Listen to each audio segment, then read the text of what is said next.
We are here not to talk politics. We are here to present a future to you. A future of a country that is so rich, endowed, and highly populated, very dynamic, unique in its culture, unique in our tradition, unique in our ethnicity. Country, we determine that we make our prosperity possible if only we use that God-given opportunity of diversity for prosperity of Nigerians. We're sure to do that. That is where I'm standing here to assure you. We're endowed. We can do it. We are not poor in knowledge. We are not poor in human resources. We are not poor in capital resources. We're only poor in management and leadership. And that is why I ran for president, to help all of us mold the soul of our country in the right direction. You care where you come from. It's the only country that you and I have. Whatever you experience here, I've gone through it. You're not new. I've been a guardsman, I've been a tutor, and I was a brilliant student. I know that. No semester that I missed the dean's list. I joined Deloitte, one of the biggest accounting firms, trained me. And my first question is, do you have branches in Nigeria? And they said, we have a lot of clients that will take you if you want to go home. And I started winding my way back until I got to ExxonMobil. With ExxonMobil, I was a very successful accountant, auditor general, treasurer, and then venture into politics with a can-do attitude. You can do it. Don't be despondent in any form, any way. What do we need? A change of mindset that honest work for honest day, honest hours work will pay off eventually. Be determined, be strong. Nigeria is ready to accommodate many. We partner with India, we partner with Canada, we partner with Germany. What is lacking is that we are eating some of our dinners early. We are not producing enough to even export. It's a matter of good thinking and good planning. These people that I mentioned would not have been successful as they are if they didn't think, question, do it right. If they prefer to cut corners, they won't be as successful to even own a private jet that brought them here. I salute all of you. But right now, we are not producing. We are not manufacturing enough. What is the shame? We have a lot of animals and cows. We are not tendering and given vet opportunity to do ranching and invest in ordinary dairy to give food to our children. That is not how to plan. We are going to change that in this government. We are going to be net exporters of food, dairy, and others. We should be. We have the resources.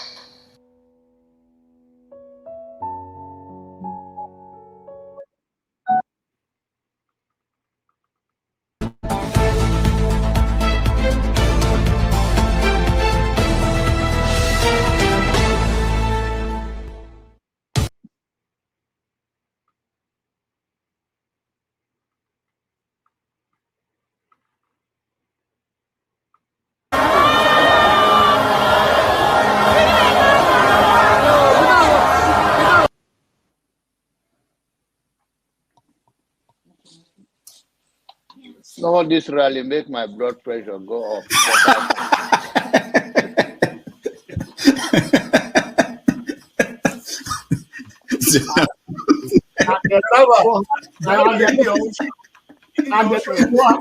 going to flash up on him who are supporting him. So you should get a filter sometimes. Filter your thoughts before you say. I'll continue to take blood pressure medication until the Why are you getting high blood pressure, Jonaba?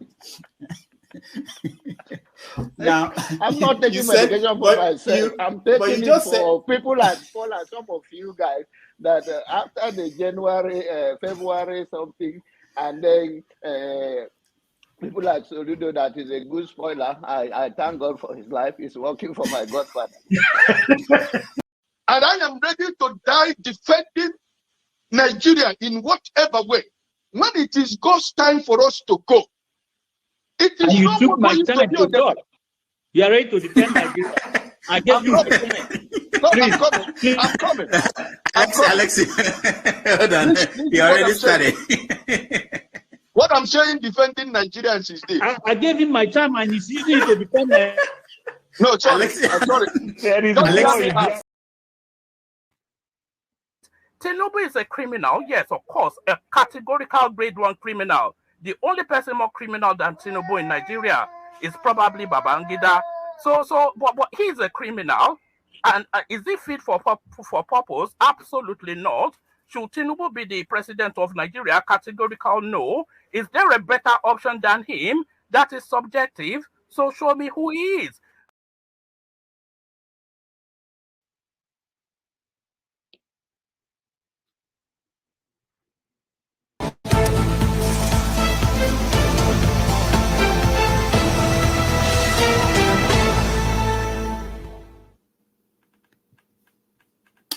Hello. There was no happy ending for President Bola Tinubu when he visited New York City to address the United Nations General Assembly. The much talked about meeting with President Joe Biden did not happen. Tinubu's minor irritation at Chicago State University did not go away. Instead, it expanded. On Monday, Atiku and Tinubu's lawyers will resume the fight in a U.S. court over Tinubu's academic records. Tinubu has been sending in more and more lawyers to argue that he will bear severe irreparable harm if the university releases his records. Atiku's spokesman says that Nigerians will be shocked over Tinubu's records. Really? Tinubu left New York, the greatest city in the world, more diminished than he was when he came in, which made it more appropriate to stop over in Paris, France, for a medical checkup. At this rate, it is safe to assume that President Bola Tinubu changes his oil every 100 days. At home, things were not any better. The Naira-dollar exchange rate crossed the 1,000 Naira to a dollar mark for the first time in history. News reports say that the Nigerian government paid 169.4 billion Naira in oil subsidy in August. This is the same subsidy that Bola Tinubu told the world at the United Nations that he removed on his first day as president. Have things bottomed out? Will it get worse before it gets better? The horrific nature of the death of 27-year-old musician Mohbad brought Nigerian youths onto the street. What if they don't go back inside? Join us on Have Your Say 247 as we discuss this and all other news. I am Rudolph Okonkwo, your host. All right, welcome guys. It's Saturday, September the 23rd, 2023, and I'm here in New York City. Hope you are happy and you are doing well where you are. Welcome to the show, Mr. James. Yeah, thank you. Paul, welcome to the show. Thank you, Doctor. All right, Paul, I understand that you are in King Charles village. Yeah, I mean, Mama Charlie's Kingdom. Yeah, in Manchester. Thank you for joining us. Ovie, welcome to the show. Assalamu alaikum. Alaikum salam. Paul, we went from wearing a singlet every day, every night to wearing a rigambo. My brother, since I did ready fall every day. The reason why we not sleep for Arizona. It's been 100 degrees for the past 3 months here, straight, every day. Yeah, it's crazy. All right. So today we have a lot as usual, and at 1 p.m. we have Prince Adebayo is joining us at 1 p.m. To analyze the state of the nation with us. So it will be a conversation, and I encourage everybody to join when if you can. You ask some questions. Now, let me start by mentioning some things not mentioned in the intro that I read out a few minutes ago. We are going to talk about Kano State, the crisis over there. We know that the governor, Yusuf, was kicked out by the tribunal, which was really a shocker for those who have been following the tribunal. And in Enugu, they returned Pitamba. So at this point, Obie and Doctor, sorry, is a shocker for Obie only and only. Obie and his people, they have no home anywhere in the country. So all the noise they made throughout the election, zero. They have nothing. So we're going to add that to the conversation. Of course, Obasanjo is in the news. The wife or the former wife, we don't know what the relationship is taking on Obasanjo, essentially bringing him to size, saying that Obasanjo is a problem of Nigeria. And if you look back at the role Obasanjo has played in the country, maybe she's right. We'll talk about that. 100% agree with her. 100%. 200%. So, and of course, Atiku, if what is happening in Chicago, if at the end it leads to something very significant, maybe that will be the biggest contribution that Atiku made to Nigeria. So we talk about this is case in Chicago and how it's going.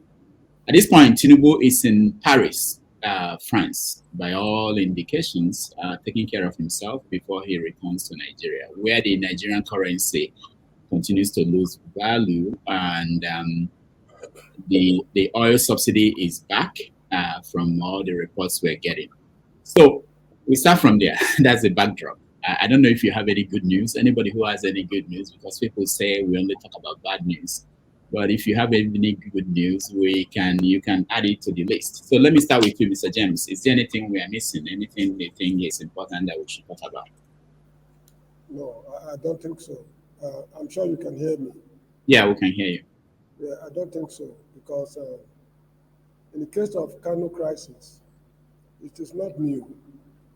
If you remember the days of the Second Republic. James, we have not started. Let's wait till we start. Okay, so we pick one topic after the other. So, Paul, is there anything we're missing? Is there anything happening in England that is important that we should? Not really, but I see they celebrate the Mohbad everywhere. It's so painful. Investigation is still up, party everywhere about Mohbad. It's like funny. Then then another positive news, doctor, how funny it is. All those my old girlfriend that shamed me back in the days. The dollar just hit 1,000, so I can send them chicken change to used to be a big man now. Yeah, not good. But the increase in this exchange rate means that things are harder. One corn is selling at more than 500 naira one piece. So it's really not a good thing. Even for those who are outside the country, for you to make an impact, if you are sending money, you have to send more. So, and meanwhile, it's not like you are making more here. There's no increase in what you are making because of the decrease in the value of the naira in Nigeria. All right, so let's start. Ovia, what is your take? Any story that we're missing? I mean, you just added it now. In the words of Wahib, that is portable. Wala day for us in Kano. So the only leg we have standing, they don't kick up. So as you hardly said, we are homeless. It's over as far as I'm concerned. So wow. Finally, I can declare that the NNPP and Konkos are the biggest loser of 2023 election, and I will be right.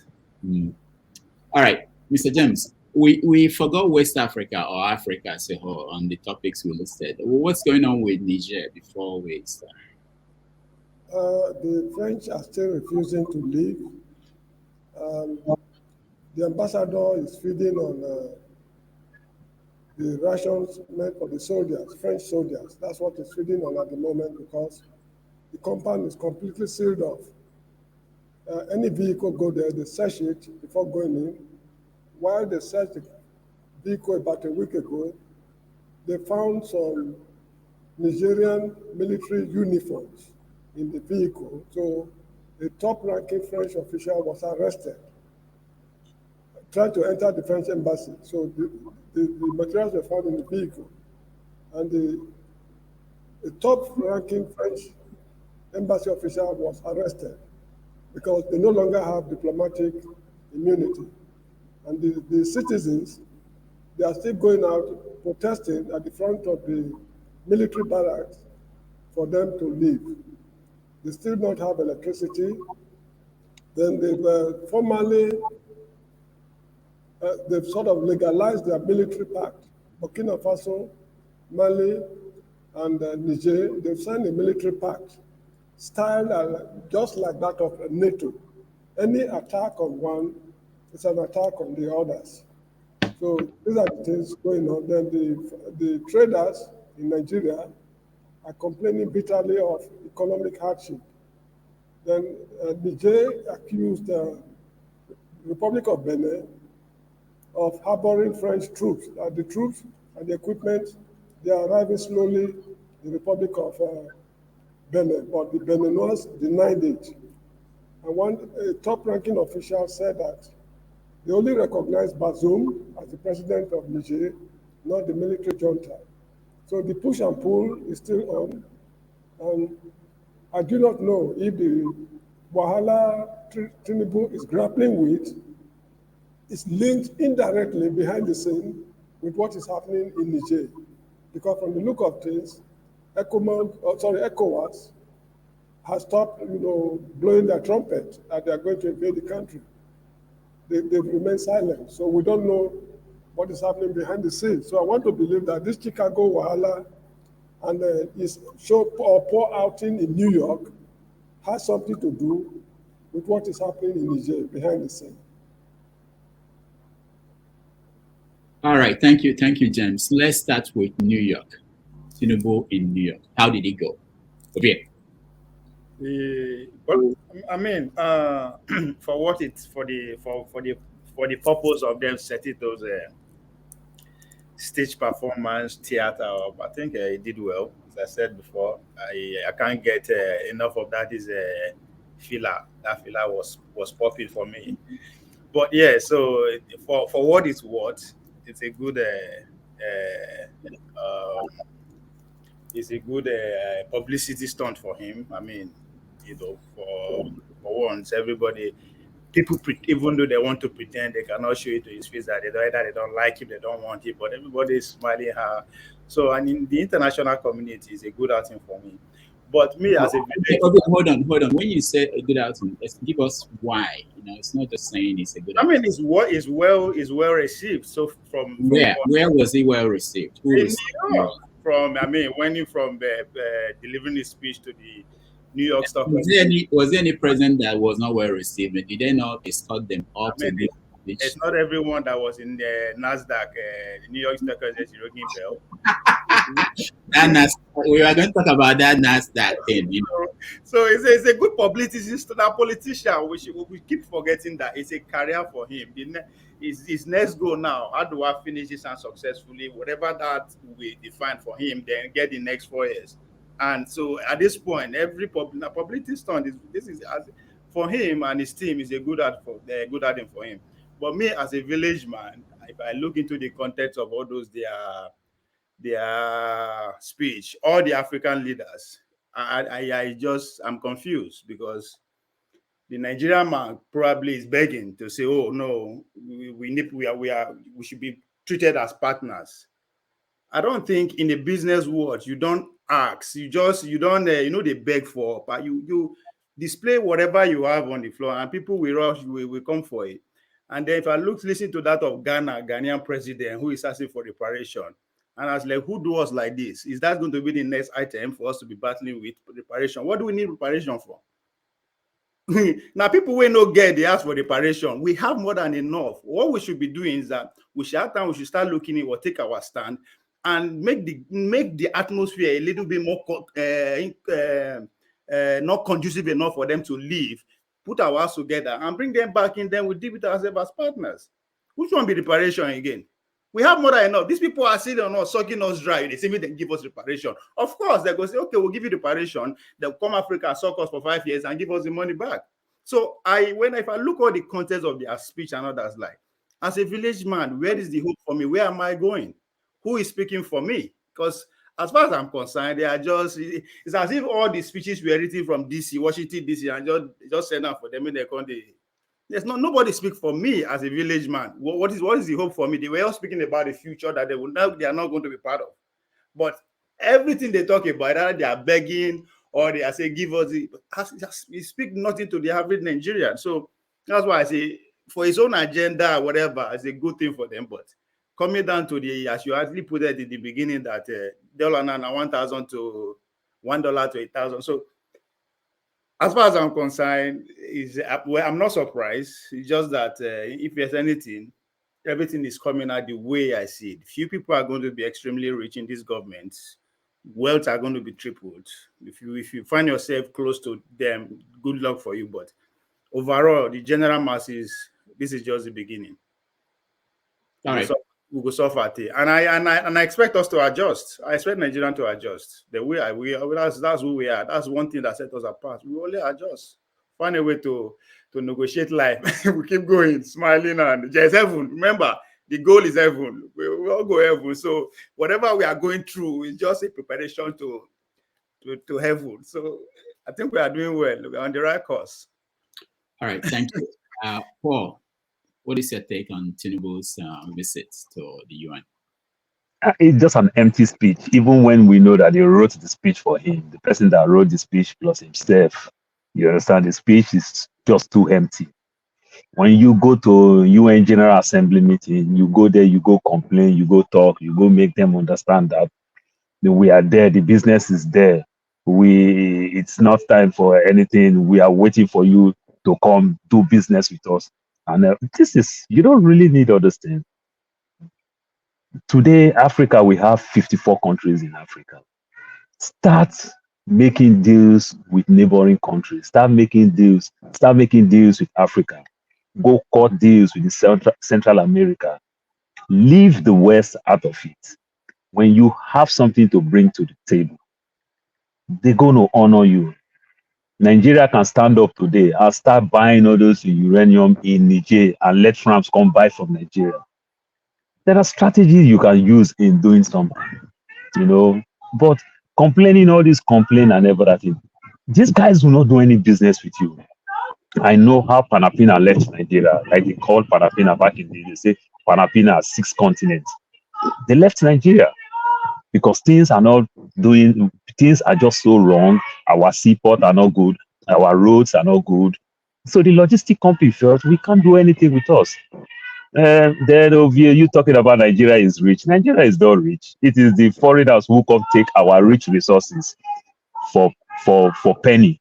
Nigeria is not rich. That Tinubu speech, I question the speech. It's just like begging and complaining. He's complaining, he's begging. It's just very, very dry. It's just very, very dry. Like the Chinese do, this is what I'm expecting. We don't need to be going to the UN and everything. Close your door. When you take good care of your house, the business will find you. Today, like they call it in the capital markets, the funds that they use today to do business is called capital flight. He move wherever he sees opportunity. He move. But when you beg people, it become opportunity to the people. It will not be any opportunity to you. It's time for Africa to wake up. Same thing with Ghana. Same thing with South Africa. Even the South Africa that is doing like they're rubbing shoulder with the big boys, they are trying to take the Indian route, the Chinese route.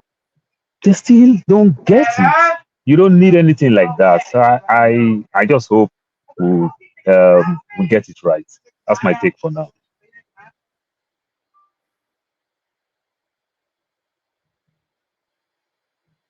Mr. Ike, even Rudolph is muted.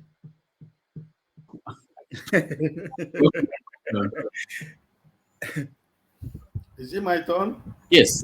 Good afternoon, everybody. Oh no, it's still good morning, my place. Good evening, good afternoon, good morning. You're Mr. Ovie, you live in New York, and you and Rudolph. I was expecting Nigerians to demonstrate in New York. I didn't see everybody went inside their rooms. So I do not have anything much to say about your illegitimate, because he's not my president. I've made it known here. He's not ruling me. I'm not part of his Nigeria that is ruling. So I was expecting Nigerians in New York to show their frustration and to show their. Ike, can you turn down your TV, please? Sorry? Can you turn down your TV? It's yours that is playing. No. My TV is not on, my friend. All right. Go ahead. Let me find it. Maybe it's Harry. Yeah. Go ahead. Ike, go ahead. Sorry. It's okay now? Yeah.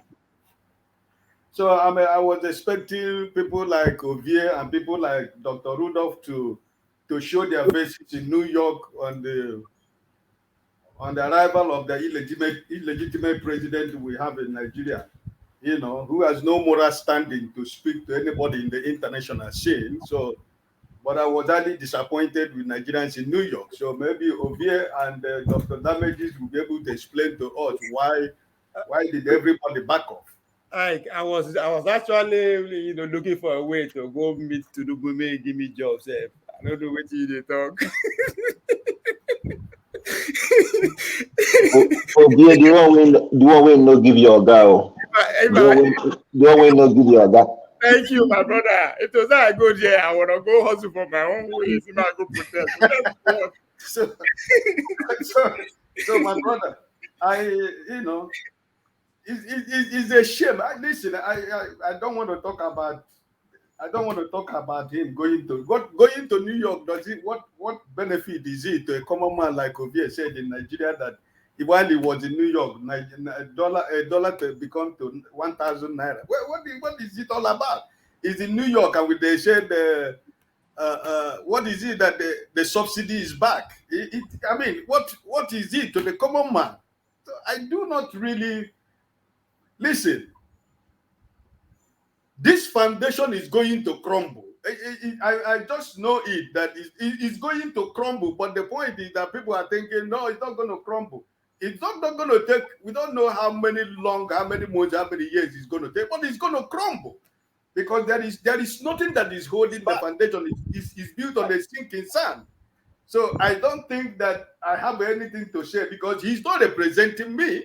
He doesn't represent me, because if he represent me, he should have represented the whole African continent as Nigeria, as we claim to be the giant of Africa. But which moral standing does he have to speak for anybody in Africa? He doesn't have. So he's still fighting for his, he's still preventing the world to see his academic record at Chicago University. President of Nigeria. It's been discussed that his certificate, we don't know whether he has a certificate. The president of the most populated black nation in the world, his certificate of education, even the university that gave him the award said that these two certificates, they cannot certify that this is their certificate. Listen, my friend, are you not ashamed of yourself to say you're a Nigerian? Mr. Ike, we didn't see Obama own too. Obama too did not show us his certificate, just to let you know. Yeah, maybe it's a black man thing. No, but the point remains that he submitted two certificates. So which one is true? I mean, this is the point. So I don't see the moral standing anybody when this man is speaking to people. Listen, like somebody was saying, Paul was saying, the West are just playing with Africa like toys, because this guy, he has no moral standing to stand with anybody. So I don't care where he goes, because he doesn't represent my interest, right? So I think that the dollar that is 1,000 naira per dollar right now, and the subsidy is back, and all those kind of story. Who does he favor? Like Ovie said, those who will go to New York are those who want to go and grab their own and take share of the national cake. they don't represent me and you. If they think they represent you, good for you. Thank you, Ike.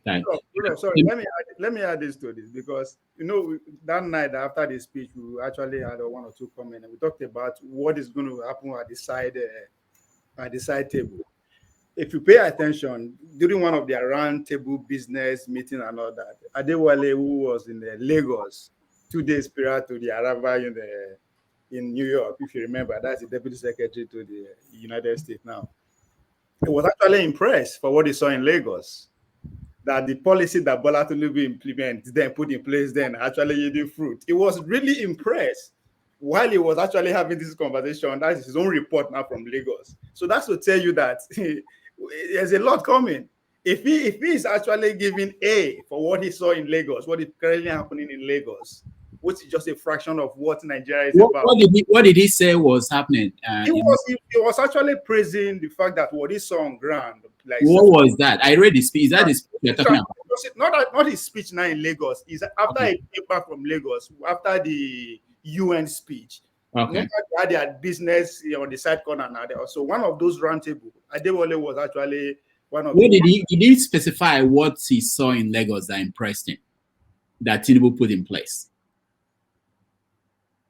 The feedback is like, the visible one or two structure that I can see, because he was able to lay down to him. That is a good. What structure? What structure of it?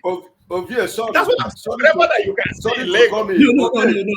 I hold on. Let's query Ovie, because he can't talk crap here today. No, he's actually, we give credit to the transportation system that is actually happening right now in Lagos. What system? What system that is happening? What is it? You are telling me, do they have rail today as we speak? I'm not I've been out of Lagos for like that here, but they have rail. So that's what I'm saying. Was that something that Tinubu put in place in the last 100 days? Rudolph. I am not giving credit to here. I am just telling you the cycle, what is going on within that cycle. They are actually impressed. A man that is the highest official in this Biden administration visited Nigeria officially, and this is his response. That what were you expecting to say? Huh? Ovie, stop now. What were you expecting? Ovie, you are just rigmaroling round. He's impressed because Tinubu is playing the role of the IMF. That is the take point. Subsidy, take this, take that. You understand? And that is what is putting us deep in poverty. You understand? So what Adeyemo don't know Nigeria? He doesn't understand how things work. And remember that Adeyemo that you are talking about, it is, remember they tell you that. What point am I making? Rudolph, what is the point I'm trying to make here? No. Listen, let me make my point. I'm also trying to consolidate with what Ike is saying, that whatever business that is going on in New York is very successful to them. And I'm telling you, why am I saying this is their own understanding? And I'm saying that based on the report that the official of Biden administration who visited Lagos, based on his feedback, this is what he's saying. I'm not saying, that is what. As I said, I come into this conversation as a village man, that whatever that happened in New York, no actually speak to me. So I'm just telling you how these people think. To them, everything is good. All right. So I said, it's a success. I'm by any way say yes, this is the way to go. That's what it is. I'm just telling you, this is where their mindset is. That whatever that we are facing across the nation, it no show on their report card. What shows in the report card, as far as they are concerned, Lagos is actually moving towards progress. All right. Sorry, let me say something. Yeah. I know where you're coming from over here, but you, as a common Nigerian, as a common citizen, you shouldn't give credence to that, because you know from which perspective the man was speaking from. Because after all, Lagos was the former federal capital of Nigeria. So there is nothing so spectacular like what Dr. Mohammed was asking. I'm not what praising. Did he build? I'm not praising. I'm just saying this is where their mindset is. I agree with you completely. I'm not praising. That's why I said don't give it credence, so that we don't begin to argue that, because it's not important to Nigeria. No, it's important, because it's important. Whatever they do affects us. They do whatever contract they go into is on behalf of on our behalf. We tend to pay attention to what does not matters. Those are things that matters. Because those are the real things that will affect me and you. Whatever that is going on in Chicago and all that we want to talk about will not affect us. But the policy, these are the people who actually implement the policy. If you actually agree, now let me. Okay, hold on. Let's get. Let me tell you what the importance of this guy, this Adeyomo, how significant that man is into this administration. He is actually in charge of the one dishing out all the sanctions against Russia today as we speak. And this is not the conspiracy theories. I'm not saying it's coming from him, but that is the position he's occupying. So those are the things we should be paying attention. I'm not celebrating his IQ or whatever that is. I'm just saying those things are important. We can go and discuss how Bola Tinubu look, how does he know how to speak. It's not going to affect us in any way. Those are just politics. All right. Thank you again. I will come back to you and Ike. Nathaniel, welcome to the show. Good day, Mr. Dubo, and good day to every one of you there. Mr. Ovie, I'm sorry to say that it's like you are trying to make us understand better the policy of Tinubu. And I will just want to tell you that as you are, I sure you cannot leave your children for anybody back home, because I don't think you will be at peace because of the policies of these same guys who kidnap the system. To break your heart, my daughter is actually in Nigeria, so try again. Okay, it's in Nigeria. Yes. I am not celebrating Tinubu's policy. I'm just telling you that the thing will show or shaggy. So I'm not celebrating this policy. Just to put that across. Okay, let me quickly say this. Before any of you that think because there is a black man or a Nigerian that is in a Biden government, maybe we are going to get some green light. They use Africans to condemn Africa, if you don't know. And I will just draw you back to history a bit. When Condoleezza Rice came to Nigeria during this Abiola's victory that was not given to him, do you know that very visit, when she was still present, that is when Abiola drank tea and died. And she was the person that called Abiola family, that Abiola died. It doesn't come from Abdul Salami Abubakar, who was then the head of state. So we should beware. We should beware when we are saying society things, because we see a black man in Nigeria in their government, we are trying to get some hope. And I want to also come in this angle. Any one of us, any one of you that have faith at all in anything these guys are doing, that faith is zero. And there is nothing that they will do that will make Nigeria progress an inch. Rather, they are going to reverse Nigeria back to the grave, back to the dark days. Because before Goodluck was kicked out of power, there is a game that was played between the Northwest, East and South. I don't want to mention names. And that policy, that is what is playing. The people that they wanted to be in government, that is what is playing. And don't forget that Obasanjo tried to remove Nigeria from debt. When Yaradua came, he just borrowed a little. When Goodluck came, it was not much. But when their agenda with Buhari and this Tinubu today, when they took power, that Nigeria, do you know how much the Nigeria owns? It's over 100 trillion. When you count it in dollars, it's over 100 billion. And how will Nigeria survive with that amount of debt between 77 trillion. 77 trillion. So there was one time Buhari came to France when President Macron gave him $1 billion loan. He went everywhere with the support of this same Tinubu is the president of today. And they borrow and borrow. The result of their borrowing is what you are seeing in Zamfara right now. When our brothers there in the university are being kidnapped by the terrorists.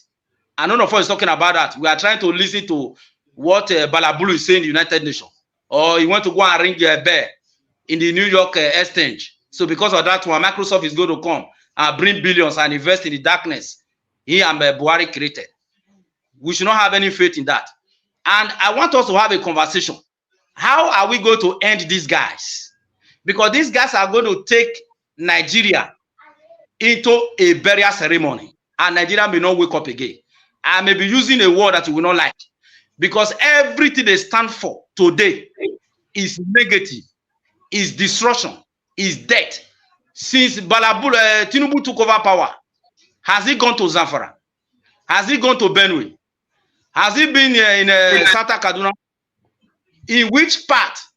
And without security in Nigeria, who is coming to come and invest? And when he went to UN, he's not even telling the UN to help us fight terrorism. He's going to UN talking what? What? So the conversation we are having, let us have a conversation that we are standing on the path, how we are able to rescue our destiny, our future from these guys. Because these guys are playing the card of Western world. They are playing the card of IMF. They are playing the card of America. They are playing the card of UK. And you know what they represent. And if we don't know, I will remember you. Which part do you come from, Nigeria? And what happened to your forefathers? And that is what they are using these guys to do against us. So if we don't end them, they are going to end us.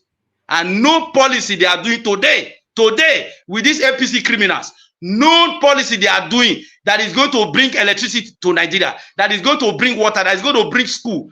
The policy they are bringing is that the terrorists will take over my own village, your own village.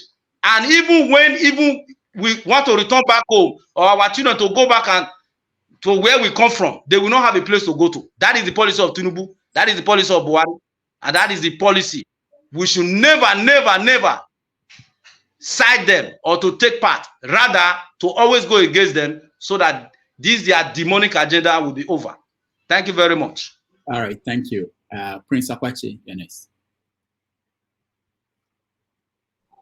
Good morning, Mr. Rudolph. Are we doing contributions, or we just... We're talking about Tinubu's, the first topic, Tinubu's visit to the United Nations, everything around that, including the story that he was the first, remember the PR team of Tinubu told us he was the first person, the first African to ring the bell.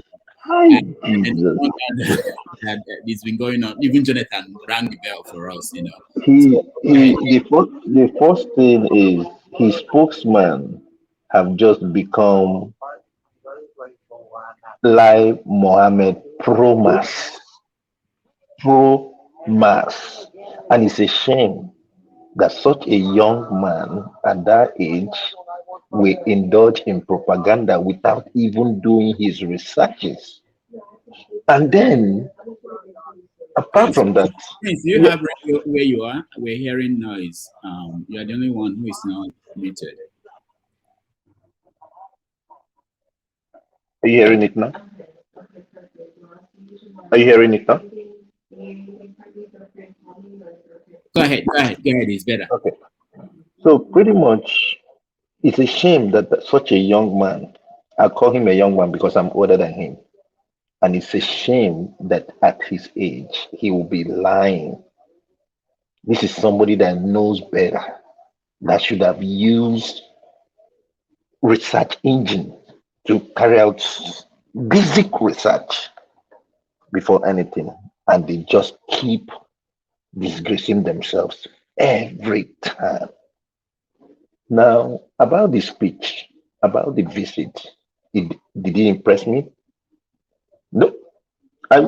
You guys there was a panel that day. I saw it. I just came back from work. I refused to join because, number one, I wasn't interested in listening to him. Number two, even if you look at it, the hall was empty. He was virtually talking to few people, like nobody. The main people already left the hall.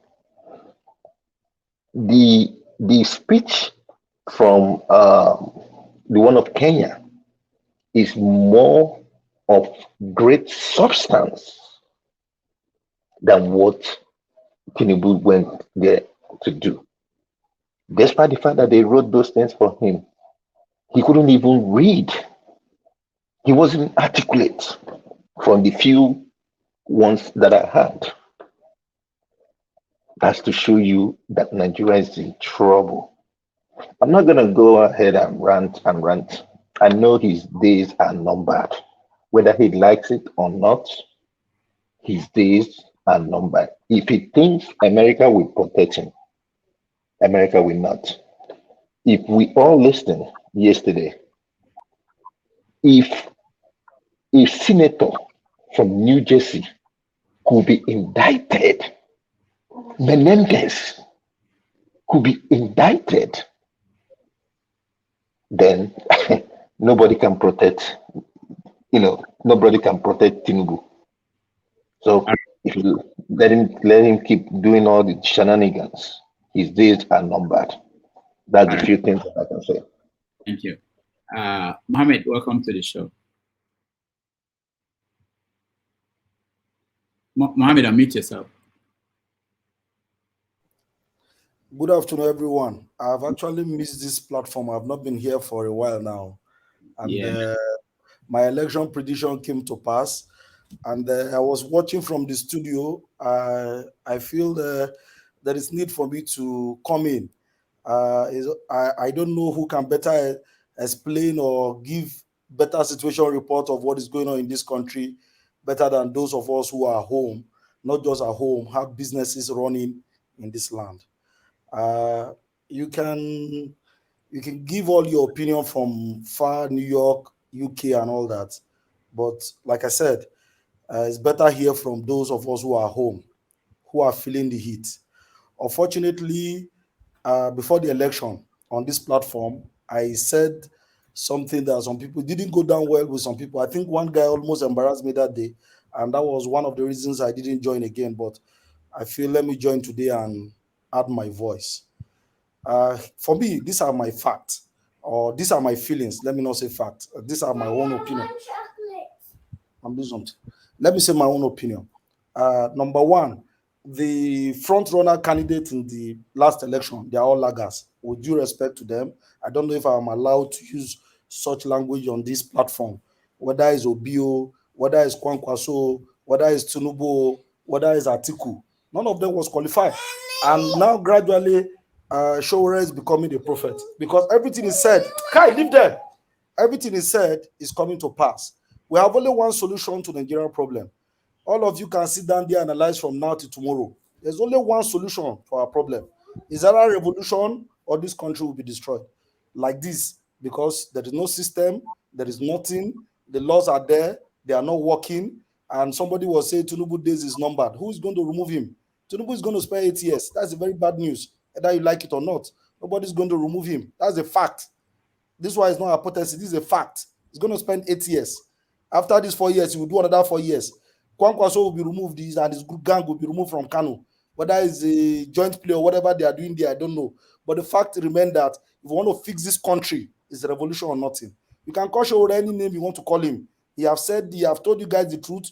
And secondly, another solution to our problem. You see, unfortunately, the bright ones are running away and left us with the laggers around. You cannot stay in another man's country and begin to fix it. If we want this country to be good, we all have to come back to this country and stand for our right, stand for what is right, fight for it, die if we must die, and take this country back. But all this drama of I vote election, I did not vote election, the fact remains that what is happening on ground, the reality on ground, is far from what you guys are reading over there. Let me give you one practical example. As I speak to you today now, LPG gas, 1 kg is going to be selling for 1,000 naira per kg. Minimum wage is still 13,000. A bag of rice about 50,000. Nobody's talking about increment of salary.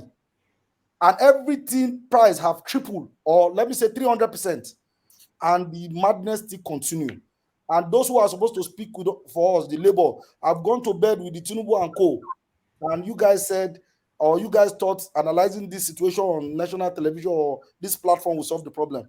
That is not the solution. Showore have prophesied the solution. If you like, call him names. If you like him, but that is the only route to Nigerian problem.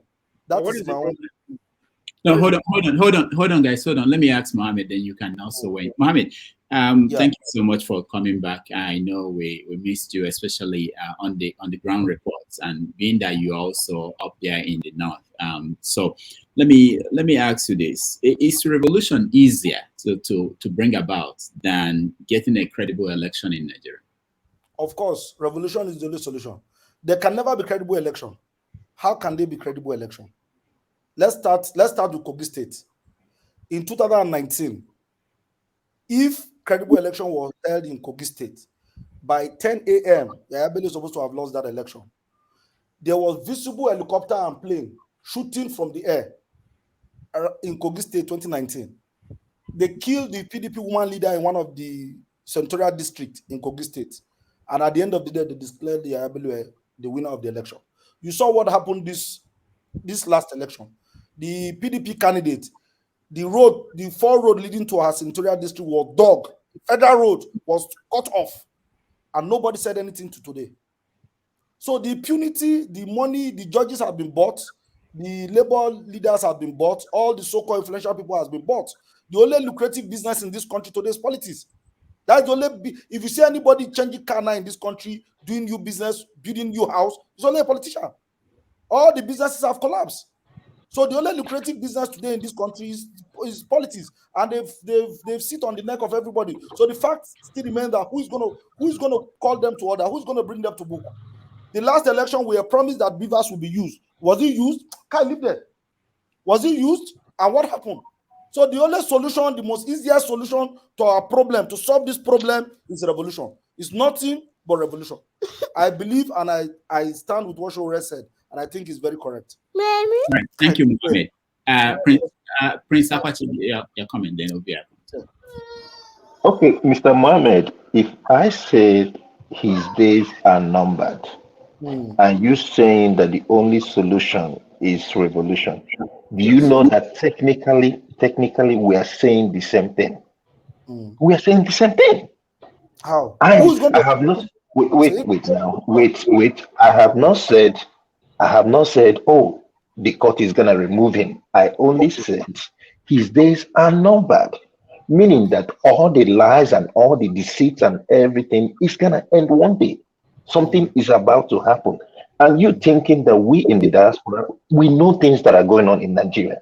I have family. I have people who call me every day. I have people I support. I have people I paid salary to. You understand what I mean? So I know all those things. It's just like we're going to a particular place, but we're going through different ways to a particular thing, which I mean something will happen in Nigeria that will make that man go.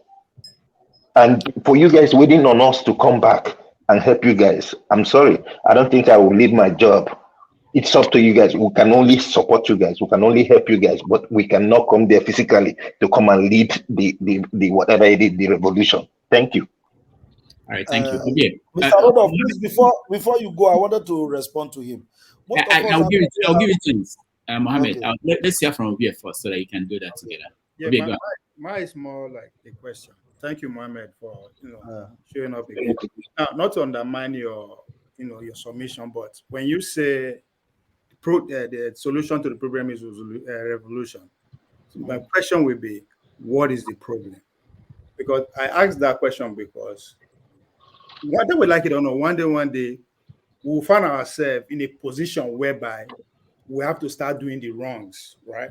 So it's very important we know exactly what we classify as problem, because problem to me is a broad term. It's more of a political term. So is revolution. So what exactly is the problem that you think we should go for, and how? All right, thank you, Obie. Mohammed. Okay. Like I said, unfortunately, Nigeria is not ripe for democracy. Unfortunately, that is a fact. Unfortunately, and I hope this military coup that is breathing in Africa now, the next turn will be Nigeria. The reason I am giving this example is that if a lagger like Yaya Bello in Kogi State can be governing that state the way he's governing it now, and the other man who told us he doesn't give shishi, we just land Wike revoke his land in Abuja. So the lies are too much. The politicians are taking us for a ride, and no politician today in Nigeria is sincere, and the drama continue. So the only way things can be put in right perspective, because when democracy came back in 2019, like you said, what is the problem? In 1999, when we had the return of democracy, the good guys left the scene for the bad guys. And before the good guy realized that the scene has been hijacked by the bad guys, it was too late. So that is the problem. So we need a total reset where all these bad guys will be chased away and we'll start all over again. And the only solution will be a military guy come in, kill all these baggers, We start all over again. We need a reset. Is it the lager in Kwankwaso, the lager in Kano? Look at the other fool that they just elect the governor that is sitting down there now.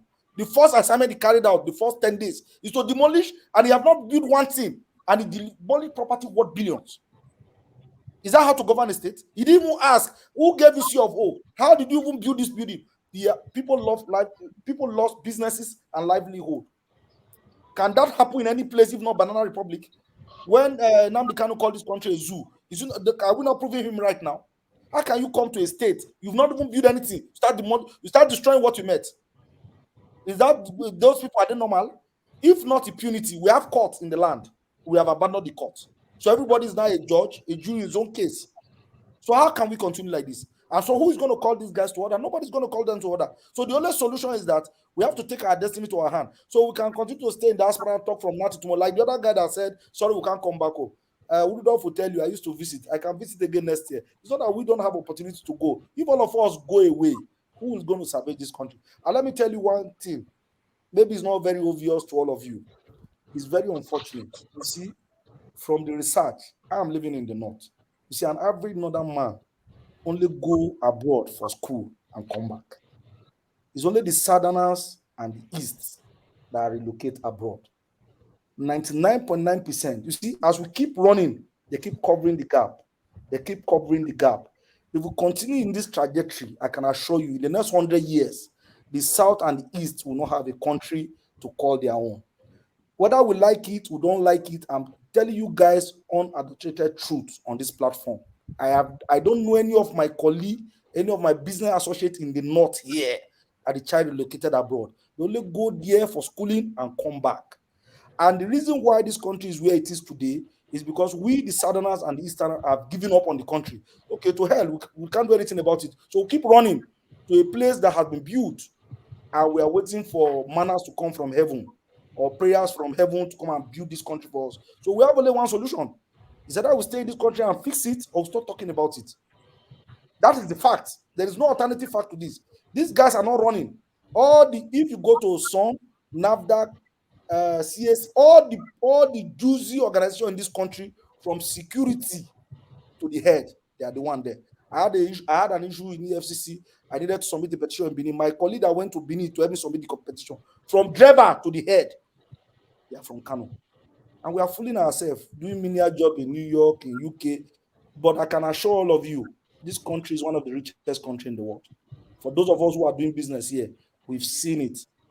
If all of us, the people in the East and the West, just 20% of them can put their mind in this country and say, we are not going anywhere, and stop these laggards that are encroaching, the story of this country will turn around. That's a fact. All right. Thank you, Mohammed.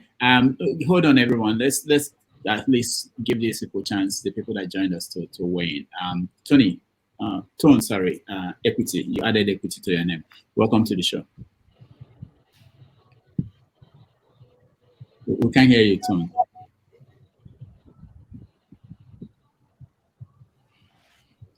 All right, we will skip Tone.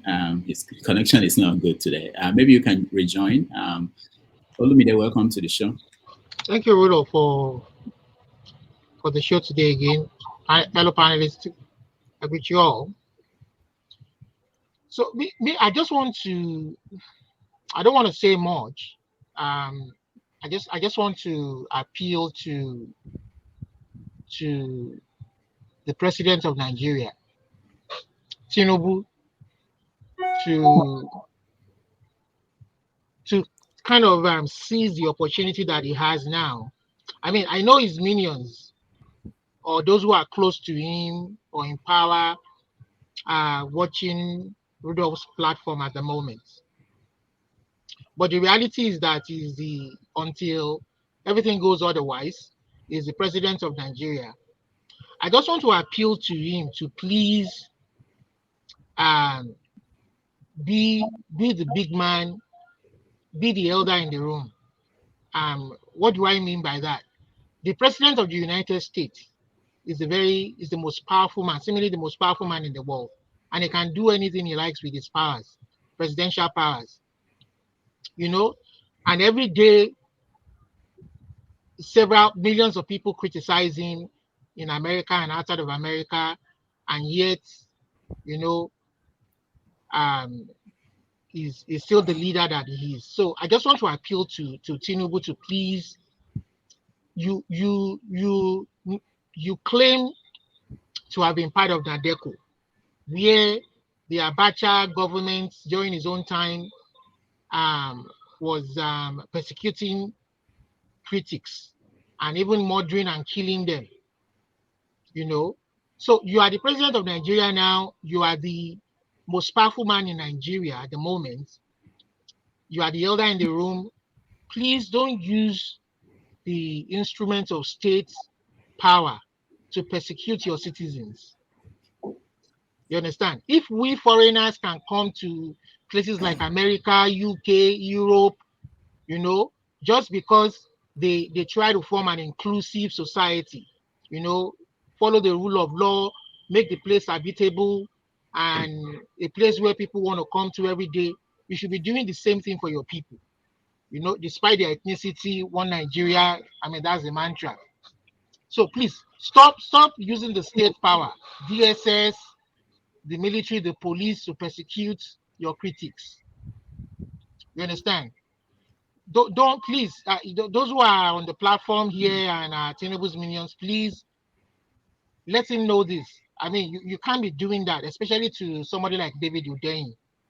You understand? I mean, if what he has said is wrong, just take him to court, sue him for libel. Use the opportunities that is available to every citizen of that country to seek redress. As a president, seek redress. You understand? Don't use DSS to harass and intimidate the people. We won't grow our society that way. And focus on your policies. If there's anything that you want to do to turn the mess that country is in right now around, start doing it. Start convincing people that you really want to do it. You understand? And please stop harassing innocent people. Tell your agents of government to please follow the rule of law. Those apparatus of government are supposed to be protecting people and making life better for your people, especially against external aggressors. We shouldn't use that. Even when the colonialists were controlling the government, I don't think it was this mean. All right, thank you. Thank you, Olumide. Sorry, Olumide, is this calm before the storm? This is why they beg the president. So no. It's the reality. I mean, we can't have a country where we are going back to the military era, where they are using the instrument of power. No, I agree with you on your. Even the state governors, most of them are guilty of it. You find people criticizing them, and then they send the EFCC against them. They send police against them. They lock them up without bail. Olumide, I agree with you. I'm just saying that you of all people, you that I know. That is what makes it for the moment. That is the reality. Is the president, but at least he should please follow the rule of law. All right. You be firebrand. You are not known to be begging the president that you disagree with. That's why I'm. For now, Yoruba mani ebelambo shika. For now, he's the one that is there. We have to beg. Olumide, I thought we have a topic that we're dealing with. If we're gonna get to that, that one will be a separate thing on its own. I will address the topic, but right now I want to use this Rodolph's megaphone to appeal. Yes, we're all interested. We're all interested in it. We're all interested in it, and when you get to that time, we all talk about it. My own time. Thank you, Olumide. Thank you.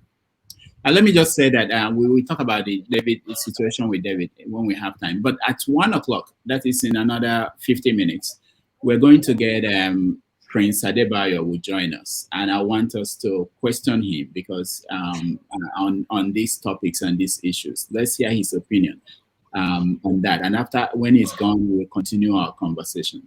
Mr. James, I'll skip you unless there's something important. And let me go to KJ. KJ. Mr. Rudolph, please, before I forget this, okay? There was something Mohammed said. Mohammed, please, it's not everybody that does menial job. Okay, I have been in US for 25 years. Okay, and I am well established. I got a job that I do, and I'm also established in Nigeria. I do visit Nigeria. I'm not saying I'm here totally. So I just want to correct that.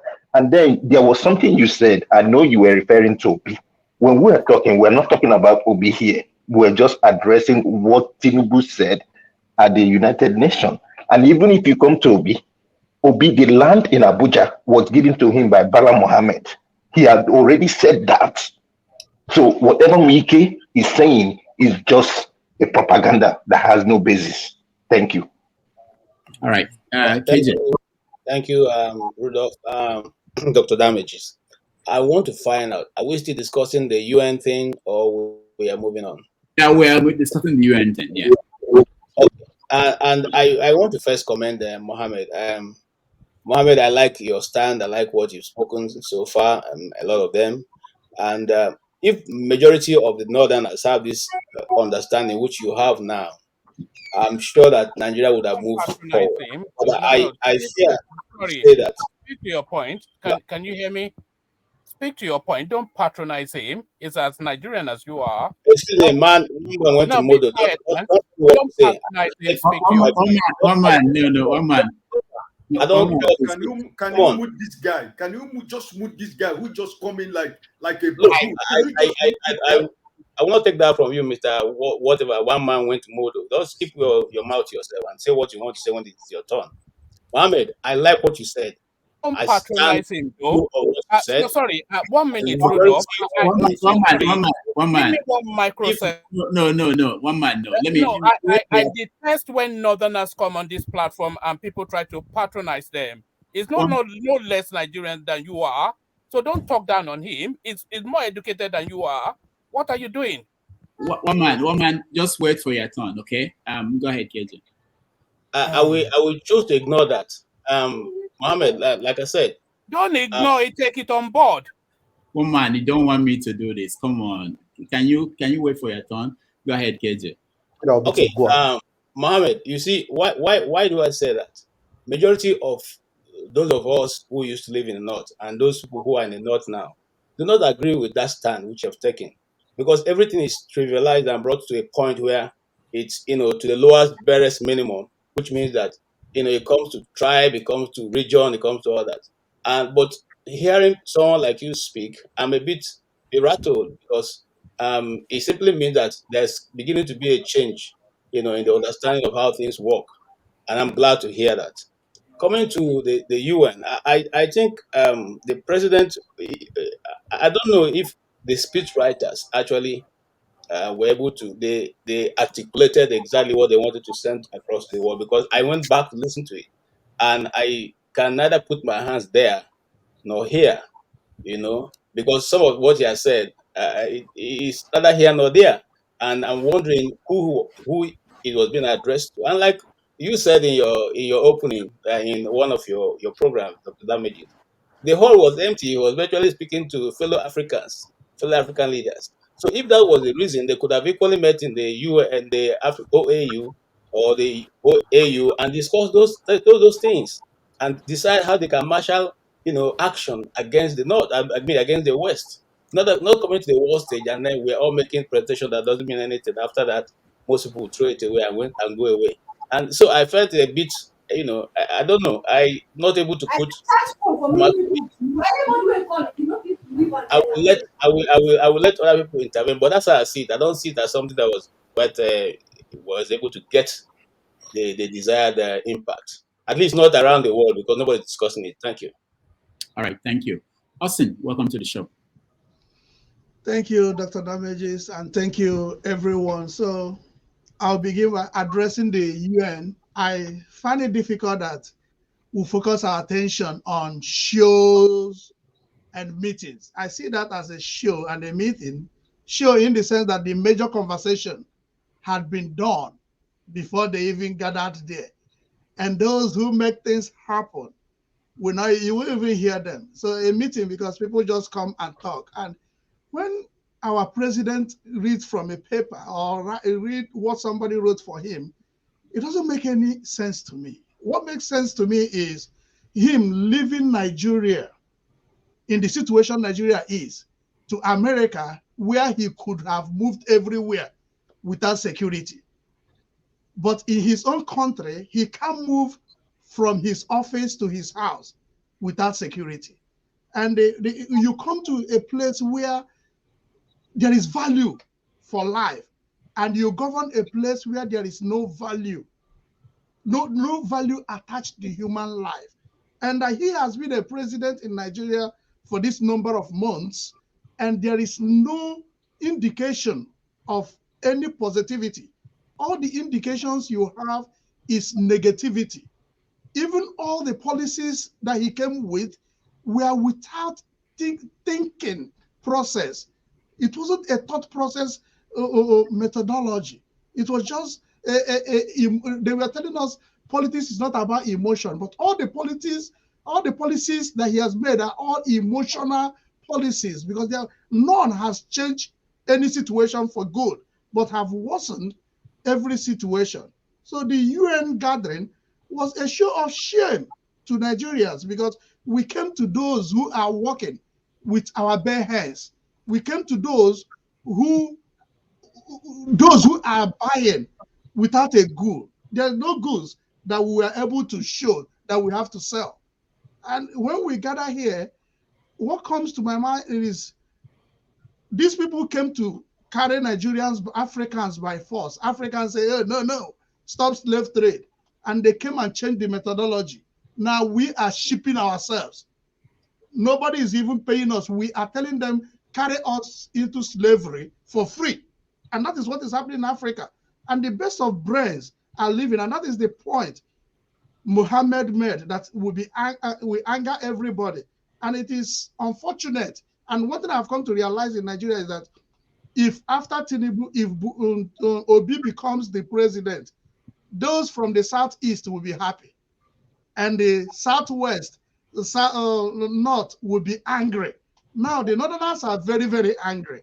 And it is laughable that we are here because of what the northerners did 8 years. Now, majority, when I say northerners, I'm just not generalizing, is not my thing, but I just want to use it to pass message. I know that even when Buhari was the president, there are some northerners that weren't happy.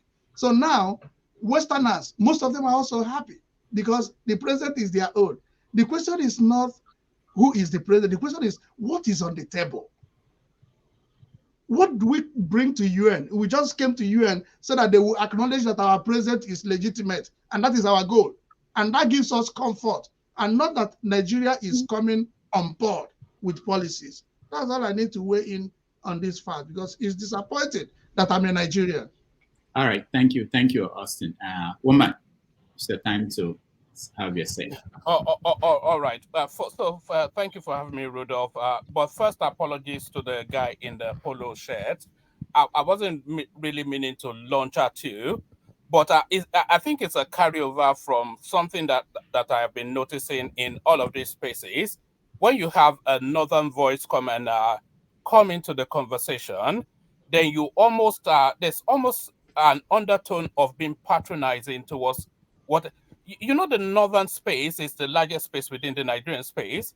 So they are more Nigerian than you. And I know Mohammed, and I've not yet met a more educated, more intelligent person than him. So I'm not sure that you are positioned to be somewhat patronizing towards him. Maybe I misheard you. So apologies for that. But let me go to where your conversation is. But really, you have to address that, Rudolph, because we have to have a full representation of all of Nigeria on all these platforms. And when our northern brothers or sisters come in, we don't want that tonality that was projected by that character earlier on. Let me go to the conversation. Nigeria has entered a golden moment, whether you like it or not. Because I heard your Austin just there. Nigeria has entered a golden moment, and you would delight in it. You would delight in it. Ultimately, even you, the Southeasterners, you will delight in it. So Tinubu has gone to the UN something, and I heard Austin somewhat inferring that he's looking for some legitimacy. His legitimacy ended at on the 25th of February, by the way, when as you guys will have it in the dead of the night, Mahmoud Yakubu haven't counted whatever it is. They told you that he was your president, and he will be for a solid 4 years, almost certainly a full 8 years. So rest your mind in that, and then pick it from that point, and But then how is sorry, one man, I just want to ask, no, how is can you mute this guy? I cannot abide this guy. no, Can you I mute just But want you to do ask, the same thing. Why do you how are we condemn in a the same thing golden you do? moment? Olumide, hold on. Let one man speak, abide, please. Okay. you know, so rest your mind in that. So where we are now is that we have this guy as president. I'm not sure anybody that has an IQ beyond 2 digits has any expectations that any fantastical thing is happening at the Supreme Court. So rest your mind that your next 4 years at least is accounted for. So now where the conversation should be is the performance of this guy. And he is doing relatively reasonably well, but there are some gremlins in the way he's administering the space. There's an overabundance of Yoruba people in his administration that's been picked up, and it's been narrowed to somewhat of a Lagos mafia.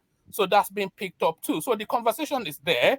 And then in terms of his policy thrust, the policy thrust is largely broadly the direction the country should follow, but the minutiae of the workings is not as let me give you an example.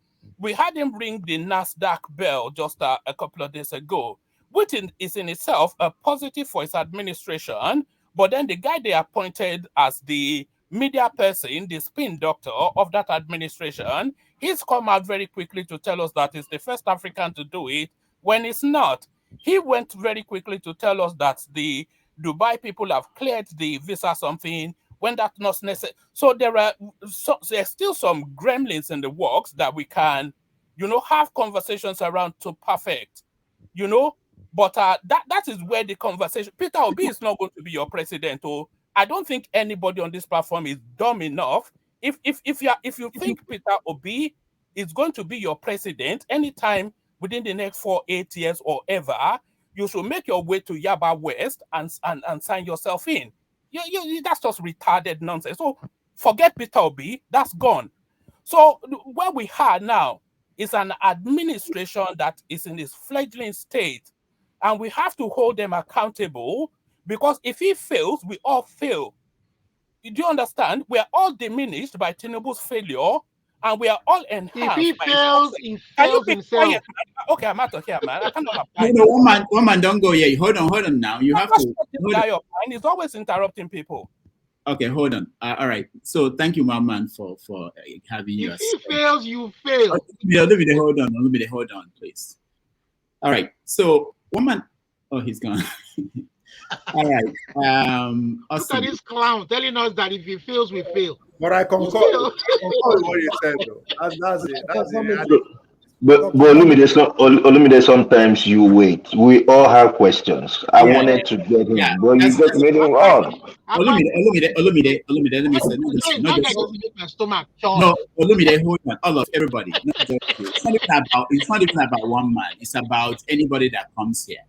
Anybody that comes here, wherever they come from, whatever the opinion, viewpoint. Rudolph, I'm sorry to say, it's just my nature. When I see lies, when I see propaganda, when I hear, in fact, it just turns me on. They try to control it. We have our issues too. I have my own issues, but I'm trying to control it. I will try, but my God. James, hold on. Okay, let me just say this. Dr. Damages, please. You are not even handling matters on this platform.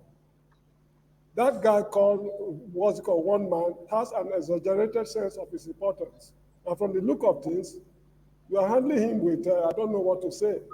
The latitude of freedom you are giving him on this platform to interrupt people, and nobody should interrupt him, to me, is unacceptable. All right, so thank you so much, James. I got to the point where I said, and I think you guys heard it, I said, I don't get any delight in removing people from this. He should be removed if it's a news. Wait, I know. Mr. James, on this platform, he will not tolerate what you are tolerating. I know. Mr. James, hold on, okay? As far as I'm concerned, it's a news. So Rodolph, even if Rodolph, even if they want the world to accept, you want the people or the generality of the people to accept Tinubu as president. You are not even behaving in a manner that people should respect. they are talking down on people and talking down on people who are seemingly odd. The fact that they were robbed, you don't care, you don't. I mean, that's not gentlemanly of him too. He's saying go to Yaba, Rudolph, and Rudolph, Yeah. they've been saying that Tinubu, the first Nigerian to ring the bell at this. That is so totally wrong. Oh, They're totally the, wrong. the Okay, Tanzanian president. even the daughter of Otodola rang even the highest one, which is the New York Excuse me, the president of Yeah. Tanzania is the first president in Africa to do it. All right. Hold on, guys. This is the point I'm trying to make. Okay, we, as much as possible, we try. We don't. I don't myself in particular. I don't get any delight in removing anybody. And I've had instances where I did, even to Olumide. Not that I like it, but if it becomes impossible to handle. So when James is saying even-handed and all, no, I know that if it's somebody that you particularly maybe you don't disagree with, you want that to be done immediately. I always give people room to behave. If they don't, then I do that because I don't like it. I don't think it's effective. I actually wanted to ask him some questions. Whenever you see someone who has a view that maybe is different from yours, I want to know why they think the way they think. And that's what is more important to me than shutting someone down. So I don't like doing that. But even I do that when it gets to the point where it's impossible to handle anymore. So that's the point I want to make. Austin, go ahead. Yeah. So, Dr. Damages, I love what Mr. James said. What Mr. James said, I will concur with that. But I'm concurring to that from the point of professionalism. I feel, this is my feeling about you to one man. I feel that you have a soft spot for him, but I'm thinking from the point of nuisance, because he presents himself as a nuisance to this platform. And I think that you allow him so that he can bring that nuisance value to a critical thinking, which is also a professional way of getting to where you want to go to. And calling some other person down not to do the same thing is also a professional way so that the person will think and bring a critical thinking. Because I was happy that Olumide did what he did to one man. Because one man did the same thing to KJ, and he didn't allow KJ to make a point. But when Olumide did what he did, he reacted. Personally, if I was him, I would have allowed Olumide to pretend. But that is where you see people with nuisance value. They play a card which they don't, which is not their personality. But the question he needs to address to himself is, you can't make a statement and you won't talk on the statement. You said Nigeria is on its golden age, and he didn't make any contribution. All he did was to castigate the same policies the government have made. He didn't bring out one topic that presents Nigeria on its golden age. I don't know whether he's playing his card well. I don't think they're paying him well. He might be a very renowned guy, but if they're paying him well, he's not helping the market. Is really he collected the money for. Thank you. All right, thank you. For me, I just wanted to ask him if he resides in New York and how come he never went there to, No, to participate he's in in it. the UK. One man No, is in it's the UK. not here. Oh, okay. All right, Ike, you wanted to say something before I go to Osho.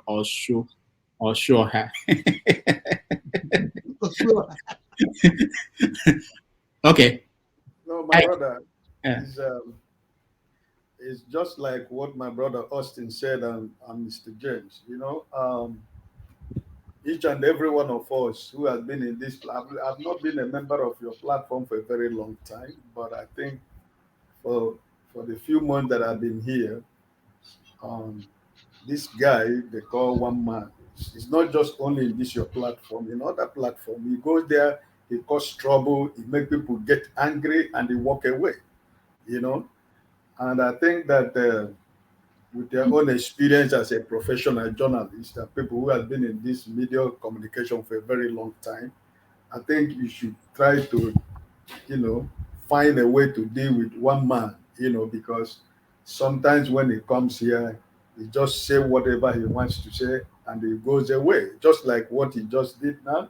He interrupted everybody and he bullied himself into the pulpit, and he spoke and walked away. So, I mean, we are not children here, right?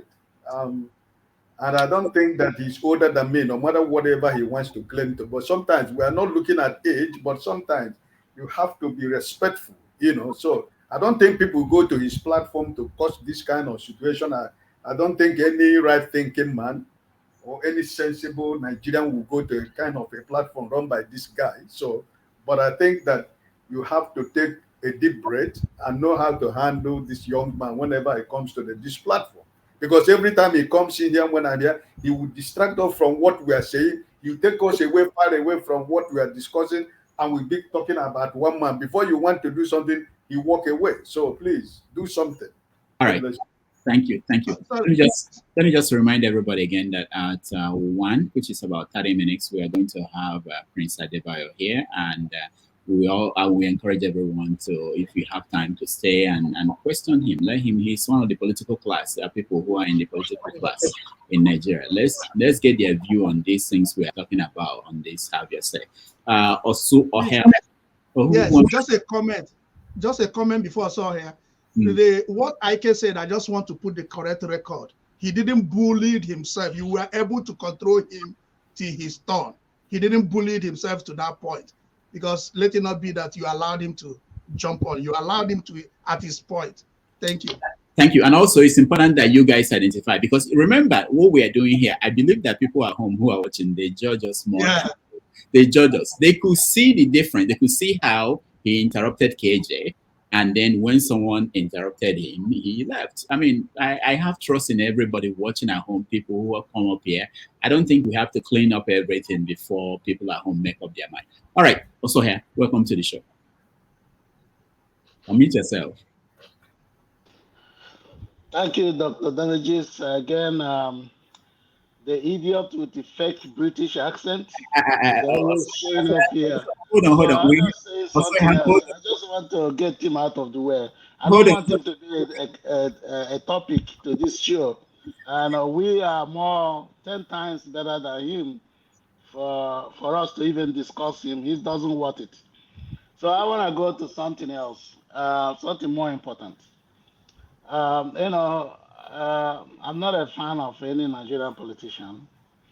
I don't support any Nigerian politician.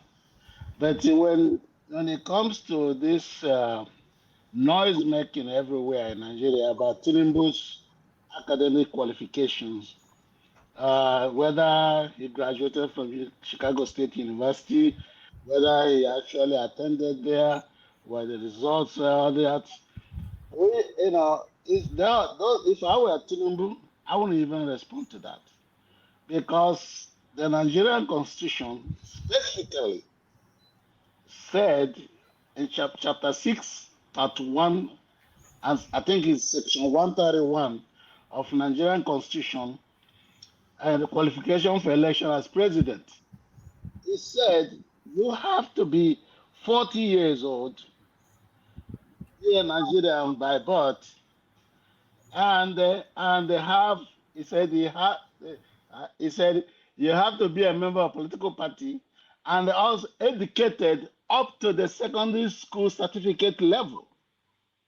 I think that's where Tinubu should focus. Do you have secondary school certificate? If you do, all this noise we are making all over the world, making noise on the internet, making noise everywhere, I think that settles it. So whether he went to Chicago State or he didn't go to Chicago State, he has certificate or first certificate, those things doesn't matter. Nigeria lowered qualification for presidency to the Constitution. They lowered it. So if once you have secondary school certificate, you are all set, and you are 40 years old, born in Nigeria, you are all set to be president. So all of these noise we're making all over the place, including myself. I was making noise before until I realized that, this guy didn't really do anything wrong. So hold on. The what you call noise is not true. So first of all, I was one of the people that was making noise. First of all, he was the one that turned in a certificate. Okay, that is not well, I don't want to say it's not accurate one because there are two circulating now. So he has explained that. And he's one that decided to do that. You remember that P2B only put in WAEC, his GC or WAEC. He didn't put in his university certificate.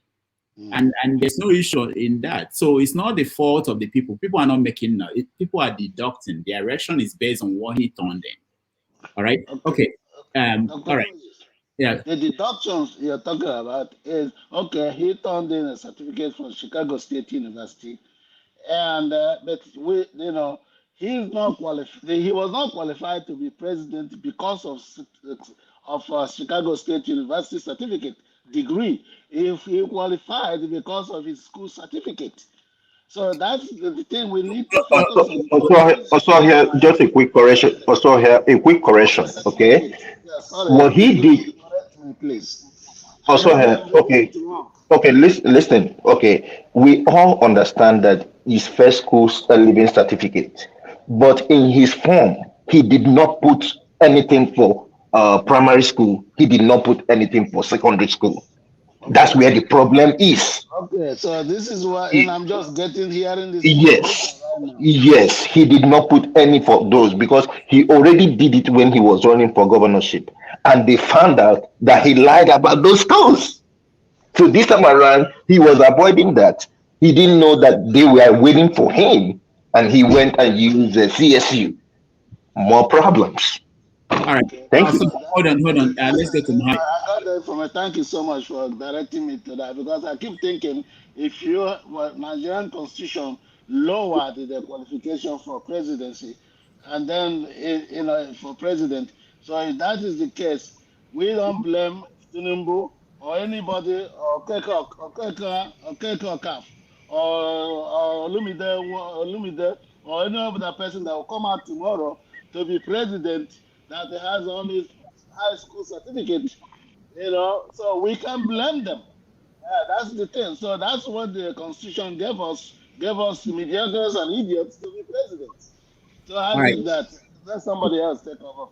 All right, thank you. Also, so for those who may not know, he's a political analyst, but he just didn't know. he didn't know the basic of where Tinubu's issue is. But anyway, Tim, I'll come to you before that. Let's go to Mohammed. You wanted to say something? Yes, please, I wanted to respond to Prince politely. I'm sorry if you mistook what I said by saying the Nigerians in diaspora are doing many a job. I'm not generalizing it, please. I'm only trying to make reference to the fact that it's better back home. If we can put our mind to it and want to make this country work, we don't need the politicians to help us do that. We don't need the soldiers to do that. We have to do that ourselves. And we have to make this sacrifice if this country is ever going to work. We should forget about this idea that we can talk on TV, shout on social media. We have to be realistically on ground, hold these guys accountable. That's the only solution. Those who will die will die. Those who will survive will survive. But the fact that these laggers we have now will not change the system. Like what the last speaker just said, I can't pronounce the name correctly. Is it the same laggers that gave us a constitution that said all you needed to be a president just to be educated? You don't even need the secondary school certificate by the constitution. Just be educated or have the equivalent. So by Tinubu qualification, he's more than qualified to be a president. And that's why I said it during my first conversation that nobody's going to remove him. Is it these judges that are going to remove him? So we need a total reset of the Nigerian state. And where we got it wrong was when democracy came back in 1999, we allowed the bad guys to take the seat of power. And now it's just like a case of putting wine in a glass cup and give to a monkey. It's easy to give the glass cup to the monkey to take the wine. Well, how do you collect the wine back without breaking the cup? That is the situation we find ourselves in Nigeria right now. So this is what I wanted to correct. Thank you. Yeah, what I wanted to let you know that the Constitution said at least school certificate level. So we don't know if this school certificate means primary school certificate. We don't know.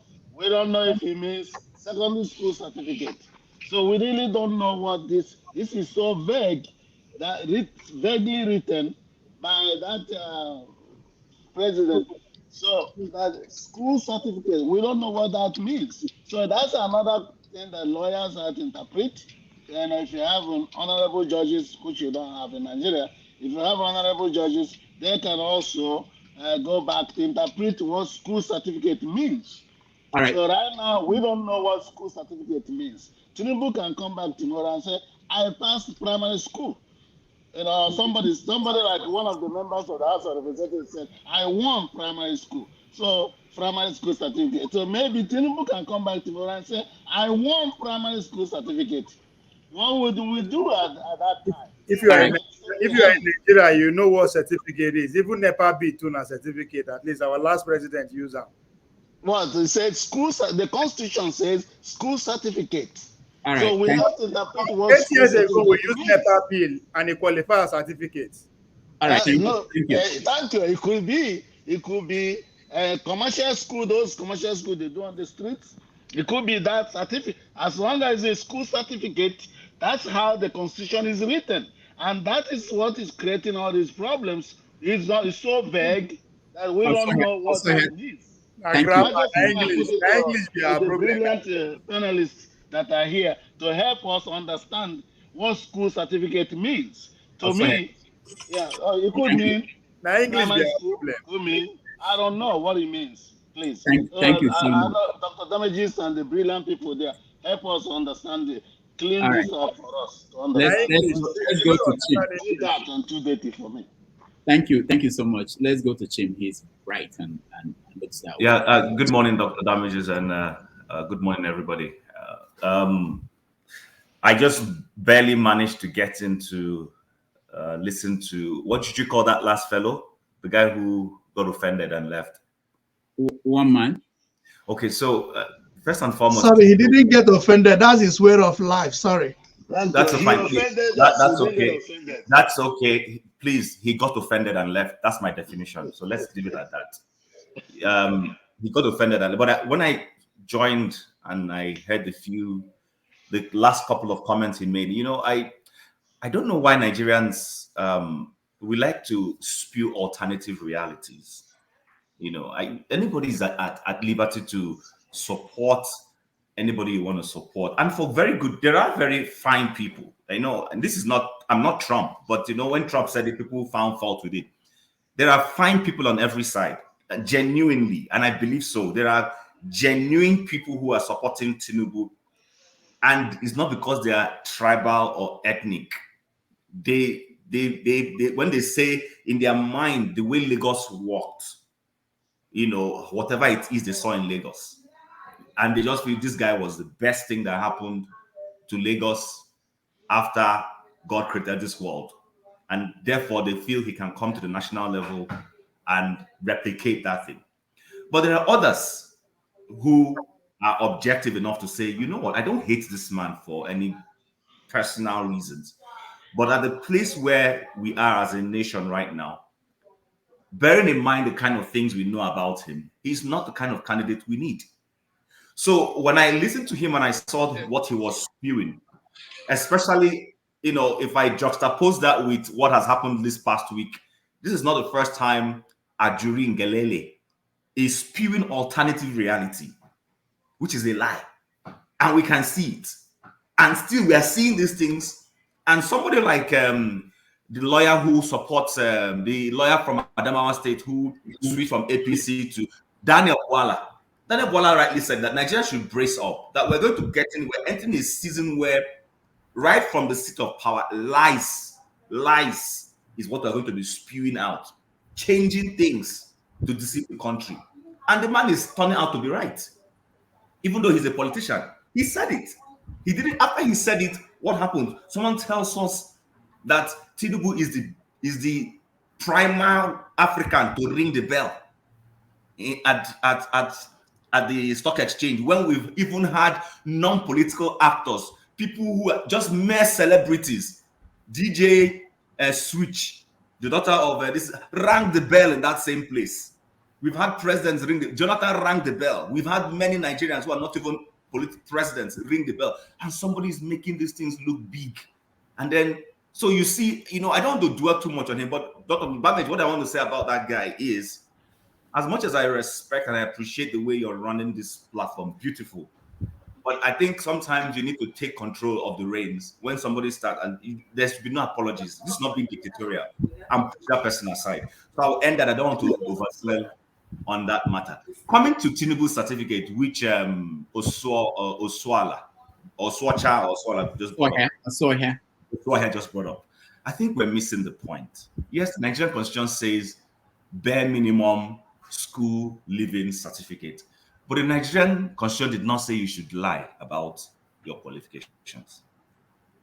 The people are missing this thing. If this man had just presented school certificate, case closed, what we'll be talking about is whether he rigged the election or he didn't rig. But this man presented degrees as governor in 1999, for which Gani Faomi took him on. And considering when he realized he couldn't use that again, that's why this time around, remember the first one, he said he went to one primary school that nobody has been able to identify his name in. He claimed he went to Government College Ibadan, which has come out to be a lie. Then he now brought in the Chicago. This time around, he took his time, knowing fully well that he's lying. He removed primary school, he removed secondary school, and then he now told us Daily College or whatever it is. Chim, it was government college Eric Moore, he claimed. No, this time around he didn't talk, he didn't bring government college. This time around, he removed it. No, you said Ibadan. I was saying Eric Moore, which is just even by my house. No, it's government college Ibadan. It's Ibadan. Oh, really? That's what he's, yes. So this time around, he removed the primary, removed the secondary, and only used American education as which clearly I know I'm making it. I don't have my facts, so I accept that. But based on what we're seeing are clear lies. And so that is what we're talking about. Nobody is talking about whether it is school living certificate or not. What we're saying is somebody has lied on the oath. Remember, when you bring those documents, there's a portion of the form that says, are you confirming that the information you're providing here is true? That is lying. So when you are filling a form, they will say, confirm that all the information you are presenting here are accurate, and that if you are found not to be accurate, X will happen to you. That is what happened to Tinubu. That is what our judges are seeing and turning the facts around. This man lied on the form he presented to the Nigerians. And so that is what someone like Atiku is pushing at the court to say, let us see what this is inside this thing that this man is defending. So nobody is arguing. Nigerians are not stupid. We're not making spurious arguments when we're saying we want to know the president who is running our affairs. I think if it was America, I remember towards 2016 and even 2020, Americans were talking about what is his name?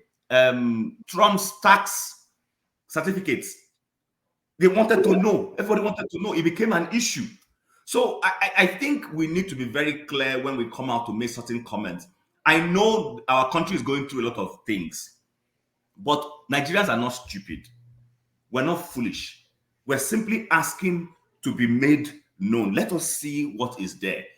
It is one thing we can go back and sort out this constitutional thing later on to say, okay, this whole bare minimum certificate, is it even proper? And then, address it. But right now, the issue is, did the man lie to us on the forms? Okay. That question was put forward to the judges that in the panel, those judges ruled in his favor. So you see, so that's the problem now in Nigeria. You have judges that claim to go to school, claim to be rational, claim to be, they don't have what it takes to be judges. So we have them there, and these questions were put forward to them. I agree with you, and which is why there's been some conversation around the fact that if what Atiku is asking for in the American courts, although yes, the American courts have not fully given him permission, but at least we can see the way the judgment has been going, the proceedings. If this was Nigeria, the judges would have said Atiku has no local standing. He cannot ask. But we are seeing the judge from the lower court who ruled said, listen, that Atiku's request is legitimate before Tinubu's lawyers began to appeal to another court. So those are some of the factors and things as Nigerians we need to begin to address. The system is so corrupt. It's so corrupt. And when we say this, people make it look as if we're just throwing shades at the nation. No, because these are very clear cases. If I lie, I'm looking for a job right now, and then on the form they say confirm, or are you confirm? I mean, I don't have the right HR words, that the information you are presenting is accurate. What they're simply saying is, if we investigate this further, if we ask for your previous employers or your school to confirm that the claims you're making are found to be wrong, you could go to jail. And that is what we're saying. So if our judges and our lawyers do not even understand the implication of some of those statements of somebody signing a form that is misleading, then Nigeria is in big shit. It's as simple as that. That's some of the things we need to be addressing. So maybe our lawyers don't understand this. Maybe our judges don't understand this. So someone needs to go and educate them that what they are saying is they are perpetuating and encouraging people to lie. You know, you cannot have a judgment in Nigeria if judges look at public opinions to make, instead of looking at the law. So they look at public opinions. They throw out this ballot. All right, we lost. And that's how they make judgments. They come up with their own decisions and judgments. So that is a dangerous thing that happened in Nigeria right now. So even lawyers, they throw the thing and they go to social media, they go to the press, they get things from the see how the public react to that, and that's how they present their cases in the courts. So you know, me and you, with all these intelligent people that's in the panel today, it's difficult to go to bed and close your eyes knowing that you are from Nigeria. As something happens, it cannot go to the court to get redress. You know, if something happened, it cannot reach out to any authority to get redress. It's painful, you know, it's painful. Most of us, you know, you always think about how to go back and see how to help the country, how to do, but they keep frustrating every effort everybody is making.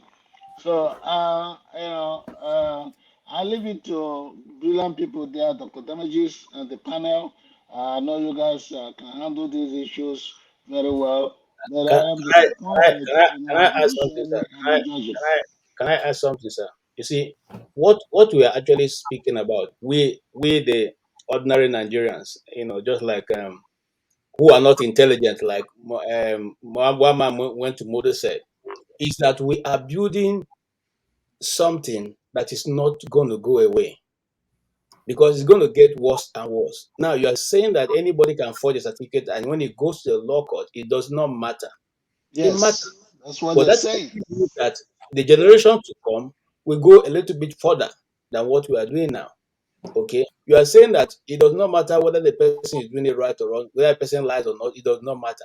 Now, the Chicago State, the lawyers here in America have said to Atiku, you have the right to collect this document.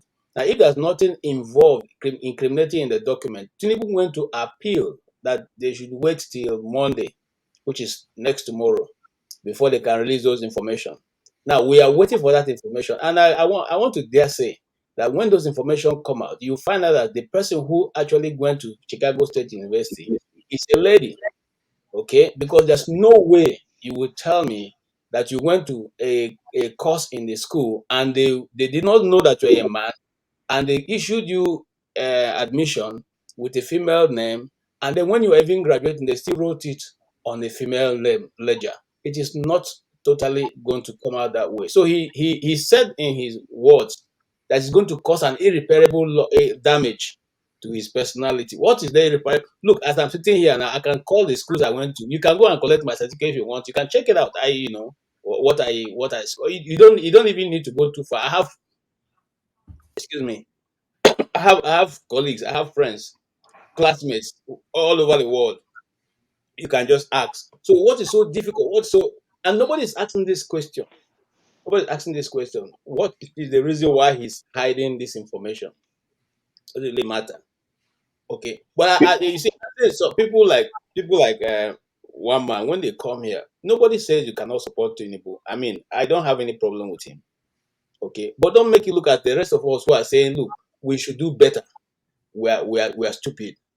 Are you not tired that a nation that is 60 something years old and we don't even have enough electricity for people? Electricity. We don't have road. Okay, and you're still recycling the same leaders who have kept us there. Okay, and let me, you see, the thing is, the most painful thing is that, you see, I may be speaking now. We had journalists, who have become, got to place of power. They become even more, more blatant. They did even worse things to journalism than those who didn't even practice. Okay, so I don't know whether, just like Ruben Abati wrote, maybe it's the spirit in the Aso Rock that is causing those people to change their mind once they are there. Because they want to get there, don't just keep twisting your mind. And if that is the case, let's change the Aso Rock. Let's move the thing somewhere else, so that the spirit will keep, not turn people's mind to do what is right.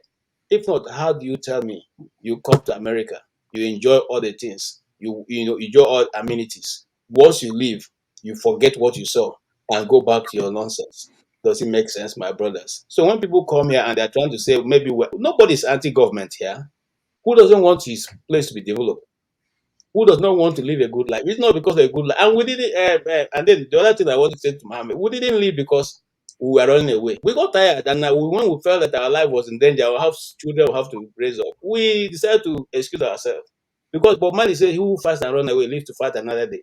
I'm not prepared to now give my life, because that is not what I'm called for. But I will continue to push the lead. I'm not going to give up. That's why we're here, and we know that they are monitoring the channel. I will keep talking to them so that they will hear and change their method. Nobody hates them. Okay. If Tinubu, if the INEC, if Mohammed hadn't dragged us into all this, nobody will bother about Tinubu's winning, whether he had a certificate from NEPA to be president. Nobody was concerned about that. People messed up the system. And it is only in Nigeria an institution of government who taxpayers pay will tell you that what those institutions put as their own law is not followed, and it does not matter. Are you talking to one person? Are you talking to two people? Are you talking to millions of people? The person who set the rules and said against the rule does not matter. And when I think about it, I feel like pulling my hair because it doesn't make any sense. If Okay. just 1 second, I'll go away. If the director of media says that this is sacrosanct, we will abide by this. Nigerians protested. You say no. People are giving people fake news. We will abide by this. And on the day of election, you refuse to abide by that same thing. And the court saw all this evidence in video form, in reported form, and yet they could not hold these people accountable. It beats my mind. Thank you. All right. Mr. Russo, I just wanted 2 minutes so that I'll be able to leave. I just have an appointment somewhere so that someone else could enter. Yeah. Another thing. Hold on. Prince, hold on. You Okay. want 2 minutes. I have only 1 minute because Prince is coming in. Okay. Sure. So I'll take that. I'll take that. Okay. So what I want to tell people is this. Okay.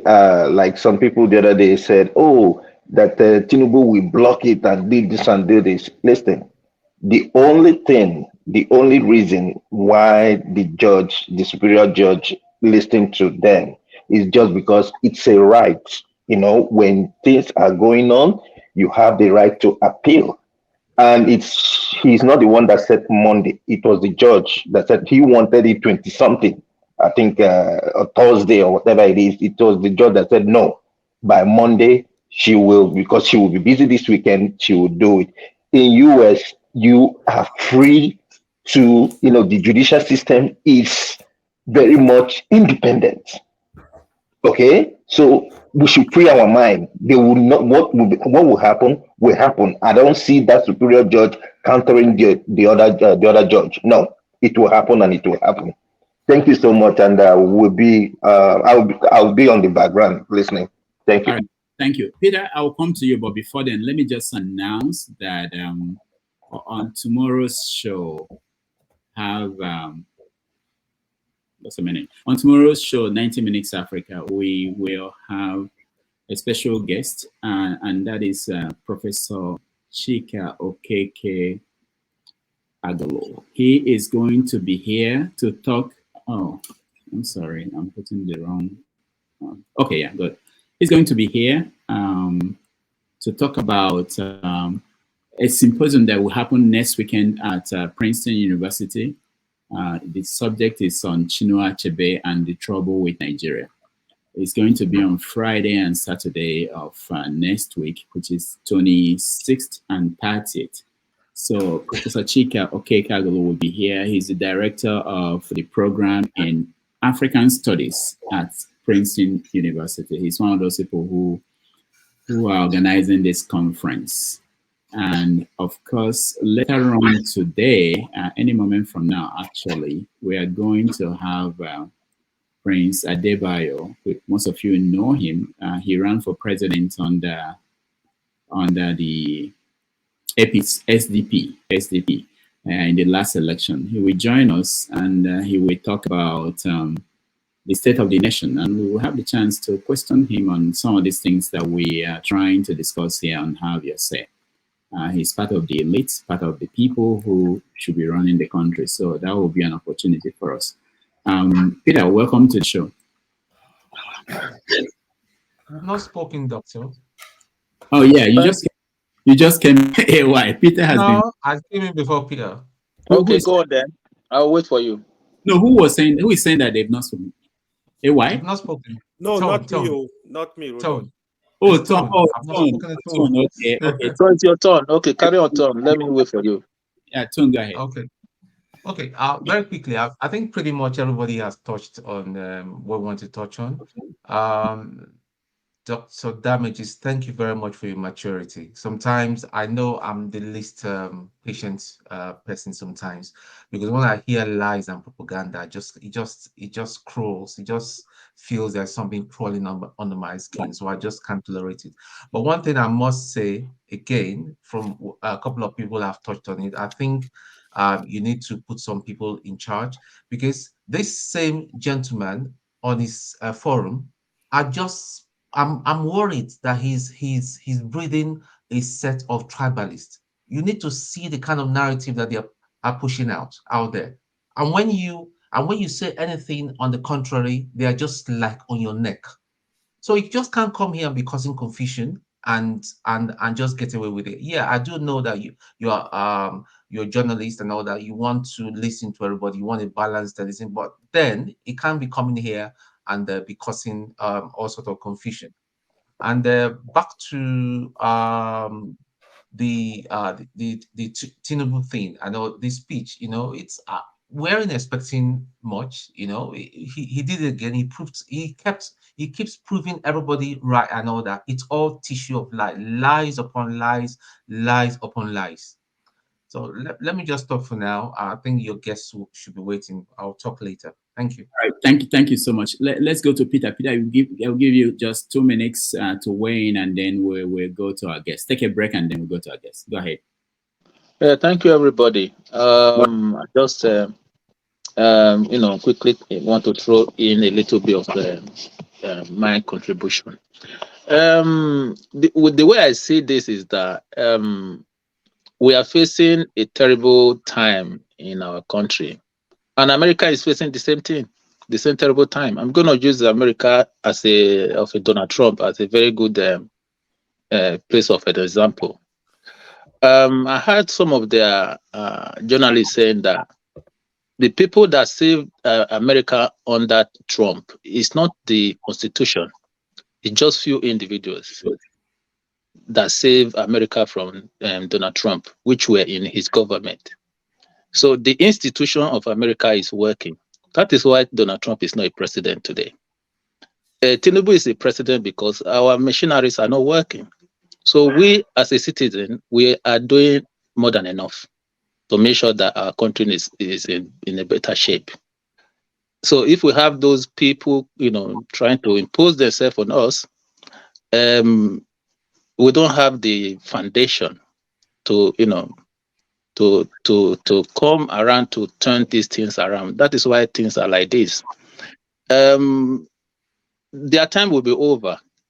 And they want to see a bloodshed before they let us Nigerians, have a breathing space, because Tinubu is not going to do any good to any of us. They come to steal and go, which Buhari did the same thing. So that's why I just want to say thank you, everybody. All right. Thank you, Peter. Thank you so much. We appreciate you. What we're going to do now is we're going to bring in our guest. I don't have a lot of questions for him, so you all will quickly join us in another 10 minutes. I just wanted to say hello to him. You'll join us in 10 minutes, and then we will have a joint conversation with him.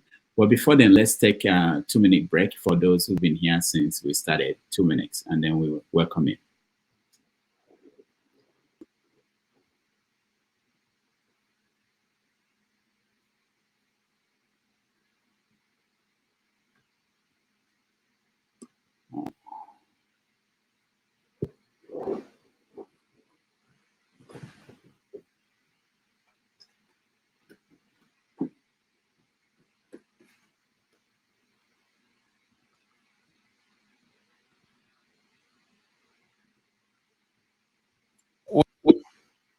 Means the dean's list. I joined Deloitte, one of the biggest accounting firms, trained me. And my first question is,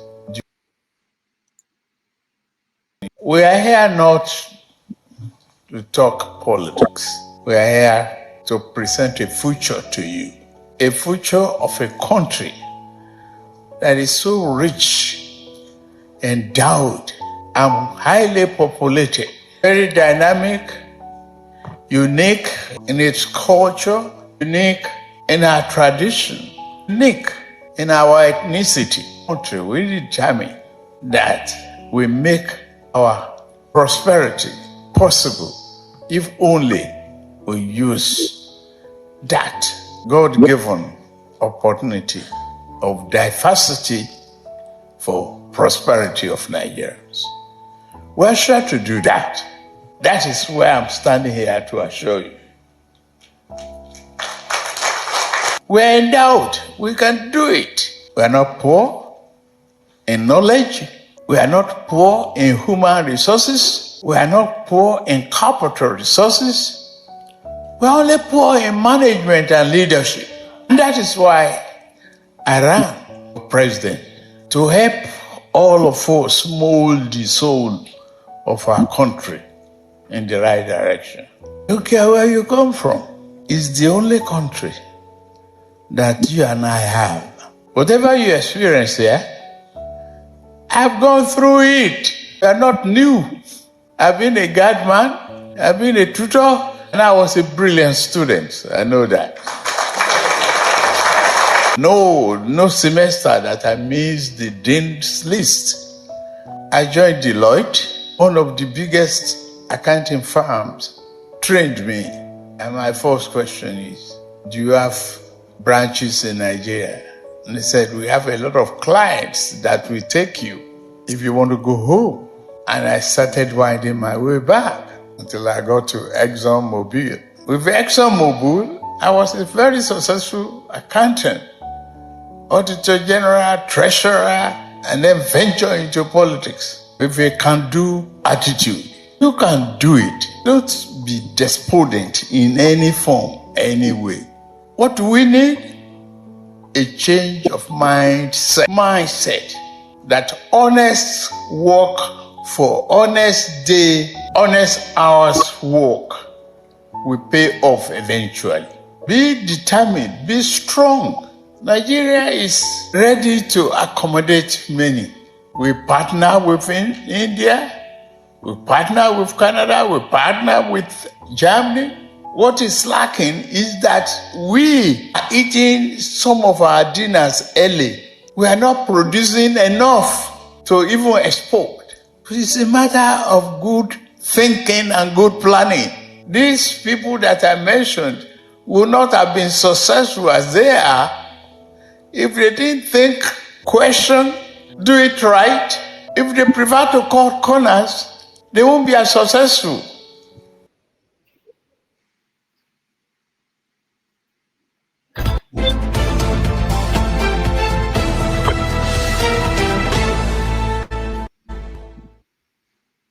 All right. Welcome back, everybody. This is a special conversation with the SDP presidential candidate in the last election, Prince Adebayo. Prince Adebayo, welcome to the show. Thank you very much. Thank you, Ogarudo. We've had you more than any other person on this show, so congrats. I was surprised when you started insulting me before I came in. Yes, I was shocked. What do you mean? You're calling me guest. I work hard here. Yeah. Actually, yeah. Boy, now you should settle me. You know, and let me go and start my own show. No, don't start your own show. We are going to lose our audience. You are calling me guest. I should have land by now. If we are sharing land. To introduce you, then we talk about you are an insider now. You are very good. Thank you so much for joining us. You are the only former presidential candidate who is still out there meeting the media, talking. The rest are. Let me not say what they're doing, but we appreciate the fact that you are still engaged in the conversation. Thank you. I will let the audience come in very quickly today. I don't have a lot of questions, but let me just give you a view on how did you read the Tinubu's trip to the UN? It's what in my hometown we call Uzumaka. He has got safe journey, so that we thank God for that. You know, he's not home yet. He's not home. You know that. I know, but halfway, I think he got there. He didn't get missing. So, and we've not had that he broke down or anything like that. So, at that level, we should start giving glory to God for simple things. And he made a speech which did not make the news, and that's a good thing. If he made a speech that didn't make the news. Yeah, so that means there was no gap. What do you mean he didn't make the news? He was in the news. Abakova said it was the greatest he ever had. Yeah, what I'm saying is that it didn't make the news globally for any gaffe, you know, or anything that Nigerians can complain about. Because the way I'm looking at this older generation in governance is to just first start from the cup is half full kind of thing, that any day they wake up and they have not embarrassed us, we say Chineke Dalu for that day, and then we start to plan for the next day. So it was a kind of normal UN first time thing, you know. It was first time addressing the UN. It was first time going on to the UN delegation completely for many of his team members. And so I think the fact that we couldn't, the late night shows and comedy shows haven't got any material out of it. No, don't say that we have materials. You want us to play some for you? Yeah, if you have some, we have materials. Okay, so whatever let's see that. But from my own perspective, it was like a normal African person coming to the UN and making the regular standard speech without anything that will leave UN observers or connoisseurs to say, where did they get this person from? You know, so it sounded like a typical African head of state speaking, though I don't think he's such a good reader. So maybe over time he will become a better reader. I don't think that Nigeria has been lucky with very vibrant, in the last 2 decades, we have not been having vibrant orators. You know, when was the last time we had one? To my mind, it might surprise you that the greatest speech an African a Nigerian has ever made on the international scene was last made in 1975. Africa has come of age by Murtala Mohammed. It will shock you. Since then, we've not matched that. So I hope that somehow we'll be able to match that, and much more that when we do match it, the oratory will be validated by positive events already happening on ground in the country. Okay. So however bad the speech of a Nigerian president is, it's still better than the reality on ground. All right, let's get quickly to a few things. One is that, so your impression is that we should be happy each time our leader goes out there and they not embarrass us is win for us. But let's get to substances, because he said in this speech, he talked about Marshall Plan for Africa. He proposed that there should be a Marshall Plan for Africa. Will you have said something like that? I will not. I will not, because first, I know that I will be a Nigerian president, and I will not pretend to some African messiahhood that I don't have. So I will be more specific about Nigeria. Two, I will not discuss Africa on the world scene without having provided leadership in Africa first. Because when you go out and speak in the UN General Assembly about Africa, and 10, 20 other African countries come and speak before you or after you, and they don't echo what you are saying, it sounds hollow because there's no coordination. So anytime I'm in the, not every time, but usually when I'm in the US, I go to the African Union headquarters around Georgetown in Washington, D.C. there, when I go to D.C. for any diplomatic related activity. And I usually talk to our representative there. The current one is our fine sister from Zimbabwe. I discuss generally, I try to speak to other ambassadors, get to know what, so that if I'm meeting anyone in State Department or African Affairs and anywhere, I kind of, try to harmonize position. So I wouldn't go as far as that. Then I wouldn't so much concentrate on talking about investors, because that place is not Davos. It's not the World Economic Forum. The UN system, Nigeria has a role to play. There are multilateral issues that are of importance of the UN system. There are issues of reforms in the UN system. There are regional issues in the UN system. There are issues of global security.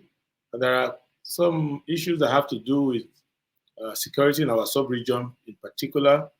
There are some unresolved issues with peacekeeping, and especially in given recent developments in the Great Lake region, in our own Sahel region, and even the constant issues we have in the Gulf of Guinea. So the UN system is better designed for those things. I don't think that's where you come and look for investors.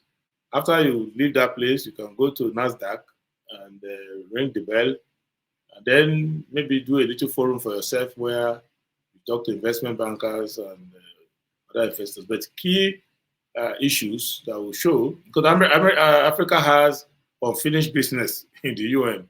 We have the issue of trying to join the Security Council, permanent membership. We have so many other issues. So I think our leaders should understand where they are, and then speak appropriately about where they are, so that there is something that the audience wants to hear. So that will also reflect, if you telegraph what you are coming to say, that will also reflect the composition of the audience. You will see that it is not just UN or diplomatic servants who have no option that will be listening to you.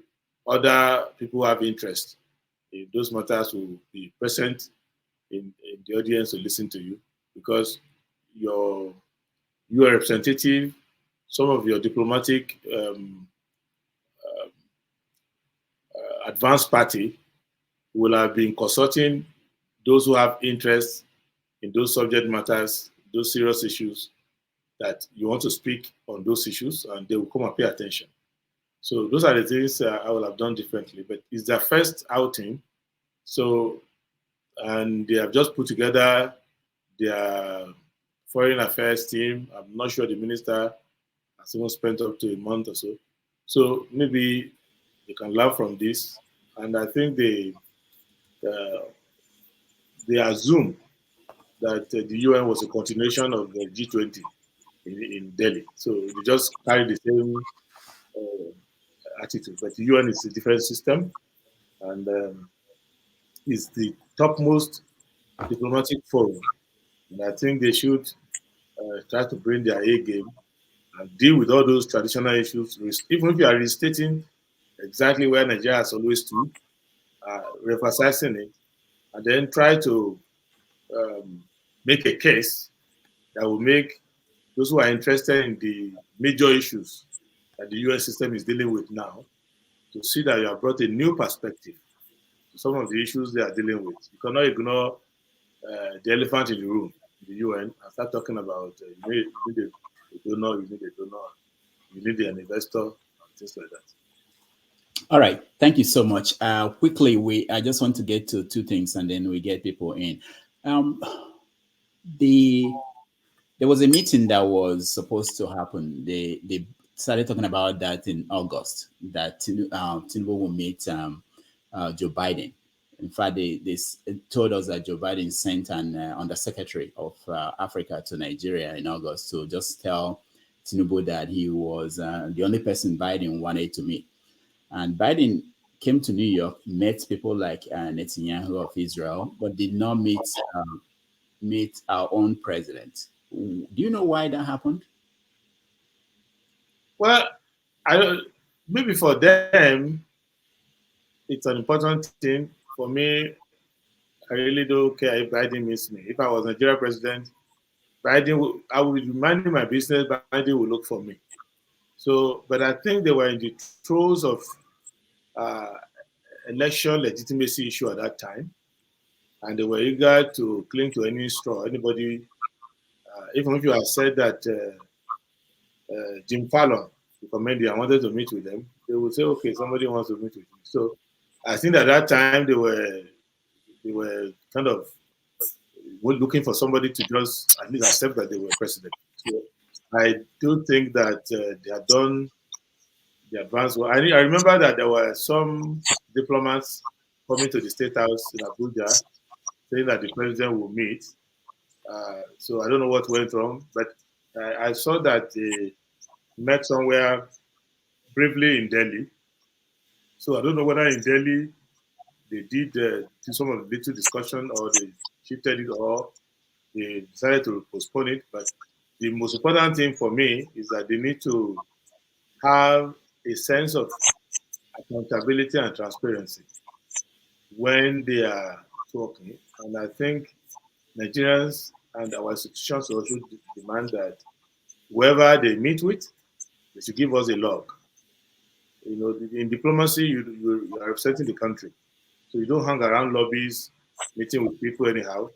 Everybody, right from presidential advisor to our permanent representative, to our ambassadorial level diplomats, to the president himself, they must keep a log. Each time they talk to somebody, we met with Ukraine foreign minister for 15 minutes, we discussed this. There must be readouts sent to us. It's important. Remember what happened, why Qatar had to remove Andrew Young from being a UN representative for the United States, was that Andrew Young met with the PLO for a brief meeting and didn't tell anyone what happened at the meeting. So it's important that we should understand that when you go outside the country, you meet with any foreign person, try your best to try to inform Nigeria. Even when I, as a private citizen, which I am, when I went to the US and I was having consultation at the State Department with diplomats, with other people in the lead to the presidential election, I made sure that I kept some tapes and I made sure that I came back home and reported what I had discussed and things like that. So it's important for you to learn that when you are representing a country abroad, we need to give accountability. Otherwise, we should know if Biden cancel the meeting, if Nigeria cancel the meeting, if they both mutually agree that there was some issue why they couldn't meet and stuff like that, they should communicate clearly and let us know. It's not a political thing. It's a national interest thing. All right, thank you. Let me go finally to the issue in Chicago. You're a lawyer, you practice all over the world, and what is your take on what's going on, Atiku's efforts to get Tinubu's records at Chicago State University? It's a normal demonstration of U.S. jurisprudence. It's most of it discusses how the UN, the United States legal system works, especially how the law works in the state of Illinois, and it discusses the issue, the difference, the tension between privacy, the right to keep your information private, and the right of the public to know who their leader is or anybody who is in the public space. You have there could be some exceptions to your right to privacy, especially if in your assertions in public, and one of the qualifications you advertise for eligibility for a public office is relates to those things. You will recall that there was a lot of Republican effort to get Obama's record at Harvard. You also know that of Elizabeth Warren, Senator Elizabeth Warren, was also an issue. So you could see that when they were asking Obama, bring your records at Harvard. We need to see what you applied, how you applied, how you got it, whether it was affirmative action, whether you got it on merit, whether you claim American citizenship, whether you claim to be African American, this and that. What's your grade? Actually, things like that. I recall that Obama was not too eager to bring those things out, and I'm not sure anybody has seen the full records of Obama up to now in Harvard, but the public demand for it was large. And the same thing, Elizabeth Warren, remember the story of whether he claimed to be Native American, and that was how she got into college and stuff like that. So so America is used to that people would want to know the background of a public person, especially a public official. And the law has some sympathy for keeping unnecessarily or excessively private information not to be in the public domain. At the same time, if public interest considerations override it, the court system will make an exception and ask this information to be released to the public. Now, with respect to our politics here, it is, to my humble mind, not as important as it is in validating the US legal system. For us here, I think that one is, it shows three things. One, that we are fighting over something that our legal system has rendered irrelevant. For example, the court that should have mandated that a presidential candidate of who wanted to become president of Nigeria to disclose his academic record should be our own court, because this is the country where you want to use it. And if you are running as a candidate here, if it's important to us, our legal system should insist that every person who is under such a challenge should be the one to produce the record. Secondly, if you did produce it now in the 2023 election, it is not admissible before our court anymore. So in the appeal before the Supreme Court, in the two appeals, none of them can bring it to the court. The Supreme Court will not even look at it. So thirdly, that I hope that with the government making 1 million mistakes in almost every thing they touch, from foreign exchange to managing the economy generally to managing cost of governance, to the quality of their nomination and the process by which they do these things, by the way they can hold the policy the last 3 months with respect to, for example, the subsidy regime that they said they had removed and then they are still doing it and stuff like that. So when you have all of these issues, I hope that this Chicago sideshow will not suck the energy out of the media and suck all the oxygen in the room, and a lot of misgovernance and bad governance will be taking place, and we'll be entertaining ourselves with Chicago thing. And in the end, when we now get to the grand finale of it, and that document is now in the public, we discover that one, the federal it won't show much. It will show that maybe there has been some lack of candor with respect to the best students or not the best students kind of post, which won't make any difference. Or there will be some terrible revelation in which people will say, so what? We never had a good impression of him anyway. You're telling us one more thing. It's not going to move the needle. So that's the way I see it. And as an opposition, I decided to just concentrate my own on policy angle and to try to give the people will not imagine that what they are doing is the only thing that any reasonable person can do in government and things like that. That's what I see.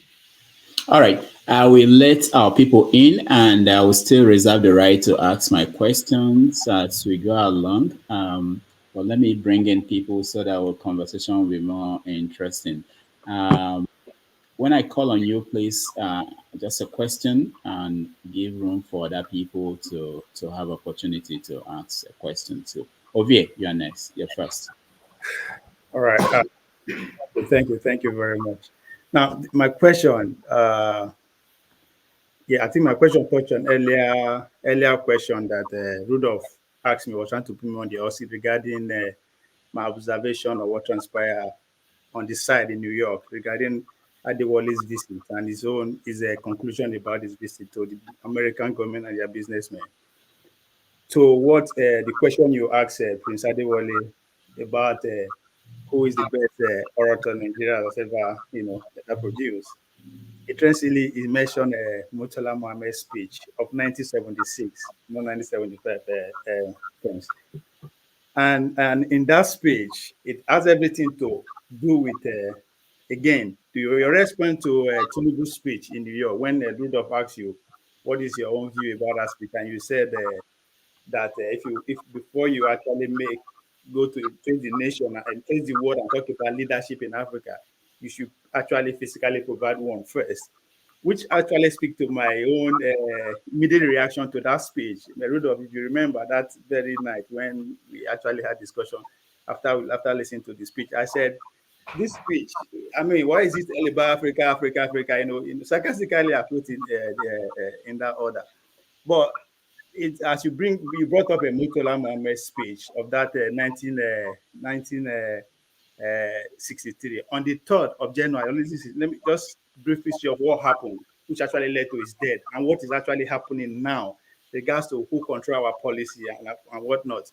On the 3rd of January 1976, the American ambassador to Nigeria, Mr. Donald Esson, brought a letter addressed to the Nigerian head of state from the United States President Gerald Ford. The same letter was sent to many African leaders. Murtala considered this a contemptuous gesture, an attempt by the Americans to dictate policy regarding the Anglican Revelation struggle. Now, he continued, he says, his federal military government took the bold and unprecedented step of releasing President Ford's letter to the press. It also issued a strong response, calling the letter a gross insult and basically telling the Americans to go to hell. This event triggered Murtala Mohammed's decision to attend the OAU conference in Addis Ababa and deliver his message to the world, which is the speech that you refer to, Prince. on the 11th of January at the Extraordinary Summit Conference of OAU held in Addis Ababa. He gave one of the most powerful speech ever delivered by a Nigerian leader, pulling no punches as he relied against the force of neo-colonialism and imperialism, aiming to keep Africa in poverty and strife.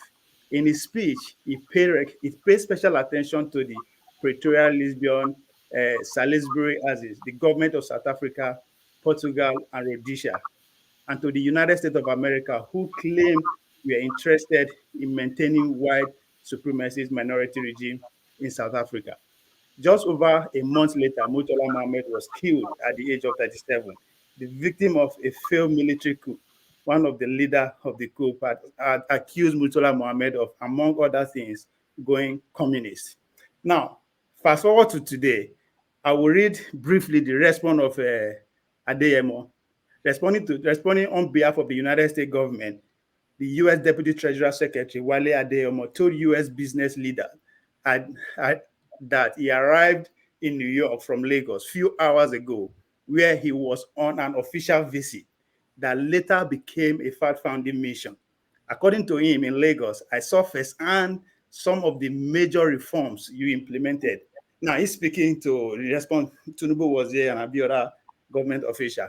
You implemented in Lagos and the transformative effect it has on Nigerian commercial capital. People have testified to the fact that the reform you have put in place as president are quickly enhancing confidence. American business are paying attention to that. And from what we have seen so far, Nigeria is proving to be a new frontier for investment. We will encourage our companies from our end, and those of reform continues to deepen. Also speaking, so it was kind of a positive command. Now, my question, in your response to removal of subsidy, which is they are actually taking credit for, in your response to removal of subsidy, you said it's pretty much that is what business, what is it called? What's it called? The World Trade Organization policy and all that. Pretty much, this is a policy that has been dictated by us by the Western power, regardless of who actually win the presidency, except your party will say they should not refuse the subsidy. Now, looking at this two scenario, this was Murtala Mohammed was 1976, and fast forward to today. My question is that who are we? Who they run us? I'm sorry to put it like that, Mr. Prince, Prince Adewale. So, I mean, are we progressing? I often describe Nigeria as we are confused people. Am I right in seeing this? All right. Thank you, Ovie. Prince. Yeah, thank you, Ovie. I noticed that you have brought a piece of history back. Something I used to see in the past, some red cap. It's 1618 now. Yeah, but it's okay. So let us, last time I saw it was before Murtala's speech, 1976. That's that time I saw this red cap. Okay, so now let us understand something like in every country, there are tendencies. A country doesn't go in one direction. It goes in the direction of the dominant group. Even America, that is seen as a capitalist country, has its own left-wing people, called left-wing people, who had a different idea of what the country should look like. Putin leading Russia, different from the person there was another person whom Yeltsin was supposed to hand over to, who Yeltsin did not handed over to Putin. So every country has its own tendency. And in Nigeria, the tendency that Tinubu belongs to has been the dominant tendency from time. So when we became independent as a country, even in African regional diplomacy, we had two camps, the Casablanca group and the Monrovia group. And I think Nigeria belongs to the Monrovia group, together with Hubert Boyin and not the rest of the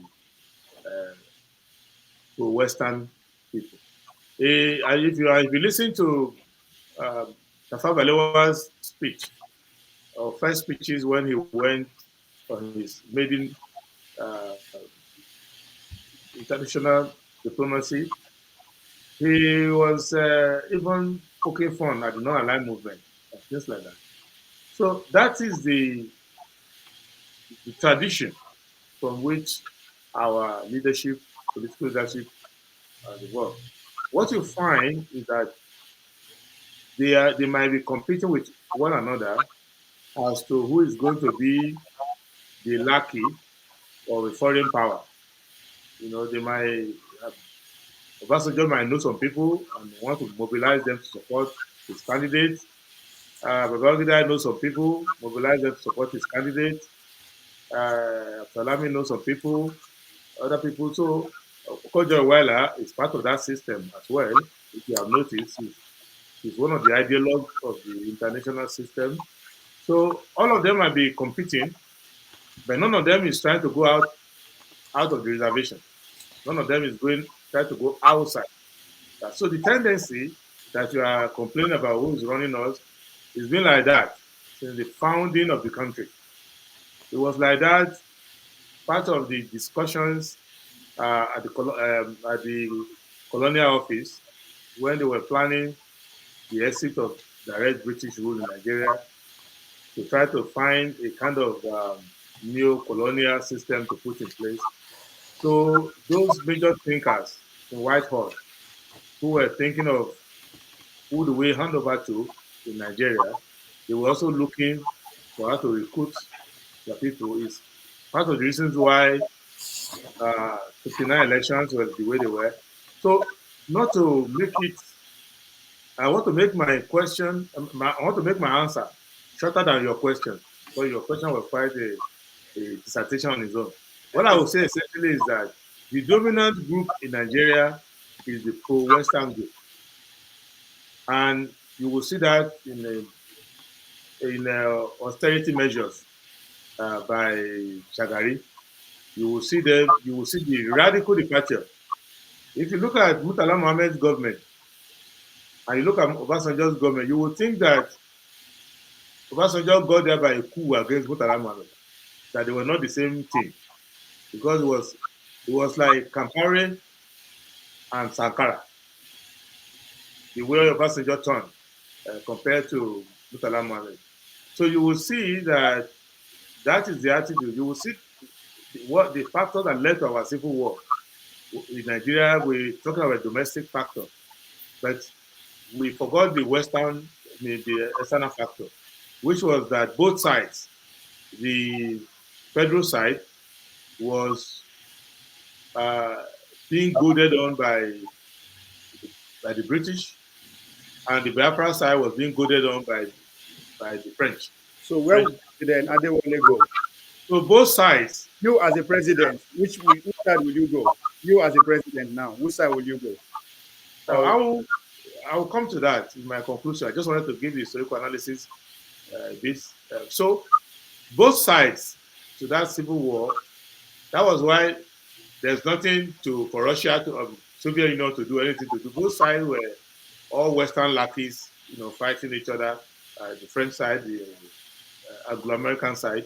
So in the end, if you travel down in history, look at Babangida's structural adjustment program, you could see that it was also a Western-led part of the discussion that he had with Thatcher and Reagan, and those are the things they had in mind.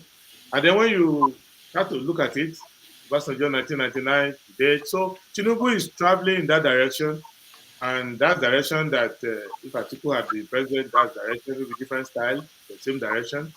I think clearly that if Mr. Peter Obi had become president too, maybe he will be walking through the EU system, because Tinubu is extremely American, and that's one thing a Nigerian will discover over time. He's a client of the American system. What he's trying to do now diplomatically is to try to reconcile the little tension between French influence, because he's very close to the French, extremely close, maybe one of the closest to the French of our recent presidents. So he's an American product, part of the American system. Now he has friends in France, so he's trying to reconcile that and deliver his diplomacy. So I won't hold my breath with respect to anything radical, anything to Africa, anything like that. Now, what I will have done is to actually make foreign diplomacy secondary. And that's always my advice to any leader. What you do at home is the beginning, is the cornerstone and touchstone of your diplomacy. So I would rather, first, I will try not to emerge from an election in which my legitimacy will be an issue with my fellow citizens. So I'll try to unite my home. And secondly, in trying to put a government together, I will try to see that there's no schism in the country, carry everybody in the same direction. And then, so when I have a strong pedestal at home, then I would rather want to show example and let the world come to Nigeria to see what we are doing. And for obligatory meetings like the UN and all of that, I think I will touch on, I will be a little positivist and legalistic to try to enforce the UN test, the UN Charter, and all the other agreements that we have entered it with other countries multilaterally and all of that, and leave it like that. And come back home and face my national security and national interest priorities. I'm not going to be kind of telegraphing all I need to do in my country. I think people will just see that I'm a better president. There's more accountability. Our institutions work and things like that. And if you face that, I think internationally, people will take note of it and realize there's a new leadership. But I don't think diplomacy by making empty speeches has ever saved anyone. All right, thank you. For those coming up, please make your questions short so that we can get as many as possible. There are people who are waiting and we don't have much time. Okay, so Chim, you're next. Thank you, Prince Adewale, for joining us. First of all, I want to congratulate you on your modest outing at the last elections. It takes a bit of courage to throw your destiny into the rings, and you did that. So congratulations for that. Thank you. So I have two questions, but I'll make them very short. The first one is about the election. So you are a participant in this electoral process. You ran for president, and considering all that INEC, brought out as plans, as processes, they engaged the presidential candidates and your parties severally, told you what the rules would be. Bearing in mind all that happened, would you say that the last election, especially the presidential election, was free, fair, and that INEC truly abided by what it said it was going to abide by? That's number one. Second question is this. Professor Wole Soyinka has clearly come out to be very controversial following the election. He in particular seems, I'm using the word seem advisedly, to be in alignment with the current president. In other words, he is supporting the current president as much as he tries to act as if, but we know that is where he leans. Considering the fact that I don't even believe he voted in that election because he was not in the country during the election, would you say Prof's assessment of the situation is truly a reflection of how Nigerians feel about the election? Those are my questions. Thank you, Chim. Prince. Okay, number one, let me start with, yes, I thank you for your kindness. One of the reasons why I come here is that I meet kind people like you who even say good things, encourage us. So if it's for Rudolph alone, there's no point coming here because he has never even thanked me or comforted me in any way. So since I lost the election, so I thank you. So what I can say is that INEC engaged all of us, told us what they will do, and I think they were short of telling us that they will take the results to J. Gabriel first to pray over it before releasing it constitutionally. But I'm not the type that forgets history. I think immediately I started saying, don't believe INEC. And I started saying that from the beginning.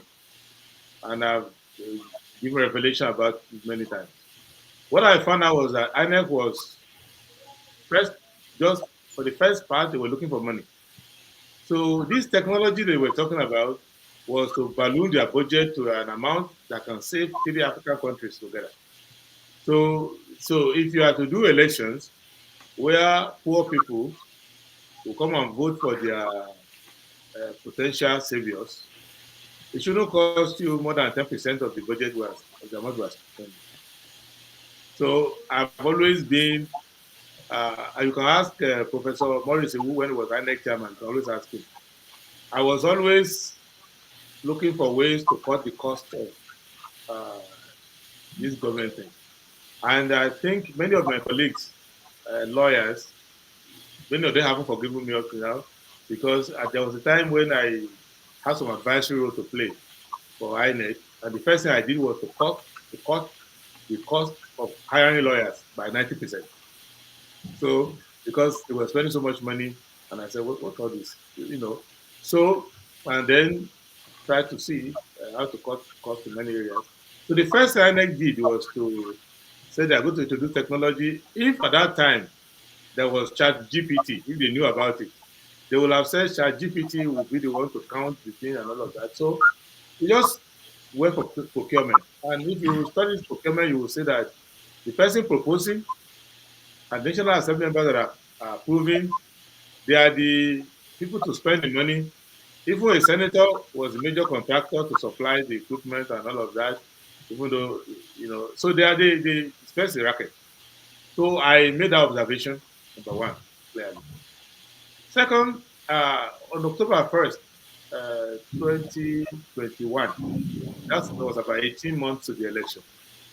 Patu told me, Atayu Jega, and other friends of INEC like that, call us for a colloquium or conference at Rockview Hotel in Abuja.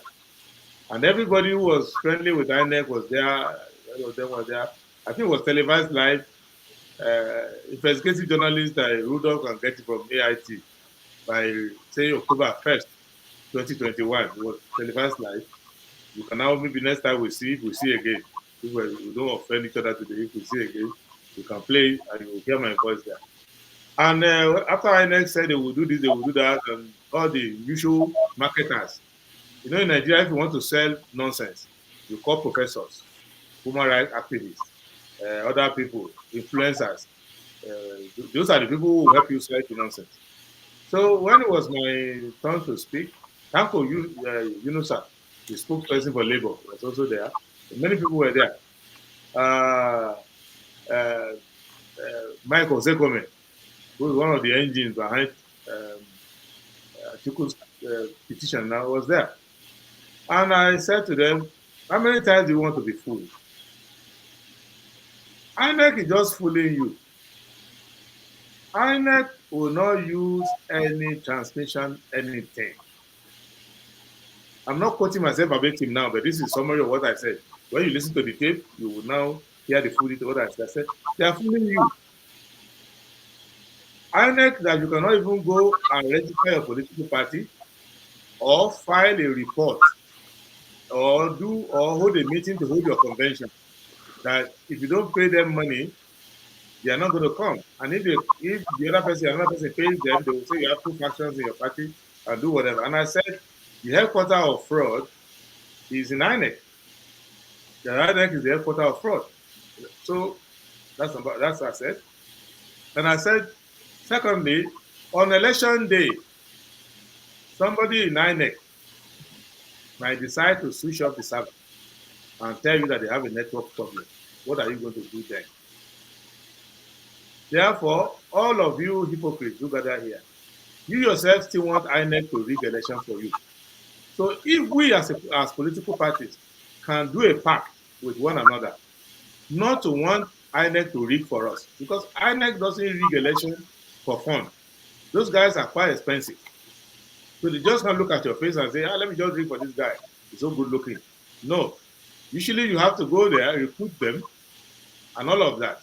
And I also mentioned that many of you here are already taking your party members and campaign people and giving money to INEC so that they can make them ad hoc staff, so that they can rig for you. So if we agree among ourselves that we are going to have a free, fair, and credible election, none of us will be desperate, we can do it, then we can now, all of us now can now face INEC. But INEC technology, all of this is not going to work for you. And you must get your party agent, and all the party must tell their agent, no cheating, no fraud, and all of that. If majority don't want to do it, only one or two want to do it, it will not work. So, and I said all of that. So I wasn't one of those who was carried away by INEC and all of that. I knew it was just a game. Second, while the election was going on, the political preaching every rule in the book.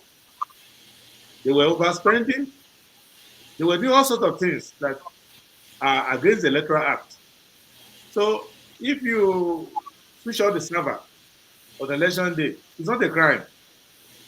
There's nowhere it's a crime. But if you bribe a voter, it's a crime. If you spend more money than is allowed to run elections, it's a crime. So people who were already committing crimes as we were going along the way, the political parties, the presidential candidates, and all of that, anytime we met to review, I always brought this matter out, that these people are already committing crime. So on election day, I will not be surprised. See, and I used to raise it. So Retu will join me and say the same thing, and things like that. So I wasn't too surprised on election day that the thing turned out the way it turned out. So because I knew from our own internal records, as at 4 p.m., as at 7 p.m. on the election day, my people and journalists can go around, I can give them what their name. From announcements alone, they were already counting for us millions of votes from announcements, not just ballot. You go, there are polling units, there are wards in Katsina, in Adamawa, in Bauchi, in other places where when they announce, you say SDP, SDP, SDP. But in reality, is that the state executive, I don't want to start pillaring my party all the time, the state executive in some of our state branches, even the SDP person came from APC or came from PDP. So as they are calling number of vote cast 550, SDP 320. When they are writing, they don't write 32 because your agent is also there writing 32 with them. So if people clap and walk away. So there are so many layers of fraud done. And long and short of it is that the electoral system was not free, was not fair. And I've always been saying it. The only problem I have with people is that you participate in all the criminal, unethical, immoral activities that led to the final day. Then when it doesn't go in your favor, you suddenly become holy and say, INEC is not good. Then when we were saying it, you can see it on record, when we were saying as troublemakers, what I think happened to the major political parties was that they didn't realize what we were telling them. And I told them, even when they tried to change the color of money and all of that, I told all of them that PDP was hailing it,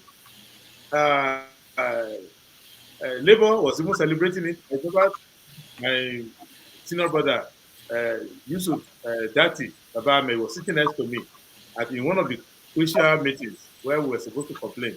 And he was saying that this changing of money is the best thing to have happened and this and that. And I told him, I have a handkerchief for you, which I've not used. On the election day, when you start crying, always call me, I'll give it to you. Because they are fooling you in the villa. That some of this manipulation they are making is for your good, is for you. You cry, you realize that they are setting you up. So if you don't understand what is called the difference between trying to beat the system, fight from outside, and you want, I saw there were many people there. I think Ambassador Toyo was there, former Governor Atta was there. Many people were there. Former chief of defense staff, Masiluta Aguai. Many people were there. When I was pointing to him that I know what you guys are doing. You're supposed to be an outside people's movement, but the things that will lead to free, fair, and credible election, you are not joining us to fight them. And you think that these things will favor you, but they will flip the coin the last minute, and you discover that you are stranded. You can ask him, and he was recorded when I said it openly. So that on the election day, when the thing was happening, it was just like me having seen the preview of the movie and seeing the movie now playing. And what shocked them was that the least favored of the system, the prodigal son of the system, Tinubu, was the one that the godfather was working for anyway all along. So they discovered that, and then all hell was let loose.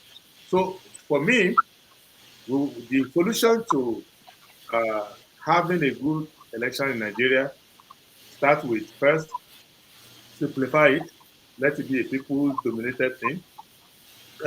Technology, all of those things will not save you because technology requires honesty. If I don't want to do this interview now, I can always tell you my network is not working. I can start switching off my camera and get somebody to switch off the light for the mains, and I'll say, sorry, I can't do the interview. So the integrity of the man is more important than technology. Technology is a tool to enhance your intention. And if your intentions are bad, technology will be bad too. So now that's with respect to the election. So on the merit, it is not a good election. It started poorly. People were robbed of their billions. All that money they shared among themselves. Some of the people we were competing against in the election were being funded by INEC anyway. So, and all of that. And some of the so-called observers, donor, EU, they themselves had candidates. And whenever we met with the EU, I always told them, people are just fooling yourself. You have candidates among us here. You're not coming for free and fair election observer any rubbish. I'm not a fool. I know how you are funding them. So there were a series of conspiracies, but I think the Tinubu conspiracy, because that one is a gangster on the street, do it by yourself conspiracy. That one worked more than the one that people were relying on the system for too much. So, and then I also noticed something which was crucial for me. Wherever I went, all over the country, and I tried my best with my limited resources to go around, the person I always met with the most desperate people to work for is APC, Tinubu. So anywhere you went, you will meet these people. You can ask anybody who work with labor, work with anybody. Anywhere you went, no matter whether they are popular with the people or not, there will be one kingpin or election kingpin somewhere who is working with them. So they plan their presence quite well.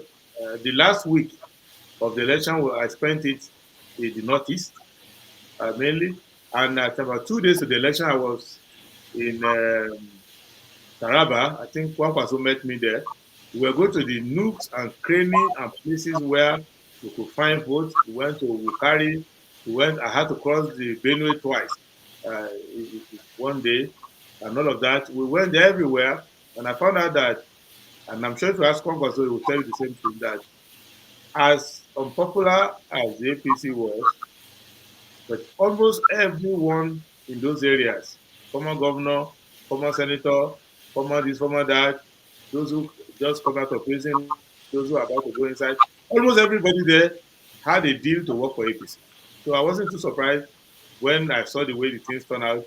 Even those who were relying on Khan and all those, they later discovered that. So there was some deep penetration. So people should understand that if you want to do a radical change next time, we need to also have very deep-rooted people who are monitoring each polling unit. So in summary, for the election, I think it's not the election that INEC promised Nigeria, but I knew that the promise was not real. Second, the political parties themselves were okay with it. That was why INEC could get away with many things. They were not ready to criticize INEC, fight INEC. Once Festus Okoye came out and started telling the story, they will be nodding and all of that. I remember, I'm sure you asked you already this. The last meeting before the election, the chairmen of political parties, all of them, apart from Showore, stood up and said that INEC plan was the best. If the government wanted to give INEC any problem, they would rather die for the INEC child, all sorts of rubbish like that. So, but all of them had friends in INEC and they were thinking of what to do about it and how INEC was going to help them. And I also knew, to end this segment of the question, I also knew that there was fire on the mountain when INEC staff started pledging their loyalty towards the end of the election, pricing their loyalty. They will come to you. I'm in charge of this particular ward. If you pay this amount, the ward is for you, and things like that. And I noticed that many political parties, including those who are making noises now, were actually patronizing them and all of that. And even after our presidential election, when I went for governorship election in some of the states, I still found some of our candidates contending with the issue, with INEC officials coming to their houses at night, talking about how they're going to help them forecast and things like that. So that kind of election is not the election that our forefathers and our children combined together want to see. Now, with respect to Professor Wole Soyinka, he's not even a voter. So that was why when people were competing to go and see him, I read his books. I like his Bungi Harvest and other things, but I have not particularly thought that influencer politics is my kind of politics. I like to, but if I'm invited by any big person, I tend to go there, just to honor them. But I have never thought that influencers are going to be the driver of the democratic system. So his opinion about the election or about anything is not really that important to me. And as a Nigerian citizen, he has the right to have friends. All I know is that of the presidential candidates, he has a number of friends.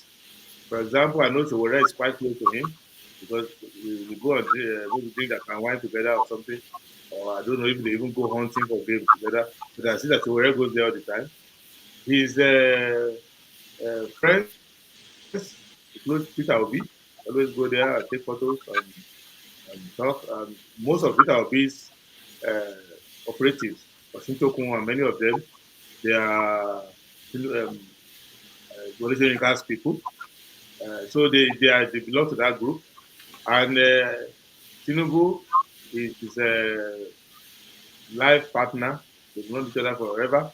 And they were involved in Adeco together. They have their own. So Seneca has a lot of friends. And among his friends, he's probably going to be more impressed with one or the other.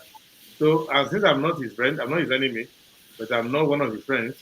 So I see that as a friendly discussion among themselves. Because before the election, Showore will meet with Seneca, discuss. After the election, I think he's been there twice or twice. Same thing with Peter Obi. I think he was very keen on Seneca's endorsement. They were all for Seneca to endorse them, and we were really working hard on Seneca to endorse them.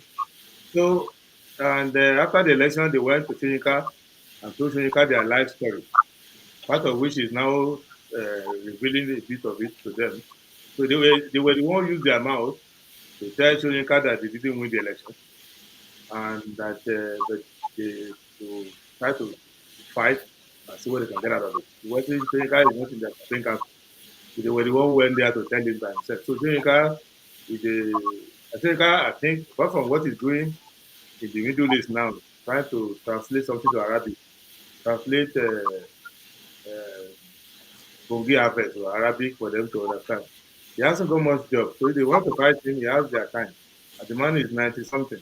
So he can always get away with anything. He's closer to the gods now than to human being. So I don't want to waste my time on that. There is nothing Soyinka has to add to what happened to the election that we already don't know ourselves. The only thing he's telling us is the fact that some of the people who are doing election petitions, especially Labour, that they had told him they didn't win it, but they're just trying to win it. So I'm not going to intervene in that. But in my early March interview with Rise TV, I had mentioned it that one of the problems we will face in this obviously bad election is to try to make claims that you cannot sustain. And internal numbers shows to me that the election was very bad, and I've counseled everybody that we should just be talking the way I'm talking now to say the election is bad. It's bad in this area, that area, that area. We should cancel this election and do a proper one so that Nigeria will not regret the next 4 years. But when people were supposed to reach that conclusion or that consensus that the election was rigged, some decided to change their mind and say, I want my mandate.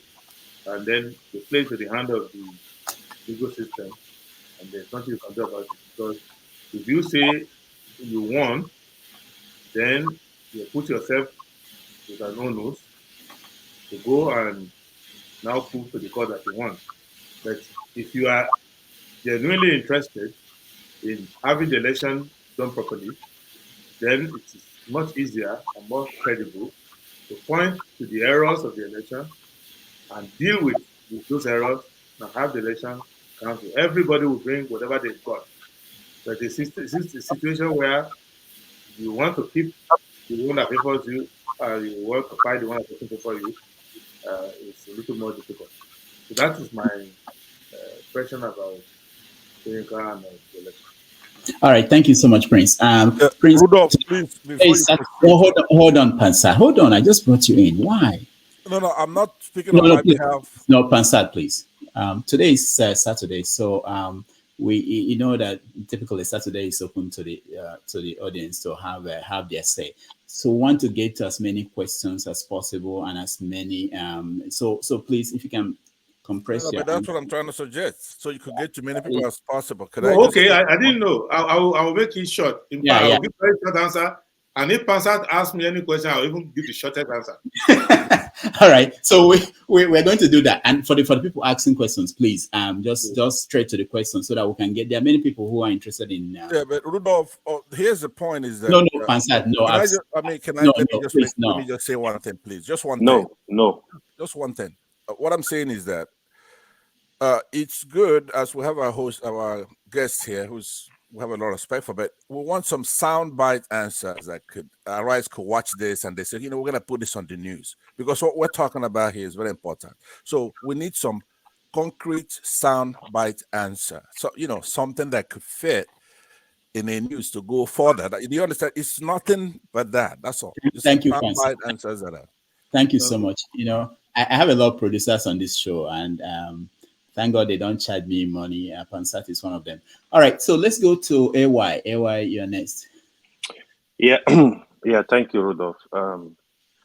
You are welcome, Prince Adewale. My question: I know you spoke about the government policies. Specifically, I want you in very specific terms. The subsidy removal and the Naira unification. I want you to comment on these two. Do you agree with the policies and the implementation? If you don't agree with both, what would you have done as a president? Because we consider you a presidential candidate. So just be very open and explain this to us. we need to know, because currently, obviously, you see the hunger in Nigeria, how this is affecting the people. I want to be, what would you have done as a president? The other thing is, the opposition parties, do you think you guys are doing enough? Some of the parties, with due respect, I consider them as business centers. What is going on? What are you guys doing to keep the current government in check? I don't see people doing enough. The last time I remember Nigeria, we had very viable opposition party was in 2014-15, the APC then. That promised us everything. I mean, you will give it to them, like Mohammed was able to hit on the government so hard. But now I'm not seeing that from PDP to Labour Party to your SDP to other political parties. What are you guys doing? You guys, I don't think you guys are doing enough to criticize the government policies. The last question is, you spoke about the pro-Western group. Do you consider, is there any presidential candidate, the frontline presidential candidate, you consider immune from Western influence? Specifically, Tinubu, Atiku, and Peter Obi. I want you to comment on that. Thank you. Thank you, AY. Okay, quickly. One, first, there's no policy. We use the word loosely. Tinubu has no policy on any of these things. What Tinubu has is just a proclamation that he agreed with removal of subsidy. But the policy must have some content and details and targets. So there's no policy yet. So, but I've always opposed it, even though the three presidential candidates who scored the highest marks, Tinubu, Atiku, and Peter Obi, all of them said they supported it. I didn't support it because of the clear indication that it will bring cost push inflation, and it will bring a lot of disturbances in the in commodity prices and prices of services. So you have disturbance of price equilibrium across all markets. This is what has happened. Second, I don't agree with them because even in the implementation, they are not doing it. They are still hiding some money, which they will later tell us they use for subsidy, but they will find another word in the dictionary for it. Because by the general direction, by now, petrol should be selling for 1,000 naira per liter. But they've managed to keep it around 700, and they spent up very close to 200 billion in this short run to try to support that fake program that they are doing. So and I've been open about it. I've been talking to the media. So if you just Google fuel subsidy and type my name, you probably will see me talking there. So we will try to do that. With respect to foreign exchange, now there's more I can say about fuel subsidy, but I'm following the Pansat doctrine, which is sound bites. So. But if you can tell us what you would have done differently, let's say you are not removing the subsidy, what would that? Because the government needs money, right? Mm-hmm. No, the government needs sense. They have enough money. Mm-hmm. The money, you can even go and give them 100 billion. They will blow it in 6 weeks. They don't. You need sense, not money. It's not money that saves the country. It is the ingenuity of the leadership and ability to make people productive. What I would have done is to do petrol displacement. And I even told them on AIT a few days ago that they needed to have a target of petrol displacement, which is to say in 24 months, only half of those who are locomoting and powering motors or engines with petrol and diesel now will be on diesel. Do the displacement. And they can do compressed natural gas, they can do so many other things. Even though if you look at the gas market now, because gas is also priced in the dollar, you will see that even domestic cooking gas, the price is also coming up. So, but the displacement is what they need. Lagos has done something, though it took them 2 decades plus to do it. They did the other form of displacement by running the metro that they are running now. So if you watch the visual of people jumping through the window to enter the metro, you will see that Those are people who will have been using their own vehicles or jumping on petrol-driven public transport. So if you do more of that, you may not do trains. You can do, buses. A lot of it. I don't see them doing any of those things. They just share the subsidy money, palliative into bag of rice, and people breaking commissioners' head over things like that. So there isn't any articulated policy. So those are the things we will have done differently. You will not even remove the subsidy. You will just displace the demand. Once you displace the demand, the price will fall. The demand will fall, and the amount you have to spend to subsidize it will. And if the people whom you are now subsidizing for, if majority of them are now off petrol, then you can remove the subsidy because it will be Rudolph and I left driving our cars. Then you don't care about those two people who are rich and pompous. You want to deal with the common people there. So now you were talking about Naira. Naira. The same thing I would say is that unless you have a strong reserve, you try to manage demand for foreign exchange. That's the only solution. The duty of macroeconomic policy is to manage demand for foreign currency. Not to say, I leave it floating. When you don't have a reserve to back it up, you'll be bankrupt like Ghana. You'll be bankrupt like Argentina, like Zambia. So, and other countries. So you cannot do that. You try to manage demand. And to manage demand, you have to manage demand from the government itself, because the government is about 45% by my statistics of the demand for forex. So even Tinubu is a forex spender. He drives foreign cars, he eats foreign food and everything. Even that swastika on his head, I think some element of foreign import is in it. So, and then he flies a large delegation. He has so the government itself is consuming forex. So, and then some of our productive sector also need forex. And then Nigerians and their people want to save their forex will not be begging Dubai to lift visa ban on them. Visa ban is going to save you forex, because there will be no housewife tormenting the husband to go to Dubai for shopping. The Emiratis are not going to come to Nigeria to come and buy anything. And they're not coming to Oguta Lake or Ogudu Ranch. It is we who go to their shopping mall and tall building to take photo and all of that. So if you are trying to save your forex, why do you want to let them ban us so that we can at least save our money? So as long as they're not banning our product, they are buying. So if you are selling gum Arabic, you are selling anything, the Emiratis will buy it. So there is their loss. So now, with respect to political parties, well, you don't expect Labour, PDP to be opposition.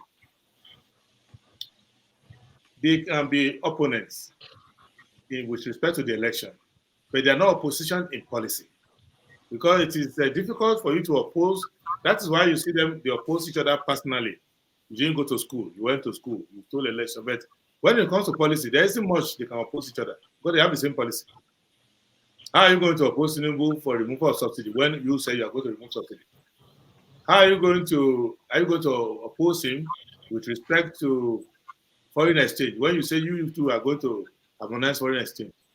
How are you going to criticize his trade policy when you two want to be the friend of the WTO and G20 and all of that? So that's why they don't have substantive differences. You see how smoothly Wike transition from the bulldog of PDP to the Chihuahua of APC so quickly. So what did I tell you? So they are kind of interrelated. So they don't expect. I think Nigerian people, if they want a vibrant opposition, you have to build your opposition. Even I that I speak, it is not every tendency in my party that is anti-APC or whatever. And if Tinubu just remembers me and asks a few people in my party to give me a dirty slap, I'm sure maybe half of my NWC will volunteer to do it. So it's not all the. So it's not the political party, the way they are constituted now, they are not like having opposition mentality. Everybody is trying for. So if the disparate opposition elements all across come together, but the issue is that the opposition don't have the same. They don't have the same orientation. Some intervention from the opposition is from ethnic point of view. This country is a zoo. This country is a scam. Let us break it down to this. So some people have ethnic nationality approach to it. Some have religious approach to it. Some have partisan approach to it. So if we can try to harmonize so it's not everybody who's opposing a government, opposing the government, is opposing on policy ground. Some are opposing on other grounds. So some oppose based on the ethnicity of the appointment, for example. Whether the person is an idiot or not, they don't care. But they will say, why is it that 17 people from this village are here? Some oppose from religious point of view. Some oppose from it's not fair, I've contributed to your politics kind of view. So later, as we raise the issue, before you raise opposition, try to raise philosophy. Because opposing for opposing sake. I'm monitoring. I have two of my friends now running for election in Liberia. George Weah and Coca-Cola guy. No. They are not too different from each other. It's just two American guys trying to beat each other. So for the Liberian people, there is no choice.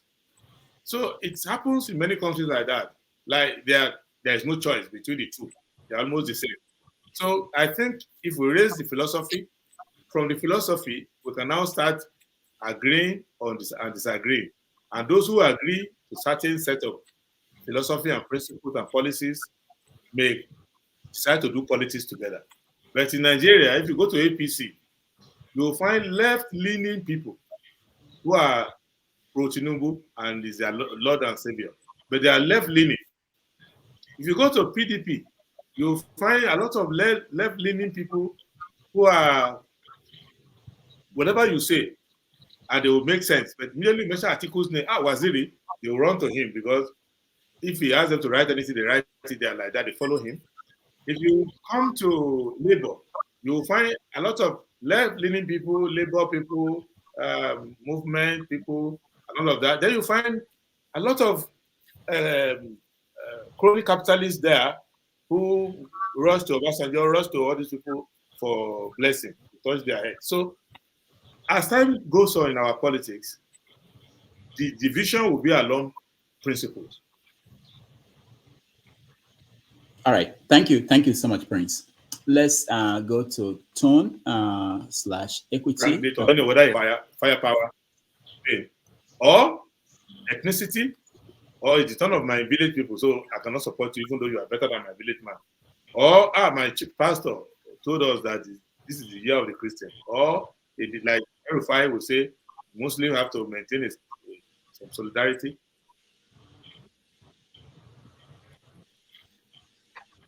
Too early to say the opposition are not sure. All right, I think we're having. Okay, I think there's a delay from his end. Yeah. All right.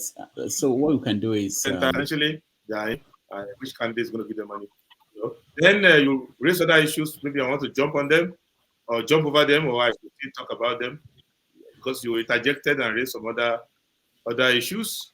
If you want to address those, then Pansat will say I'm talking for too long. All right. So Prince, thank you. Let's go to the next. Let's go to the next person. Maybe you can fit it in when you are answering. And Tone, just make it one question so that he will. That's not fair. I'm going to be very fast. I'm going to be very quick. All right. I will still come back to you. Second part of your question. Okay, thank you. Okay, Prince Adebayo. I'm going to make it very brief. The first question, I want you to answer yes or no, or choose not to respond. Let me say yes and no before you start, so that you know that I'm ready. I know. You want to greet Ife. I know. I know the pedigree. Anyway, in your own considered opinion, do you think that the man sitting in Aso Rock was selected or elected? Hold that thought there. My second question is, don't you think that, because you mentioned about people aligning to the West, don't you think that in modern politics now, you need strategic partnership to exist as a government, as a nation? And number three, you seem to be telling us all the anomalies that happened during the election. Why have you not spoken out? Do you realize that you represent the youth, the voice of the youth? Why did you keep quiet? Why do you have to keep quiet? Why have you not gone on top of the hill, so to say, and all that, and cry foul and say everything you know? Is it out of fear or what? So I have other questions, but let me just leave it at that. Thank you. All right, I like thank your you. question. Go ahead, Prince. While you are talking of the hills, but I think maybe you have been under a rock. Because if you have not been under a rock, you will know that I've been shouting from day one. You can Google it. I kept talking. Everything that went wrong. In fact, the few friends I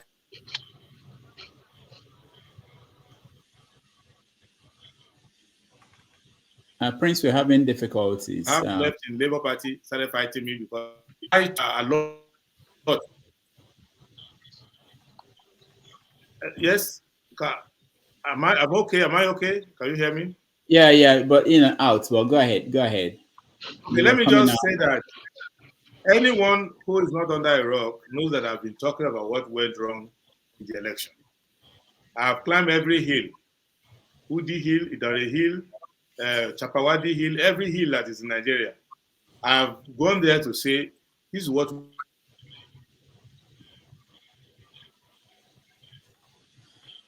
all right. went on that.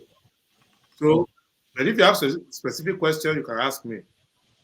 Is this still clear? Yeah, go ahead. Yeah, but maybe. No, your first question. The person from the internal numbers brought by my party, from the internal numbers that I got from major political parties, the person who Tinubu was given the highest number of votes from those polling units. That I know for sure. Now, how they arrive at their vote, you can ask. For example, so he was selected. He was selected. In other words, what I'm saying is that let me just be clear to you. Let me ask. All those votes were assigned to him. Let me answer the question. If you go now and bring the ballot papers out, and you count the ballot papers, you might be surprised that Tinubu has more vote than me. I won't be surprised. Has more vote than Atiku. I won't be surprised. Has more vote than Peter Obi. I won't be surprised.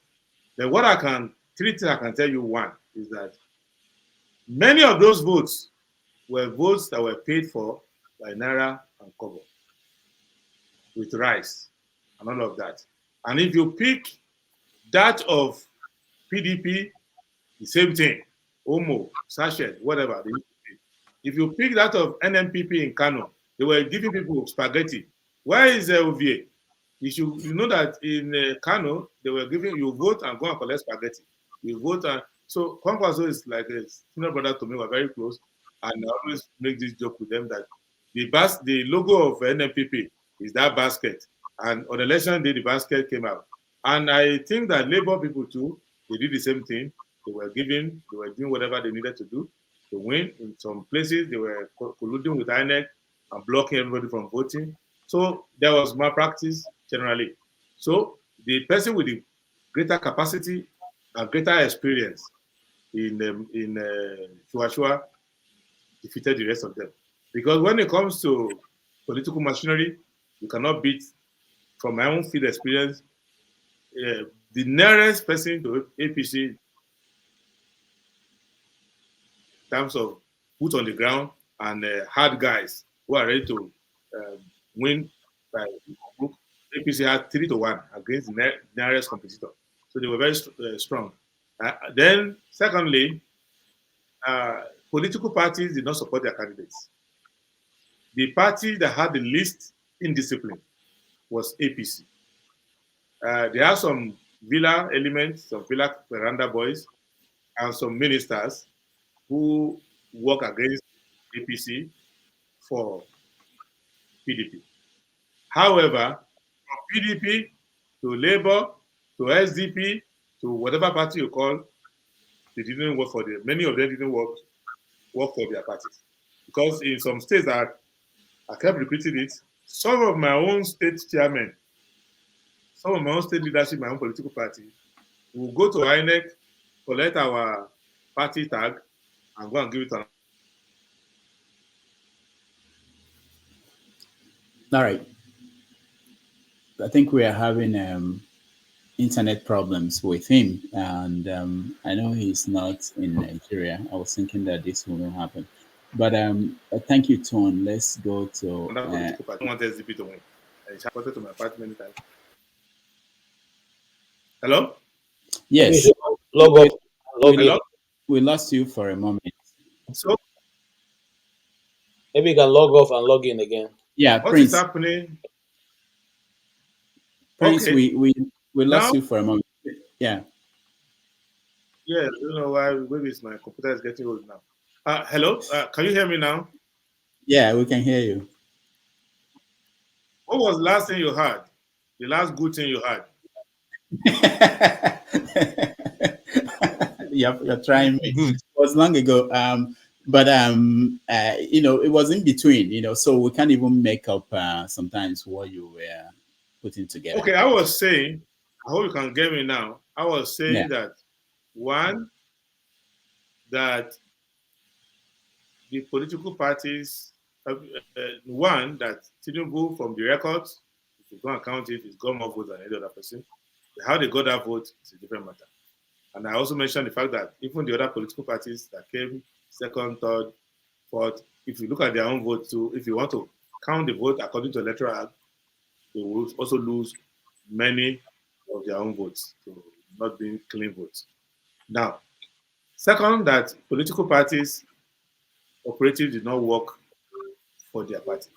So that, and you could see some of the effect of it now that they are sharing the good office, you will see that they are going across party lines. Thirdly, I was to talk about whether we needed strategic partners.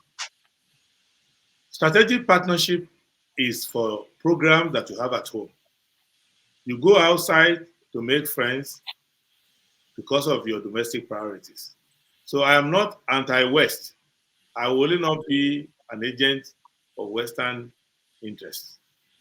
And the Western countries now are getting used to that notion that if a country decides to be strong and doesn't want to be a lackey, they should just leave the country alone. They will not give you much assistance. They will try to boycott you, but there are alternatives now. And one of the strongest alternatives is developing a very strong domestic solidarity with your people and leading them by example, and they realize the national challenge that they have. And then there are other people who are ready to partner with you for profit, but not necessarily to control your politics and to try to underdevelop you. And you can work on a case-by-case basis with those countries.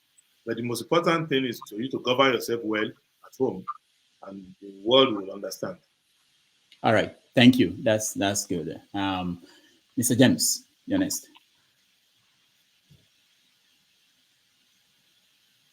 Yes, from Gambia. Mr. James, unmute yourself first. Yeah, good. So, how is Baba Tope faring? I wanted to tell you he's doing very well. In fact, I will put it in my next political manifesto. I will put Baba Tope is doing well in his manifesto. Okay, long may he live. Long may he live. Amen. Amen. You mean Ebenezer? Yes, Ebenezer Baba Tope. I understand it's now above 80. Yes, age is catching up with them. Yes, never mind. It's catching up with us too. Okay, I will not consume much of your time. We only ask two very brief questions. Should you become president of Nigeria in future, how do you hope to industrialize the country? Because without industrialization, We cannot trade meaningfully with foreign countries. That's question number one. The question number two, aid to African countries is a colossal waste. All the monies, the crude oil and what have you, Nigeria is giving to African countries. They trade favors. The politicians over here, they share the money with the Nigerian counterparts.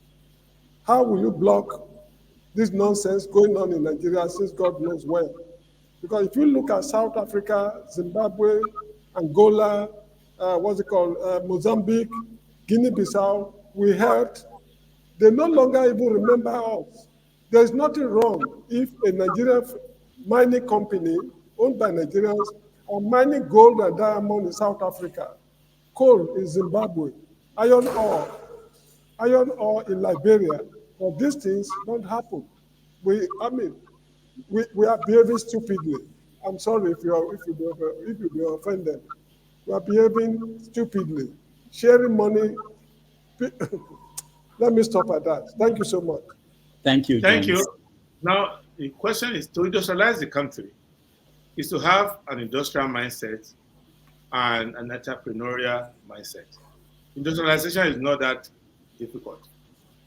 The only challenge you may have is power.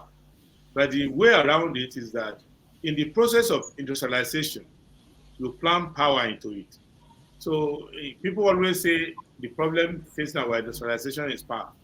But as you could see, that if you are doing industrialization in an area where there's no existing power, electricity, it just will increase the cost. You also plan the power grid together with it.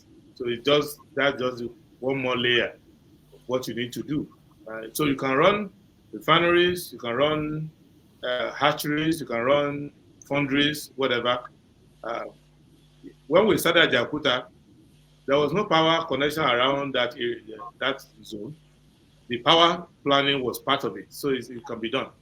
So, but you must have a government that wants to do that. I don't think it's difficult to do. It means that first, you have to elect a homegrown government.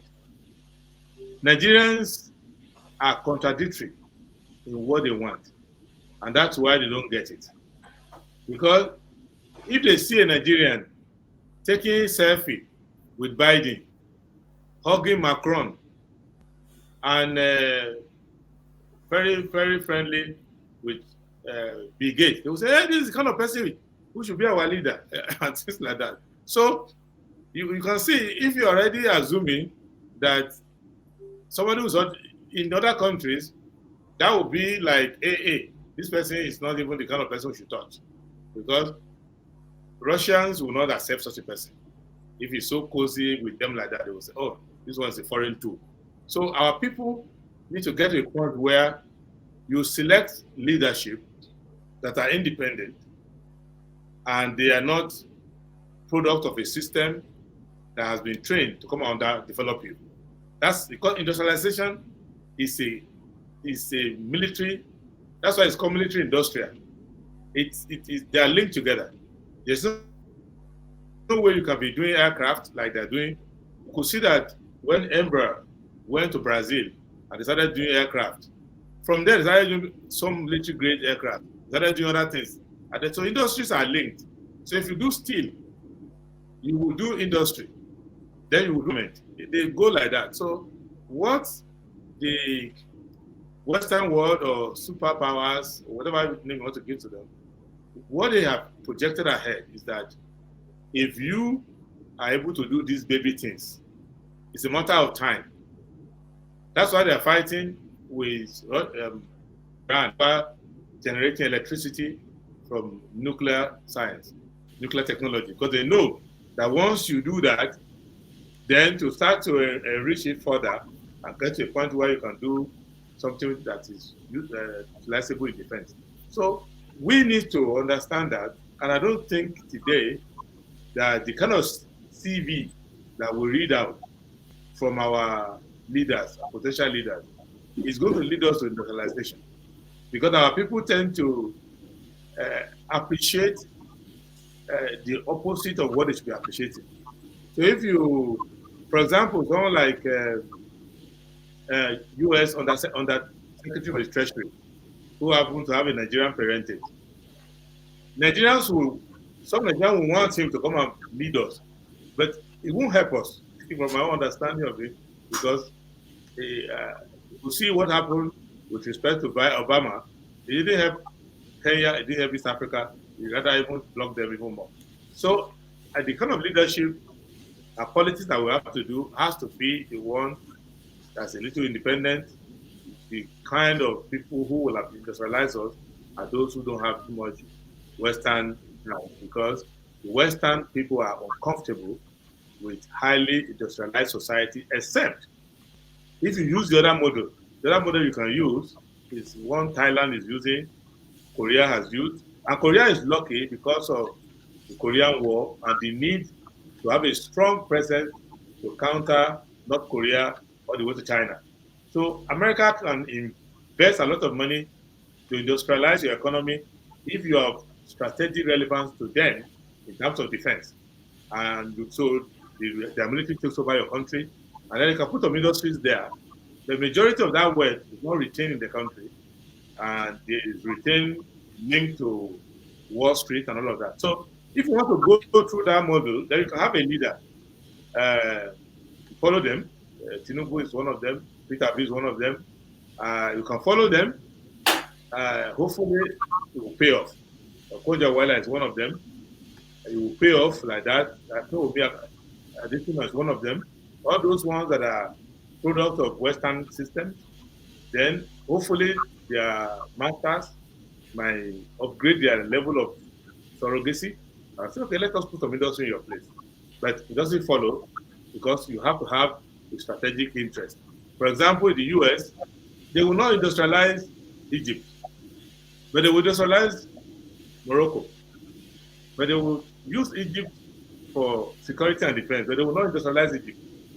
So it's like that. So it all depends on. So I think that in order for your national development not to be subject to the vagaries of these other countries, try to get your politics right and try to elect independent-minded leaders, not troublemakers who will be insulting the West or anything, but they have a homegrown approach to industrialization, to purchase the technology where you don't have it. I've been an investment lawyer to many countries and companies, and I see how technology is traded. Technology is traded for money, not traded, except some where State Department can say, don't sell this to somebody. U.S. Department of Commerce can say, don't sell it to somebody. U.S. Treasury can say, don't sell it to somebody. I've had clients who go overseas to try to sell technology and will be banned. Don't sell, don't sell. But for basic technology you need to meet your body industrial, you have enough to buy without being subservient in your politics. Now, that is with respect to that. With respect to aid given to Africa, the intention of the aid is usually met. When we gave aid earlier, we were doing it for the black race to get them, especially where we were the frontline states, or one of the frontline states to fight apartheid. We successfully achieved that.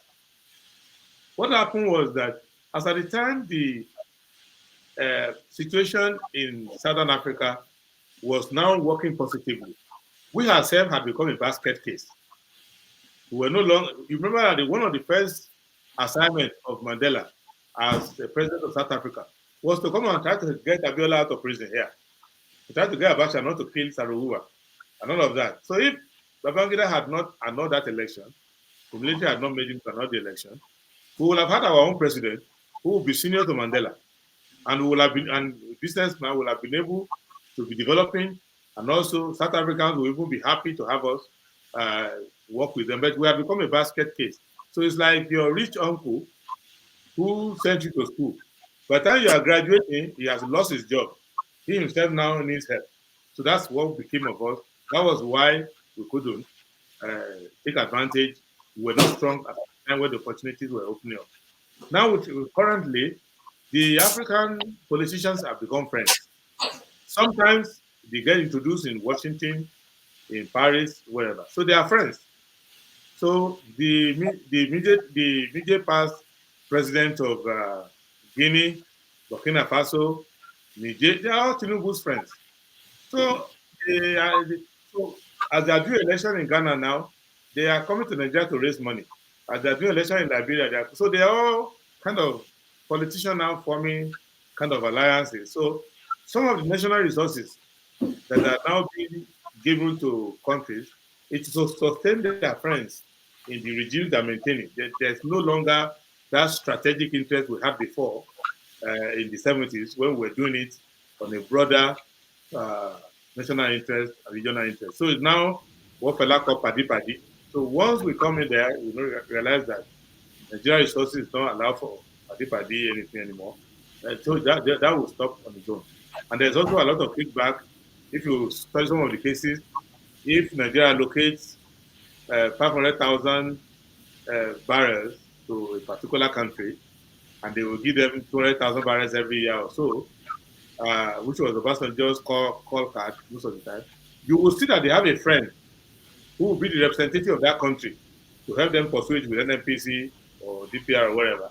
So they also get something out of that. So that will stop. I think we can't afford that now. All right. Thank you. Thank you so much. I got the message. All right. Thank you, Prince. Buddy, you're next. Oh, thank you, Doctor. Hello, Prince. Yeah. You are one of the few presidential candidates that we can verify their footprint. So I've been to your state and I see some stuff. So the first thing I would say is this. In the process of election petition. No, we can't see you too well, but okay. Let me start off. Things like this, not my own voice only. Okay. We can only see you guys. In the course of the election petition proceeding, you make certain statements, and I will read it out to you. I quote you. This year's election petition are one of the easiest to dispense with since 1999. No need for judicial acrobatics. They fall within clear jurisprudence. That's one. And immediately the judgments were delivered. You said you alleged flippancy on the part of the petitioners. And 2 days ago, in Daily Sun as well, you advised that the two candidates shouldn't go to Supreme Court. You predict that they will lose. As in, with the expectation of people, with the height of the judiciary, why do you hold such perspective? Okay, it's very clear. Is it because I didn't start commenting when they filed it?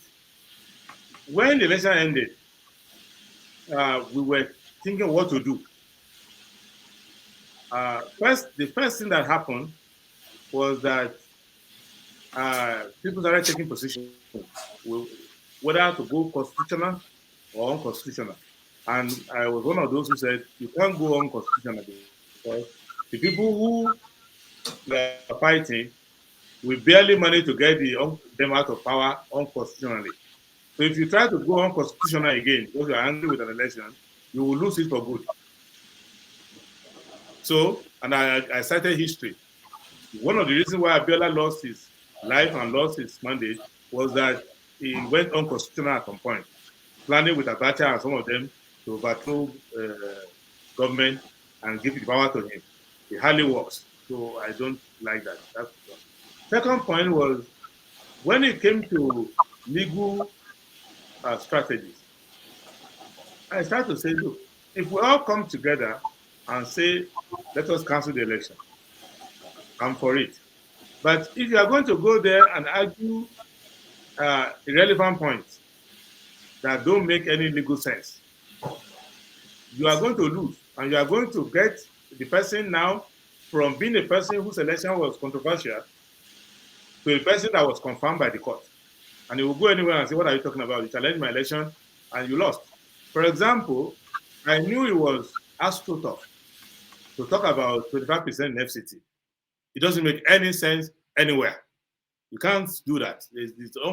In constitutional writing, it's elementary that you can't have two people voting just 2 kilometers from each other and one person's vote is a golden vote, the other person is an ordinary vote. It doesn't work. 25% FCT doesn't make any sense. I've seen it in the Supreme Court many times, so that doesn't make any sense.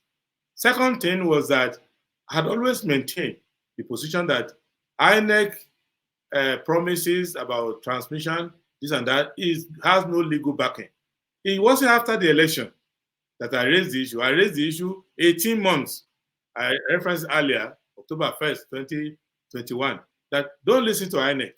INEC is not going to do jack with any transmission, anything. In any case, they don't do it. It makes no difference. Supreme Court. And I recited to them that I argue by myself standing at the bar of the Supreme Court on a similar issue when INEC introduced card reader. And they use it to fool people. They never use the card reader. They put in their regulation and everything. Nobody can vote without card reader. But I did a number of cases on that line, and I lost them all because the Supreme Court didn't want to hear me. And in one of the cases, I remember of blessed memory Justice Unguta. Immediately they called the case. I think it was Emeho versus Okowa. When they said Okowa had won the governorship in Delta, and in Warri South, in many places, there were no card reader used at all. They were calling big, unbelievable figures.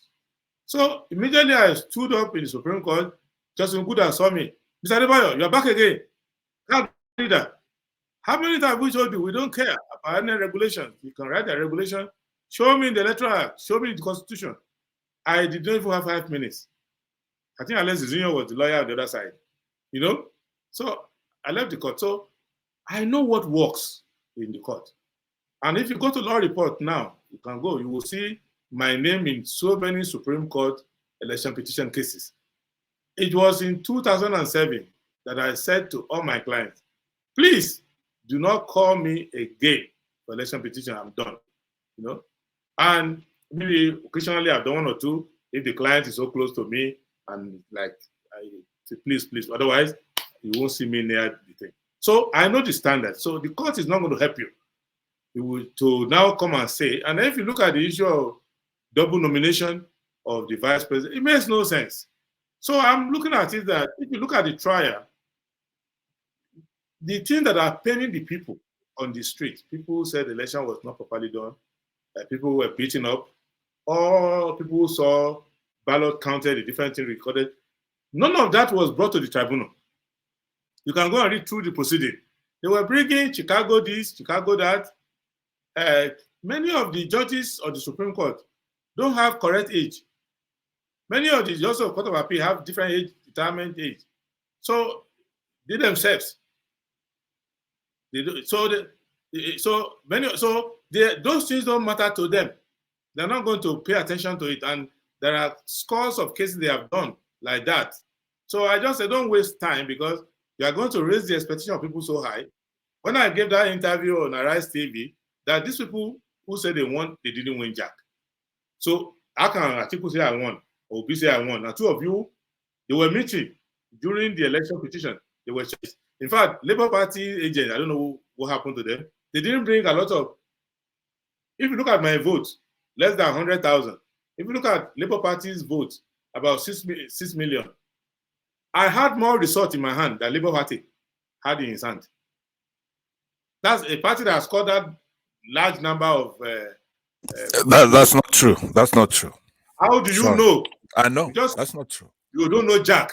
You don't have more resources. You just made it clear that it's not true. I have to tell you. Answer, why don't you wait for him to finish. What we are doing here is not religion. This is fact. I'm telling you that a party that lost election, like me, massively, I still had results. You can go and ask your other people. Go and ask the Labour people. They had, even their results in Lagos, they had to collect from PDP.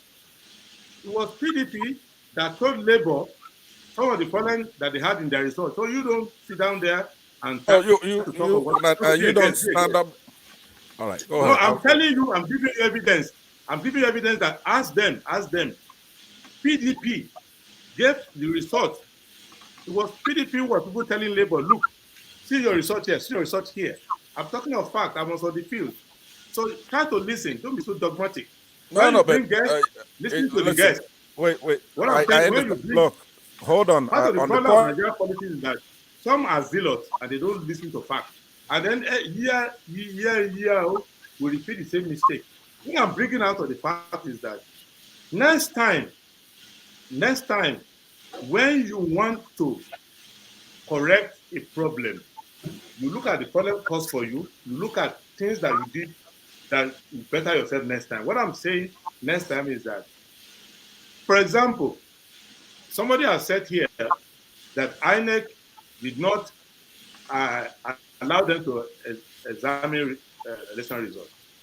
That's the material. That's a different thing. And election litigation, that's a different matter. What happens is this, and I'm not justifying or blaming anybody. I'm just giving you operational fact on the field. If you want to ever win an election against an incumbent, because 2027 is coming, what you need to do, and not only Labour, even my own party, I mentioned earlier, fail in that regard, that many of your agents will not be there to collect the result, challenge the result, and immediately bring the result to you. So when INEC says having its own IRED, for example, I set up my own internal IRED with one Martins, you can call him, is one who, Martin Uso is the one who is in charge of managing it. When we started asking for results from our agents on the field, that's when we realized we started having big problems. People start reporting to you, the agent here is not talking to us, the agent in Wari, in Chaplain, this and that, all sorts of things. So I know what's happening. So the bottom line is that when you went to the court, the issues being raised there were not issues that, in my own view, can help you to nullify the election. And if you look at the argument before the court, different from the argument on the field, the argument on the social media, the argument on the field is different from the argument in the court. I just want you to understand that. And this is not my business, but I'm raising it because I've been asked, Body has asked me a question about it. If you look at, let me tell you the summary of the case in the court. It's as follows. The summary of the case in the court is that the person declared by INEC, number one, is not qualified to run the election. So, because 30 years ago in Chicago, he forfeited drug-related money. So, he shouldn't be able to contest election now. Second, he has not complied with the Constitution because he had a faulty running mate. So they tried to refer to what happened in Bayelsa, where the VPs, the deputy governor's problem affected the governor. So they said, this person has you cannot be nominated validly without a vice. And in his own case, he brought a vice that has problem. Problem being that he had double nomination, which is against the law. Thirdly, he has problem with his school records. He brought fake results to INEC. So disqualify him on these three grounds. Then, if you disqualify him, all the votes cast for him are wasted votes. Therefore, if you do that, the next person will now be the highest vote, because if we contest election and Pansat scored 100 and I score 80, Pansat scored more than me. But if Pansat is disqualified and his 100 votes go away, I, who score 80, will now become the highest scorer. So now that will push PDP as the highest scorer. But because PDP did not meet the requirement and the person who scored the highest has now been disqualified, the court should now do a runoff between PDP and Labour. Do you get the point I'm making? That is the jurisprudence they put before the court. They now went further to say, in any case, even if you say what we are saying is not correct and Tinubu is qualified, you still have to see that he didn't win, he didn't score 25% in FCT, which according to them is a requirement that is compulsory. So since he didn't score it, then one limb of the argument goes thus. The only person who scored 25% in FCT is Peter Obi among the petitioners, because Article 2 did not score it. So in that case, Article 2 is out. Then if you now knock off a few, because there are some areas where PDP and APC and Labour contradicted each other, where Labour accused PDP of cheating and stuff like that, and PDP also accused Labour of cheating. So if you take the Labour narrative, Tinubu is out by way of disqualification. Atiku did not score 25%, and if you knock off some of the votes and Labour Party shoots over PDP, they become the winner of the election. This convoluted narrative is what was before the court. Now, so it was easy for the court to say, hey, first, show me where this guy is a conflict. And evidence was the guy was a bad guy, which, if you write in an essay in Nigeria, Tinubu is a bad guy, nobody's going to score you for innovation. You have not introduced a new subject. So the court said, oh, he's a bad guy, so what? But show me how he is a convict. You have to show me a certificate of conviction. And we have done that kind of case before. When we did Ibori's case, Ogboru versus Ibori, where Ogboru alleged that Ibori was an ex-convict. That's a magistrate court in Buhari in Abuja convicted Ibori for stealing building materials. And the case was in court for 3-4 years. And different registrars will come to court. Yes, I was there when the court convicted him. Where is the case file? They couldn't find the case file. So eventually the court said, we are not convinced that that person that was sentenced is Ibori because you can't see the certificate of conviction with his thumbprint and everything on it. So, because that's what went with Ibori. So with that lesson, so now come and tell the court in Nigeria that somebody who has a civil forfeiture in America, that Rudolph was the one who leaked it, Sahara reporters in those days, were the one who first talked about it many years back. So everybody knows that fact. The man himself is not even denying it. He said, yes, I'm the guy in the CCTV. But it was not a criminal case. So you make it easier for that one. That if you want to say somebody is an ex-convict, it has to be a criminal trial. You have to show indictment. You have to show plea. You have to show trial. You have to show verdict. You have to show sentence. You have to show certificate of conviction. So that one is easy for them. On the issue of nomination, the interpretation by the court is what the Supreme Court will give. Talking now as a lawyer, that's why I won't pursue that angle. So those are the things that I raised. It's not that I'm happy about the election or anything, but as a lawyer, I will not hand my opponent easy picture like that. That's basically my own argument. All right, thank you, Prince. Pansat, we're here. Yeah, thank you very much. And it's absolutely. So please give us 2 hours, 2 hours alone. Just me and Pansat, just I concur with that. Well, welcome, Prince Adewale Adebayo. And you know, by the way, I have this aura follow me around like I'm here to make trouble, and I'm not. Right? We have a lot of trouble in our country, so we do have to get serious sometimes. I enjoy your jokes, but I have to tell you that the suggestion that you really cut down your responses, we'd like to hear from you. But we here in the Western world, right? We're not used to anything like that. You spend a lot of time giving anecdotes, talking for a very, very long time. Even sometimes we lose what the question was all about. But there's a lot of people here, and we want to hear from you. Please take this. This is not a disrespect. This means that if you go there and you don't give, lower the aperture lens so that it will go to the point, so that other media could actually then quote you. As many times as you've been here, it's never made the news. It hasn't been in there, and it should make the news because you're one of the smarter politicians that we have in the country. I haven't said that. It's the way you try to describe things when it comes to the Labour Party or Peter Obi. A lot of it, first of all, is not true. If their legal strategy was go for the fine, that's in our constitution.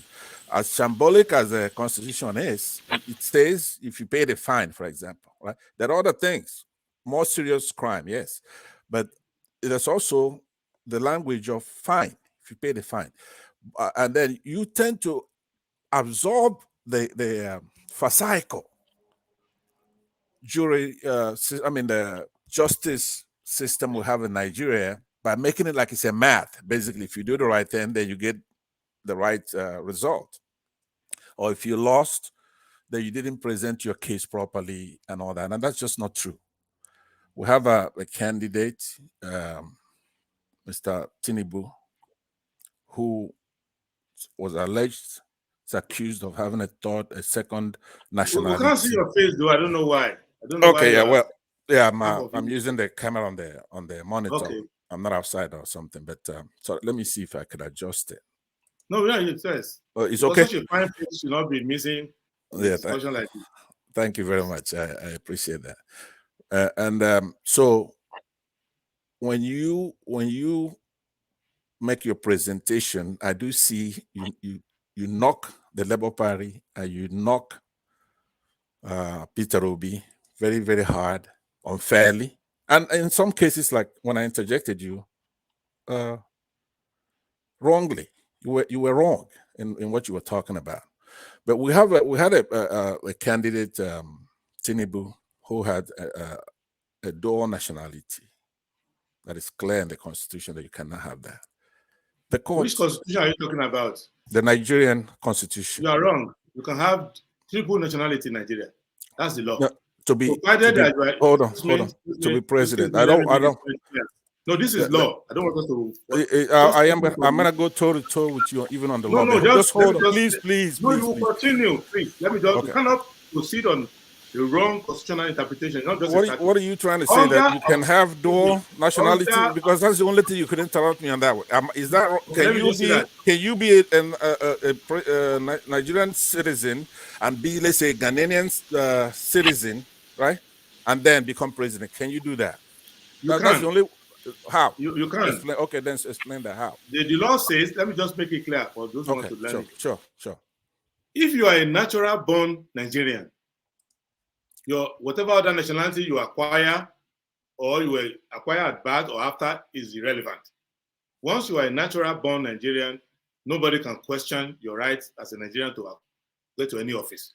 I disagree with you, but I don't want to spend too much time on that. But what let me just make. I'm going by the Constitution. In this case, don't know the Constitution, hold on, please, hold on. I don't want it to be rowdy. Pansat, your guest is interrupting me. Pansat, if you ask a question, you have to admit a fact. As intelligent as you are not a lawyer, not even 1 hour lawyer. So, secondly, can I correct him on whatever I know in law? Hold on, please. Pansat, let him finish. It's my question. I'm trying to ask. Pansat, if you want this to work. Whatever I know in law myself, even if I'm a professor of law, it's subject to what the Supreme Court holds. So in Nigeria, let me tell you how we interpret our Constitution. Please, I really don't. We go to the Supreme Court. I don't want to hear that. Hold on, please. No, just let him finish, Pansat. Then you continue. Just let him finish. I have what I'm saying is that hold on, Pansat. If you are going to be lecturing, I will not take your question. What I'm saying is that in Nigeria, when we want to interpret our Constitution, hold on. Prince, hold on. Let me get Pansat back. I don't know. Pansat, the issue is this. You ask him a question, let him answer you. And when he's done, you can go on. You can't just stop him halfway and say you can't say anything. You asked him a question. That's what I'm trying to do. I have not. No, you asked. You said you wanted him to respond to that. You said something that he disagreed with, which is you're quoting the Constitution, saying that the Constitution says that you shouldn't have double or triple citizenship. Yeah, but what? Wait, hold on. He said, as a lawyer, let me give you what is applicable. So you listen to him to give you. Then you continue your question. Okay. Please, let's be in order here because let me just you cannot get him to be in order even. I mean, listen to what I'm trying to say. The concept you're trying to use is that stare decisis in most cases takes precedence over constitutional language, right? No, That's no, not. no. You are. Hold on. That's what I got from what you're trying to say. You're trying No, to you don't use. even understand it. Let me make you understand You it. don't. Hold on. There's nothing you have in your head right now that I don't understand. Pansat, let him finish. Okay. He's This our is my guest. new Okay. session. I know, but I have this thing with him before. Listen to what I'm saying. Pansat, I have to. I don't want to remove you. Hold on. Listen to me at least. If you don't want to respect the guest, respect me. All right.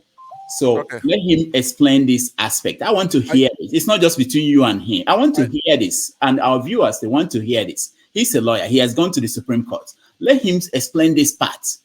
Even if you don't agree with him, you can continue. All right, Prince. Okay.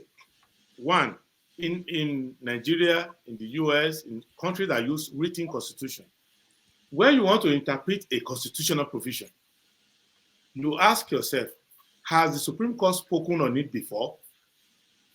If the Supreme Court has spoken on it, whether rightly or wrongly, that's the law. You'll be going through, you'll have malpractice. If Supreme Court says this, but you don't agree with the Supreme Court, you're going to say something else. Okay. So in our Supreme Court, all right. Please, sir, let him finish. I'm giving you more time than other people. Let him finish, okay? The Supreme Court has said that any provision that has to do with dual citizenship, whatever, does not apply to a natural born citizen. So I just want us to settle down once and for all. And once you know that, you will not waste your client's time by mentioning other nationalities they have elsewhere. However, there is another set of. There's another set of citizens. Please. The law is not finished. There's another set of citizens in Nigeria who are people who acquire citizenship by naturalization. Those ones, Nigeria does not allow them, after acquiring Nigerian nationality, to acquire that of another country. If, for example, there's a person who's an American and who can trace his grandfather, whatever, to Nigeria, and comes to Nigeria to naturalize, or somebody who is the Lebanese, who is doing business in Nigeria, and he naturalized in Nigeria for staying long in Nigeria. If he now goes to collect Portuguese passport after that, he will lose that of Nigerian citizenship. That is clear. So I want you to know the difference between a citizenship you acquire by birth, natural, and the one you naturalize. Like in the US, Rudolph now, he cannot be US president, even though he's more intelligent than most of them. Why? Unless he was born in the US. He can be governor of New York and all of that, but there's a difference in every country between natural born. Thank you very much. But thanks. Go ahead, Pansat. Yeah, thank you. But you could save yourself all that because I told you that you're going with the doctrine of stare decisis, right? And that's what you've talked about here. It's not even close to what we're dealing with. You have a court that's out of order. Nothing works in Nigeria. You have to know, Prince, when you come to the United States. Works in Nigeria. A lot of things work in Nigeria. Yeah, please hold on. When you come here on this platform, for example, and many others, these are Nigerian citizens who are concerned about our country. A lot of us, some of us are way more educated than you are, right? Some of us. I understand that. Let me just try to say to you, like here, we've been admonishing you. We say, cut it down. First, please. We say to you, Rudolph, listen. First, you have to be intelligent. If you are intelligent, you will not be patronizing. When you are addressing somebody, I'm doing public duty here.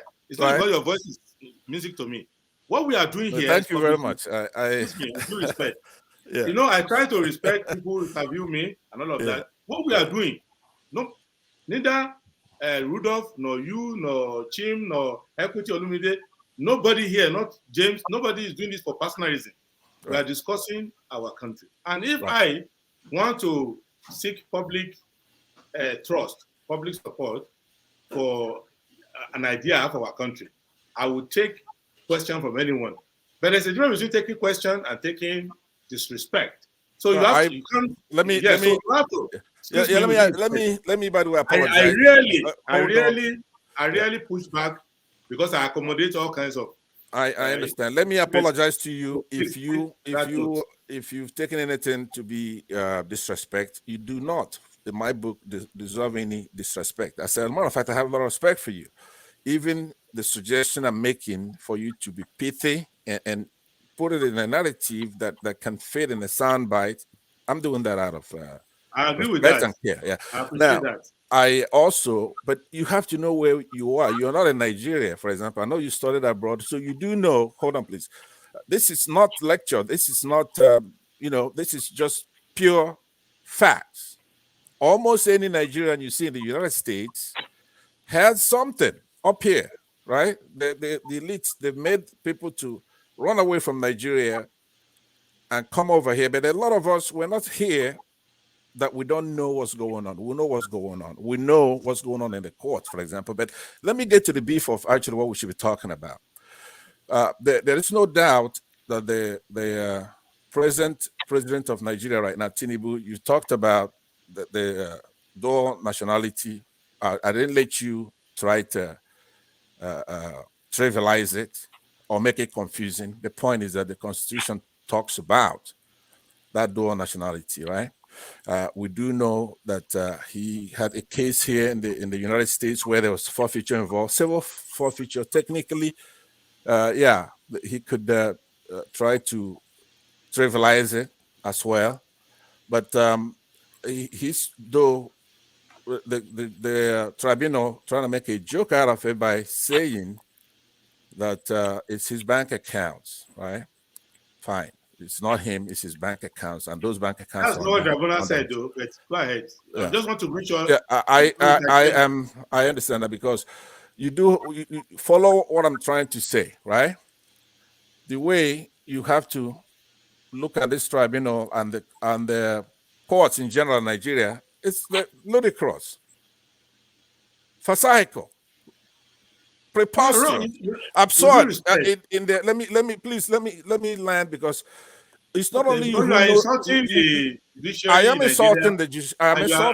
I'm insulting the judiciary. I am. Are they? Why can't I? Hold on. Why can't I insult the judiciary? Why? I can insult the judiciary. We don't have. I'm not going to worship idol. That's what you have to know about people in the West here in the United States. They're respecting you, but it doesn't mean that you're going to come here and then tell us what the truth is, right? We respect you, but it's mutual. You have to respect us as well, right? Respect is reciprocal, right? So a lot of us here in the United States now, we have no respect, right? Because you got social media and you could just put us here. You know that some of us work very hard with security guards. Some of us do work beneath us. You could come here with a PhD and then in Nigeria, they be laughing at us and thinking that because you're in Nigeria, you're a politician, you don't know anything more than anybody else here. As far as I'm concerned, trust me, when you go on those long-winded things and you talk, all of us already know that. Maybe Nigerians will benefit from it, right? So it's not disrespectful, but it's just true. So save your breath. In essence, go to the point.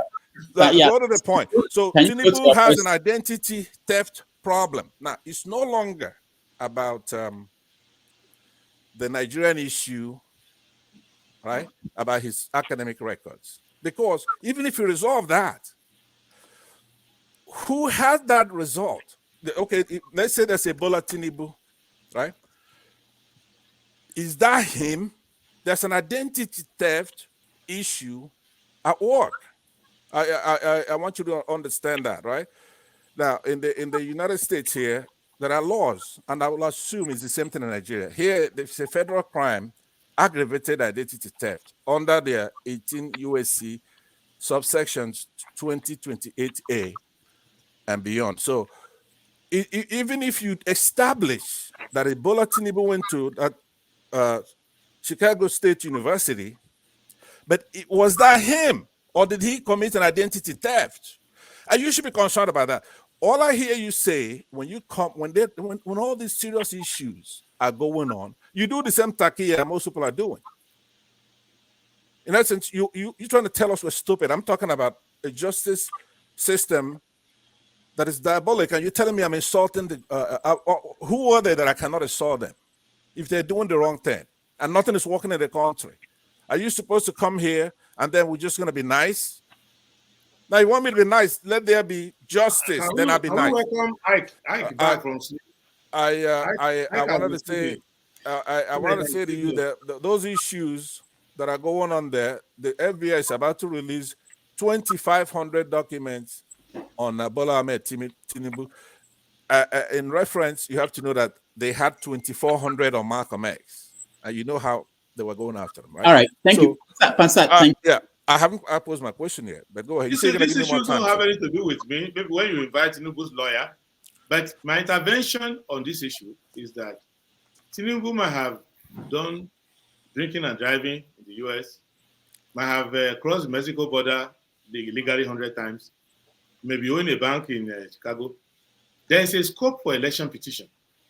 So this issue, you can litigate them anywhere you want. I am just advising the opposition, as part of the opposition, that it's not every issue we bring to election petition. You should have done that, right? Why didn't you do it? If you know so much about it, you were a candidate, and you say you have more resources than the Labour Party, right? More resources in what way? Excuse me. You said, excuse me. When did I say I have more resources? Excuse me. When I interjected, at what time did I say I have more resources? When I interjected and said that's not true. No, then you are not listening. I understand why you interjected now. I said resource sheets.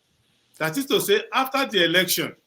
And that's a lie too, because you do not have more resources than they do. How do you know how many I have? Let me tell you. Hold on. Let me tell you. Let me tell you how. Let me tell you how I know. Right. Okay. There were 766,000 polling units. Right. No, that's not correct. How many? 176,840. How many? 176,840. Okay, 176,600. 666, as a matter of fact. Let me give it to you exactly. 176,666, right? How many polling units did you have agents at? Polling agents. You don't have more than the Labour Party. They had a whole lot more than you. Only okay, had good. more. You are now in.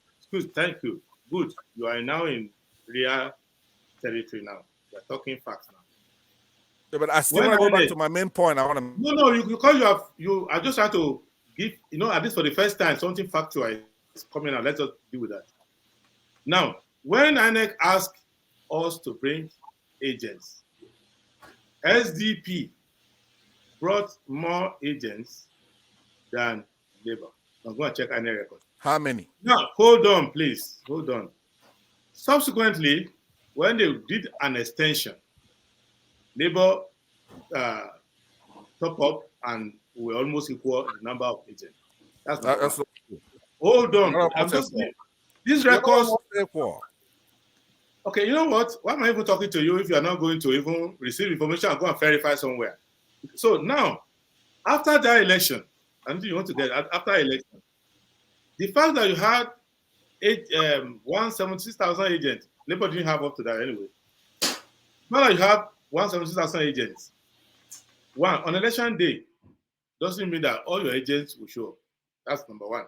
But we had that problem too, that many of our agents did not show up at all. In fact, in Osun State, we had a case where agents just collected instruction to go and we never saw them. Second, the fact that your agent went there doesn't mean that the agent is going to bring the result back to you. So when it now came to the time to put together your results, the opposition party that had the most results was PDP. That when you go to their war room, they have the result. Even in Lagos, where Labour did better than PDP, PDP had more complete result than Labour. And you can ask people who are in the top management of the two campaigns, you will see that it was even PDP that was helping Labour. With all due respect, can I reclaim the time? No, once you have the result of one person, once you have your own result, every other person's result score is on it. So even if the person can't find his own result, he can go to this another political party and say, "Do you have a result for Limosho Ward 7 polling unit so and so?" He will say, "Yeah, I have it." So now that was why. Now let me pose that question that I wanted to pose. Okay. You said first of all, you claim to know more than everybody about this. When did I say so? This part of the nonsensical talk. When did I say I know more than any other person? I don't like childish talk, right? No, it's not. What I mean is that you know about the electoral laws. You've been to the Supreme. You've been to the Supreme Court. You've argued cases. Hold on. You've been there. You argued cases, right? Yes. Not many people have done that. So I'm using that by inference that you have more knowledge. You participated. You're a presidential candidate. You do feel that you were rigged out. There was rigging there, right? In your case, you believe that everybody is rigging it. But you don't go to fight. These are mandates given to you by the public, people who voted for you. You know about it. You have resources, like you just said. You had more polling agents, so you and stuff like that, right? So why didn't you do it? If you asked me that question. This is the third time on this show alone. You've asked me that question 3 times. I can remember. Not only that, I was asked that question when the thing was still live on Arise TV, and I gave my answer. I said, 1, based on the research sheets that I have in my hand, the research sheet did not show that I won the election. So I can't go and lie to the court that I won the election. Second, in many areas where we were cheated, people from my own, who are supposed to be on my side, actually participated in the cheating in the process. So when a whole state executive of your party or state chairman will take in the place where you can do very well, they will take your tag and go and give the tag to PDP. Like they did in Adamawa, where the person representing you and carrying SDP like this is actually working for another party. Or in a place like Delta, where even your own agent is working for Labour and is fighting for people who wanted to vote for you in Saple and all those places. These are the same people in law I will require to bring to court to come and testify for me, to say, I'm representing SDP in Saple and at Ogoro Junction, we were cheated. This same person himself is part of the people who did the nonsense. So I don't have evidence, great evidence. Could I ask you a follow up on that then? Hold on. Let me. I'm now going to write a petition and say there is cheating in 86,000 polling units, like Labour did, and I will now bring 13 witnesses. Okay. Which is an automatic. I'm saying, hold on, please. If you know, which you just confessed right now that you know you did not do well. You just said it. I have been saying it for a long time. I don't know, but please hold on, please. Let me. I'm trying to say something. Okay, Prince, hold on. Pansat, I will give you one more question. We have to move on to other people. So please, one more question, and that's it. Pansat, if you want to twist the words of somebody, you can't twist the person who's around. What I told you clearly was that I looked at my result and I gave that interview on Arise TV. I tabulated my result. I found out from my result that I didn't win the election. Okay. That's what I said. That's what I said you said. That's what I said you said. Because if you say you have looked into it and you performed poorly, why should you go doing more, trying to go and lie? And say, I didn't say I didn't say I performed poorly. Listen, hold on. Listen, you did not win. You say you did not win. English should be your strong language. You live in America. Listen, you live in America. English should be your strength. What I said is that only one person can win an election, so it doesn't mean that you have to do poorly. But what I know is that in the election there are claims. This discussion is an elevated discussion. It's not a bare parlor discussion. When you are going to court, there are claims you can make. You either come to court and say, I won the election. So if that's the first thing you can say, I won, somebody was declared. I can't claim that. Because even if I remove all the cheating and everything, I did not win. So I can't make that claim. All right. He gave me a chance to answer. He gave me a chance to ask a question, and I really would like to. That's it. Yeah, because he doesn't let us get as much as you get, right? Because you're a guest. So don't try to stop my one single opportunity with semantic argument. Poorly is a relative term. All right. If a teacher requires you to score 100%, and that is the rubric is that you have to get 100%. If you don't get it, you did poorly, right? That's not So, correct. If you run in the Olympics with Usain Bolt, and Usain Bolt comes first, and you come second, you come third, you are done poorly. It's just that you didn't win the race. So try to understand it that way. I concede the point. Okay, so my point that I was making though is that I have a lot to discuss with you, but I'll postpone it.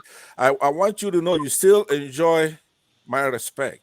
I know that for sure. Otherwise, you won't waste your time to be here. That's right. I respect you, and I believe that you're one of those that we should ginger there, help. You're gonna have to come here and listen.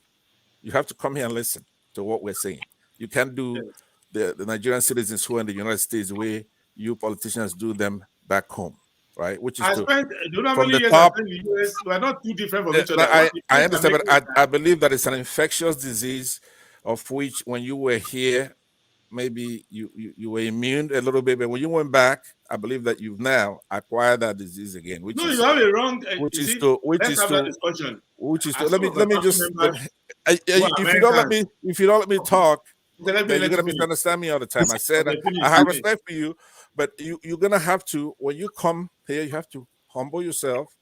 Know that a lot of people who are in the United States, for example, who have better law degrees than you do have, they're more educated than you, right? A lot of people here in the United States who are Nigerian citizens. So you cannot be walking around thinking that because you have this, you started here, you have this educational background, plus you're a good businessman and you have some wealth. There are people who have more than what you have in all those things. That my grandpa would be talking about if he was alive. These are not necessary. The point I'm making is this: you are asking me questions, I'll answer them based on my understanding. Even my wife is more educated than me. So already from my house, I'm not the most educated person. And if I'm not careful, my children will out-educate me very soon. So the issue is this, that it is not about knowing more than the other. But whatever you know, however little, must inform your decisions. That's what I'm just letting you know, that what I know inform my decision after the election. Not that it's better than another person. So but you can continue now. All right, let me conclude. He just said it. He said I should continue. Hold on. I'm running the show. You were done, I answered. No, he has not asked his question though. He didn't ask the question. He was just commenting. All right. All right, Pansat, go ahead. That's why more important than me. He's a charming guy when he comes here, and we all like to have him here. But let me then say to you, my question is that if it's possible, work with Peter Obi, Showore, those kind of people. They are not perfect, so to come in person, the things, it's a disappointment for us. So would you, when you go back, you run again, or when you come on these shows, try to focus your vitriolic attacks more on the system that's got everybody down, and less on nitpicking the little speck in Showore's eyes or Peter Obi's eyes or their legal team, because they're accomplished, they know. So would you then promise me today, here's the question, would you promise that when you go back, you're going to say to yourself, you know what, I'm a lawyer, I could pick a fight with anything, but I'm going to now work with the progressives, people who are doing better, and then try to suck into the system itself so that we can all benefit from that, your knowledge? Would you promise that? Thank you. That's a major, in fact, I can tell you, it might have come at the end of, maybe you save the best for the last, you know, like you're an American, and what Winston Churchill said about Americans is what I want to say about you now. He says that America will always make the best decision after trying the worst. So the issue is that working with the opposition is the only way forward. And that was how we started before the election, with the third force and all of that. However, opposition, when you want to work with people, you have to see that you have the same aim, the same game. And I was not commenting on them, but anywhere I go, for some reason, people will ask me, one, why didn't you file a petition? I'll give my reason. Secondly, Why are you not talking about Chicago, talking about this? I have to tell you that, to me, it won't help you because you won't get anything out of the court if you are in court. But if you're on the street talking about it, fine, I will join you. But if it's in the court, it won't help you because it makes no difference in the legal system. Thirdly, opposition, we have to be disciplined. And I've been in opposition myself. I try to study oppositions everywhere in the world. And one thing I've discovered, and I've been talking to Showore about it, talking to other people about it, is that opposition doesn't do personality politics. Personality politics is for the incumbency. So if, for example, we form an opposition party and we push Pansat as our presidential candidate, it is the establishment who will say Pansat had an argument with his girlfriend when he was school. Pansat has 2 bad certificates. That is establishment politics. But opposition politics tends to attack the government from where the shoe is pinching the poor.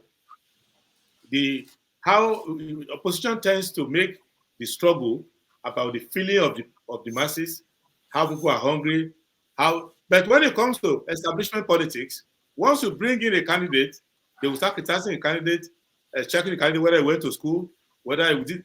So if you play that game with a ruling party, most of the time you will lose because they will be doing other things that are hurting the people that you are not spending your energy to bring about. And when it comes to these issues of who did what, and if you look at the American election now, you could see that Trump did this, has the sexual settlement, sexual-related court case settlement, is charged to court here and there. It's not affecting him that much. And I gave an example earlier. I don't people say I give a lot of examples, but I gave an example about one man who made Clinton to win the election. The person is called James Carville.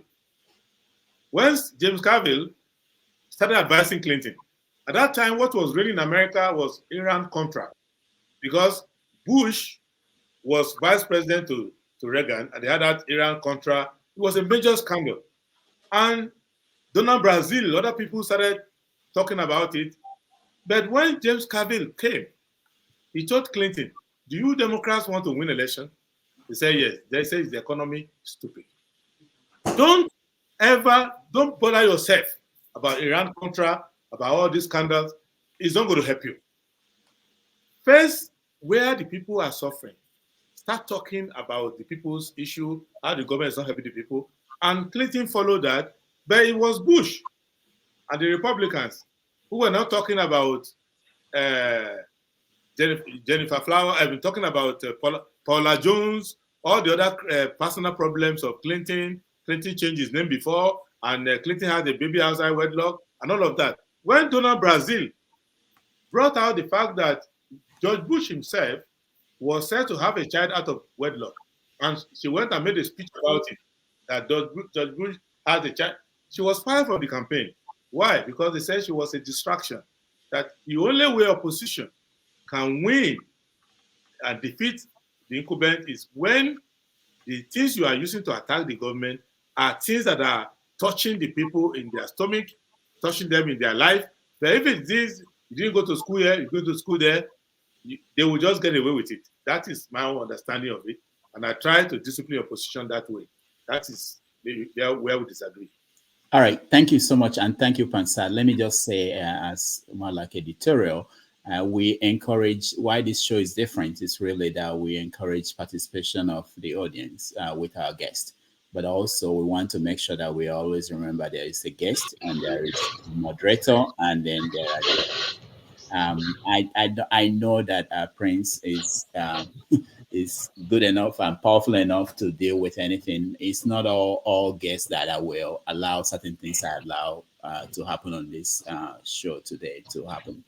But I'm sure everybody understands that. All right. I want you to bring him back one-on-one. I would like to have a debate with the Prince, one-on-one. I even like it, but it must be either in your house or my house, because I even want to come to your house and, All right. Bye bye. Thanks, Rudolph. Bye bye. Okay, we'll make that happen. Odi.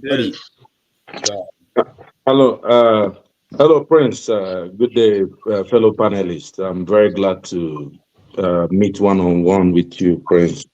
Today, I think you're one of the few politicians that I do have respect for. So, like Pansat, I have a few things I would like to really, ask you, Like when I saw you were on the show, I was like, where did I miss this? That I didn't know you were coming on the show. I would have been here hours ago waiting for you. Anyway, welcome. Thank you. I wanted to, so here's my own question. Do you think Tinubu won the election? Well, by law, he won the election. No, that's not my question. Sorry to Let me just interrupt you. complete my answer. By law, Okay. he won the election. And he's even won the election twice because he has not won the election again in Court of Appeal. And when they go to Supreme Court, he may even win it 3 times. But the reality is that election was not credible. And that election, if effort had been put together, that election should have been cancelled. But it is there's a problem with consistency. If you say Tinubu did not win the election, then you also have to say probably Atiku didn't come second. Probably Labour didn't come third. So that is the issue with challenging. So you cannot select. So people like Showore said, I don't know what I scored. I only know what INEC gave to me. They don't have problems with that. I don't know what I scored, but I know that what INEC gave to me in total for the whole country is less than what I got in one local government alone in Katsina State, not talk about Adamawa State. But however, by law, Tinubu was declared, and Supreme Court says so, Court of Appeal says so. With the way they have done the petition, Supreme Court, even if they are sleeping, they will throw away the petitions and say Court of Appeal was right. Because they frame the legal issues in a way that Supreme Court is going to answer affirmatively for the Court of Appeal. So, but if we want now to question the election one by one, take it polling unit by polling unit, the election was not credible at all, especially if we are conscious of the fact that you're not supposed to buy votes and so many other things you're not supposed to do. All right, thank you. No, I'm sorry, Rudolph, this was just, he hasn't answered my question with all due respect, and you know that, right? So, and, Prince, this is my frustration with politicians. And this is my frustration. Somebody as intelligent, yes, son, you've been everywhere. You've been in America. You've been all over the world. You know what is right. I'm not a fan. I didn't apply. Oh, sorry, I thought you were son. Sorry, I know you've been to the Supreme Court. I didn't know. Okay, sorry. Okay, yes. I take that back. So here's my frustration is, and this is why people relate to people like Peter B. And there was something Rudolph said earlier on about I know Pansat can get a little bit on the other side, but at the same time, I think this is good. Even this is good for you as a politician, because when you speak, the more you speak to people, the more you can become relatable, the more we know that you hear us, and the more we can trust you. My question it was, do you think Tinubu won the election? You talked about the court, you talked about facts, but I want to hear your opinion. What do you think? I've told you my opinion. I first told you what the law is. Because the election is no, it's a yes or no question. Hold on, please. By the way, I have asked him that question. That was my first question to him. He was sitting on the wall. My question is very clear.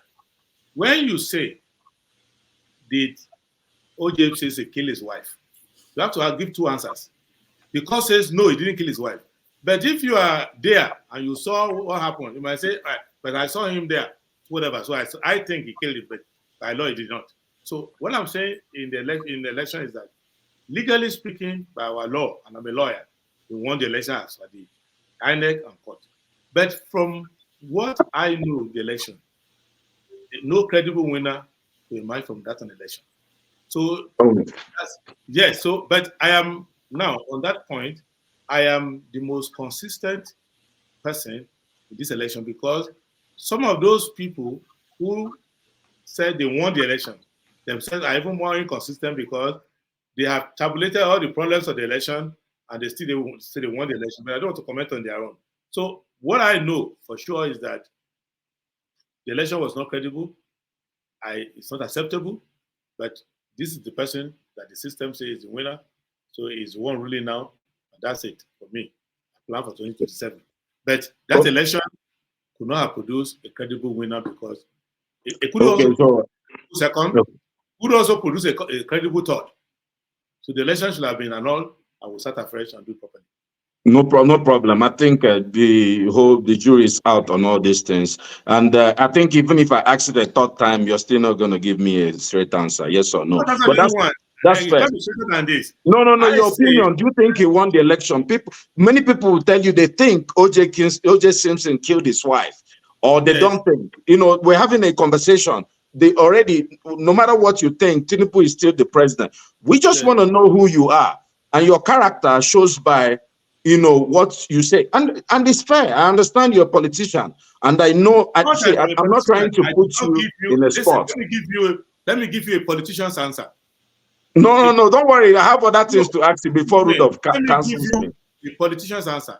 A politician's answer is as follows: I am so robust, I'm so popular, I won that election, and they cheated me. I want my mandate back. That is a politician's answer. A politician will never tell you that you lost an election.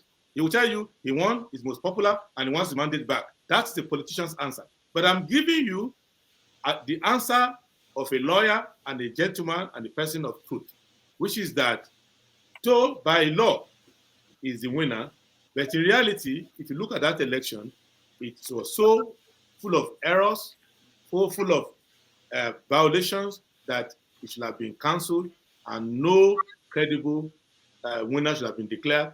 There should have been a fresh election. That is my view. Right. Okay, fair enough. Just one last, please. I'm just trying to get in, so I'm not going to go back there again. So I heard all your back and forth with Pansat. We trust me, we've been there with him. So please, we apologize for some of that. I apologize for two of us taking your time, but yeah, but. So the idea of the Guinean passports that you are going back, and I think you're a lawyer and you know what the core problem was. It's about perjury and not about nationality. But I think, because I think the problem was that, and I think you should have, taken him to the right place.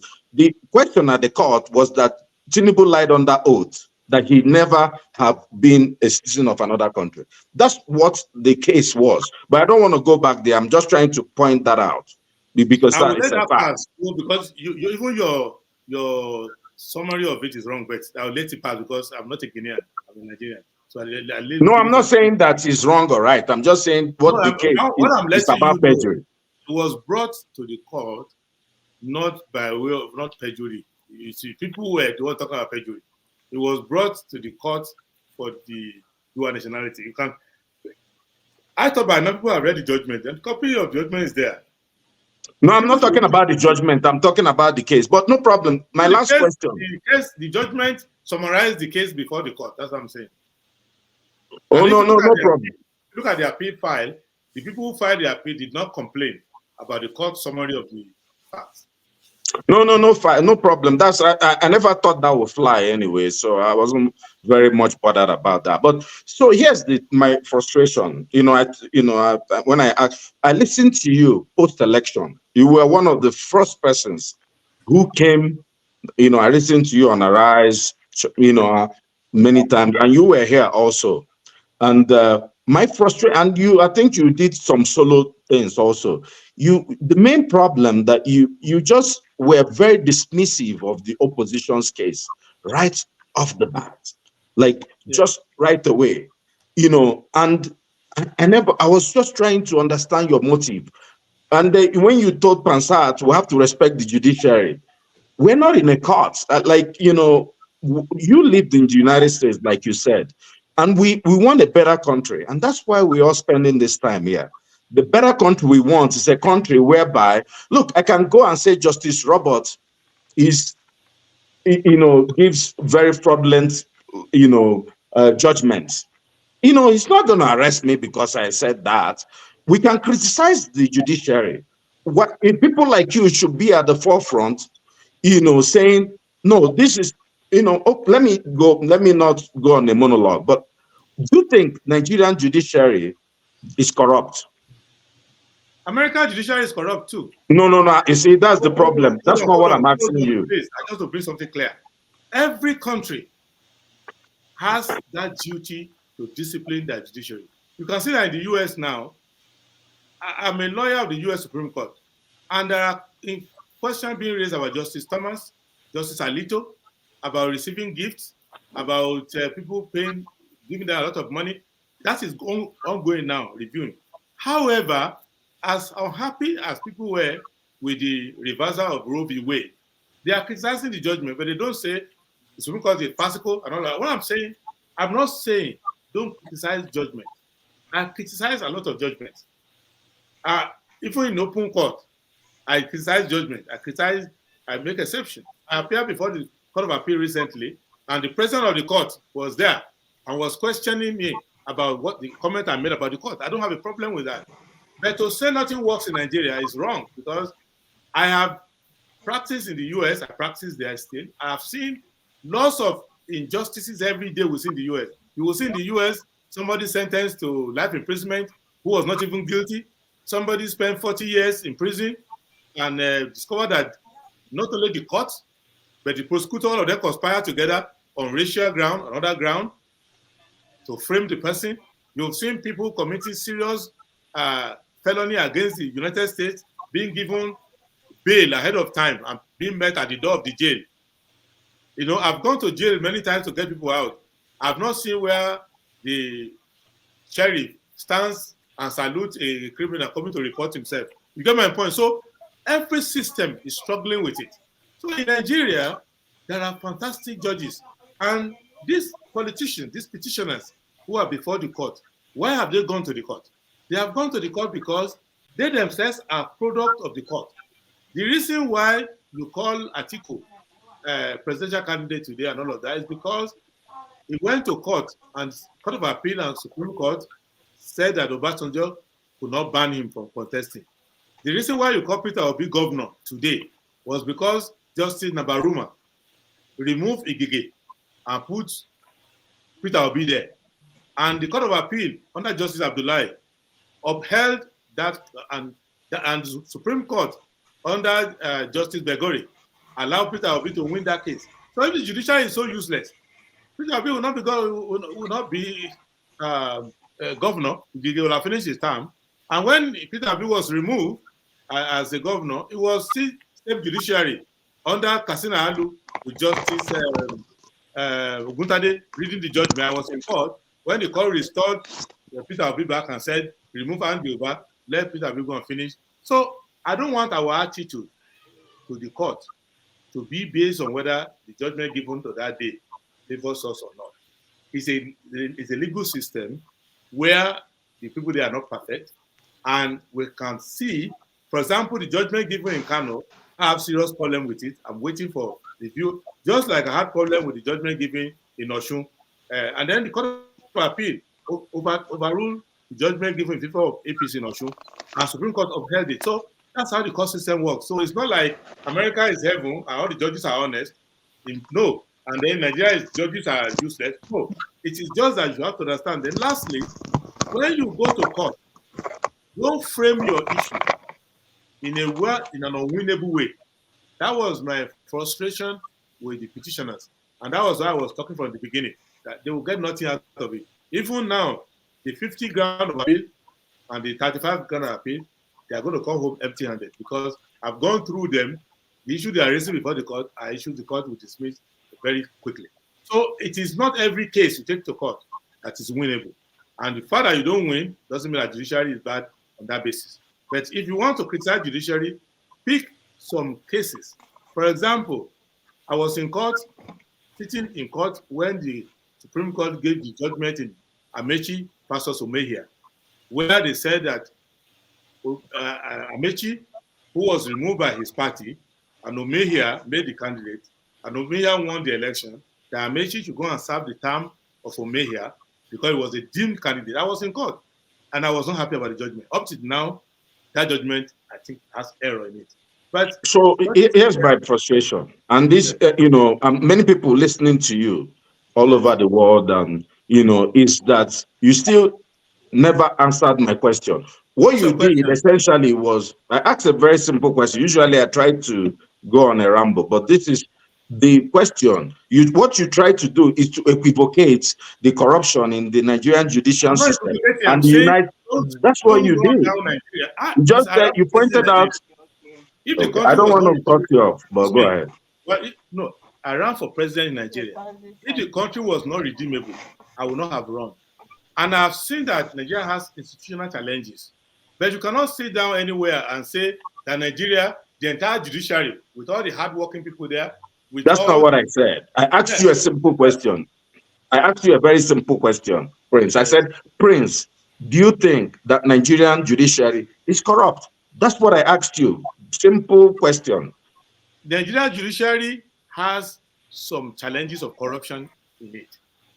And because I practice in many places, I have seen that Nigeria has a peculiar problem of corruption, especially when it comes to lawyers and judges being influenced in certain ways, certain matters. However, for the majority of judgments of court, you can't find corruption in them.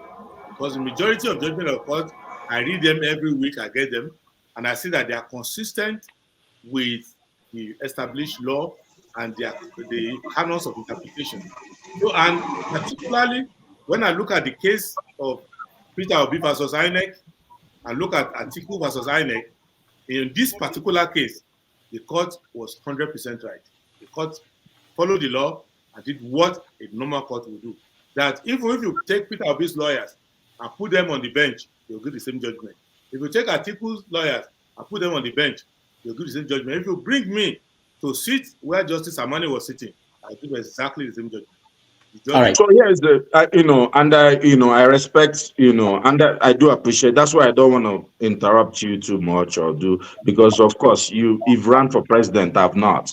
We want a better country, and the only way we get a better country is that, for us to understand where we are and where we need to go to. We live in a country whereby Ghana is planning to supply us electricity. It's fact. We live in a country where Bukachua stood up on our Senate and said his wife was influencing,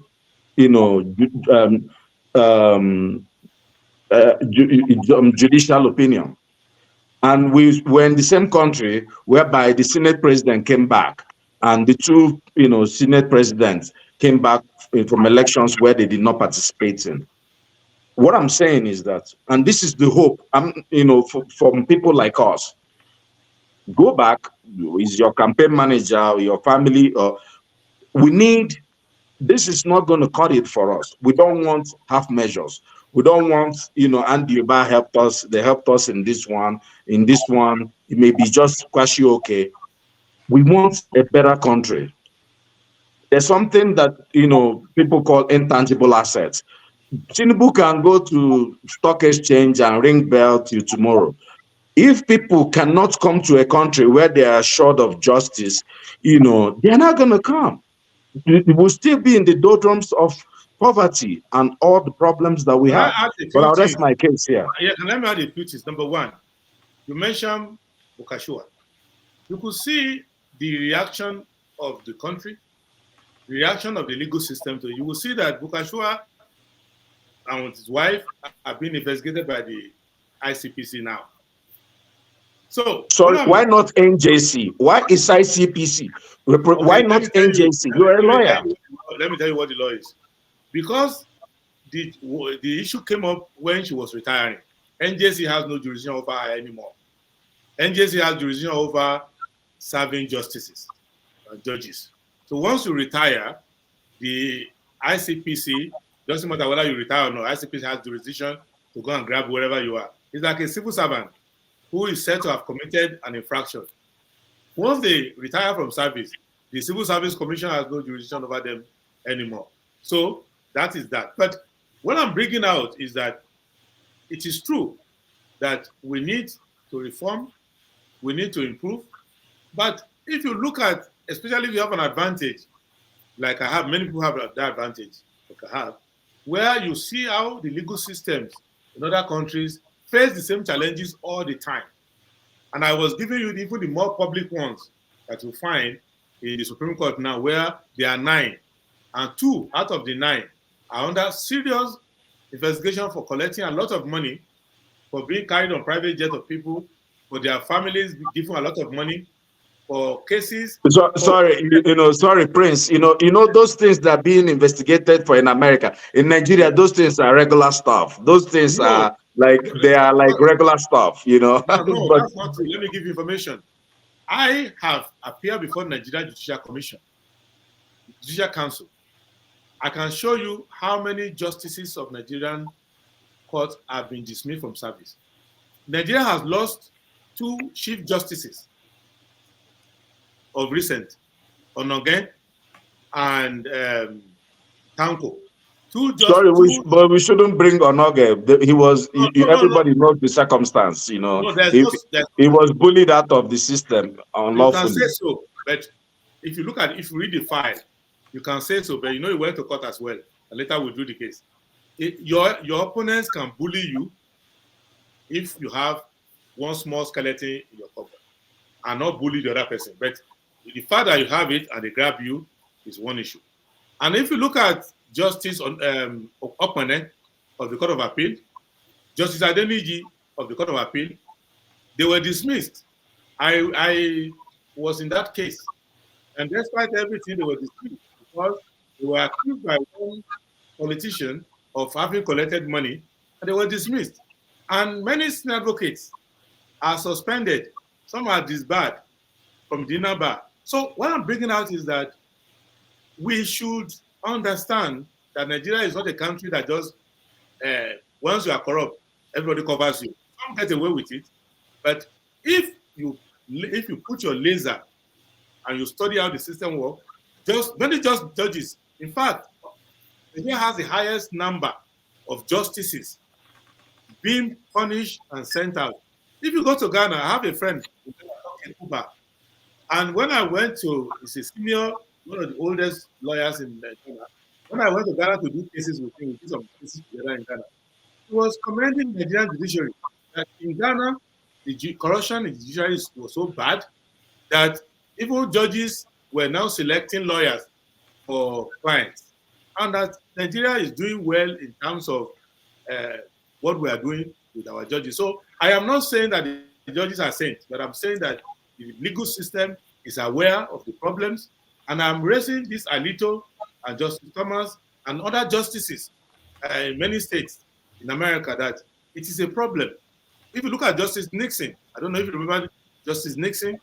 If you remember the judge in Pennsylvania in America that was colluding with police to charge people to court and collect money for killing. So it's a human nature. In our system, we cannot cover it where it's wrong. We cannot assume that because one judgment or the other did not go on the public expectation, that judiciary as a whole is corrupt. No, that's not my experience of it. All right. Thank you. Thank you so much. We have to change things a little bit. I'm sorry that Olumide, I think I skipped him and went to Odi. He was actually the next person online. There are people in the studio backstage who have their cameras off. That's why we are not bringing you in. But I want to skip everybody and go to Righteous Man. He's in Nigeria and he's been driving. That was why I didn't let him in. But he's been out with us for more than 4 hours, I think. Okay, so it's good. And you can see now how God works. The only righteous man here is in Nigeria. He's not in America. And he's in the dark. You know him because he's in the dark. Righteous Man, come on. Your question. Let's hope we can connect to him. Righteous Man, I can't see your face, so I can't see your face. Righteous Man, unmute yourself and then your question. Are you still driving? We don't let people in if they are driving. So that was why I didn't let you in. I hope you are. Can you unmute yourself? No. Yes. Okay, good. Hello. Yeah, go ahead. Yeah, I said, Dr. Rudolph, you've dealt with me for 4 hours. But I'm used to your pattern when it comes to people in Nigeria. You treat us as if we do not belong. But no problem. All right. Forgive me. Go ahead. Okay. Yeah. The guest, I love his sincerity. And at the same time, I will not pass if I'm a student in his class. I think I will fail his questions and his exam.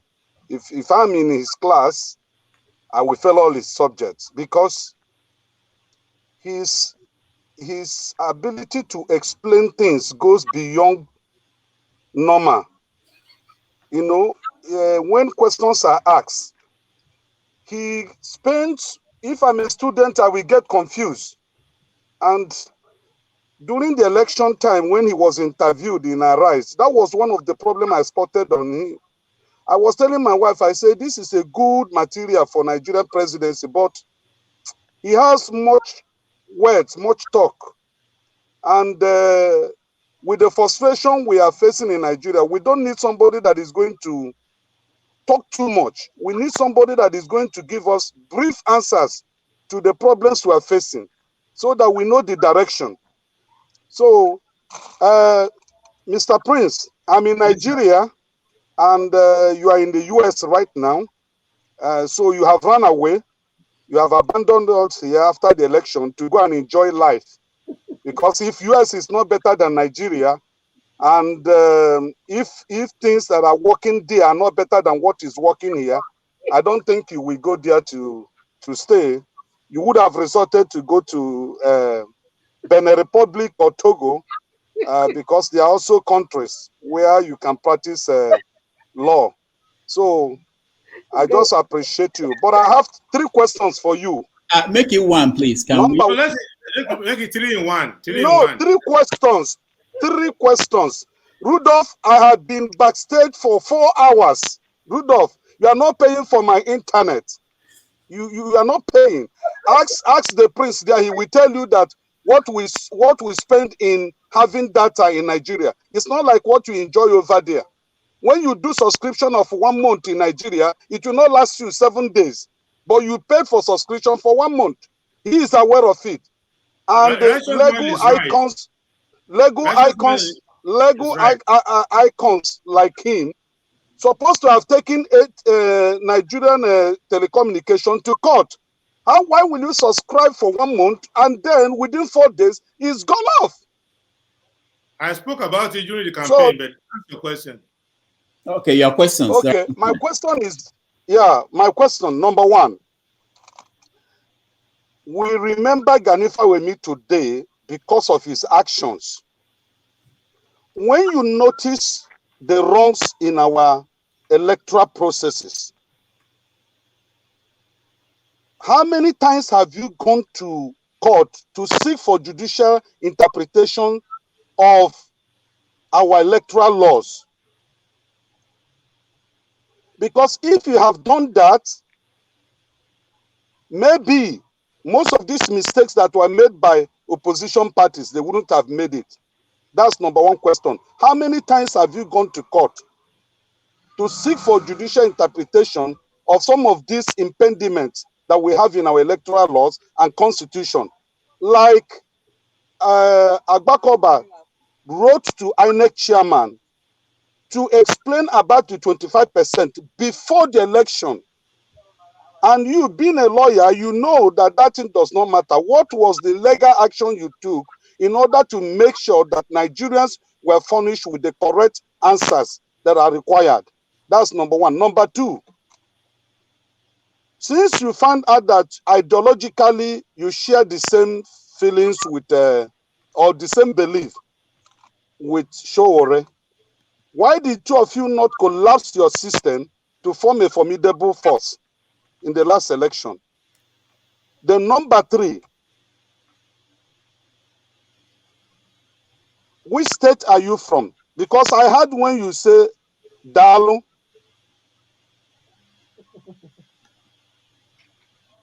All right, thank That's you. my question. Thank you, righteous man. Prince.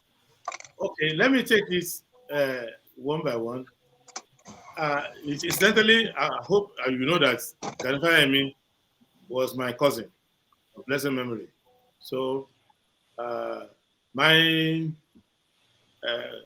maternal grandmother is the senior sister of Gani's father. So they both far in me. So Gani is family to me.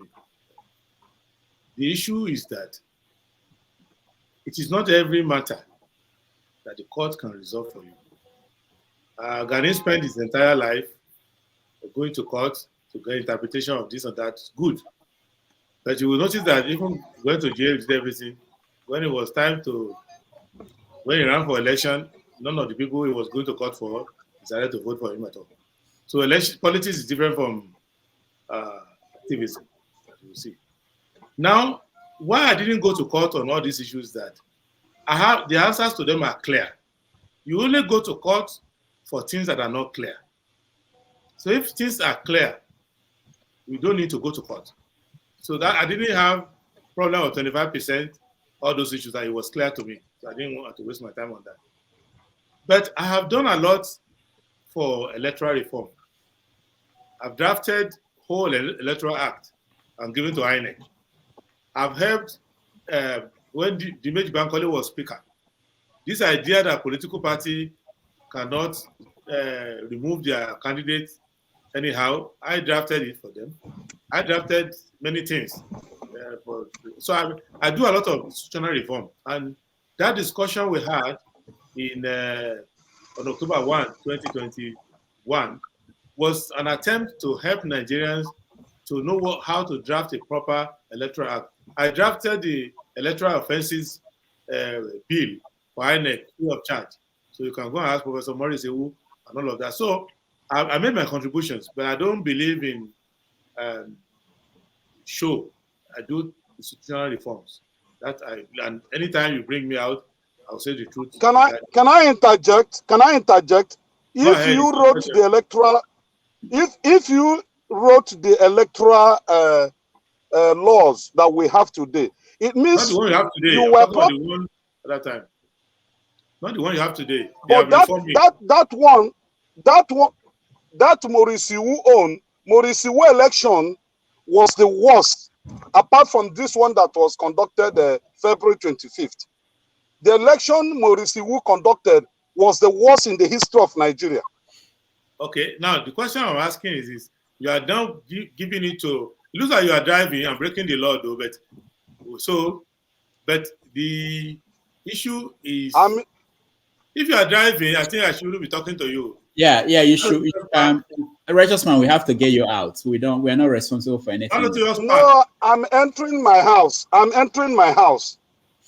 Okay, when you enter, come back again, okay? Yes, all right. But I will reserve your right when you enter your house. You are breaking the law. You must have broken the electoral act before. If you can break the traffic law now. All right. So, Chim, what do you want to say before I go to Alaba? Unmute yourself. Please go to Alaba. Go to Alaba. That's fine. Go ahead. Okay, Alaba. Yeah, welcome to the show.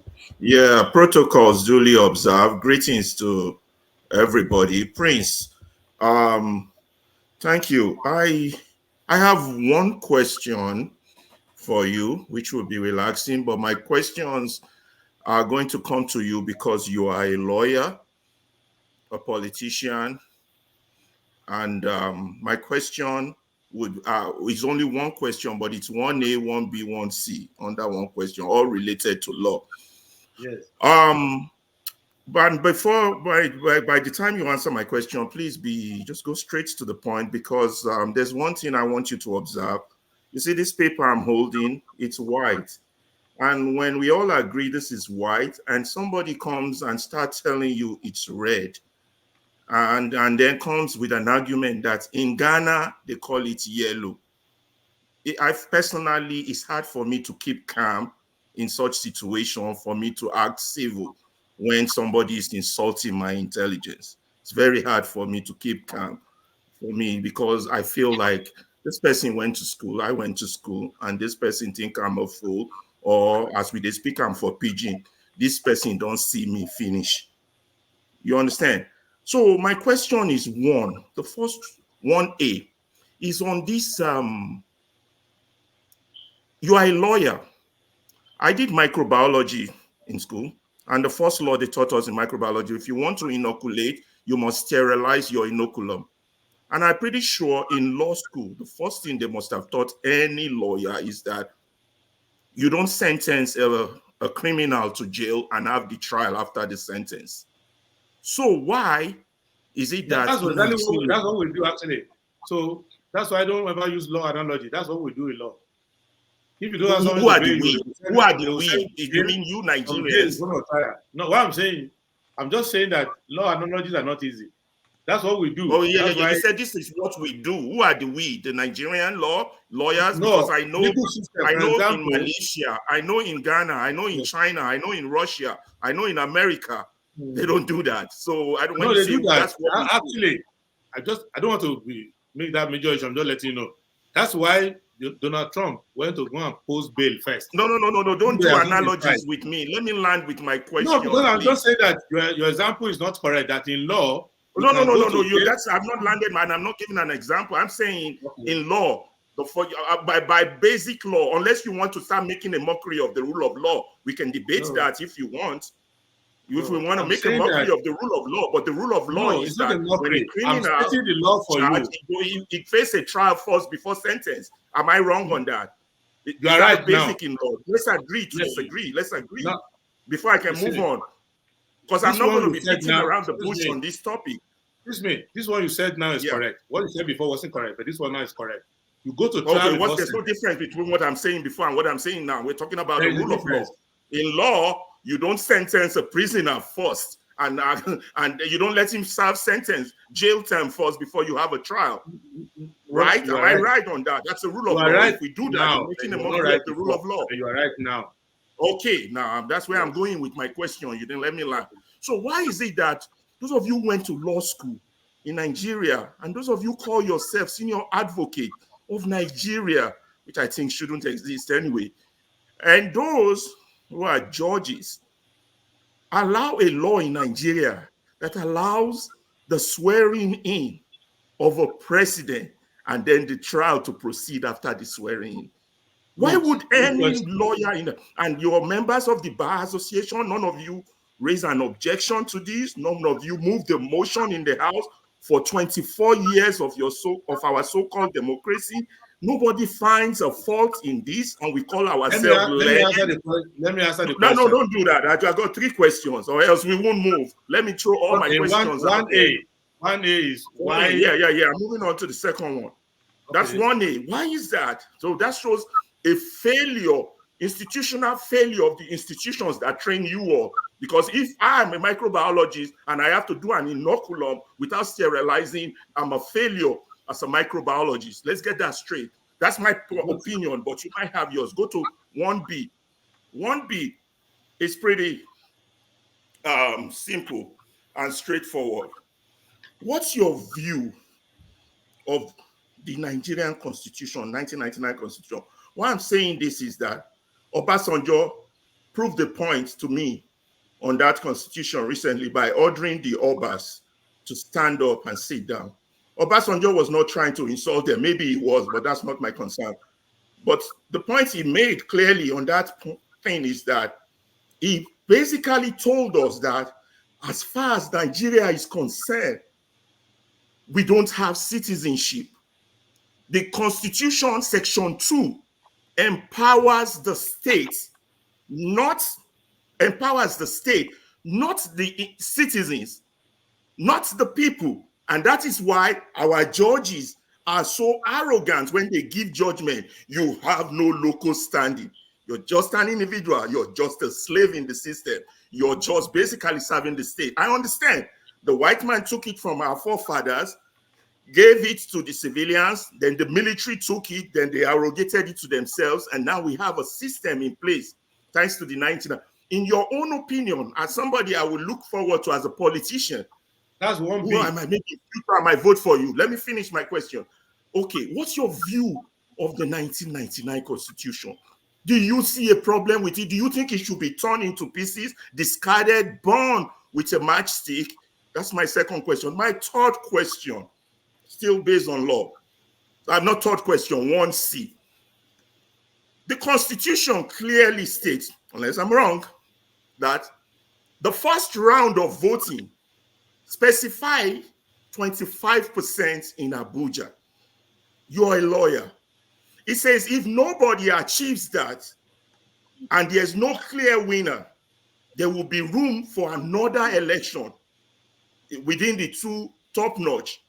Why are you as a lawyer and as a politician not interested in enforcing what your constitution clearly states? I understand you've stated it on this program that you don't agree with that 25% dialogue, but that's not the point.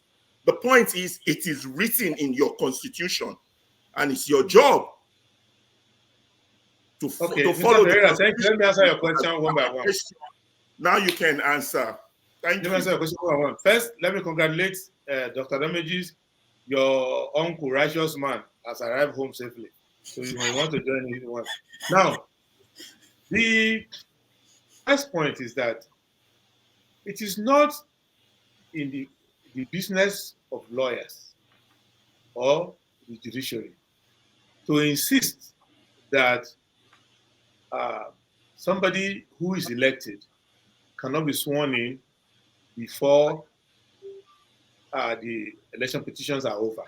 Why? Because to do that, you need to amend the Constitution. That was not my question. My question was, as a lawyer, did none of you see this? I mean, you must have up to 20,000, 50,000 lawyers in that country, senior advocates, judges. Did you not see this as a mockery of the rule of law? No. To have a swearing, is that where we are going on that one? Now, what I want to say is this. It is in the Constitution of Nigeria. Now, lawyers, only advantage lawyers have over any other person is that we are trained in the skill of interpretation of the Constitution. But we do not have the right to dictate what is contained in the Constitution. Now that we are operating it, there are two ways in which we can handle it. It's either we make sure that the litigation process for our election is simplified, that it is a one-off thing. Some countries have managed to do it, where when elections are conducted, you do not go to any other place. You go straight to the Supreme Court if it's presidential election, one time. And the Supreme Court sits in a special session and decides. In some countries, you don't even certify the election until you have taken it to Constitutional Court. So INEC, after conducting the election, will not announce the election. They will take the election to the Constitutional Court and submit it there. Then anybody who has a challenge will now go to the Constitutional Court and challenge it, and INEC has to defend it there. Once the Constitutional Court says the election is okay, that person can be sworn in. But in the Second Republic, we have a similar situation like this. And Awolowo and Shagari, remember that case was decided 48 hours to swearing in. And the judges had the matter within like 10 days, and they dispose of it and give their decision right there. So either way, what I see going on here, if you want to correct it, is that we have to limit the grounds on which you can challenge the election. We have to change a lot of election petition so that all kinds of nonsense is not brought into it. Because the people who are complaining... Can I interject on this question, please? Can I interject on this question? Based on... Because, so if I'm hearing Alaba rightly, there seems to be a little disconnect in your response from his question. Alaba is saying, irrespective of litigations or not. We should have litigations. I don't think we should throw it away, even if we want to have a 3-tier process of litigation or 2-tier, as we currently have for as per presidential. What he's saying is, shouldn't there be a constitutional insertment that says no man can be sworn in until we have dispensed fully with those? It's a good thing to have. It's a good thing to have, but it's not a question for lawyers. It's a question for the Nigerian people through their representative, because lawyers are not the speakers, members of House of Assembly. You don't think the Nigerian Bar Association can push that, as they are the custodians of laws? No, you can push it more, because it's not a legal profession thing. It's a legislation. Even if they see that it counteracts their profession? It doesn't counteract our profession. Our profession is just to apply the law the way it is, and to even if it's an illegal law that makes mockery of the rule of law. There's nothing called illegal law, because rule of law in Nigeria is a product of the Constitution. So the Constitution can even abolish Supreme Court. The Constitution can even abolish the legal profession. So the Constitution is superior to the legal profession. So the Constitution is a fundamental document. So what you need to do is that the representative you have, National Assembly, the Senate and the House, 480 of them, and your 36 State House of Assembly, they can change the law today and say no one should be sworn in without having exhausted the litigation. The only danger lawyer can tell you is that you may run into what we call interregnum. So which means that you have to either shorten your litigation period.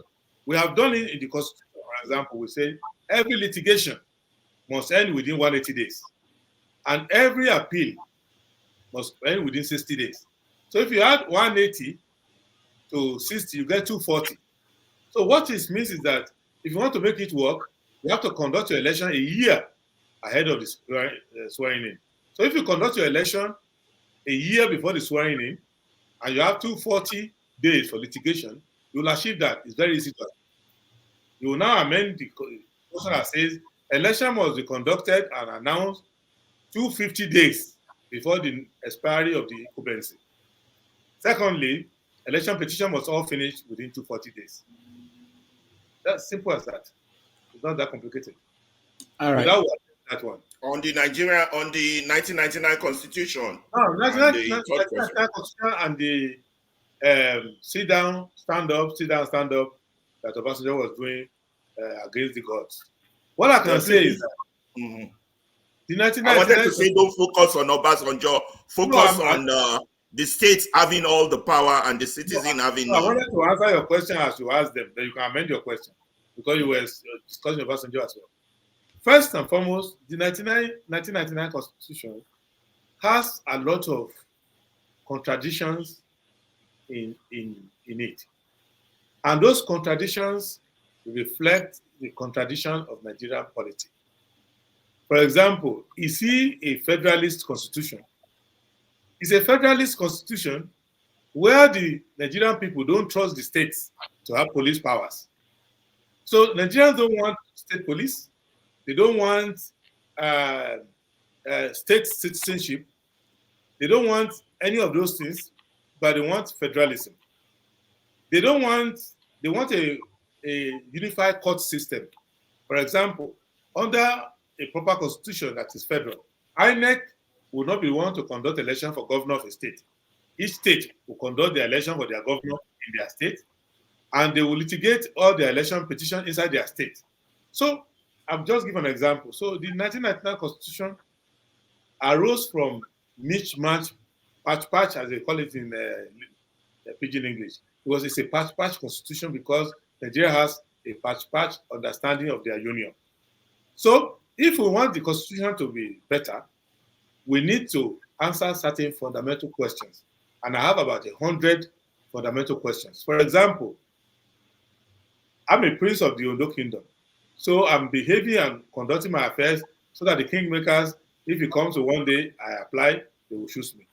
But Nigeria is a republic. Which republic has kings? No republic has kings, because if you say you are a republic, you essentially say you have abolished monarchy. But Nigeria has not abolished monarchy. and we are calling ourselves a republic. That is why we have this contradiction. That was why Obasanjo could prostrate when it pleases him, and when he's frustrated, can shout on the same people he was frustrating for. We have all these contradictions going on. So we are looking for a new Alaafin of Oyo is to be installed. But I can tell you that in Oyo, the selection of the Alaafin is more fundamental to the people than the election of Makinde as governor of Oyo State. Some nonsense they cannot take, they can overlook if a governor is wrongly elected. If you select the wrong Alaafin, they will not overlook it. So their heart is still in that traditional institution, but by law. So our law contradicts our reality. So that's what I can say about that constitution. You can say that for resource control also. You can say that for so many things. Everything we are quarreling about, we have unresolved questions in our existence as a country.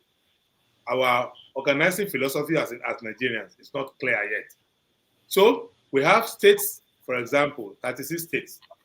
But we still talk about Yoruba presidency, Igbo presidency, and all of that. And none of these entities we are using to rotate power are known to the Constitution.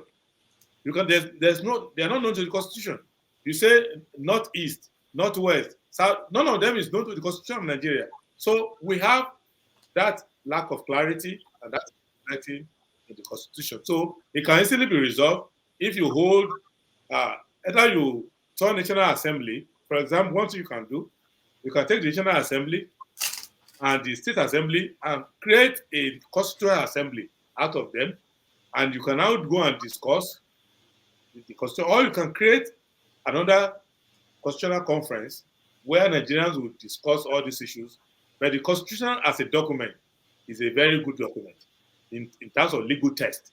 It's very clear, it's very lucid, it's easy to interpret, and it provides for so many details that you will not find in the US Constitution, other constitutions as well. Even in England, their constitution is a series of acts of parliament and judicial decisions that you cannot, if you are not a lawyer, you cannot understand.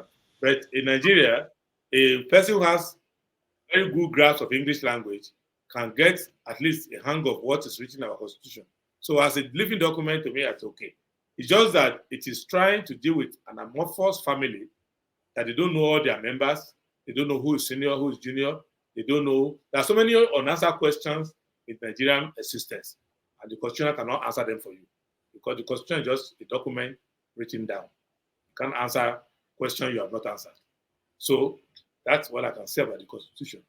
And then you ask the third question. 25% Abuja. I like your last statement that our law contradicts our reality. But the point is, why are our politicians not trying to change our reality or change our law? They won't change our reality because the voters are not making those things important. The politicians do what voters consider to be important. Voters think that if you share rice, you are a good man. They will vote for you. If you try to amend constitution, they don't remember that. That's why Baribe is not a presidential candidate. He's one of the most hardworking legislators. But people don't realize that. So people react to other things, not what you're saying. Now, dealing with 25%, your rendition of it is wrong. It is not written anywhere that 25% of FCT is relevant to runoff or anything. It's not relevant to it. It's very clear that what they want to do in the Constitution is as follows. They want us to have a president that is not a sectional president, because that was the concern in the First Republic, where you will win in your own zone, and then you try to form an alliance with somebody. So in the Second Republic, they said, no, you can't win unless you score 25%. First, you must score majority, and you must score 25% in 2/3 of the states. So for you to do that, you must make effort to be popular. You will not stay in your region and start to say we have population. Otherwise, if you do that, someone from Kano may not even want to compete with anybody. We just say, let me take Kano, Northwest, a few things add to it. Maybe I have a brother in Lagos. I just add it to me. We win the election. But by just scoring a few votes more than the other person. But the Constitution says no, you must have national spread. So 25% in 2/3 of the states. That's what he wants. However, because of the problem, and the court ruled that Abuja is a state, and you agree with that. Can I handle it? However, because we copy our constitution from certain federations where they have problem with their federal character territory. For example, you Americans will know that if a person is, if in the presidential election in America, if you are in Washington, D.C., and you vote for a presidential candidate, you are helping that candidate to score in the general poll, but you are not helping the candidates in the electoral college, because when they are counting electoral college in America, they don't count Washington, D.C. Has 0 electoral vote. That is why Washington people always complain about taxation with taxation. So in Washington, D.C., as federal capital territory for the United States, they don't count. When you are counting how many states you won, they don't count it. So in Nigeria, we now wanted to kill that mischief by saying, in counting, for the purpose of counting 2/3 of the states, you count the states, you also count FCT. Secondly, in the Awolowo versus Shagari, we had a problem where we needed to get 2/3 of 19 states. Because it's similar to what we have in our constitution. For you to become the winner, you must score majority of the votes, highest votes. Not the majority, but you must score the highest votes. And then you must score 25% in 2/3 of the state. In the case of Shagari, he scored the highest votes. However, he didn't score up to 24, 25, he didn't score 2/3 of 19. Because 2/3 of 19 will be almost 13 or 12 point something. And G.O.K. Ajayi, on behalf of Awolowo, argued in the court that you cannot have 2/3 of a state. You cannot have 1/3 of a state. A state is a state. So Shagari needed to do 13 states to cross the threshold. Supreme Court said no. Otherwise, if they require that, they would have done a runoff between Awolowo and Shagari, and you never knew, nobody could have known where the winner would come from. Sorry to interject, Prince. DC has 3 electoral college votes, just for correction. So because it's a public forum. DC has 3 electoral college votes. Yeah, it has 3 electoral college votes, so it's not inconsequential. I will check that now. But the problem we've been dealing with is the fact that Nigeria wanted to treat our federal capital territory as part of a state, so that it gets, relative to its population, the number of votes that it should get. So that's, they said, 2/3 in all the states and FCT.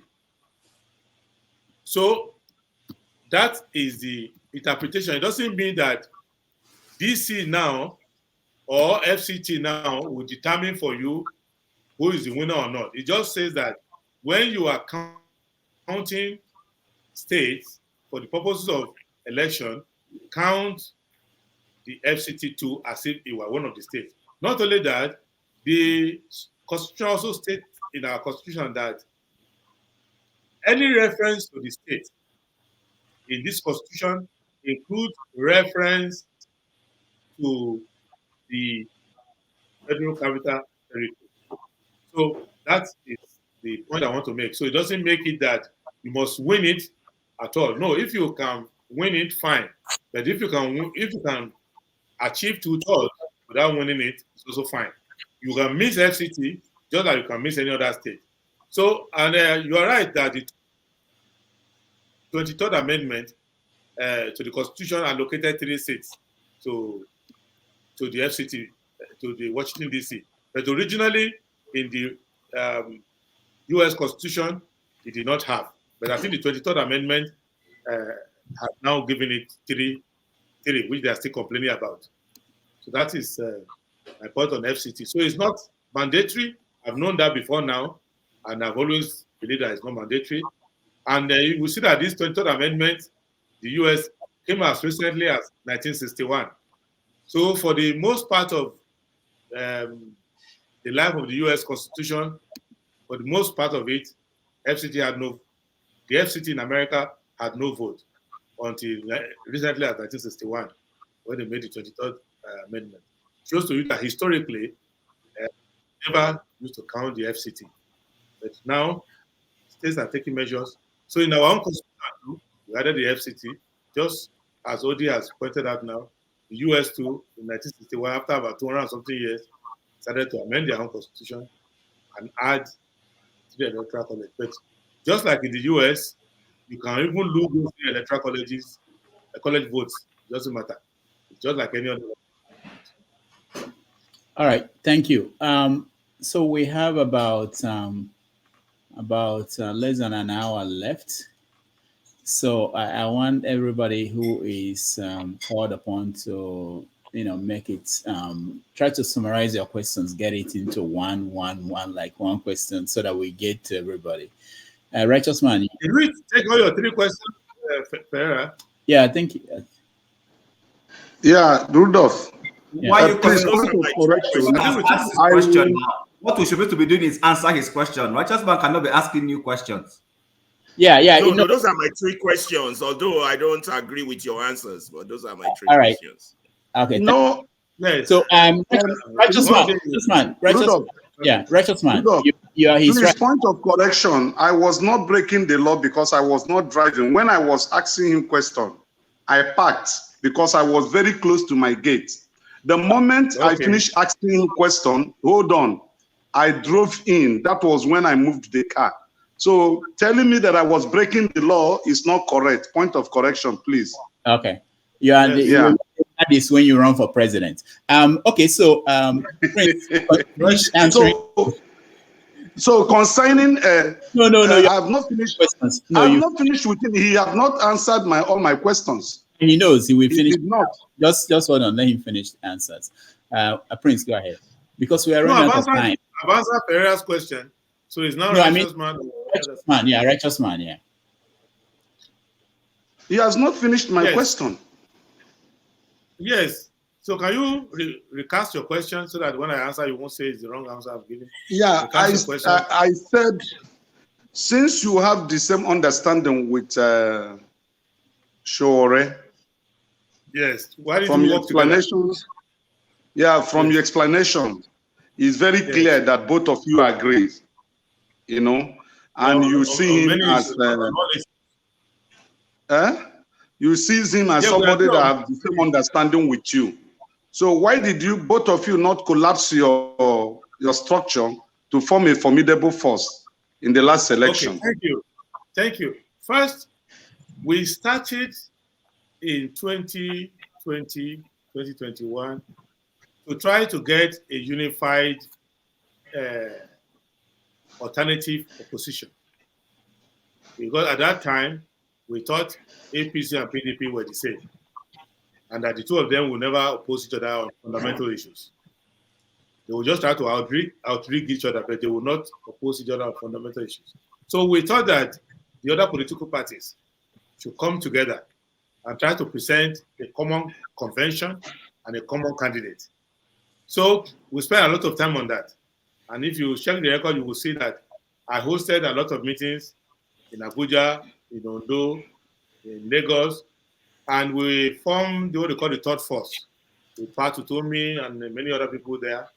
So the idea was that we're going to come together. So we wanted 14 political parties, but there were 18 political parties. Two, the ruling party, APC and PDP, were out. And then a few of the other parties were working for them. We thought that they would always follow their principles. So the other 14, we tried to work together. To cut a long story short, that arrangement broke up or broke down when people in opposition, people in that caucus, decided to go and take advantage of the problems in PDP. They took advantage of the crisis in PDP. You know, there was crisis in APC with Malabuni, the SAC, Oshomole, they were having their internal catharsis. In PDP, they had their own problem too. They almost had a broken convention. So people in our opposition thought that it presented an opportunity to go and find some of the elements in the PDP and try to work with them and drag them into opposition politics. A few of us did not agree with that. We thought it would never work because even two ways, is either the person will not speak your language and you will lose your credibility when you follow them, or when they win, they will not rule according to what we want to achieve. So we can achieve victory and people will not get anything.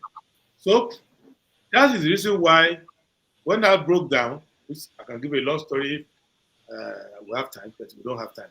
So when that didn't work, everybody went and started pursuing their own ticket, thinking that in the course of the election, we would try to work things out. But in the course of the election, they were moving towards the big parties. It was the big parties too who were still attracting people to themselves. So that's what went wrong in 2023.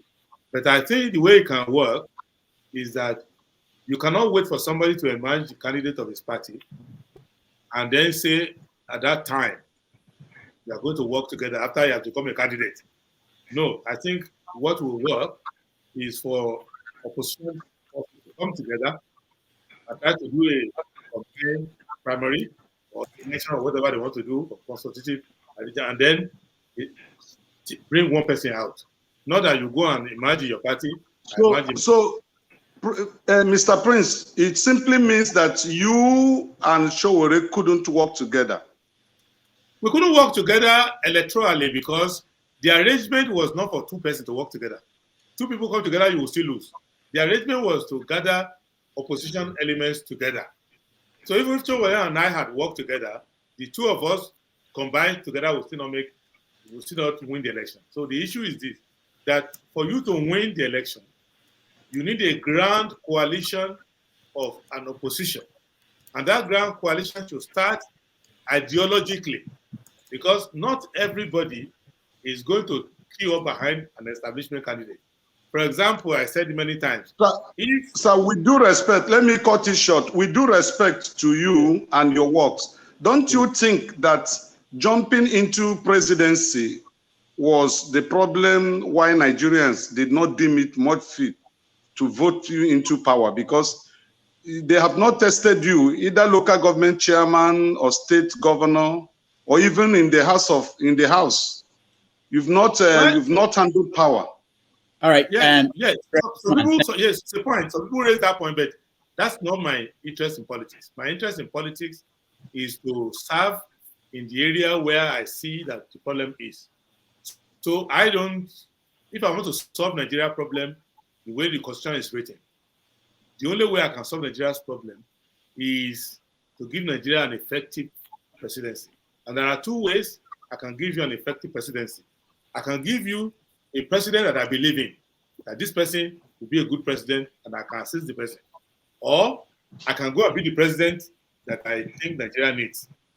But to say that, let me be a minister, let me be this, that you are building a career in politics. I don't have interest in career in politics. I'm interested in solving a problem. So if you give me a presidential candidate that ideologically sound, has the integrity, has the courage and stamina, and is not entangled to any of the masters, I will support the candidate.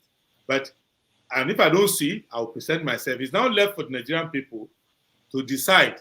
But when it comes to election, whether you vote or not, I have had more experienced people than me.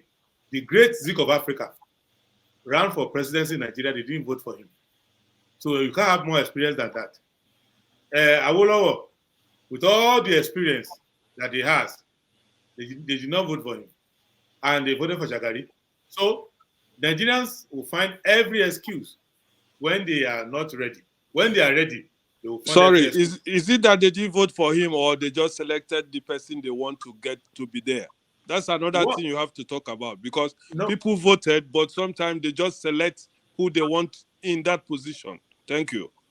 Yeah, it has another perspective, but bottom line for me is that many people who said Awolowo was the greatest themselves campaign against him. That's the point I'm making.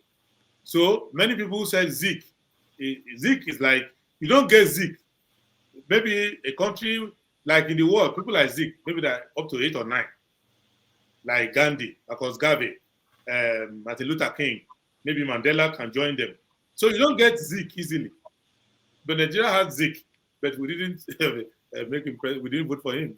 The Second Republic. What I'm saying, and we had Aminu Kano. You can't have somebody, even Mahatma Gandhi is not as clean and people oriented as Aminu Kano. They still didn't vote for Aminu Kano. So what I'm saying generally is that you mentioned Ganiva Hemi now. He went to jail, did everything. He sacrificed his life, his health, everything. That we have to get our people to a consciousness where they vote the leaders according to what the leaders stand for. I think that my own reading of it is that during election time, just like the media is distracted, the politicians are distracted, the people have too many parallel considerations that determine how they vote. So, and when people don't want to take risk, and Nigerians are conservative, unless we are deceiving ourselves. Nigeria is not a radical country. People will say they're radical. Nigeria is not a radical country. Nigeria is majority, a very risk-averse country. They really want to change. They really want to take risk. They are very slow. And that. So, by the time they ask you to go and start learning a system that doesn't work, I always give the answer all the time. If you want me to go and learn under a system that doesn't work, by the time I'm halfway through, I'm now part and parcel of that system. So a system that doesn't work, you have to correct from outside. You don't let somebody who's inside.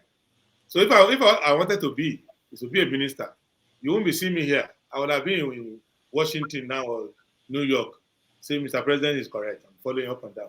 I don't think that is the solution to that. I think that we have to keep fighting from outside until our people lose hope in the system and realize that this system is rigged against them. But for my reading, going around Nigeria, people haven't lost confidence in the system. They may have grievances against one politician or the other, but they will still support somebody from that system. This one is better than this one. That one is better than that one. But they've not come to the ideological and dialectical understanding that the system itself, the way it's set up, you need to upstage the system and put a people's oriented government there. All right, thank you, Prince. We have to. Let me go to McBoy. Is it Dan? No, Dan is not. Dan just came. I will remove him if he raises his hand again. Isimiri has been here for a while. Doctor, there's some very important question. It's not important, Dan. McBoy. It will come. You will still have your time. Let's go to London. No, I'm at work. I just jumped in because you were explaining something. Okay, take the man who has a job. Leave the jobless one. Take the job of the man who has a job. No, I have. Honestly, if you look at the environment. Prince, I know these people. They are my people. I know them very well. I have something to do, Mr. Dan, like you, okay? Once you cause problem. Let's go to McBoy. McBoy, you're next. All right. Thank you so much, Dr. Rudolph, for letting me in. And thank you also, Prince Adewale, for joining us today. My question is you're welcome, sir. My question is very, very short, just one question, but I would love for you to tackle it from two angles. And I will assure you that you probably will not be able to satisfy the answer to my question. Okay. So my question is basically on the double nomination of Shetima, the so-called double nomination or bad nomination, whatever we'll call it. So I want to look at it. Hansard, give us your opinion from two angles. The first angle will be from the litigant angle, where you think they got it wrong. Then also, probably you might start from the second, what we call the second one, which is what the law expressly say concerning double nomination, which is the first angle. Then you go to the angle where you think the litigant got it wrong. Because in my opinion, I feel the litigant did the right thing, but it's just the court just threw it to the side for one reason or the other. In my express opinion, the reason why I stated that from my little knowledge of that particular issue, I felt that the date there was a 14 days difference that would have made Shetima a bad nomination. So why should the court ignore that 14 days? Does it mean that does not apply anymore? Thank you very much. Okay, it's a very simple question, but it's a touchy question because people who ask this question have made up their mind. They're looking for somebody to just support what they believe. But in terms of legal interpretation, take it to Supreme Court again, you get the same answer. I think the interpretation given by the court of appeal is correct. It's a correct interpretation of the law on that one. I'm not saying that Shetima is a good vice president or should have been there, but that interpretation follows legal interpretation. So what does the law say? Your personal note, whether I like it, my two questions you didn't answer it. Law, it's a good interpretation. It's a sound interpretation in law, but whether Shetima is a good guy and should have been vice president, that's a different matter. But it's the way the matter is presented in court. Go and read the judgment again. Maybe one day, if sir, my question is, what does the law? I'm not talking about what the court judgment is or not. My question was, what does the law says concerning double nomination? The law says that the litigant got it wrong. The law says that a person will not be in the same election, will not be a candidate in two constituencies. That's simply what the law says. Cannot be nominated. Then the Electoral Act also stipulated certain number of days that you have to replace your nominee. But I feel somehow the nominee was not nominated within the set number of days that the Electoral Act stipulated. No, it's a feeling. Like all feelings, courts don't follow it. Like I said, you feel. No, I didn't say feeling. I said the Electoral Act. No, what I'm saying is that you said that the Electoral Act stipulated a number of days, and you felt that it didn't comply. But if you look at the issue before the court, the issue before the court was narrowly as to whether Shetima had effectively ceased to be a senatorial candidate as at the time he was nominated. It was a narrow question that had he effectively ceased to be a senatorial candidate as at the time he was nominated. That is to say, he ought to withdraw first and 1 second later become a VP candidate. But at a point in time, whether it's 4 hours, whether it's 3 days, that's a short period of time when it was both in the books of INEC. And to do that, you have to show the book of INEC where he was actually both. And INEC's book shows that whether it is actually what happened or not, the INEC documentation shows that the gentleman had withdrawn before they changed him to VP. So the court is not working in INEC, so the court is just going to follow the fact. And if the court wants to give a broader interpretation, actually, of it, the court can even go further to say that the mischief that the law wants to cure is to make sure that on election day, candidates, electors in different constituencies don't start electing you at the same time. That's what they want to. They want to make sure that you don't run for Senate in Abuja and run for Senate in Anambra or run for president if you're a senator. Because in the US, they do it. You run for 2 elections. You see people run for 2 elections. They will run for this, and later go and run for this, then they will choose. So, sir, from the evidence that was presented to the tribunal, I'm not trying to diss the tribunal. I'm not one of those people that diss judiciary or not. So, but from the evidence that was presented to the tribunal, both the evidence from the INEC as well as the evidence that was the letter written by Shetima for the nomination, there was that discrepancy of days, not a certain number of days, whereby Shetima should have withdrew his nomination before he was That was an nominated. argument only. It was an argument. But you see, what you can do, and Mhm. if Rudolph can use his magisterial power here, you can do a session where you actually get people to bring the judge, because now you can comment on it. It's now already a public document. You can bring the document to the forum where people will read extract of the judgment and say, I disagree with this.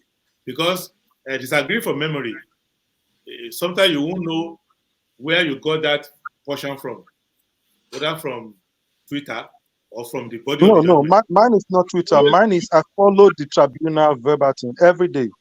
I was No, literally I'm not talking following. of what you follow, but I'm talking of the judgment itself.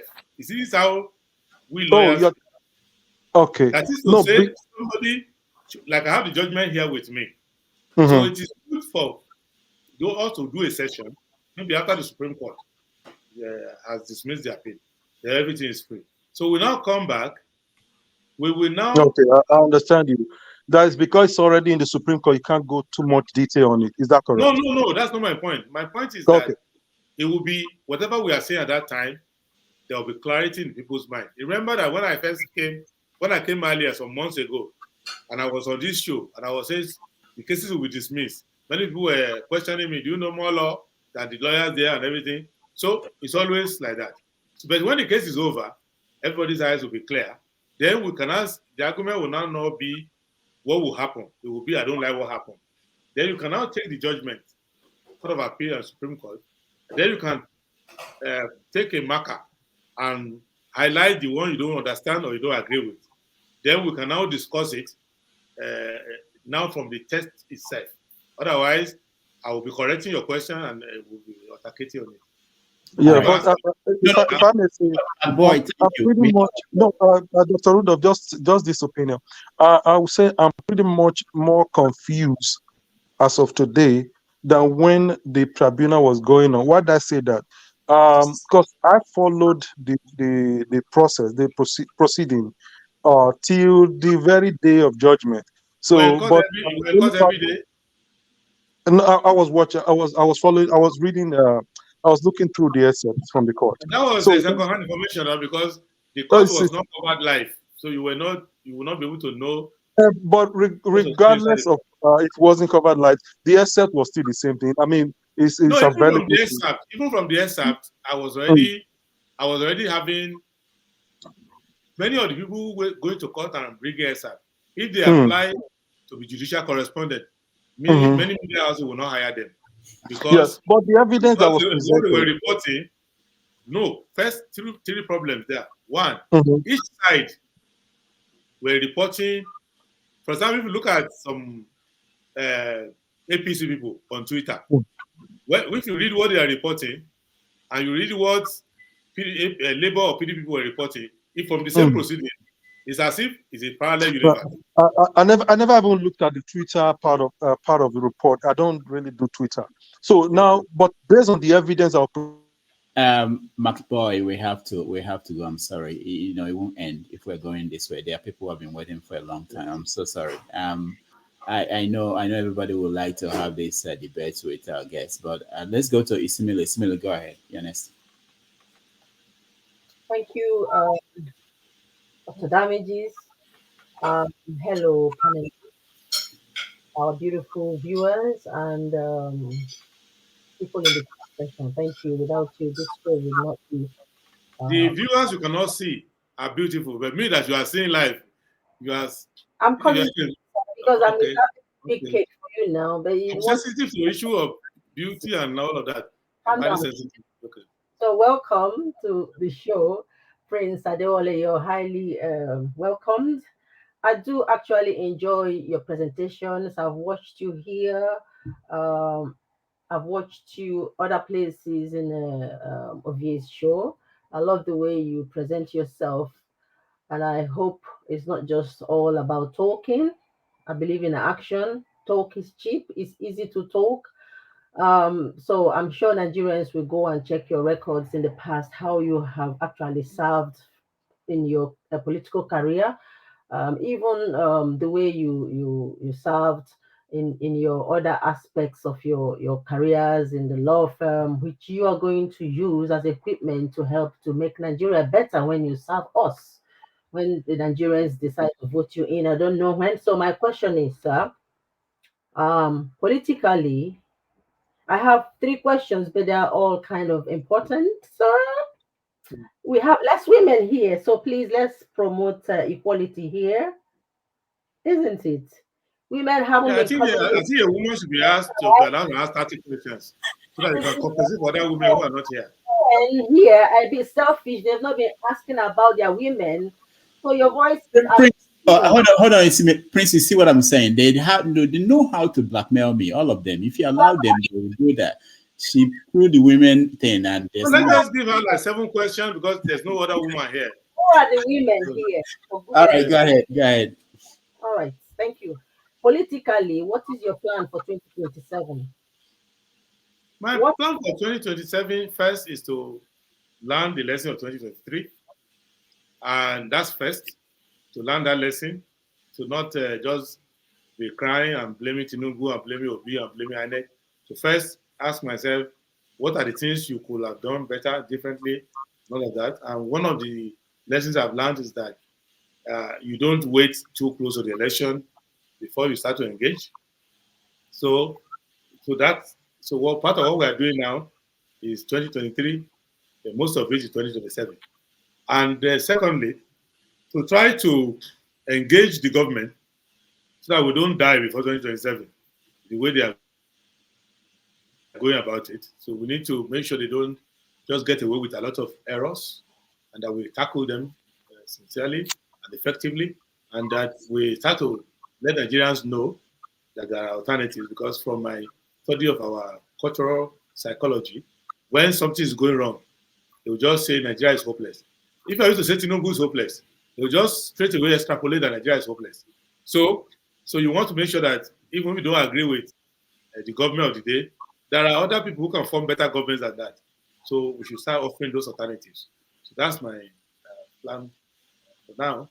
And also, of course, to try to see how to work with other colleagues who are interested.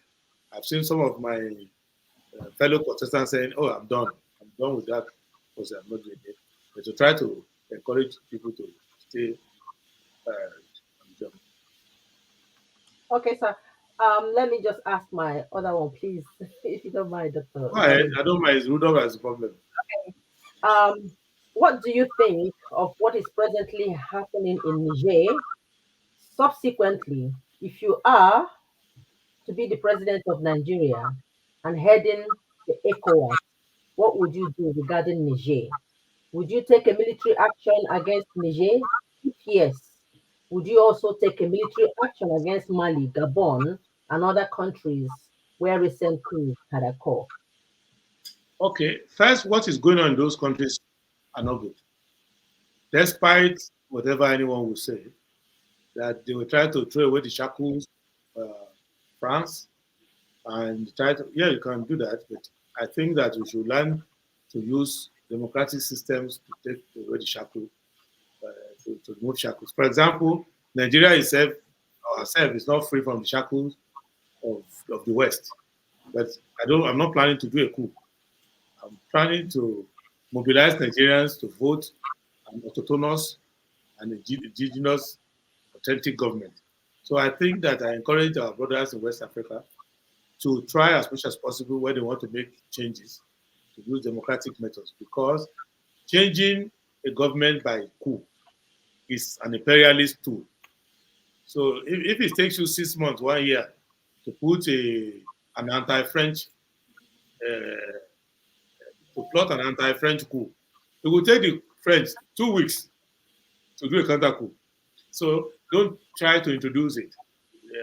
People have tried it. Thomas Sankara tried it before. Many people have tried it before. Once you introduce a coup, the imperialists are happy because they are experts in coup making.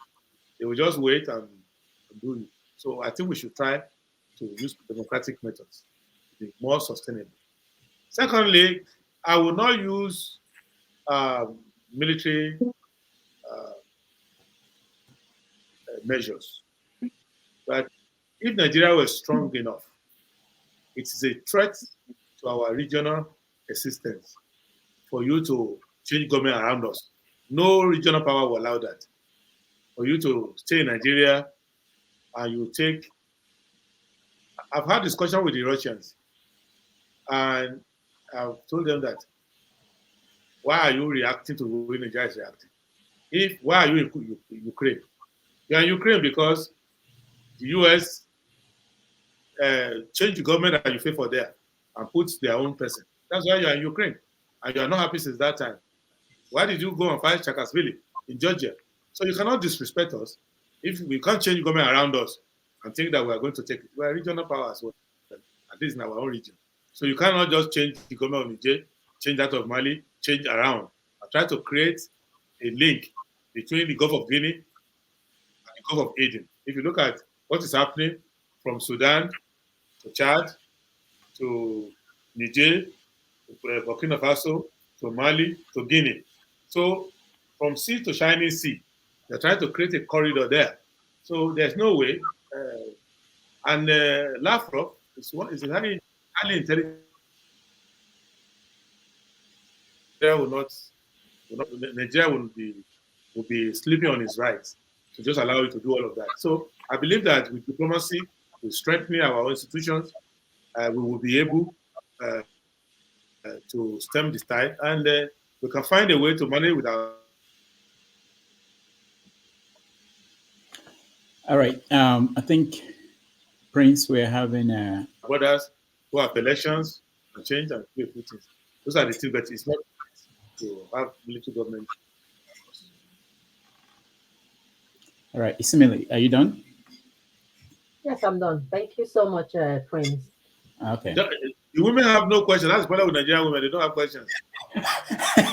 No, Prince, don't start here. If I start, you won't like it, sir. Yeah, she's capable of asking questions. Let's move on.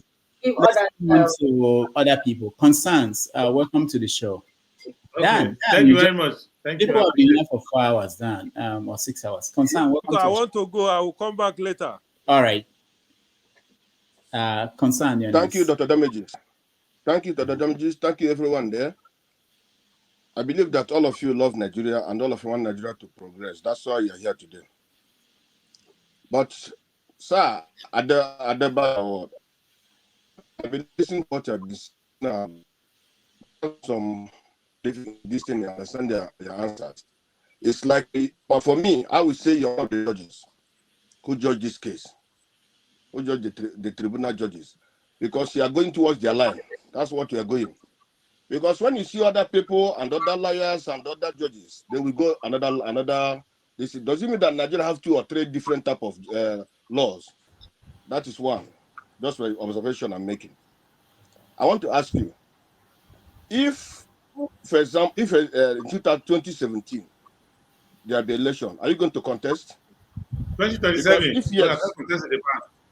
If yes, do you believe in the recommendation of the OIS Commission? Recommendation. Do you believe in that recommendation? All right. Thank you. Thank you, Constance. Let's go to Prince. Number one. No, I'm not. Okay, have you finished? I can allow you to finish. No, I'm just asking. Do you believe in that? Because if you believe in that, it then means that you people are trying to kill Nigerians. You politicians are fraudulent, because you people believe that the law, the standing law now on the election law. Because I watched Falana today. When Falana was talking today, he said the politicians doesn't want the democracy to go ahead. Then he talked about the West Commission. And he said if the World Commission is implemented or is sent the constitution, the election will be very good. But now, you people are going to the election knowing that whatever you do, anybody who wants to rig the election will rig the election, not to happen to him. All right, thank you. Let me say something clearly. One, I'm not supporting the judges. The judges are the one supporting me. because I gave interpretation of the law before the case even was filed. I gave interpretation of the law when the cases were filed. I gave interpretation of the law when the cases were going on. I just stand where the law stands. And I gave you as the reason why I thought going there, those issues, we won't get anything out of them. It doesn't mean that I'm happy with anything, just clearly, you know. So now, the other issue with Ways panel report, that panel came, Yaradua set the Ways panel up in 2007. And Yaradua was trying to deal with the issues of the elections that brought him into the presidency, which was quite controversial. And the panel has some recommendations. And the recommendations have to be turned into white paper. That's how the law works in Nigeria. And now take the National Assembly and use, but they were nitpicking a few things out of it. So I am not a lawmaker. I think that if they implement the Ways panel report, it will help. It doesn't solve all the problems, and it can also bring one or two problems on its own as well. If you go into the Ways panel report, it will still bring some of the problems out. If you listen to people like Galadima and Co., you will see that it raised an alarm that the prosecution of electoral offenders might actually be abused in such a way that if somebody from the ruling party commits an offense in Ondo and someone in opposition commits the same offense in Kaduna, they may decide to prosecute the person in Kaduna and not prosecute the person in Ondo because the crime committed in that place favors the incumbency. So that should not criminalize election. But long and short is that I am not against any reform. But what I know is that the most important reform is the reform of the character of people. Because empowering INEC with more powers than it has now doesn't mean that you have more honesty than it has now. And the political party themselves, when they conduct elections, is worse than that of INEC. So we need to also look at that party primaries are worse and less transparent than even INEC general election. So the reform is supposed to be across. And then when people also finish election and they are fighting election petition, they also tell a lot of lies under oath. So the whole system is problematic. That right from the beginning, errors, in the middle, errors, towards the end, errors. So I think that we should try to use advocacy and to change amenities we want to change. But the National Assembly members, they are very reluctant to change things which may end up ending their career. Because some of the changes made by the 8th Assembly affected even the members. Majority of them did not come back. So if that level of self-sacrifice is allowed, then we can do better with our electoral law. But the people of Nigeria must have dialogue like this, where we table items that we want to put in the electoral law. And minimum must be the Electoral Act, minimum, not any regulations. The Supreme Court will never enforce any regulations. Secondly, we should try to amend the Constitution to put some of the most important amendments there. For example, that we must finish the court cases before we swear anybody in. Second, that we must have, I have a feeling that we should have a new system where we have a constitutional court that doesn't sit regularly. That constitutional court is the one that will handle presidential election, not the regular court, just a constitutional court. And that constitutional court is easy to do it. When the election is, they will convoke themselves, and INEC must not require a petitioner to come and prove that he won the election, because it's quite difficult for you to prove that you won the election. And INEC must not require the petitioner to show that the election was not fair and fair.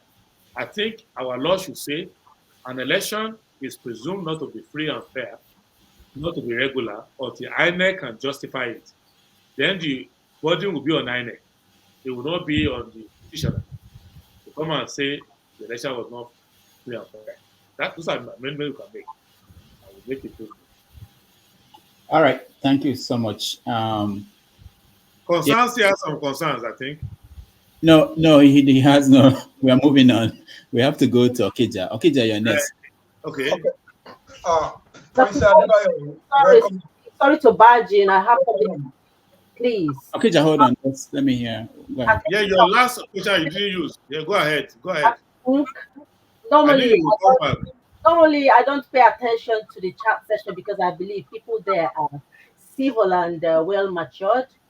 I'm not actually upset, but I believe Dr. Damages, you should look into how people behave in the chat room. If they are picking on people, some of them are saying, talking about bleaching and stuff like that. I don't owe you no explanation. It's my right if I want to bleach. I'm sure some of you, your mothers bleach and your girlfriends or whoever bleach. Some of you are the kind of people when you see, you go and marry some ladies, and when you see something you condemn publicly, you turn an A. I don't want to mention that word.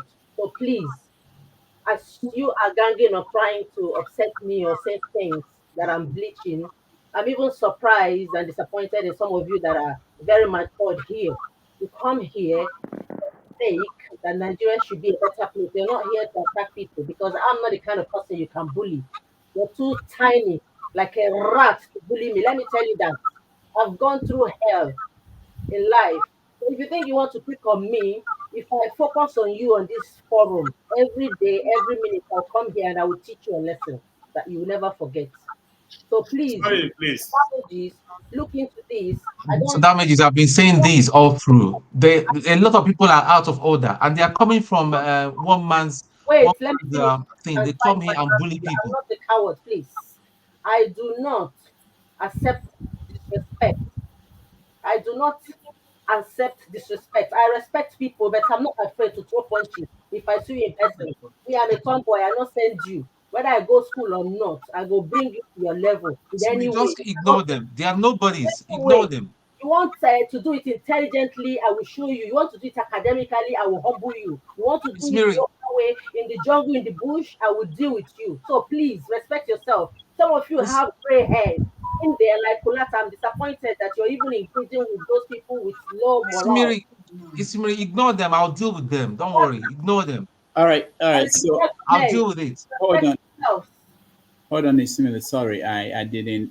Please read what they have been typing and deal with it accordingly because It's out of order. It's just out of order. That's same how way they've been doing. that They'll sit women, down there. men don't have respect for women, and I'm not going to sit here for you to insult the way I look. Some All of right. you are married to people that are big. I can never call anyone fat. But how dare you come here and speak of the way someone looks like? And when you don't even have the confidence and audacity to show your face here, come here. If you got balls and talk, and let's hear you. All right. People that come here to contribute. I have things to do, but I'm here because I believe we're one family. But if you have a fish brain and you go under like a coward and start picking on women, then you don't have morals. You don't deserve to be a man. You don't have no balls. You're not a man. You're not man enough and should not even get married because when you do that, I wonder how you treat your women at home or even your so-called girlfriends. You are bullies. Don't try to bully me because you're too tiny like rats, all of you that are doing this. Please. I don't have to explain to you whether I'm bleaching or not. It's none of your business. I can wear wig. I can put eyelashes that sweep the floor. I can do whatever I like. I can wear panties. It's my right.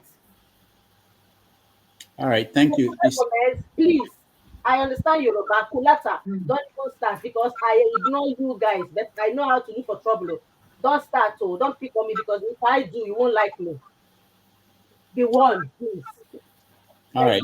Thank you, Ismail. I'm sorry. We are going to do something.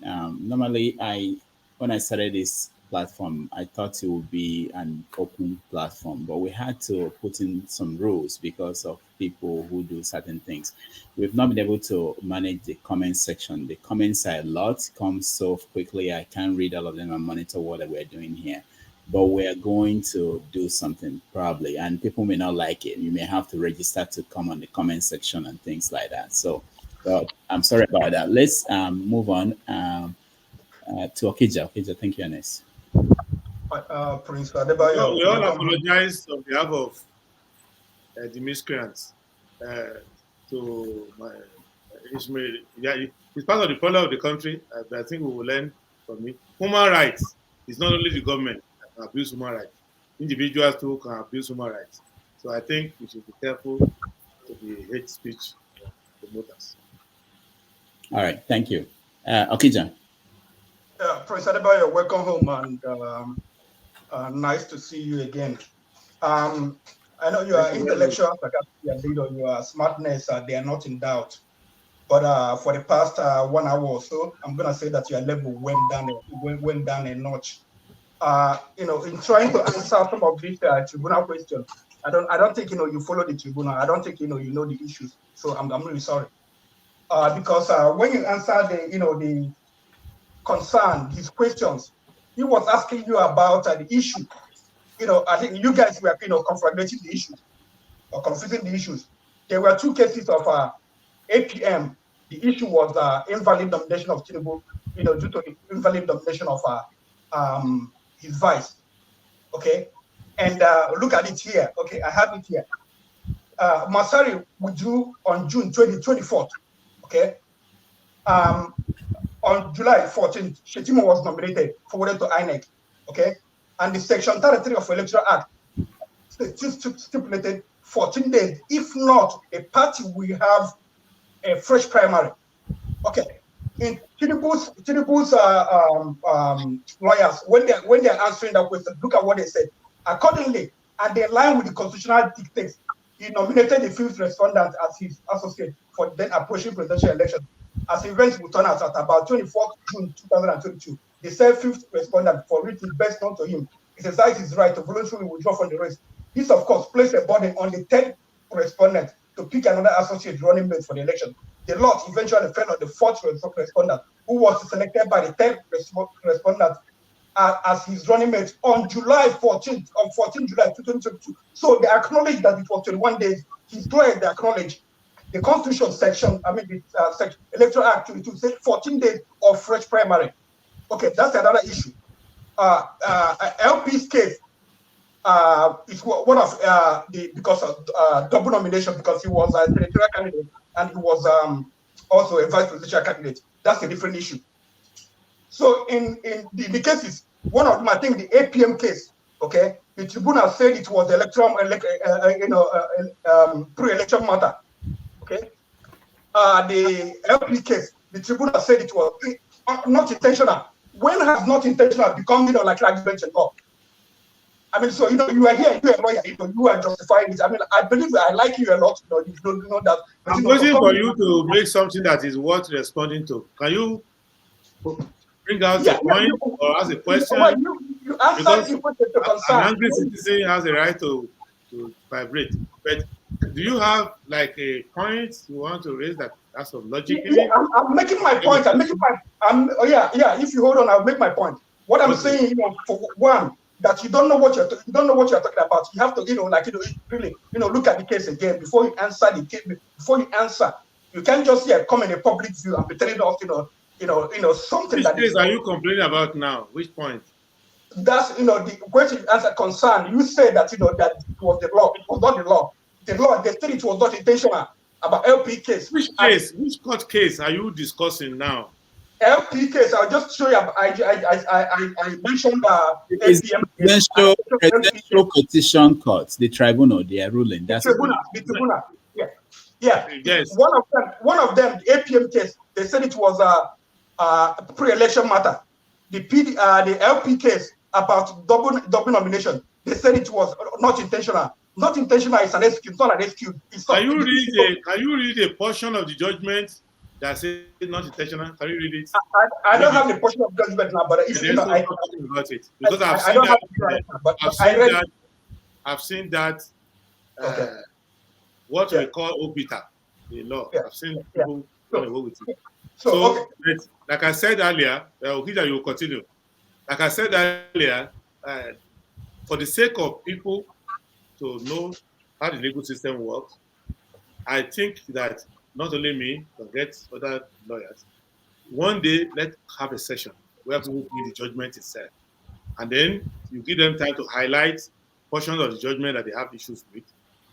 so that when they highlight those, they can raise questions, they can get an answer.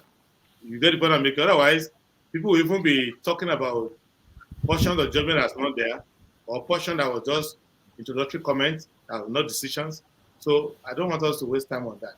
But the reality is that the APM case or petition should not even have passed, if we follow our jurisprudence, will not even have passed preliminary objection. It will be thrown out. I've thrown out such cases before. I've thrown out such cases before. So on what basis were they thrown out? No, because there are certain, and it's not only them, even some lower courts make the same mistakes. There are certain questions, when you frame them, they are pre-election matters. Yeah. If you are talking, for example, about the manner in which somebody was nominated, so if the way you frame your question, if it's not framed properly, it will look like a pre-election matter. And if you now bring it to petition to the tribunal, they will tell you it is not your business. For example, in the judgment in Peter Obi versus INEC, when APC brought a counter case that Peter Obi lacks local standard on the basis that he was not a properly nominated candidate of Labour Party. This same court said APC is wrong because that's a pre-election matter. You're not a member of their party. If the party brings him forward, anyhow they bring him forward, it's not your business. No, but, sorry, basically, Prince, I wasn't even mentioning about APM case. I wasn't even mentioning about. I was concerned about the LP case, about the one that they said non-intentional. Not it was not intentional. No, that's not intentional. Don't repeat that one until you get the judgment and read it out, because I've corrected so many people on it, and when you ask them, they will discover the hide on Twitter. So in Nigeria, once somebody mentions something, they continue to go on with it. I have two people, some of them are even lawyers who tell me, because it's not intentional. I say, where is it? Read the judgment. And so go and read the judgment and come back another day. I will read it. Okay, but my second question, the 25%.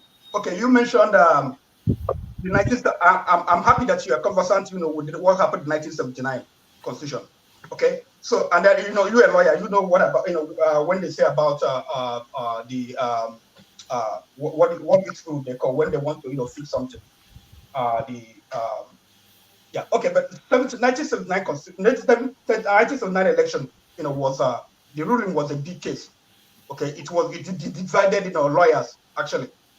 Do you think that some of the framers of the 1999 Constitution, I think Justice Nikitobi was there. Sorry, 1 second. We are trying to correct some problem now. Some people now are still commenting on how beautiful Ishmael is and now turn into opportunity to be propositioning this. So before we now have lawsuit and they will sue everybody here. I didn't send them, so please. Okay, you know about mischief rule. Okay, so 1979, the Constitution, we had a problem with the Constitution whereby the Supreme Court ruled in favor of Shagari when he had 12 states. Okay, instead of 2/3, complete 2/3. So there was a problem, and I believe that the framers of the 1999 Constitution, and these men that were like Justice Nikitobi, Benoit Benze, that's the two people I know that were that did the 1979 Constitution. These guys, they were big lawyers in 1979, so they knew what to happen. So when they were doing the 1999 Constitution, I believe that they are thinking that they didn't want 1979 to occur again. So that was why they inserted 2/3. So they knew we had 36 states plus Abuja. So so if you say that you have 37 states, that means you are throwing us back to 1979 again, because 2/3 of 37 is about 24 point something, which is the same thing we had at during 1979, 12 point something. So don't you think that the framers, they knew about that? They were trying to use him, think that mischief rule to cure that. What happened in 1979 to cure it in 1999? I mean, do you think that so do you think that the purpose, yeah? All I can say is that the mathematical problem in 1979 that brought the great Chike to court, and everybody came to court with a chalkboard. And we're doing algebra. That is not the problem here now. No, but 1972 was 2/3 of 1919 states. Now we have a 2/3 of 37 states. It would get us into, or is it because that according to INEC, that Tinubu won more than 24? What if we had won 20? What if I won 24 states? What if I won 24 states? It won't give us problem because based on Awolowo and Shagari, they have ruled that if a person wins a portion of a state, give the person the whole state. Don't count. That's what the government is saying. So even if we have a candidate that wins 2/3 and the 2/3 require us to zero on one state, whether, for example, 2/3 of 37, whatever is 2/3 of 36, as per Awolowo and Shagari, will be considered 2/3 of 37. Because that's what they did. 2/3 of 18 was 12 states. So the No. 2/3 of 19. We had 19 states. We didn't have. I'm coming to something now. I'm bringing you something. 2/3 is a mathematical fact that nobody can fight with. 2/3 of 18 is 12. You agree with that? Yes. The Supreme Court made the 12 because Shagari won a portion. So it's like a 2/3 of 12. The 12 is enough to make 2/3 of 19. That's what Supreme Court said. So if a person now comes and wins 2/3 of 36, that person will be considered by the law to have won 2/3 of 36 plus 1, 37. That's it, based on precedent. So we don't have to struggle with that anymore. So that's a very based on president, but we have another constitution. We don't have 1979. You can't say president because we're not doing anything with 1979 constitution anymore. No, because any rule prior should be gone. No, that's not how it works. When the court is interpreting, they will read the text first, and if the text needs further interpretation, they will read a similar text, which will call, if you read they will call it impari material rule. I don't want to sound too technical here. It's called impari material rule. That is to say, if there's a legal text or statute or constitution that has the same words and have been interpreted earlier in another constitution or in another country, they will borrow it. It's called impari material rule. That is to say, the same words, exactly the same word, was interpreted before like this. Why should we change it now? That's basically what we call an impari material rule. So I can understand one thing, which I want everybody to understand here. The right to disagree with the Supreme Court. If an Okada rider has the right, you can disagree with the Supreme Court. People have the right to disagree with any court. A wine tapper on top of a tree can disagree with all the judges of the Supreme Court. It's your right under the Constitution. But it will not change the law. But for us who are lawyers, we don't have as much right as an Okada rider. Because the Okada rider is just talking according to what his native doctor tells him. But me, I'm talking according to my training. So I may disagree or not agree. I have to find reason. So that is the reason why, if I look at the reasoning, and the reasoning is logical, even if it doesn't favor me, I will be able to advise my client in chamber that this thing will not favor you because this is the interpretation, but we can try and push it.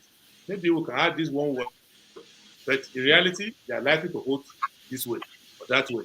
So when lawyers go to court and argue, sometimes they're just trying their luck because they know what the judge will will say. And some lawyers, some clients, if you tell them you're not likely to succeed, they might say, okay, don't do it at all. Some might still say, go, let's just go there at least. We will still use that opportunity to harass them a bit. Even we are going to lose it then. So people have different motives for going to court. So it's not everybody who goes to court that actually believe they can win. Some go and say, people have been accusing me, for example, why did you go to court? You know, people go there for you, at least they will see you fighting. You know, they supported the fighter. But if I'm a fighter that likes to win, if I'm already know that I'm going to lose in the court, why would I go and lose? You know, so I rather use advocacy and other things where I can highlight evidence, highlight what is going on. So I'm not against anyone who goes there, but there's no way you can say that your own interpretation after going to work and coming back home, having dinner, you are reading the Constitution, that your own interpretation is superior to the judges who have spent their entire career from 40 years studying it. It's difficult. It's likely no, sorry, I can say I I'm don't not saying on 25%. I'm not saying what I'm saying. I'm thinking, that when I read it, when I read it, I'm thinking that they were trying to correct what happened in 1979. That's what I'm trying to say. I'm not no, saying what that they're trying to do there is just basically they are not even sure that we cannot create we can create more states. We may end up with 41 states. We may end up, so the state don't have to be 36 all the time. So the issue is that they are trying to, not only in that, or many things, including federal character, including everything, that is why now FCT has a minister. From there, anything you give to a state, any interpretation you give to a state, the Constitution wants you to accord it to FCT as well. That is why now FCT has a member in the Federal Executive Council. So this is part of what they try to correct, that FCT should be given as much privileges and rights as you give to the states. All right. Thank you so much. Sorry, my last question. I want you to comment on this, on Section 137 of the Electoral Act. Section 137, it says about non-compliance, it shall not be necessary for a party who alleges non-compliance with the provision of this act for the conduct of election to call oral evidence if originals or certified copies manifestly disclose the non-compliance alleged. So INEC brought LP and PDP, they brought city certified copies of the non-compliance, because there was the CTC they presented, they didn't show any result for the polling unit. So Section 137, they are backed by Section 137 of the Electoral Act. So what do you say about that? That is adjectival. It's evidentiary. So that is not a substantive provision. It's just a provision of what we call onus of proof, burden of proof. It says that if a person, and it doesn't add anything, just a restatement of the law. If a person brings, if a person has before the court evidence that shows on the face of the paper that something is wrong with the result sheet, it doesn't have to lead evidence. If, for example, in Ihiala, Ward 3, polling unit 4, the returning officer did not sign the result, and there are so many errors on it. I don't have to bring evidence anymore to show you that in Ihiala, the returning officer did not come, nothing took place. I can show you and say, look at the result that they used for this declaration. The returning officer himself, there's no name there. He didn't sign it. So all the court is saying that's all. That yeah, but once so where the PTC, so where the polling unit results, they have nothing in them, no signature, no numbers, nothing in them. So what do you say about that? No, what I'm saying, that's why I'm bringing it to you. If you look at, there are cases I want you to study, because your career in law is very bright from what I'm saying. So study Aregbesola versus Oyinlola. Study Oshomale versus Osumbo, and study Hope Uzodinma, the miraculous case. I call it miracle case.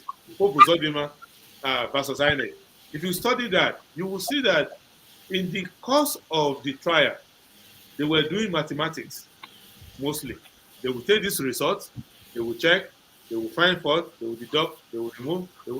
So in the case of this Labour Party, Peter Obi versus INEC, they were more like racing statutory interpretation.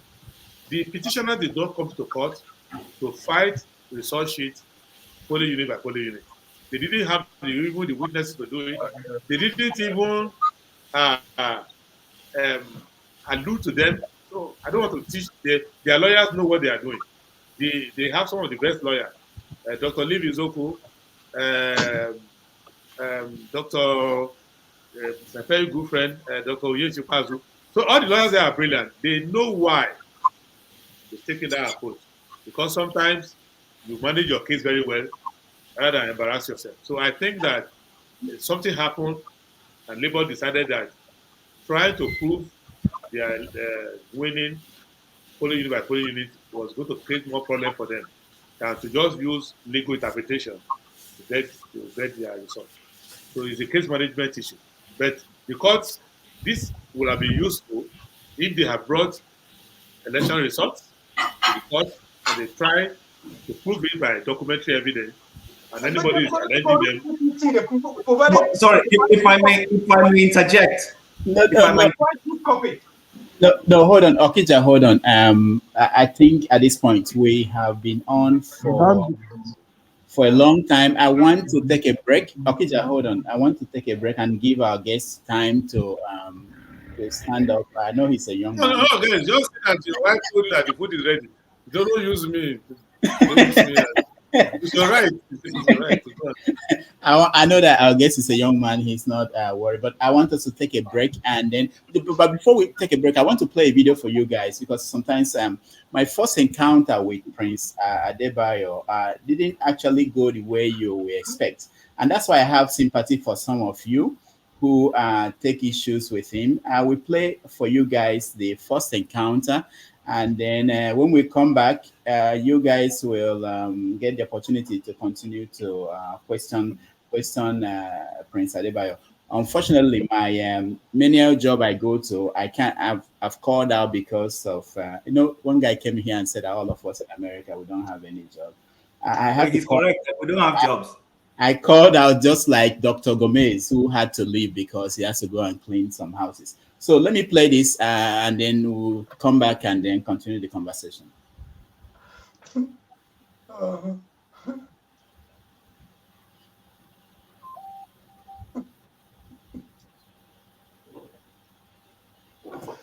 Yes, for this conversation with Nigerians, and I hope you do more of it. It will help you and it will help Nigerians to know you.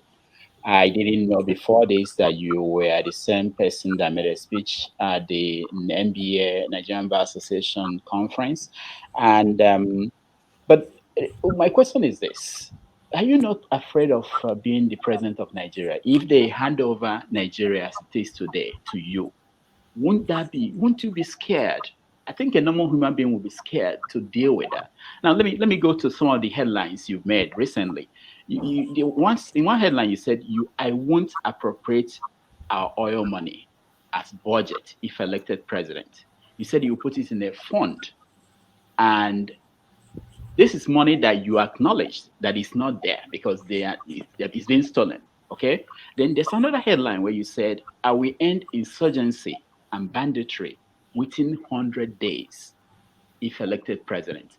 Now, to people who have looked at Nigeria, the different aspects of the country, when they see this headline, serious people, they will think that there's something not serious about you wanting to be president. Why would somebody look at Nigeria today? You're one man. Who will be your team? Who will be the people that will go to that government with you to clean up things so that in 100 days you can deal with the issues of insecurity in Nigeria? How do you? I think, Nigeria is a serious situation. We know that. Everybody knows that. And we want serious people to handle Nigeria. And if you want to present yourself as a candidate for president, there are some statements that I expect, and I think Nigerians expect, that you will give that a serious thought. Like relocating the military barracks, that's not the reason why they are not functioning. I'm sorry, but I listened to you. I invested 1 hour of my time listening to you. I wish there would be more time that we'll have one-on-one conversation about this. I think Nigeria is in a serious problem, serious situation. We need serious person to deal with that. Are you saying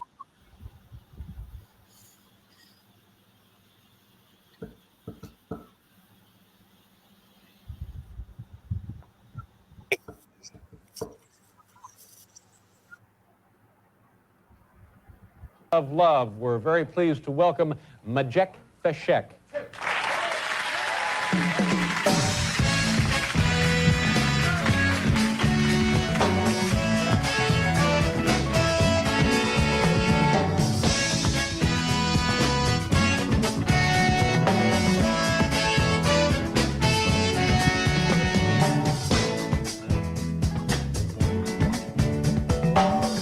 Arise from your sleep, Africa. Rise from your sleep, America. There's work to be done, Africa. There's work to be done, America. But if we unite, we will be free. So long, too long, so long, too long. We've been sitting down for so long. We've been fooling around for too long. We've been sitting down for so long. I have not been fooling around for too long. So long, so long, too long, too long, so long, for too long, too long. Hey.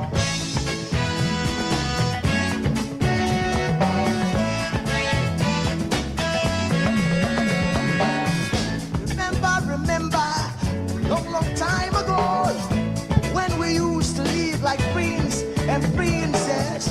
Remember, the pyramid of Egypt, when we used to live like prince and princess. Remember, Marcus Garvey, who are the dream for new America. Oh, remember, Martin Luther King, the dream for new America.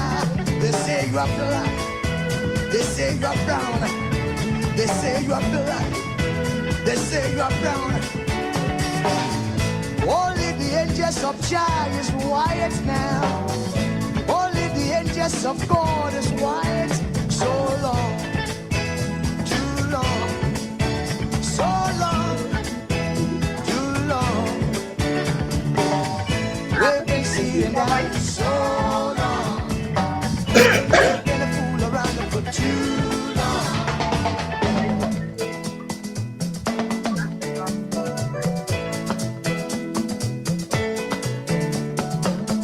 Arise from your sleep, Africa. Arise from your sleep, America. There's work to be done, Africa. So much work to be done, America. But if we unite, hey, we will be free. So long, too long, so long, too long. Press it down for so long.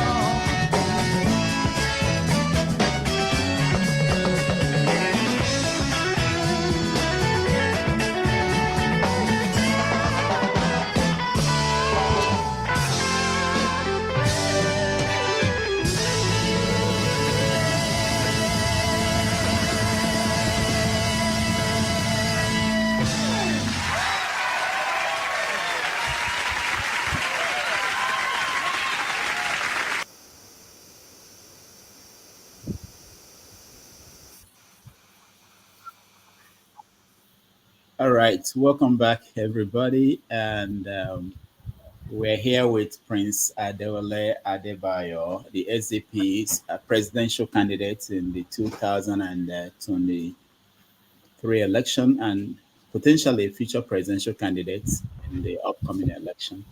We thank you for hanging out with us and everybody joining us at home and all over the world. We thank you for staying. We have forefathers is here. So we expect to have military industrial complex questions and and the rest of them.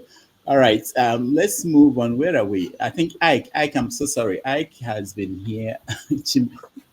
Ike has been around, and I didn't know that he didn't get a Ike chance. has been around twice. He was around before he went to Oh, sleep. Then he came back again. yeah, he was sleeping, so he he. has attended this meeting twice. Yeah. Thank you.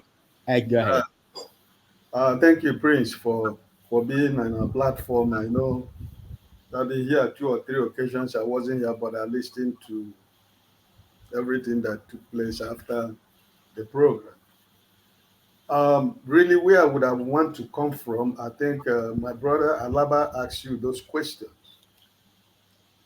But I just want to make a comment. Maybe you might have something to say about the comment I want to make.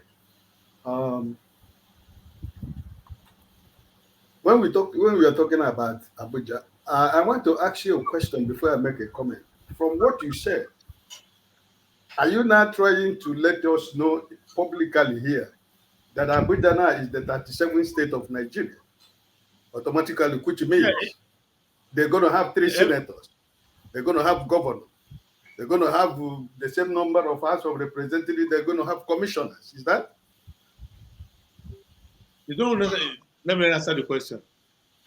In some instances, Abuja will be counted as the 37th state.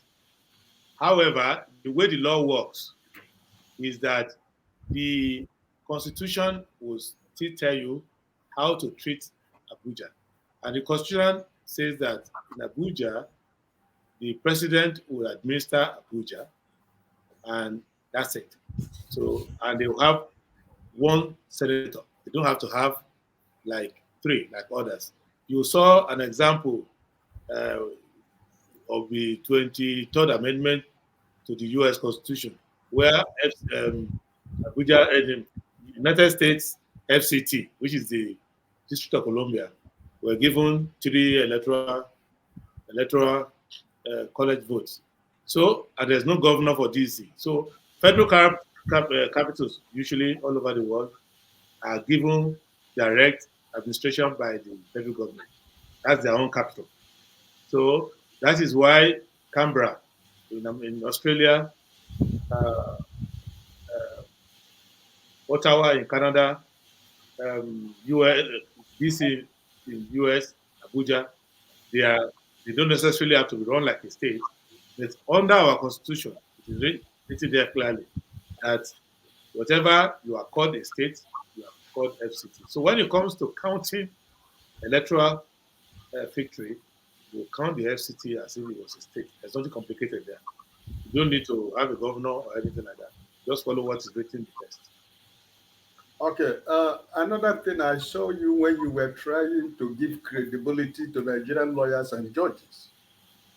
You know, we, the common laymen Nigerians who are not lawyers, when you people want to deceive people, you speak Latin, you speak a very big Latin words that we do not understand. And at the end of the day, they tell us that the common man has no local standing. You quote one law, quote one Latin language, you know, to deceive people, because I believe that any law that is not interpreted to the level of a layman in the street to be able to understand his or her right, I don't think that law is working for anybody. I want to say something that what Nigerian judiciary system has done in 2023 will remain a textbook in the heart of many millions patriotic Nigerians. Because we have seen Nigerian judiciary to become a tool in the hands of politicians. Somebody will take a case to Abuja, and the court will say he has no local standing. He will go to Kwara State. The judge rule in the same case, say they have local standing. The other person will take the same case, go to Kano. The judge in Kano will say yes, he has local standing. Let me answer that. Let me answer that for you. You have the same problem like King James of England. So King James of England, because we have the King's Bench, and the judges are King's judges. So in England now they have a king. So if you want to be this King's Court, King James said, "Why am I? It's my court. Let me judge the cases by myself." And for a while, he was listening to cases, and then after a while, he can't do it. He got confused. He said, "When I listen to the plaintiff, he's right. I say I'm going to give judgment to the plaintiff. Then I will listen to the defendant. He's right. I say I will give judgment to the defendant. Then I listen again to the plaintiff. He's right. I'm confused. So we send the cases back to the judges. So the fact that you are in your house and you read about the judgment in the newspaper that says somebody in Sokoto on a similar issue has local standard. Somebody in Owerri on a similar issue has no local standard. The cases are not the same because changing one word in your filing can make a determination between whether you have local standard or not. Secondly, sometimes what you read in the newspaper as the judgment is not correct. It's just the journalist's interpretation of what he thought he had. So usually, when we want to compare judgments, we will take the two judgments in front of us. We call it triangulation. You take the judgment 1, judgment 2. You compare the two of them, whether the facts are the same, whether the statute interpreted the same. Then you look at the precedent that the two of them are following. And I can tell you, as a lawyer who practices in the United States, what we have we have contradictions, even in the US courts. That is why if you go to this circuit, they will rule this way. If you go to another circuit, they will rule this way. So what is precedent in DC circuit? In circuit covering Texas, they may not agree. That is why sometimes they will wait. We'll have that contradiction for a long time. They will wait for that matter to get to the US Supreme Court, and then US Supreme Court will now clarify it. So if you study it, so lawyers were used to that. That is why when you are writing your brief to a court, you will say, on a similar case, this court held like this. In a case that is so similar, the other court held like this. I want you to follow what this other court held. So there's one case that I want people want to study law to study. It's called NEPA versus Edegbero. That is the case where it was decided as to what matters to take to Federal High Court and what matters to take to the State High Court. Even on that narrow issue, which is not political, it's not anything, it's just a pure jurisprudence, it has no politics in it. Judges will find that there are many interpretations based on the way the person who filed the case. So if I take a banking case, for example, to court, I can go to Federal High Court. But if I take a banker customer case, I have to go to a state court. So law is not that simple because we are dealing with human behavior and we are dealing with laws that some of them are like 900 years old. So if you look at this election petition you are seeing now, you are looking at Electoral Act, Constitution, but that's not how judges look at it. Because some canon of interpretation that was upheld by the House of Lords 200 years ago is still applicable. Some Queen's Bench interpretation that Privy Council mentioned 800 years ago is still applicable. So lawyers have more information about the canons of interpretation than you who are just looking at the case from the surface. So don't assume that because one similar case, I've had people comment, for example, about my minor's case, on which they go and read the case. If you read the case, you will not even bother yourself to complain. Because you will see that what the court was decided in that case was not whether minor ran twice or didn't contest. What the court decided was whether the case was properly filed.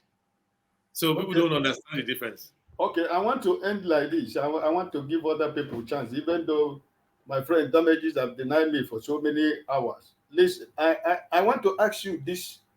I want you to reflect the last thing I want to say. I live in an island. Yes.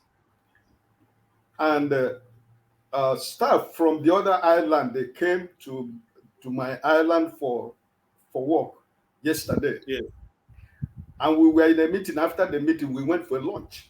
Yes. And one of the directors in the Human Resources Department called me. Hey, Ike, you're from Nigeria? I said, yes. He said, is it true that your president is a drug baron, is a Escobar in Africa? Yes. Do you understand what I'm saying right now? Yes. That's the question I was posed yesterday. I'm more interested in your answer than his own question, because he's not a Nigerian. He's just commenting. But your own answer is more important because it's your country now. No, listen. You know, yes. where I'm coming from is this. The shock that I got from the question. Yes. I laughed it over. And I jokingly told him, hey, what are you talking about? Who told you that? I walked away. I went to somebody else who were greeting. You see, yes. I know you would, as a politician, are you trying to be more patriotic than me, but you would have wanted me to defend that. But I am not going to defend it. No, I'm not asking to defend anything. Well, yes, I'm coming. So that's why I am asking you, because somebody asked you a question, I think it's righteous. Wouldn't it have been better for you to be a senator? Because you said that lawyers cannot amend laws, that it is the people in the parliament. And because lawyers cannot amend the Nigerian constitution, it is the people in the National Assembly. Maybe people like you with this kind of level of understanding about the law of Nigeria would have been the people that are supposed to be senators. I'm not talking about ministers. Because let me just tell you this, I have a better chance of amending the constitution as president because I have to sign it first. If you are a senator, you are just one out of 109. So if you have the best idea, they may vote you out. But the president is 50% of legislation. The president, the two houses, the Senate, 109 senators, and 360 House of Representatives, two of them combined, they are equal to 50% of legislative powers. The president is 50%. Because when they pass their law, they have to bring the law to the president to sign into an act. If the president says, I'm not signing, they will be forced to go and rethink it.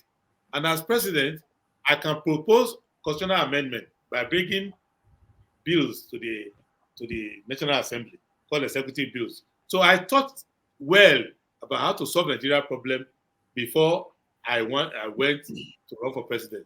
In fact, it's not because of the way the title is called. It's because I looked at the problem the country is facing, and I realized that leadership is the problem.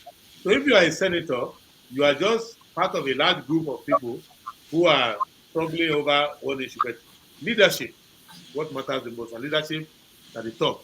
The second point is that anybody can say anything about what they hear, because our politics in Nigeria has brought out this issue of Chicago, and many people have gone to say that their president was caught with drugs and all of that, which is not what the case in Chicago was about. The case in Chicago was about, if you read it, I've read it many times, I read it when Sahara brought it. What the case is about is simple. That a particular person who has a particular address, they mention the person's name, is in the judgment, was being investigated for dealing in heroin. And that person paid money. May I interject? Who is the person that his name appeared? Go and read. I'm a lawyer, so I don't want to, because he has not been charged, so I don't want to comment. But if you go to that judgment, you will see. The particular person he has a particular name that sounds like Yoruba name. So that person is not the president. It's another person. And that person was charged, was being investigated. And they were tracing the person's money. So they traced part of they put the money into an account that has Bola Ahmed Tinubu on it.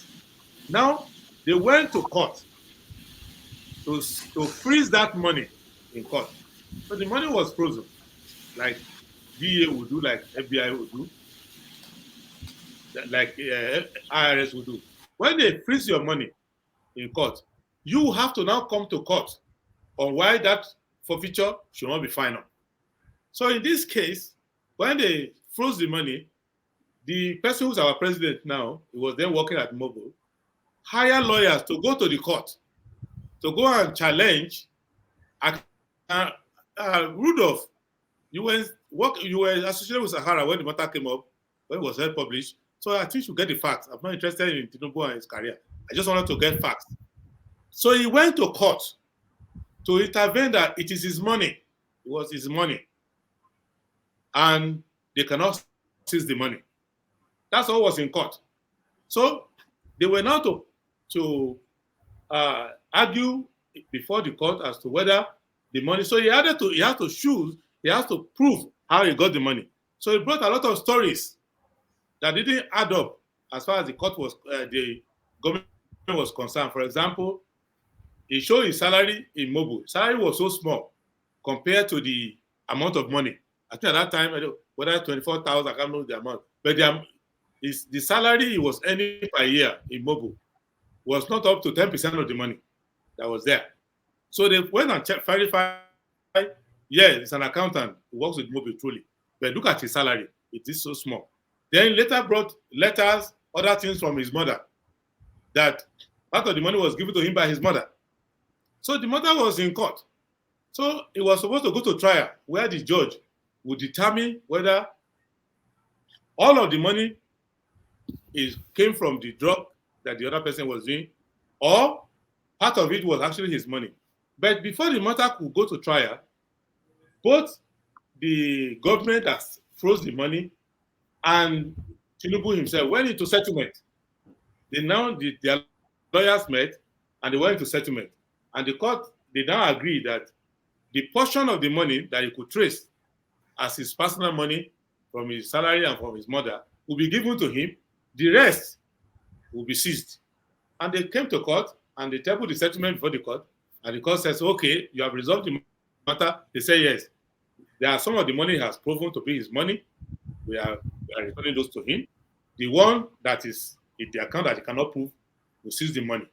So, and that was the judgment that the court gave and seized that money. I see the righteous man is shaking his head, but if you are shaking your head like that to the point of needing Panadol, I will go and look for the judgment itself and bring and read it. Please, are you referring to the money that was seized from him? Hold on, everybody.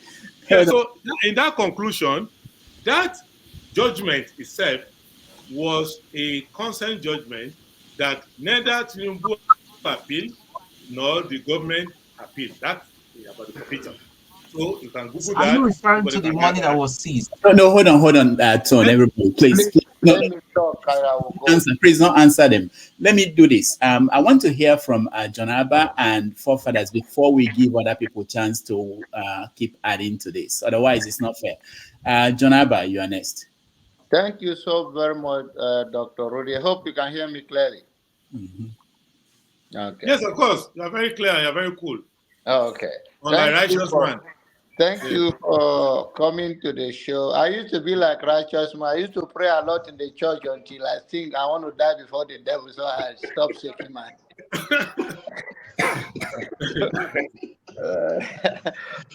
thank you so very much for coming. Dr. Rudy, thank you for bringing the finest of Nigerians to the show. You are doing excellent. I don't have so much for you. I've listened to you. I've been on the platform, but because of my running around, I come in and go, and I decided to stay when I got home. You are a wonderful guy. You said it earlier. based on your being a lawyer, that this case is dead on arrival, and that's why you called Tinubu to congratulate him. And don't mind our ignorance here. In Dr. Rudolph's show, there are a lot of us supposed to be on medication, but because we function and where we come from, we use prayer, and our mother prayed for us a lot. So prayer keeps us going instead of taking medication. So don't mind our ignorance at all. We are not a lawyer, but we just love the Nigeria, and we ask a question. If somebody asks you in Ireland whether your president is a drug baron, their president too is not free. It's not like it's a cent. So we all have the only answer I will give. Yeah. John will continue. Let me tell you. The answer I will give is John Abba, now wow. John, let me just tell you, no, very clearly. If anybody says that is for Nigeria, I don't know about Tinubu. If anybody says whether your president is a drug baron, he's not. Why? Because in the US says he's not a drug baron. That's the US, where you are supposed to be crying over, because it's supposed to be an offense in the US. So the US itself says they have no drug case against him. They've written many times. He's in the US now. They're supposed to grab him and carry him to Kirikiri or their own version of Kirikiri there. So, and after that case, hold on one second. After that case happened in 1992-93. That case of for picture. A year later, 1994, the same United States granted him asylum. He was living in the US. So, and he was in the US. He lived in the US till he came back from the US to contest the election in 1999. So they had enough time to prosecute him there. They have not prosecuted him. I think he lived in the UK. He lived in the UK, not US. He lives in the US. Please stop wasting time on that one, because he has asylum. He was in the UK, and the US granted the asylum, and he went because I know when Walter Carrington was making a recommendation. I was in Nadeco at that time, so I know these details. So we went there. I don't want to join issue because my politics is not joining issue. All right, thank you so very much. I just want to ask, for example, I know for sure that you can answer that question. Under Nigerian law too. Under Nigerian law, it's not. He has not been arrested for drug in Nigeria. He has not been tried for drug in Nigeria. So it's as much free from being a drug baron as any other Nigerian, and it's as free from it as any other American, because America went and got Noriega, even though he was the president of Panama. When they thought he was doing drugs, they went to Panama and removed him. So I don't think we should be wasting our time on that. But in politics, it is legitimate. If your opponent has some questionable background in the past, then you can bring it up. One of the judges I respect in America, because I appear before him in matters, it's Justice Kano. When he was in DC district, DC circuit, I appeared before him, even shortly before he was elevated. I did one case called Continental in his court. Very sound lawyer. But when he was to be taken to the US Supreme Court, they went back to secondary school and said that he was drunk and was harassing one girl in secondary school. It's allowed. You get my point? When somebody is running for high office, anything you know about them, you can bring it up. But not all of them you take to court. Because when you go to court, the evidence that is required is higher. It is enough for you to tell Nigerians that Tinubu, at one time in his career in Chicago, he was mixing up with some people who were said to be doing drugs. And some money was found in his account. And he had to go to court to fight over that money. So question him what he was doing with that kind of thing. It's allowed. It's a proper question. But it's not something you bring in a later matter, because in reality, the case is very clear that he was not charged with, he was not even accused of it, not of all charges.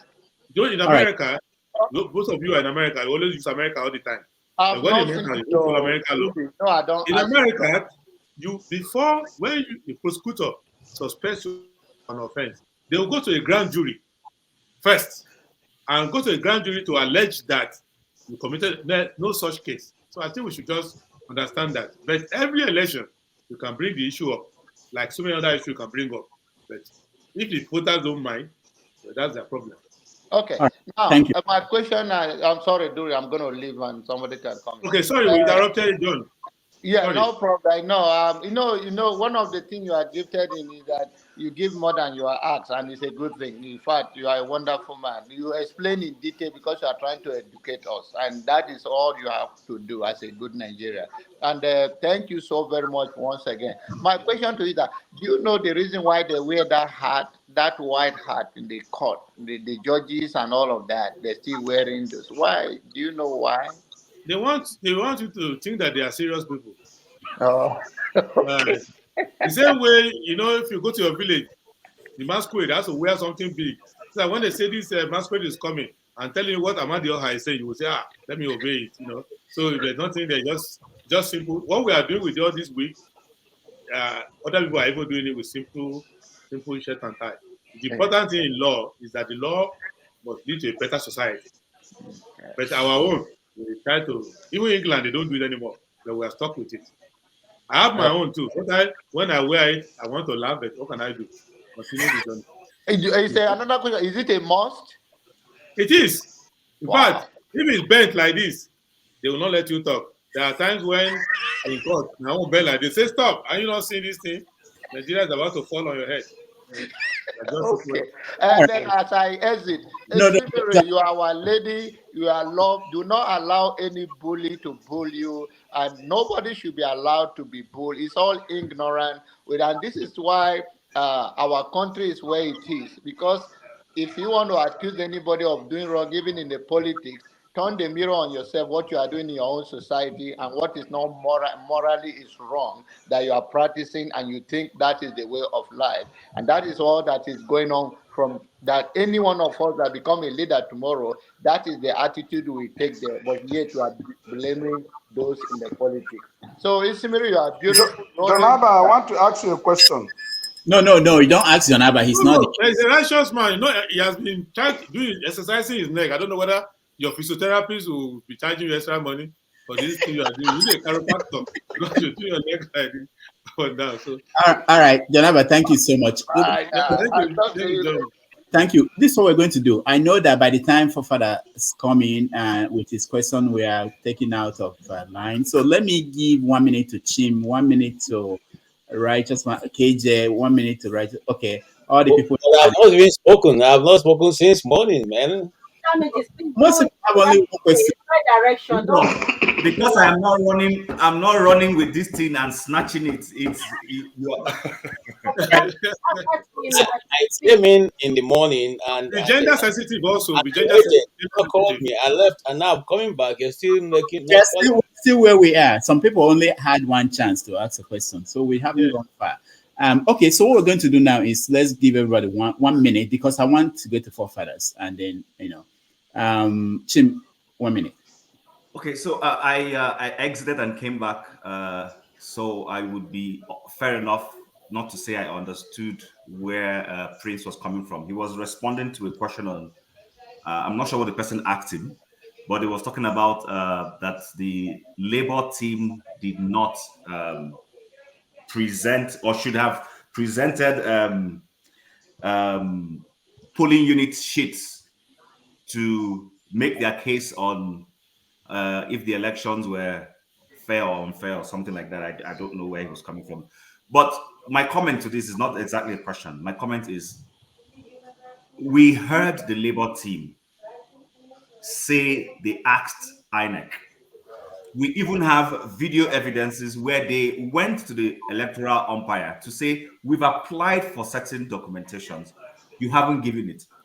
And the number one man in that institution addressed them and promised they would get these things. But we know that the Labour Party legal team say they did not get all of those things. Now, the system has designed it that the burden is on the person complaining to prove the petitioner. Thank you very much. The petitioner to prove those electoral malpractices. But in proving it, he would need documentations that come from that umpire. Prince, I'm not even asking a question. You and I know that INEC did not comply with those subpoenas and did not present these things. Okay, let me answer that question. How do you? I'm going to let me round off here. How do you now want them to be able to prove this thing when the electoral umpire did not meet those demands? Okay, let me see. See, first, the lawyers to Labour Party, I know them. They are sound lawyers. They know how to win election petition. And anything they do, in my view, as a lawyer, I know it's not a mistake. It's a strategy. So they're not fools. They know what they're doing.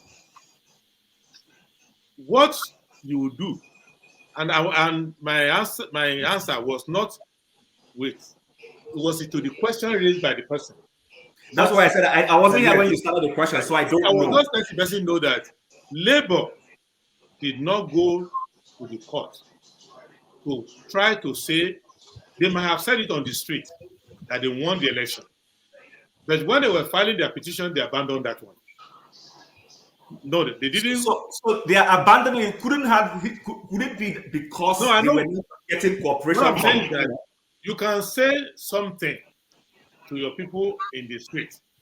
But when you get to the police station, when you're writing statement, you can realize, this is a case of, let me write what is more moderate. So when they were saying to the people who got our mandate back and all of that, that's okay.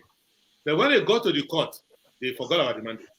What they said to the court, because they realized that maybe, now, that maybe they think, okay, wait a minute, if I say I won, I have to have derived my winning from something. You cannot say you won the election because I did not transmit the result. No. You have to say, I sat down with my agents and I tabulated everything and I discovered that I won. I was only surprised when INEC was announcing nonsense. But from what I tabulated, I won the election. Labour, on the day of the election till now, they haven't got to that stage where they can say. I'm about to leave because I have to run to somewhere. So the other last comment I was going to make is this. Yes. Contrary to what a lot of people think, the man Tinubu, it is not as if Nigerians generally have a disliking for him. But what I discovered is that I know they dislike him and vote me. I don't care if they dislike him. So, but what Nigerians are concerned about, at least people like me and a few others that I know, is that we have, like when we're starting and talking about education, I'm not sure you were here when we started this and we said something that in 1999, the man presented a certificate, he filled a form where he stated he went to a certain primary school. Yes. And then he stated he went to Government College, Ibadan. And then he stated that he went to Chicago State University, for which the late Gani Faomi took him on. And we know how that ended. Coming down to 2023, he decided to leave out that primary school, leave out that secondary school, and then presented Chicago State University. Now, for me, I'm not a lawyer. I know that in law there are a lot of technicalities and procedures, and fine. That's the way the system runs. That's the way the legal practice runs. But from a layman and ordinary sense, that would tell me that there's something fishy. I don't even want They're to not good for him. The point, what I'm saying is this. What I'm saying is, like this. For example, I don't know why somebody's beard to be white when they're this young. So I might think that he doesn't have energy if he's running for election. Just for asking me a question, he's already developing white beard. I can go to court and say, white bearded people should not run election. That's a different matter. What you can say is that Tinubu is one person, but he has the life story of all the 12 disciples of Jesus. Different name, whatever. You can say it and tell voters, don't vote for him. It ends there. But you cannot tell me he has the right to put Chicago today and put secondary school tomorrow. If you look at, for example, let me go to petitioner. If you look at Peter Obi's filing when he was running for governor of Anambra State, it's not the same thing he filed when he was for president. He filed school side. What about University of Nsukka? You can make an issue out of it. I won't make an issue out of it. because I might think that the reason why he did that is that his lawyers realized just file minimum because you have a chance of winning. Don't do anything that anybody can come and be quarreling with you. Just file that and leave it like that. When I was filing my own, I was bringing degree here. My party said, don't put us in trouble. Bring school cert, what is written in the book, and just leave the rest. But please, how will you be putting them into trouble if those things are not real? So I'm just telling you what they are saying because they are experts in mischief because they have done election before. Me, I'm just thinking, let me just file my paper. So I file everything. So what I'm saying basically is that such matters, you can use it to campaign and say, here is this man. His name is Adekunle today. Tomorrow is a Miss. There is a Mister. Whatever. You can argue it and use it to tell people, don't trust a person like this. But you don't go to court because the court will say this is nonsense. Who cares? Because you have to show to me that what he's doing makes him unqualified to run. If he writes everything, if I see just ordinary school cert, I'm okay with it. So, for example, let me give you a personal information about me, which you will know. In America now, I have 2 days of birth. Why? Because when I was qualifying in New York Bar, the clerk is smart. He understands how to write date. He wrote, my date of birth is January 8th. So they wrote January 8th. Now, when I was qualifying in California, they calculated that if you write month first. In America, you write month before you write day. So you write month before you write day. In Nigeria, we write day before we write month. Like most civilized country in the world, we write day before month. But America writes month before day. So when they got to fill my form, they took my January 8th. So when they wrote, when they saw 8/1/72, they took the 8 to be the month. So they wrote my date of birth as August 1 instead of January 8th. You get the point I'm making? Now, so then the process to change that is very rigorous. You file affidavit and say the clerk register your date of birth wrongly or whatever. I realize it. What does it matter anyway? Just leave it like that. Now, I'm waiting to win the election. The day I win the election, Pansat, righteous man, maybe forefather, I know he's a nice guy who joined them. They will go and file suit and say, this man has date of birth. So I'm a bad man. In either case, none of it will make a difference. What I'm saying, I'm not saying is that I have told Nigerians, do not vote for Tinubu, vote for me. Do not vote for Peter Obi, vote for me. Do not vote for Atiku, vote for me. But some of the reasons I give politically for why you should not vote for them, some of them don't measure up to judicial level disqualification. So that is the distinction we need to make next time. Otherwise, you'll be having, right from Ibori, Ibori versus Ibori and all that, you'll be having these cases every election year. You won't face the real issues. The same Tinubu, if he's around and runs next time, these same issues will come up and all of that. I think the court is very clear on it. That's just my point. So I don't know whether I don't think that Tinubu should have been voted. I think that even he's too old for the job. I think many thousand reasons why he should not be voted there.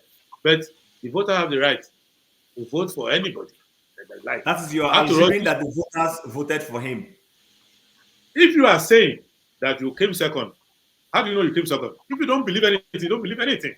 How can you say I won Lagos, but the other person didn't win Ondo? It doesn't make any sense. All I'm saying to you is that it is people like me and Shogore who can say clearly that we don't recognize the election because we don't believe any of the numbers. I don't believe Labour numbers. I don't believe PDP numbers. I don't believe APC numbers. But you who say, I believe in this one, where it favor me, I don't believe in that one, you are contradicting yourself. So you can't even say, Peter Obi scored more than me now, if you don't believe INEC at all. If you say INEC is a liar completely, then Peter Obi did not score more than Towere. So you have to have some logic. You have to realize that you can actually bet. I know, for example, that Peter Obi scored far more than me because my internal numbers shows that he scored more than me, even in legitimate votes. But I also know that not all his votes are legitimate. Some of them are crooked votes done by some of his party people who smuggled themselves in as INEC ad hoc officials. I know that one for sure. I know that Atiku's come more than me, but Atiku was changing a lot of results in some states. That's a fact that I know. So, but we must understand that in the end, you either don't accept the whole system at all, or you accept it. That if you can correct some of it, you need evidence. You need to show your own result sheet. Like now, next election that I'm going to participate, God willing, I will be more prepared, and I will make sure that my agents are not just people given to by the political party, that my agents are diehard, that can fight like Pansad and like Okija, now Okija, those who are ready to die there, so that they can go and defend the vote that we have, not those who will be trading with it. So you prepare yourself. But for a person to go before the highest court in the land and say, I want my mandate back, and you cannot bring witnesses that will testify how you got that mandate, you are making a ridicule of the system, a ridicule of yourself. All right. Thank you, Prince. You forgot to mention Righteous Man because he will fight for you. But we can't go back. Well, he will fight for me after fighting against me first. What I said, I'm taking back what I said, that we are going to give one minute because Chim took 15 minutes. No, it's not. You can't punish other people for Chim's. Yeah, we're going to go to Forefathers. They will get the chance later. Forefathers, okay. The next. Yeah, thank you, Rudolph. Greetings, Rudolph, and greetings to Prince and all the members of the panel, and to the chat and to the viewers. Thank you for coming in, Prince, and you've been here for 7 hours or so. Wow, that's something. I just wanted to. Yeah, no, clearly not. You were here more than 8 hours the last time. Regarding my issue is for me, survival is my biggest concern. Our ability to be able to live in this world free of other people's control. And that's not possible, Robert. Go ahead. Yes, it depends on how you look at it. Even your wife is controlling you now. What can you do? No, what I mean by that, you understand what I mean. The United Kingdom is not being told what to do whenever they like. So that's what I mean. From what I've observed in the last few hundred years, what we've observed is that we've always had a multipolar world earlier in the period of our encounter with Europeans, where they were competing against each other. And we as a people never really organized ourselves until they found the cure for malaria and had the Berlin Conference, and our fate was sealed. We were not participants in that affair. And we see this pattern repeat itself over and over again. After the Second World War and the decolonization period happened, and most nations that were under the control of the West, some of them colonized. They went on to break away out of their control, and most of them are flourishing today. Yeah. And our leaders, whom were very, very Anglophile then, that they were basically supporting the British at whatever they did, they never really did anything to break out of it. And look at where we are today. And they had the opportunity again when the Soviet Union fell. Clearly, we saw what happens when these people become really, really powerful. Africa was on fire in the 90s. When the Soviet Union fell, from Rwanda, Nigeria, chaos everywhere, Liberia, Sierra Leone. That was at the apex of the power of these people our leaders are in love with. Then now, we are now seeing the pattern come back again to what it was before, where you have a multipolar world. And you see the same pattern again. Our leaders are still embracing these people. Again, not using this opportunity to break out of their control. What do you think we should do to get them to understand that you can't keep hogging a transformer and expecting good outcomes from it? Because these people clearly have enslaved our forefathers, colonized us. How can they possibly see us as equal partners? Especially when we've not done anything about our own security ourselves. So how do we get our leaders to understand this? Because Tinubu is hopping from Paris to the United Kingdom and to the United States, but you never see him go to like China. Sorry, Righteous Man. You never see him go to like China, Russia, India, or other powers. You never see that happen. They still go to the same places. How do we start? Because when I checked the list of military alliances in the world, Nigeria was not present. Nigeria was zero. Let's look at it. Let's just make it simpler. That's just politics. Not every African leader is radical. I mean, that's one lesson we should have learned from Balewa up to now. Your leaders don't owe you any duty to be radical. If you have a radical generation, then you can take over power and turn the direction. Tinubu is not a friend of China. He's a friend of America. He left school there. He lived there. He worked for their company. He worked for a company, Mobile. All the work he's done in his life is American. So he believes in them. So he talks, sometimes he wants to talk like them. He swaggers like them. So it's them. So isn't that a kind of colonial mentality that needs to change? Colonial That's why I'm mentality, asking how do we change these people? Only the voters can cure that colonial mentality. I understand that, but how? It's first is by education. For example, even Nigerians, forget about the government. Nigerians, what do they watch? American movies, American system. They want to go to America.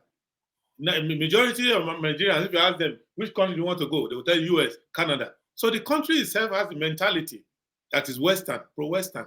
So I'm not surprised that the leaders are pro-Western. So you will say Tinubu did not become a friend of China. How many of your relatives live in China? They want to live in the US. So the issue, therefore, is that a new generation may come. I can tell you something, and I'm saying I hope it's not. I hope it doesn't become true for a long time. If there's a dispute between Nigeria and America over the owner of Banana Island in Lagos, there are some Nigerians who support America. They say America is a good country; they cannot be wrong. So that's low level of patriotism. So what we can do will be to form political parties and political organizations that are letting our people know that the colonial master, like Fela said, your colonial master has freed you, refuse to free yourself. And that mentality has to change. But all the leaders, everybody in this election, majority of starting with the winner, Tinubu, followed by Atiku, followed by Peter Obi, followed by Kwankwaso, the top four are all pro-American. All. See, all how is this I'm not telling you that maintained? Nigerian politics majority is pro-Western, and the people are the alternatives that Nigerians are talking. None of them can resolve this matter for you. But isn't that a problem of the elites, though? Because the elites are the ones that are involved in the national discourse, and they never open the Nigerian people's eyes to these facts. If you go to the villages, you go and tell your grandma to pray for you. You have two scholarships, one in China, one in America. Which one should you go? Even grandma in the village will tell you that go to Obodo America, because as far as it's concerned, isn't that because of what the elites are doing? The real Onyocha are Americans. It is because she too grew up under a system like any grandma now will be a child during the time Zeke started politics. Any grandma now will be a child. And from that time, remember there were people like Imodu, Michael Imodu, Tunji Otegboye, I think Nwanko, and other people who thought that Bala Usman, a few others, who came together and they were kind of the leftist collective, who thought that we should not all support the Western system. People Awolowo at his time, influenced by Ikoku. So it was trying to go to it was part of the reason why early problem between Awolowo and someone like Nahoro, that Awolowo was getting too influenced by Ikoku, and they were going to be going towards, they were not too friendly with the West. So the tension has always... I get that, because it's not only alliances we are talking about here. It's about also our own way, the way our leaders behave. They've completely stood the nation down, and the nation is not. People don't understand. The nation doesn't stand like as an independent nation. We don't have any alliances. Our military is extremely weak. They keep our military deliberately weak. In short, our security, everything is weak. They keep it so weak so that other forces can decide what happens to us. And it also means that anybody that wants to speak openly about alternatives probably will get sidelined in the system because But other people have February control of our 25, space. so Father, February 25, Nigerians went to vote. We discussed so many issues. They went to vote. Nigerians endorsed the status quo. They said the pro-American, the one that keeps you weak, the one that could not get the military, that could tackle Boko Haram, that is waiting for Western weaponry and all of that, that is fighting even the military doctrine. When I addressed the Nigerian strategic study, I told them that even the military doctrine, and before the next election, I will go to Jaji to speak to them. Even the military doctrine is wrong. Why did George Washington defeat the King of England and the army? Why? Because they looked at it that to fight the British using what you learn in Sandhurst will not defeat them. So they started using a different method of fighting, following the way the Native Americans fight. And when the British came to fight the Americans, they realized that the Americans are not fighting in the way where you arrange your musket, you align your formation, and no, they realize that all that, they change it. So many things we need to change, but first you need to change minds.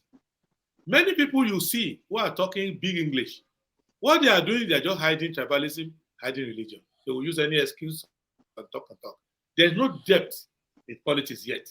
People can give you 1 million reasons, but when you remove the veneer from it, they're just following their townsman or your religious man.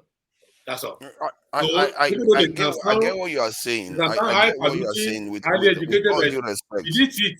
Just all they're just doing is intertribal war. So what you need to now understand is that the politics now has to finish the work which Chinua Achebe, Aminu Kano, all of them tried to do.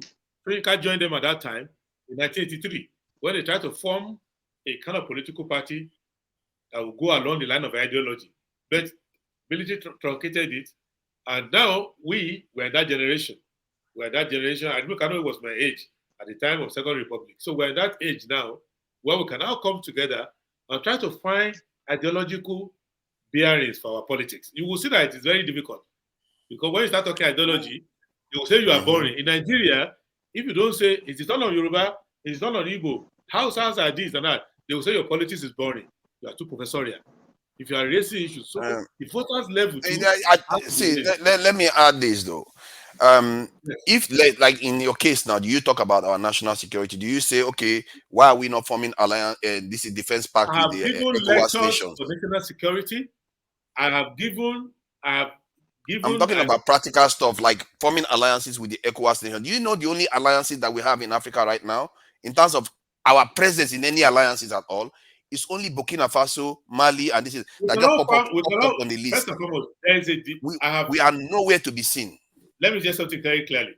We cannot form alliance with ECOWAS. ECOWAS is under our sphere of influence. And if you look at ECOWAS under our sphere of influence, ECOWAS has a defense council. I've attended meeting on that defense council. I've written their papers before. The defense council, I even advised Dr. Chambers, when he became president of ECOWAS, to separate the defense council from the judiciary and did all that work for them. Nigeria is. But if Liberia is attacked today, Nigeria is not obliged to respond. That is not an alliance. No. What I'm saying, I said we can't form alliance with them. The only thing that why they're in our place for this reason. One, many of the Francophone countries, when they got independence, form alliance with France, and also covenanted with France that they're not going to form alliance with anybody except France doesn't have any objection.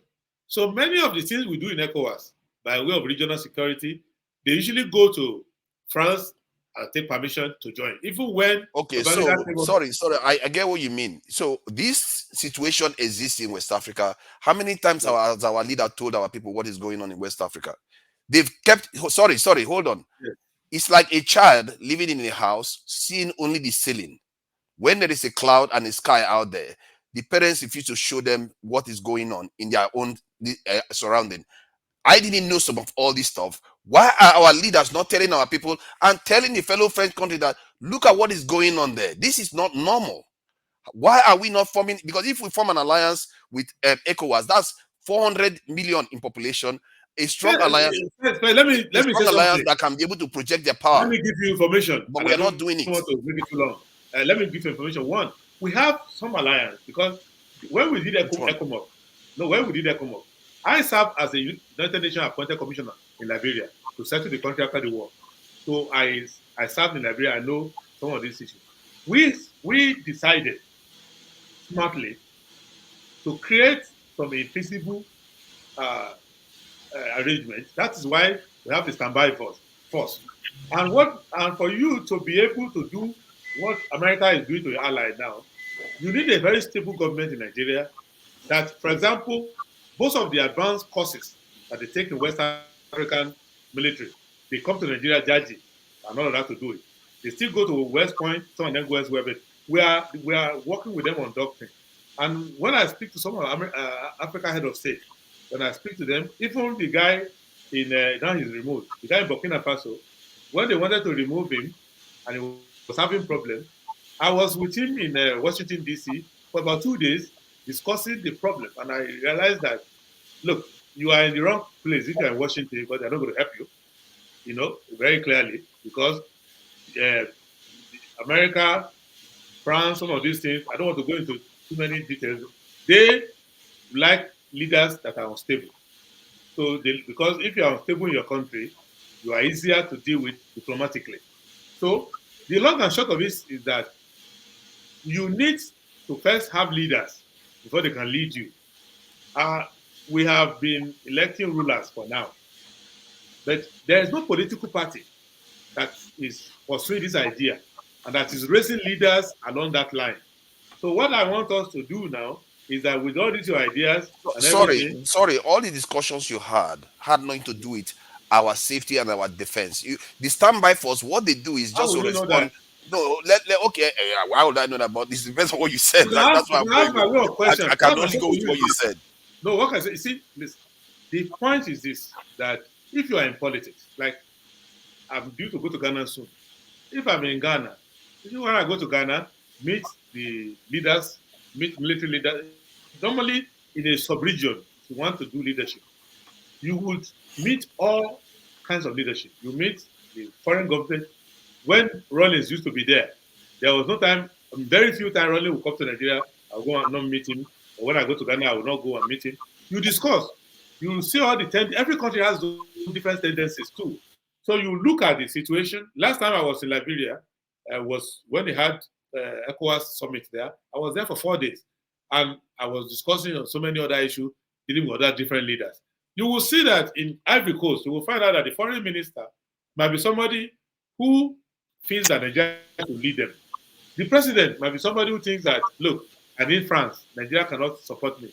I don't want to mention it, but one of the head of state, shortly before he was removed, when I was discussing with him that this problem you have, it's a problem you could have taken to Nigeria.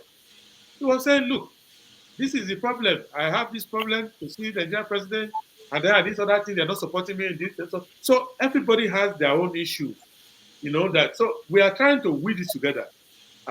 It's part of what we need to do, but we must have political parties that are actually raising leaders to deal with the problems that you identify in the sub-region.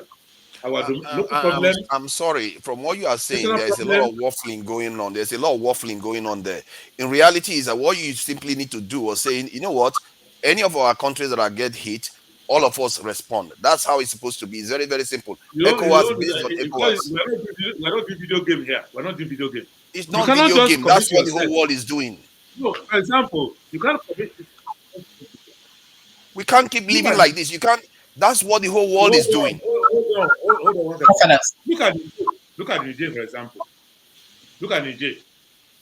There was a regional effort, which I think has some implementation of France in it.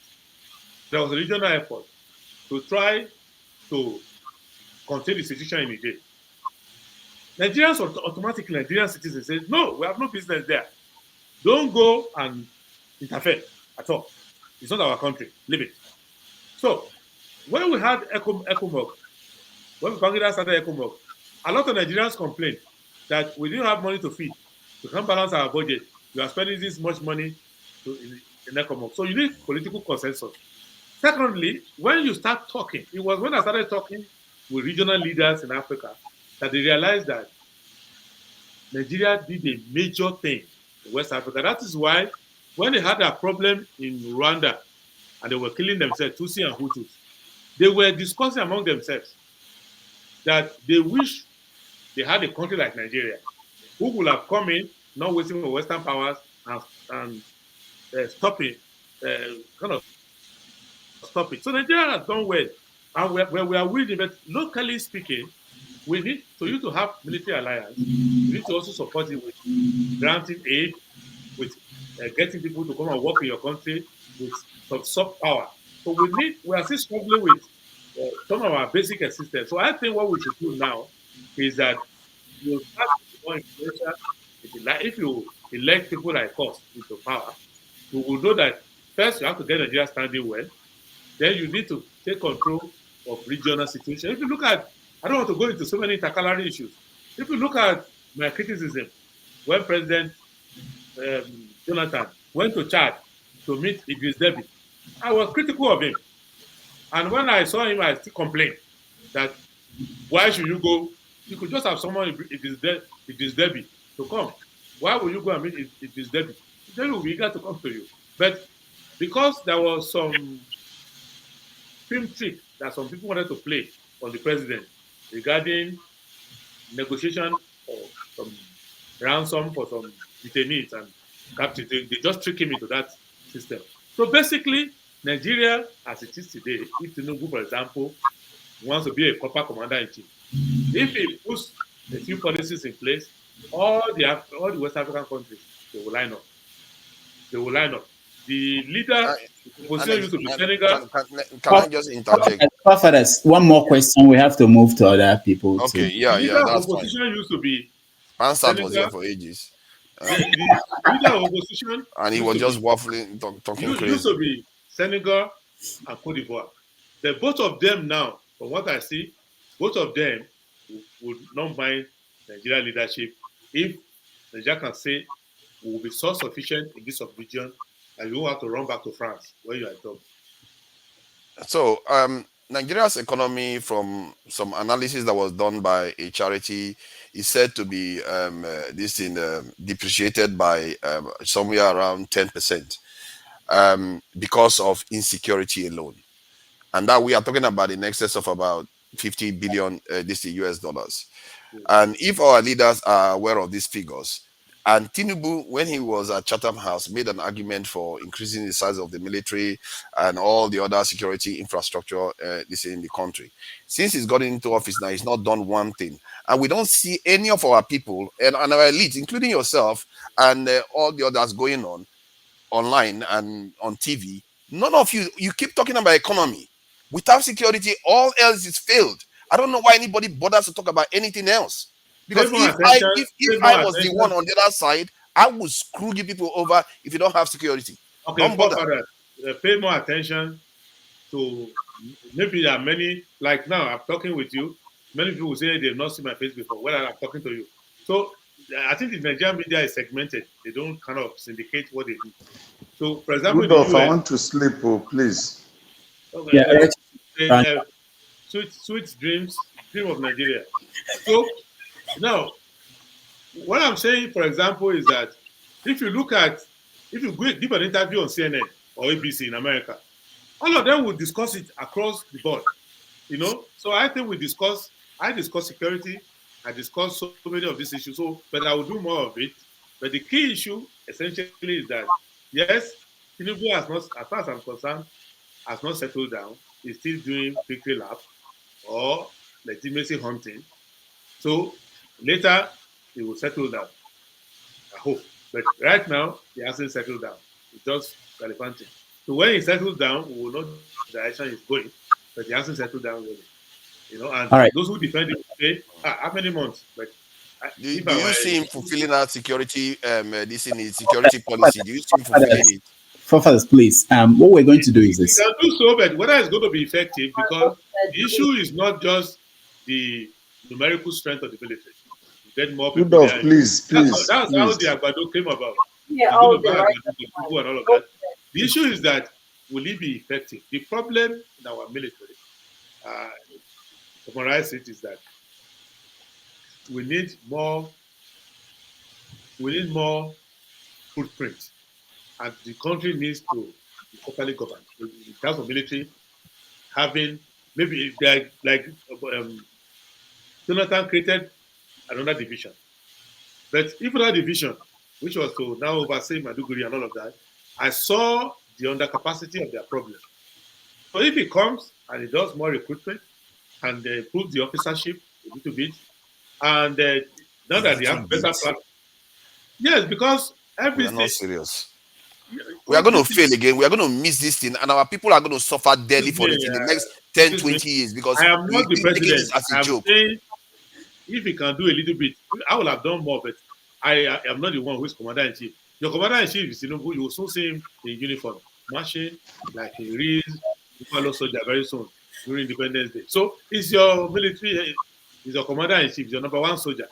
So you have to now tailor your military thoughts as to what kind of thing will Tinubu do.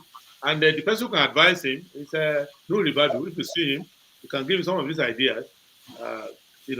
So, and then you have the chief of defense, you have all of that. But look at your chief of the guy who's your Rudolph, redeem us. So.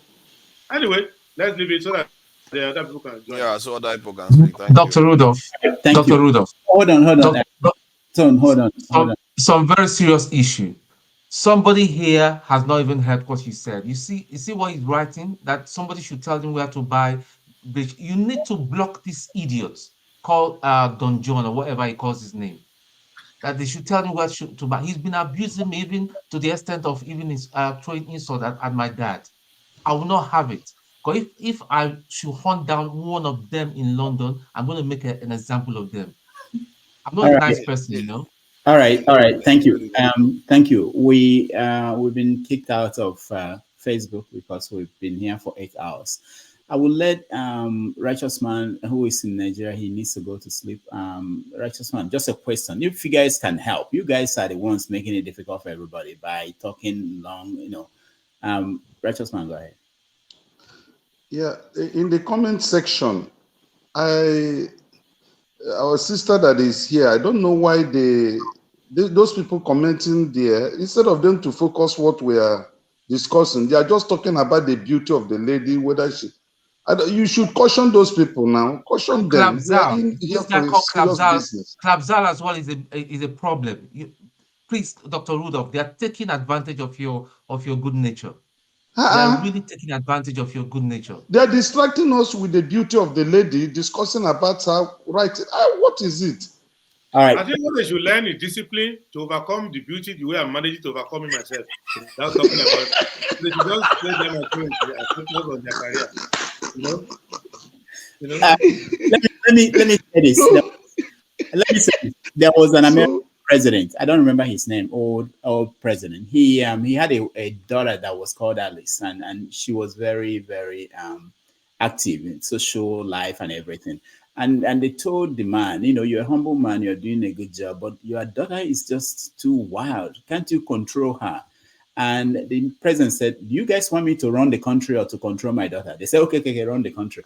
I can't run the comment section and control what we're doing here. It's too much. But we are going to do that. I'm planning. We have a plan. We'll come up. And I must say that they have been criticizing.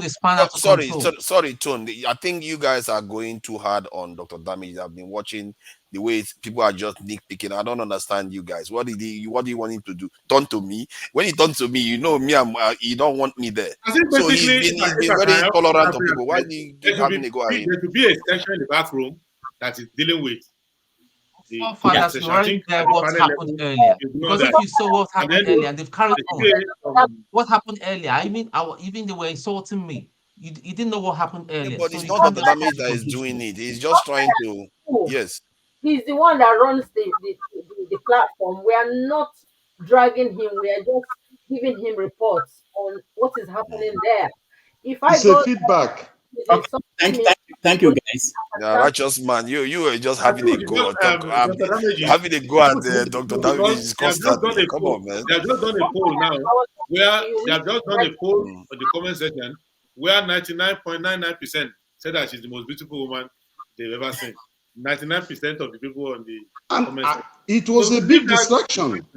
Big focus distraction. on the, All right, thank you, guys. Let me just say one more thing. So this is what I tell the guests when they come here. Maybe the panelists should maybe adopt that kind of policy. I tell the guests that some people might write some things on the comment section that you may not like. I always tell new guests, I said, don't read them. So concentrate in the conversation we're having. Maybe for the panelists, for the time being, we are going to get a moderator that would handle that, but for the time being, just concentrate on the conversation we're having here, which is the most important thing. Not that they don't count, they do, but I don't let what they are doing. I can't be reading that. I read through it. All of them are praising me. All of them like me.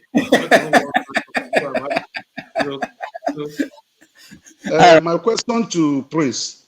Yes. Prince, you are a very intelligent man, very, very sound. Thank you, sir. Yeah, very, very sound. I love you, honestly. Pardon me to use that word, but I love you. No, I like You are people who very love me. sound. So they tend to vote for me. Yeah, and have you been a comedian before? No, because when I saw that when I ran for election and I didn't win, I said, okay, if I run again, I don't win. Damages is making a lot of money. Why don't I just, go and contest for Comedian of the Year for him? But I think Yeah, generally, you know why I'm asking you? yes. The president of Ukraine, he was a comedian. Yes. And that So made the public the comedy he's doing now is very serious at this point. No, but that sold him to the public, and that was why he was loved and chosen. So I think maybe I need to give you electoral advice. When you are back to Nigeria, maybe start a comedy show, and you become popular even to the women in the rural villages. They will get to know you, Okay. And the next election, I tell you, you will be contesting the first position because you have the aura of being a comedian. It's all over you. Even when you talk, when you shake your head, the way you twist your tongue, Jesus Christ, is it a compliment? I don't know whether this is straying too far, man. Come on, man. It's giving me a career tip and another way to get the election by. Exactly. Yes, but in reality, there are serious issues. We can be your brand ambassadors. We can be your brand ambassadors. Let me tell you why Nigerians are drawn towards comedy. Without it, the story is tragic. All around you, negativity. That's why if you study countries that have serious challenges, they tend to relieve themselves through comedy but if you want to become Nigeria president, you have to tackle the serious issues. And if people are waiting for a comedian to lead them, they will end up like Ukraine. So they need to learn from that. Back to my question. The right of presidency. Yeah, back to the question I want to ask you. I have listened to you carefully, and I want to ask this question. Based on the issues you have tackled, will I be right to say that judgment is predicated on lies, not facts, and not truth? No. In fact, you're not supposed to lie. Part of those people went to court. So part of the reason why they had problem was that they were obligated to lie, that they won what they did not win. So you could see that the judges there don't have any reason to lie because they didn't bring any fact. They're just sitting down there. They're listening to you. You say you won, tell me. You say this happened, tell me. So judges don't have any excuse to lie because they don't need to give evidence. Their job is just to listen to you, hear what you bring. So typically, it is the litigant who tries to lie. And they tend to think that Okay, let me ask you. Let me collaborate. Let me ask you this question. Yes. If I bring a dead body to the court, Yes. who will pronounce the dead person dead? Is it the judge? You already pronounced him dead. You said you brought a dead body to court. No. Okay, let's assume that a human being was brought to the court. Yes. Who pronounces that human being dead? It all depends on what kind of relief you are seeking in the court. So that will determine if, for example, you are seeking a relief from the court to say that that person has expired. Then you will need to bring a medical report from a doctor to say that this person is clinically dead. They test all the pulses, nothing is working. If you want to show that the person was killed, you have to bring a coroner, not just any other doctor.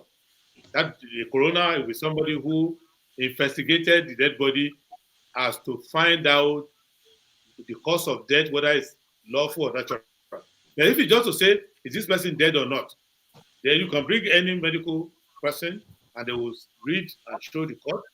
And then whoever is presiding over that hospital has to sign on it because there are all requirements of the law. The judge will be looking at you, the dead body, and in the absence of any documentation from any hospital or any doctor certifying a human being as being dead, yeah. Who has the authority to pronounce that person dead? Well, it don't depend. You know the dead body will pronounce the dead body dead because if a court is going through a proceeding and you bring a dead body to the court, the judge will continue with the case, waiting for the dead body to come and testify. The court will continue the case. And when the court finishes the case, it will leave you on your dead body and say, court adjourned, the court will go away. So it is you now who will now introduce the dead body to the court and say, my lord, I brought my cousin here. He was talking when we left home, but it's no longer talking now. Because you know what happened to him. You are the same person that the police will arrest there and say you are the last person to see him in our life. Come and testify. So that's why I'm saying. Okay. Was the judgment not predicted on? Hold on, righteous man, you're not righteous anymore. So please, you guys. That I'm no longer righteous. No longer. We have on this dead body. I think he got scared about this dead body. I got scared. These topics, we have justice for Mohbad. We have so much things to discuss today. I didn't know how we ended up with dead bodies. All right, righteous man. Thank you. So righteous man, that's your question. A legal consultation. You supposed to go pay Prince behind the closed door for that. Righteous man, thank you so much. You can now go to sleep, he said. But I have not finished my questions. You allowed other people to take 15 minutes. Man involved in this. We have to go to other people. Righteous man, thank you so much. We appreciate you. KJ, you're next. Yeah, I just Prince, earlier on I came, but a man wanted to mow me, so I ran away. And I'm back now. I just have 3 questions. Can you hear me? Yeah, clearly. Okay. All right. One, the first question I have, and I'll just ask them so you can answer all together. The judgment. I thought that when you go to court, you are going to get justice. By the ruling, are you now saying that the Nigerian people have got judgment or justice? That's one. 2, I thought also that the Supreme Court is a place where policies are either strengthened out or made properly. And are you saying now that by what has been, if this judgment remains, does it now mean that certificates in Nigeria and the way to get to positions do no longer matter? In other words, as long as I can manage myself to get to the office, I can retain it, I can sustain it, I can chase after it and keep it at all costs. Now, what would that be telling, what would that be showing to the generations coming behind us? Thirdly, the FBI said they will start releasing Tinubu's files from next month. Are you saying also FBI? Who is the name of the officer in the FBI who says so? It is a court. It's there. I don't have the document right now. I will put it on here. FBI, Federal Bureau of yes, either the Investigation. FBI or sorry, yes, one of them. That one is just the abyss. There's no sense in that. That one Okay. doesn't have anything. You wait for What FBI for would the next 40,000 years. They won't release Jack. all right. What if the In other FBI words, wants to release? hold on, sir. Hold on. Let me I'll just. let you answer. Hold on, sir. I will let you answer, sir. All right. So what you are now saying in essence is that if anybody is accused of a crime or is, what you are saying generally that the office of the presidency have been reduced to this, this, I don't know what to use a foul language, just this thing that has become, nobody seems to have any trust in whatever is going on. I don't know. I mean, I leave it to you because you are a sound lawyer and you have, All I I can don't. say, KJ, all I can say Yes. is let's look at it this way. First, you cannot go to court to tell lies, especially where the onus is on you. The lie will catch up with you unless the opponent is very weak. So if you say you won election, the opponent is, oh, you are lying. The onus is on you to prove it. If you can't prove it, the opponent is right that you are lying. Now, so people need to understand what's going on in the court. Secondly, if you have a case in court, it is you who have a case in court, not Nigerian people. So don't assume whether Nigerian people got justice.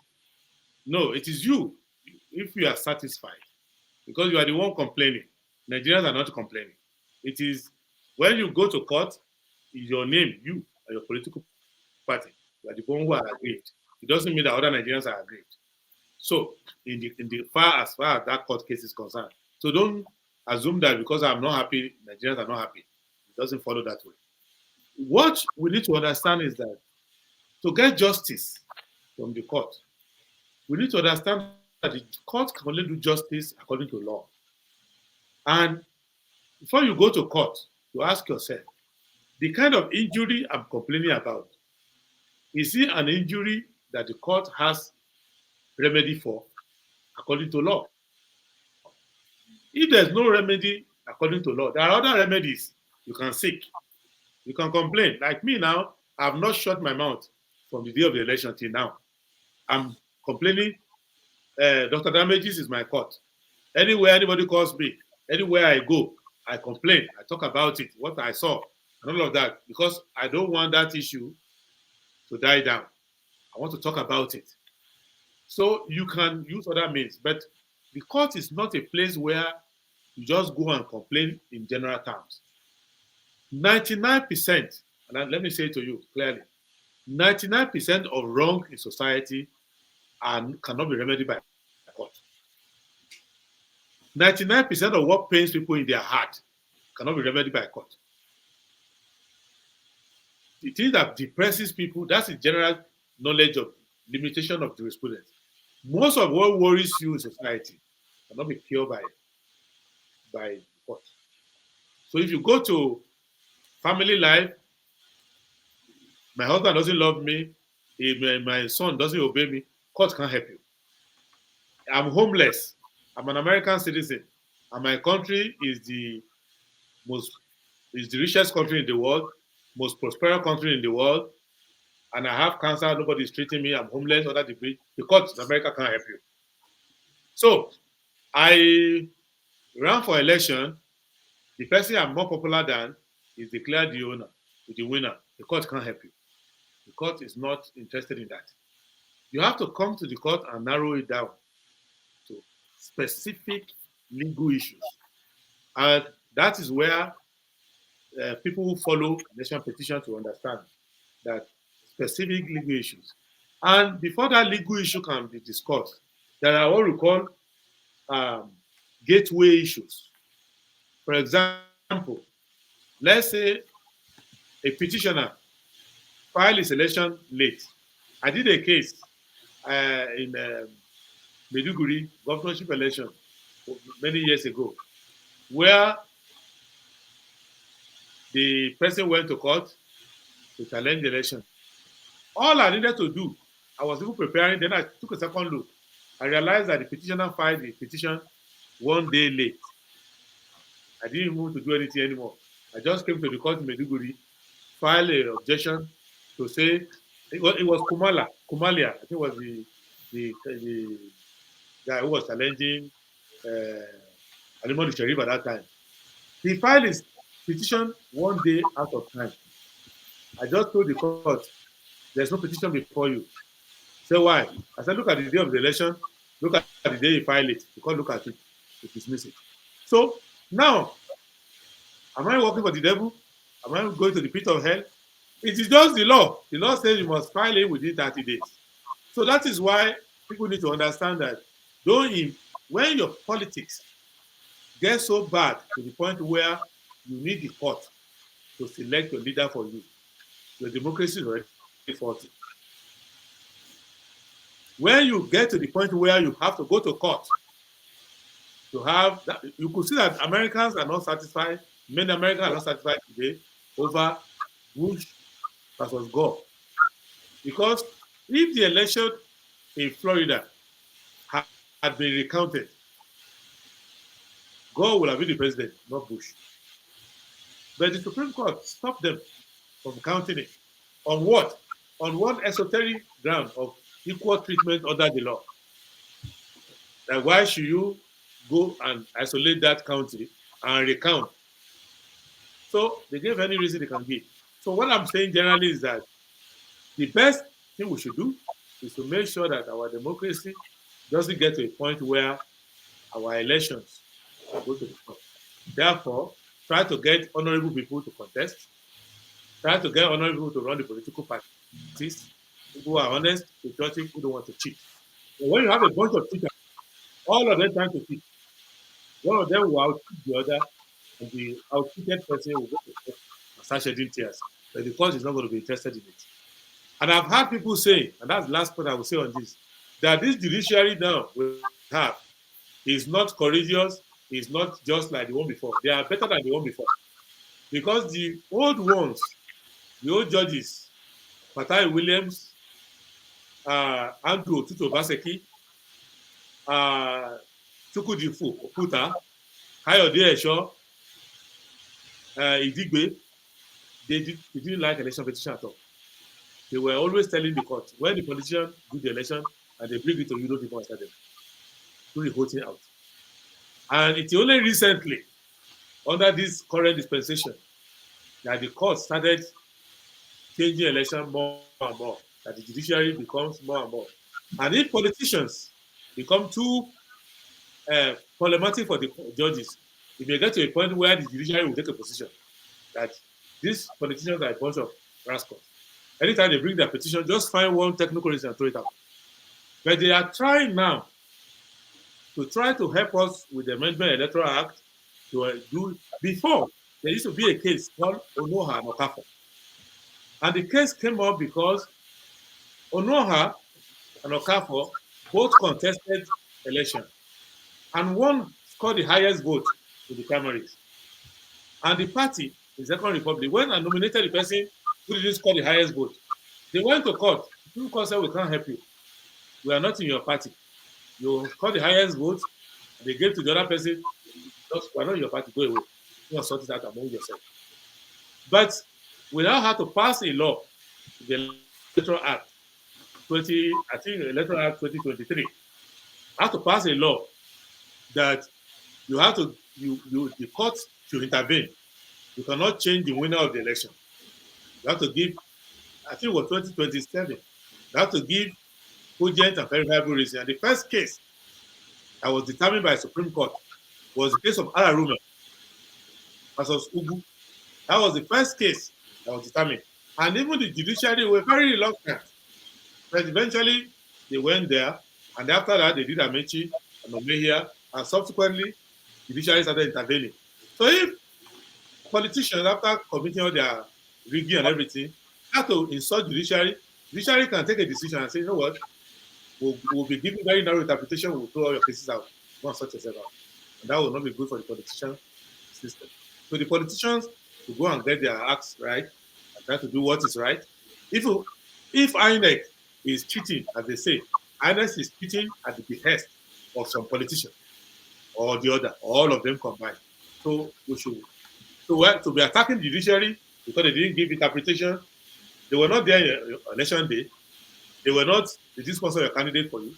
They didn't give, many judges did not vote. Why are you harassing them for a problem which you already caused, not coming to their court? And all of you, if the judiciary want to be smart now, all of you testify before them, they will send you to prison because we're all lying. The one who says an expert witness, not an expert witness, just a charlatan. The one who, so many of them witnesses came to the court, they were just piling rubbish in front of the court. So if the court were to be strict like other courts, they will send you to prison right from the witness box there. So you now have the mouth to come out and say judiciary. I don't think. All right, thank you so much. I want to recognize Righteous Man. He couldn't sleep, so he came back. I want to also recognize Maska. Welcome. Omo or Yoruba, I will give you a chance. I will give you a chance to speak. I see similarly you are coming next, but let me go to Omo Yoruba. He had to go and sleep too. I think he parked his car just to talk. Go ahead. Okay, thank you, Rodo, for giving me the opportunity. Prince Adewale Adebayo, Ekalesa. Thank you, sir. Ẹ kú àtàárọ̀. Yes, sir. Ẹ kú ọ̀rọ̀ sísọ náà, ẹ kú ọ̀rọ̀ lù. Yes, sir. What he's saying essentially is that why are you pushing out with a very difficult guy like Rudolph? That's what he's saying to me, Yoruba. Not really. I thank you for your candor and for trying to explain, open our eyes to the laws and the constitutional maneuvers back home and everything. But I don't agree with everything you've said, though, because majority of what you have said has been in defense of why APC won the appeal at the presidential tribunal, why they won at the presidential tribunal, which is I don't necessarily agree with most of your opinion on justifying why the judges gave their ruling. So one is when I had access to the computer, I'm using my phone now. I opened up a couple of references that I was going to quote to justify what I'm saying now, but I can't quote verbatim, but I will just say some of those things I found out. So you were saying that You're talking like my friend Alex Jones. He's always finding things out where we don't get to see them. What did you find out? Tell us. No, I don't have access to it right now. Okay. The computer, I'm out in the car. I'm trying to leave the shopping complex. But when I had access to end up like Hunter Biden's computer? I've been waiting for 3 hours to talk. Rudolph knows. Okay. I've been logging off and on. So what I'm trying to say is that so what I'm trying to say is that you were mentioning that Obi had the burden to prove that he really won the election. But you are also aware that INEC did not give him the materials that he needed. They didn't give him I've answered the question. Nigeria, let me ask you. I know you mentioned. If INEC did not give you the material, from which material did you know that you won the election? Before you can say I won the election, you must have seen some arithmetic somewhere. I would want to say that perhaps the reason why Obi is telling the court to declare him winner, despite the fact that he was pronounced third, is because, one, based on the Osun Supreme Court ruling that kept the current governor on seat, the ruling, the court stated that, and this is like a reversal. The court stated that INEC provided the beavers and the number of when APC brought the number of voters, the numbers to justify that they won the majority vote. The judges rule that you can't do that. The only way for us to really rely on the actual numbers and the number of people who won is through the beavers, which INEC gave to Adeleke. They gave him the certificates of the beavers, results of the beavers and everything. So that beavers stuff is very important. They knew the importance of the beavers. That was why they stopped. Have you read your shoe judgment? Have you read your shoe judgment? I read a summary of it. I read okay, go and read it properly and then have a guardian and counselor see with where you are reading it. The cross of the matter, Prince, the cross of the matter. I'm trying to save you from yourself, but I've tried my best for you. What I'm trying to say is that the beavers is what we call the bimodal voters accreditation system.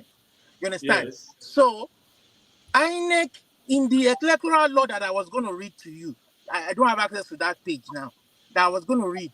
The law says that when a litigant when a petitioner brings the respondent, that is why the petitioner joined INEC to APC, joined as a joint respondent, so that they can bring whatever they have as part of the evidence. But INEC failed to do that. So there's a reason for joining, and the law says that the respondent has a duty to provide evidence and everything required to justify the reason why they took their decision. So they have to prove that the numbers they allocated to Atiku, Obi, and Tinubu, these are the numbers. The beavers is that credited number of voters, and the number they wrote down on the paper, the people they say they completed. Let me if I can assist you here, because you remind me more like those commentators of football on radio.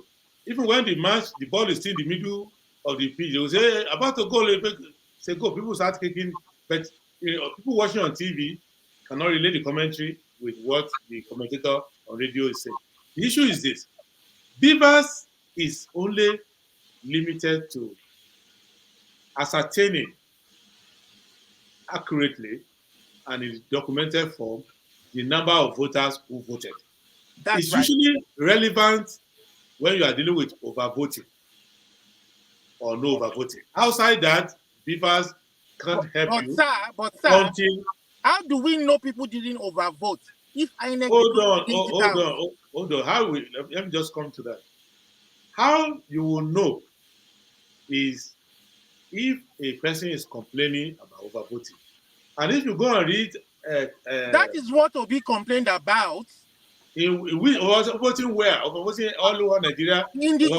Obi did not complain about places where he won. He only complained, he submitted petition on places he lost. That INEC has to prove that he lost that place. Sir? For example, where? I know he lost... in states he lost. I can't recall now. I can't recall states. You don't go to court to challenge states in election petition because nothing happened at the state level. You go to court to challenge the polling unit. Because INEC has a burden to prove that the people that were accredited, the people that voted were part of the number that was accredited. If I can contribute something, if you allow me. This is how elections are done. When they want to start election, we all know it, we have seen it. Every party who is willing to have their agent there. So when they do the accreditation, you see that the accreditation is fair, that no voter has been turned away, and the other person. I get where you're going. No matter what witness Obi calls, hold on, yes. The credible witness is INEC. The most credible is INEC. Obi cannot say this is my number. Hold on. If you say the most credible is INEC, then INEC has announced somebody as a winner. Why are you arguing with the most credible person? No. INEC should come and prove it is what I'm saying. They should come and prove it. No, if INEC is already credible, INEC has already... No. Don't. INEC, I'm saying that INEC has a burden. They've been joined as a co-defendant. They have to come and prove that burden. They bring the beavers. How many people did they have credit? How many people voted? Okay, now let me say something to you. This is how it works. INEC declares the result. You are not happy with it like me. You go home and say, God will judge. Start talking about it. But if you must go to court, you ask yourself, what am I asking the court? if I'm asking the court to cancel the election, all I need to do is to point to the errors in the election. And if the errors are obvious on the paper, INEC now has what we call secondary body to explain it. Sir, I don't think Obi did anything wrong by I'm not saying asking, Obi did anything wrong. by I am saying asking. that No. What I'm saying, it is my own opinion. I'm not saying you. I'm saying me. I'm saying that I don't think he asked for anything wrong. He was pretty confident. So all I needed to do to let us know that Obi, you are wrong, though. This is your numbers. You are truly thought, though, is to give us the real number. Give us the accredited number of people that what voted. I can tell you, let me tell you Prove something. that way you prove Obi was right to say, declare me winner, I won. Why waste another $300 billion Chiwoneka will have said the same the thing. election? Chiwoneka will have said the same thing. Anybody, let me say something to you. I cannot begrudge anyone who say I won the election. Chiwoneka will have said the same thing. So Kwakaso will have said the same thing. Anybody who ran an election wanted to win. No, sir. Obi had a valid reason. Listen to me. Omoyo, you have to I'm not let saying him. it doesn't have. What I'm saying to you is that if you go to court and say, I won the election hands down, the court is not going to argue with you at all. The court will say, welcome, winner. So what is your problem now? You will say, I won, but another person was declared. They'll say, okay, show us how you won and how the other person was declared. You will now say, in Sokoto, social polling unit at Rabba polling unit, I scored 48 here. But when INEC was announcing it, they wrote 4, and I won 48. How do you know you won 48 when you are in your house in Agulu? Or you are in your house in Ondo? How do you know you won 48 in Sokoto? You will say, Salisu is my agent there. Immediately after the election, he brought the result sheet and gave to my people in Sokoto. So we have all our results. But we need INEC to come and certify this result. Because to tender the result in court, you need to certify, except if it's the original you have in your hand. You can tender the original. Then INEC, with the signature of INEC people there, the body will not be on INEC to say, oh, court, don't listen to him. This result he brought from Rabba for the Unit 5 is not from INEC. This is the real one from INEC now. This one he brought is not from INEC. But if INEC cannot argue that, you have made your case. What you cannot do is tell the court, I won the election, but I don't have the proof. The proof is in INEC, and that Professor Okoye looks suspicious, and that INEC professor chairman looks suspicious. Don't trust them. The court will not do that.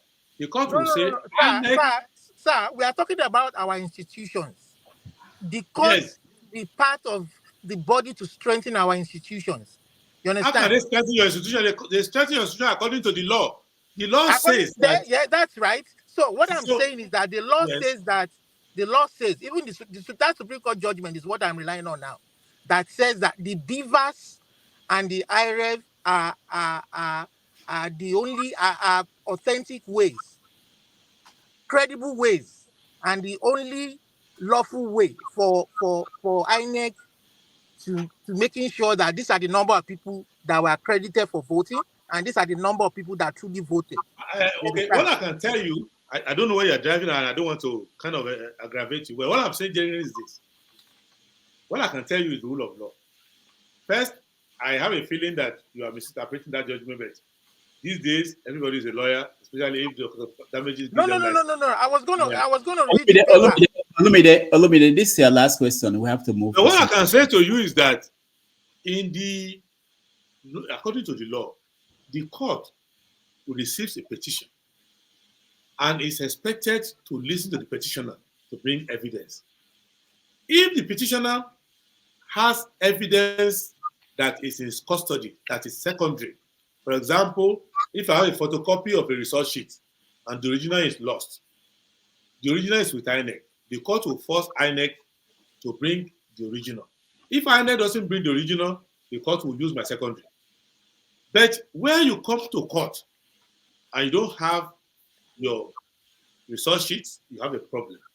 Or if you have your resource sheets, then you dump them in the court without assessing it, without bringing them through the rigor of cross-examination. Because, for example, if I bring the resource sheet from my polling unit now, I can attach it to my petition, and it's in the court will be looking at it. If I argue my case and I don't call a witness to tender it, that's the end.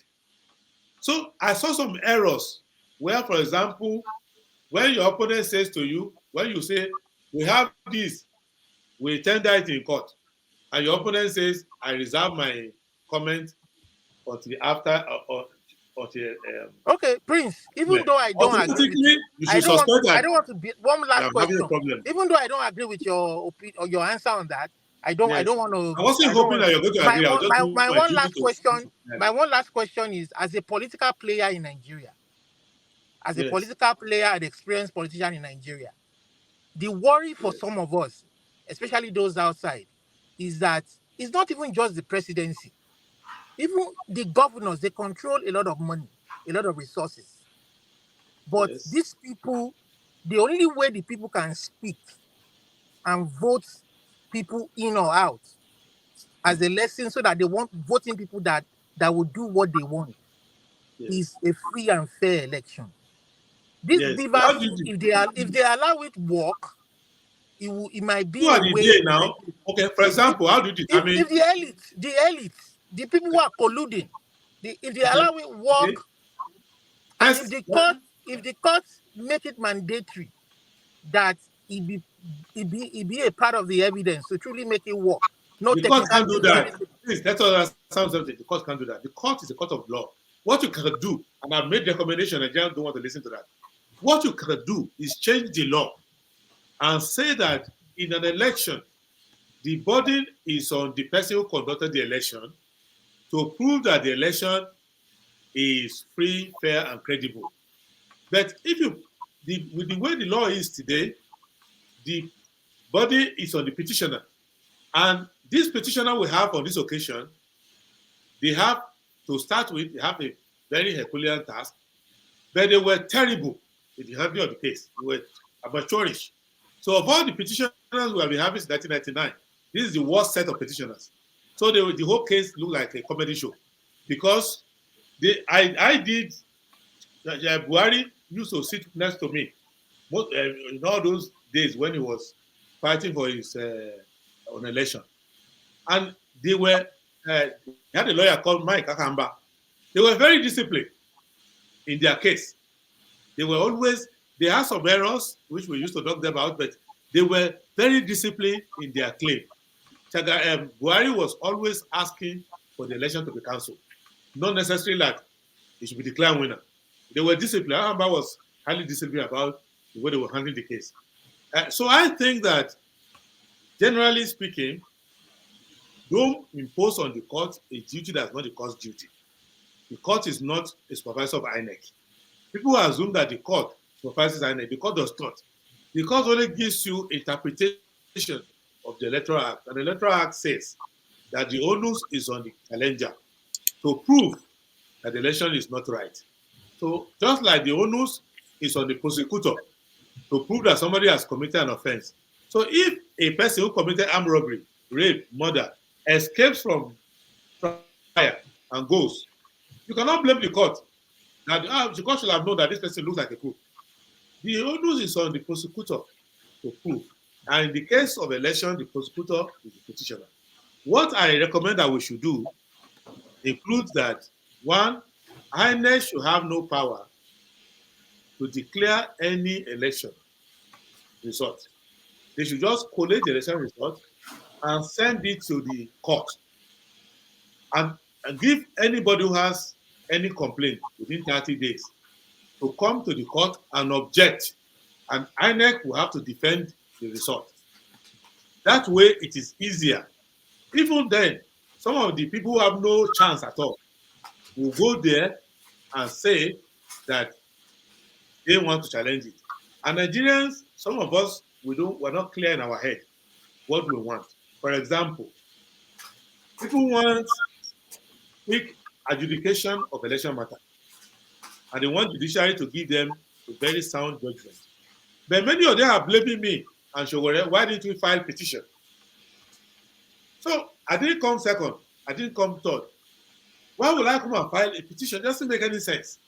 If I feel that I want to contribute anything to the petition, I can give my evidence that I have to support the person who has already filed. If he's making a reasonable case.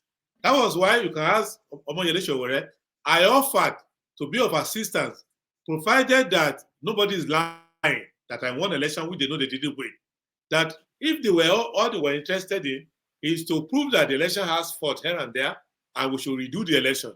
I have places where my people brought evidence to me. And I have that. If they don't have it, I can go and assist them. They can even use me as a witness in the place where I voted.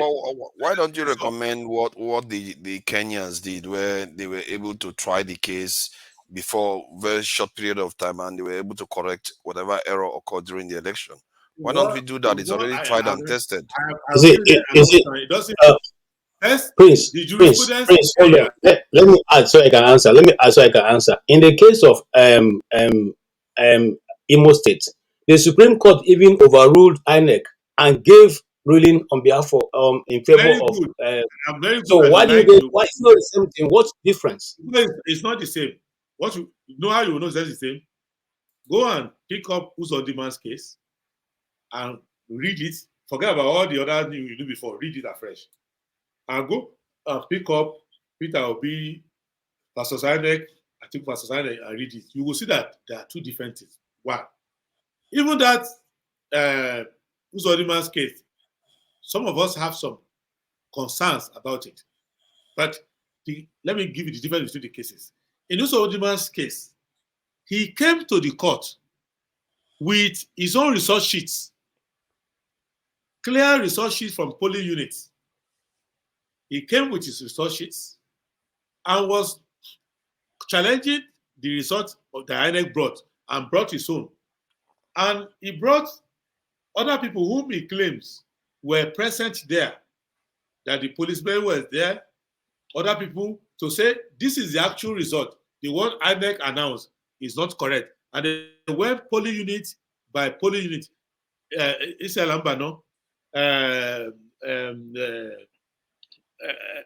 He remember, no? Little by little, they went there, or Lu West, or Lu. They took it polling unit by polling unit, and they were able to. Then the tribunal ruled against them and said, "I believe INEC. I don't believe you. The results you brought in that is contrary to INEC, I go with INEC." But he has led the evidence one by one. Eventually, the appellate court agreed with him that he has proven his case because he brought the result sheets. And he was able to convince the court that INEC changed the result at the headquarters.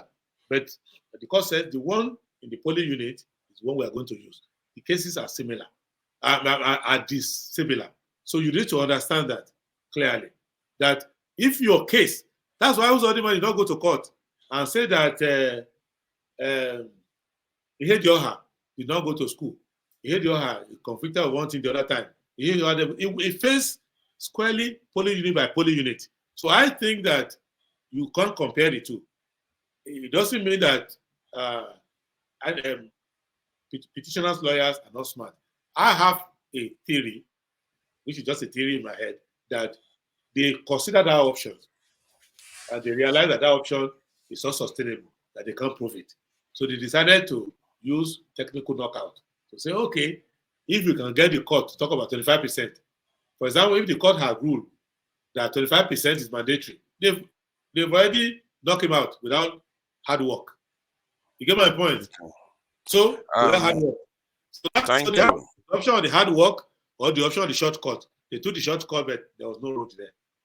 Thank you. Ismiri he wants to say something before she leaves. Ismiri, please go ahead. Thank you, forefathers. I just want to use this opportunity to say to Tone, sorry if I was a bit naughty to you. Sorry about that. So what I want to, I'm learning politics and I will continue to learn. From where I'm sitting, listening to you, Prince Adewale, kind of getting that picture that the politicians and the masses vividly, there is a big gap that is there. And it seems as if the politicians have refused to understand the feelings of the masses, either knowingly or unknowingly, using their qualifications as an excuse, being too smart, as if the citizens are stupid. So now, say for example, do you think there are man-made rigid gaps and slippery walls, misunderstandings between the political elites and the people they're supposed to serve? And when you said you don't care if people like you, please, what do you mean by that? Because eventually some of these people will be your citizens when you become the president. I said it. Why did I say that? I said it in Oh, what you way? said you didn't care. That's what I'm trying to clarify. No. I don't. I can't recollect. Is anybody hear that as well? I don't think so. I think what I said was that the gentleman said he wasn't convinced. I said I wasn't expecting that I would be convinced. Not now. You But said it before, like as if you did not. But never mind. It's not. I'm not no, saying what I can say, what I can say that can approximate that is that when it comes to stating what I believe in, I don't join bandwagon, and I don't do cheap shots, and I don't say, "Oh, who are the people reading on Twitter now? Who is on social media?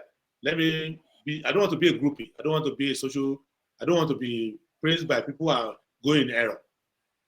If 100 people are talking rubbish, I won't join them because I want to be popular. So I will just tell you what I know.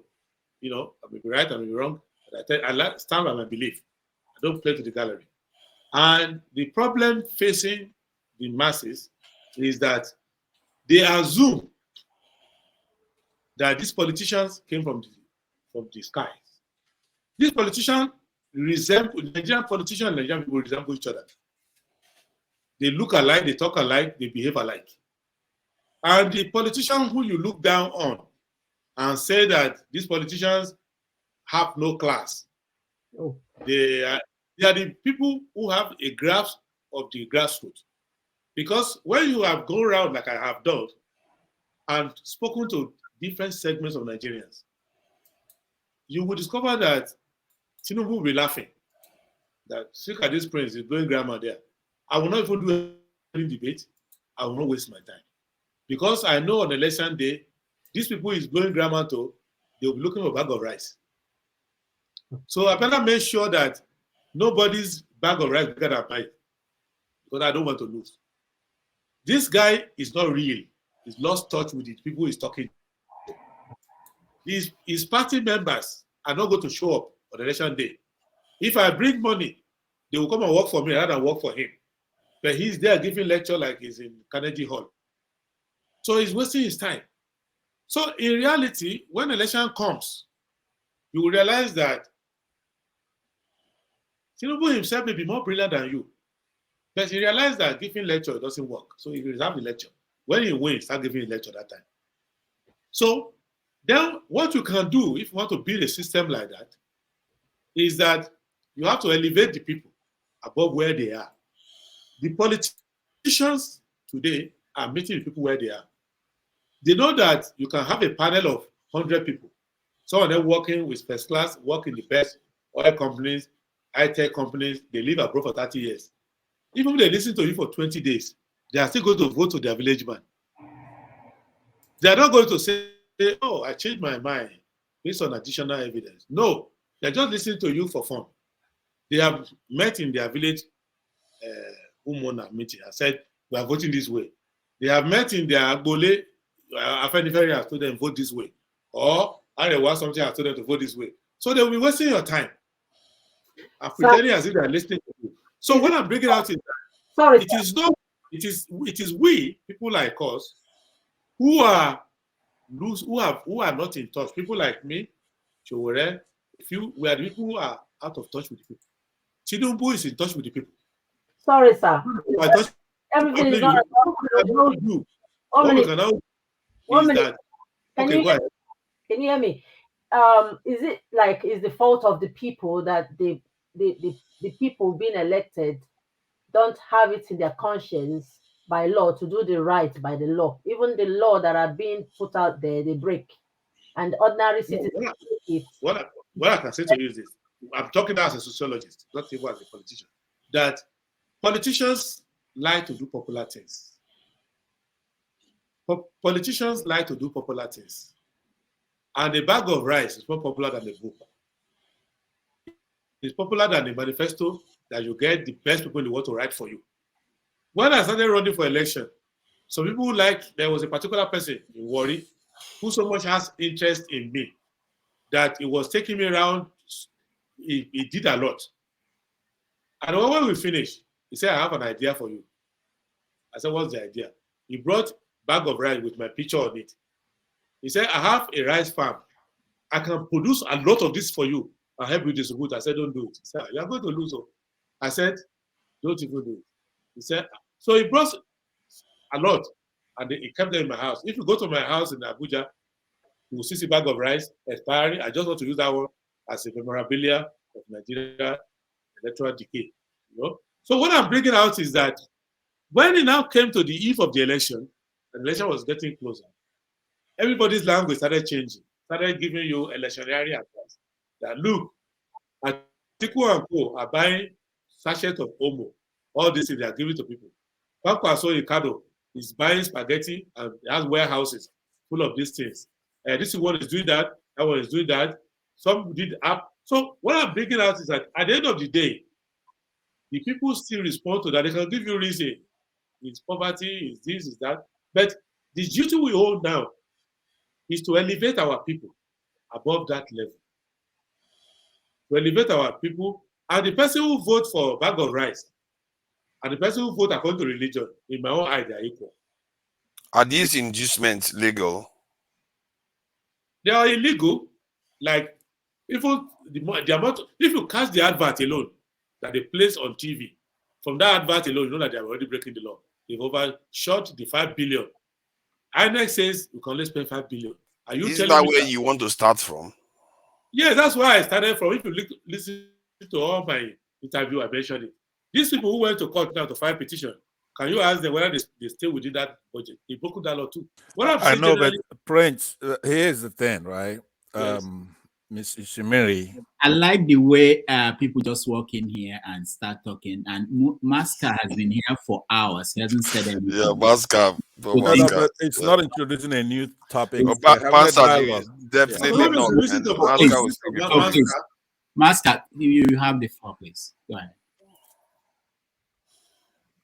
And you have to unmute yourself. You are muted, Maska. All right, can you hear me? Yes. Yes, sir. All right. Good evening, all, and thank you, Mr. Rudolph.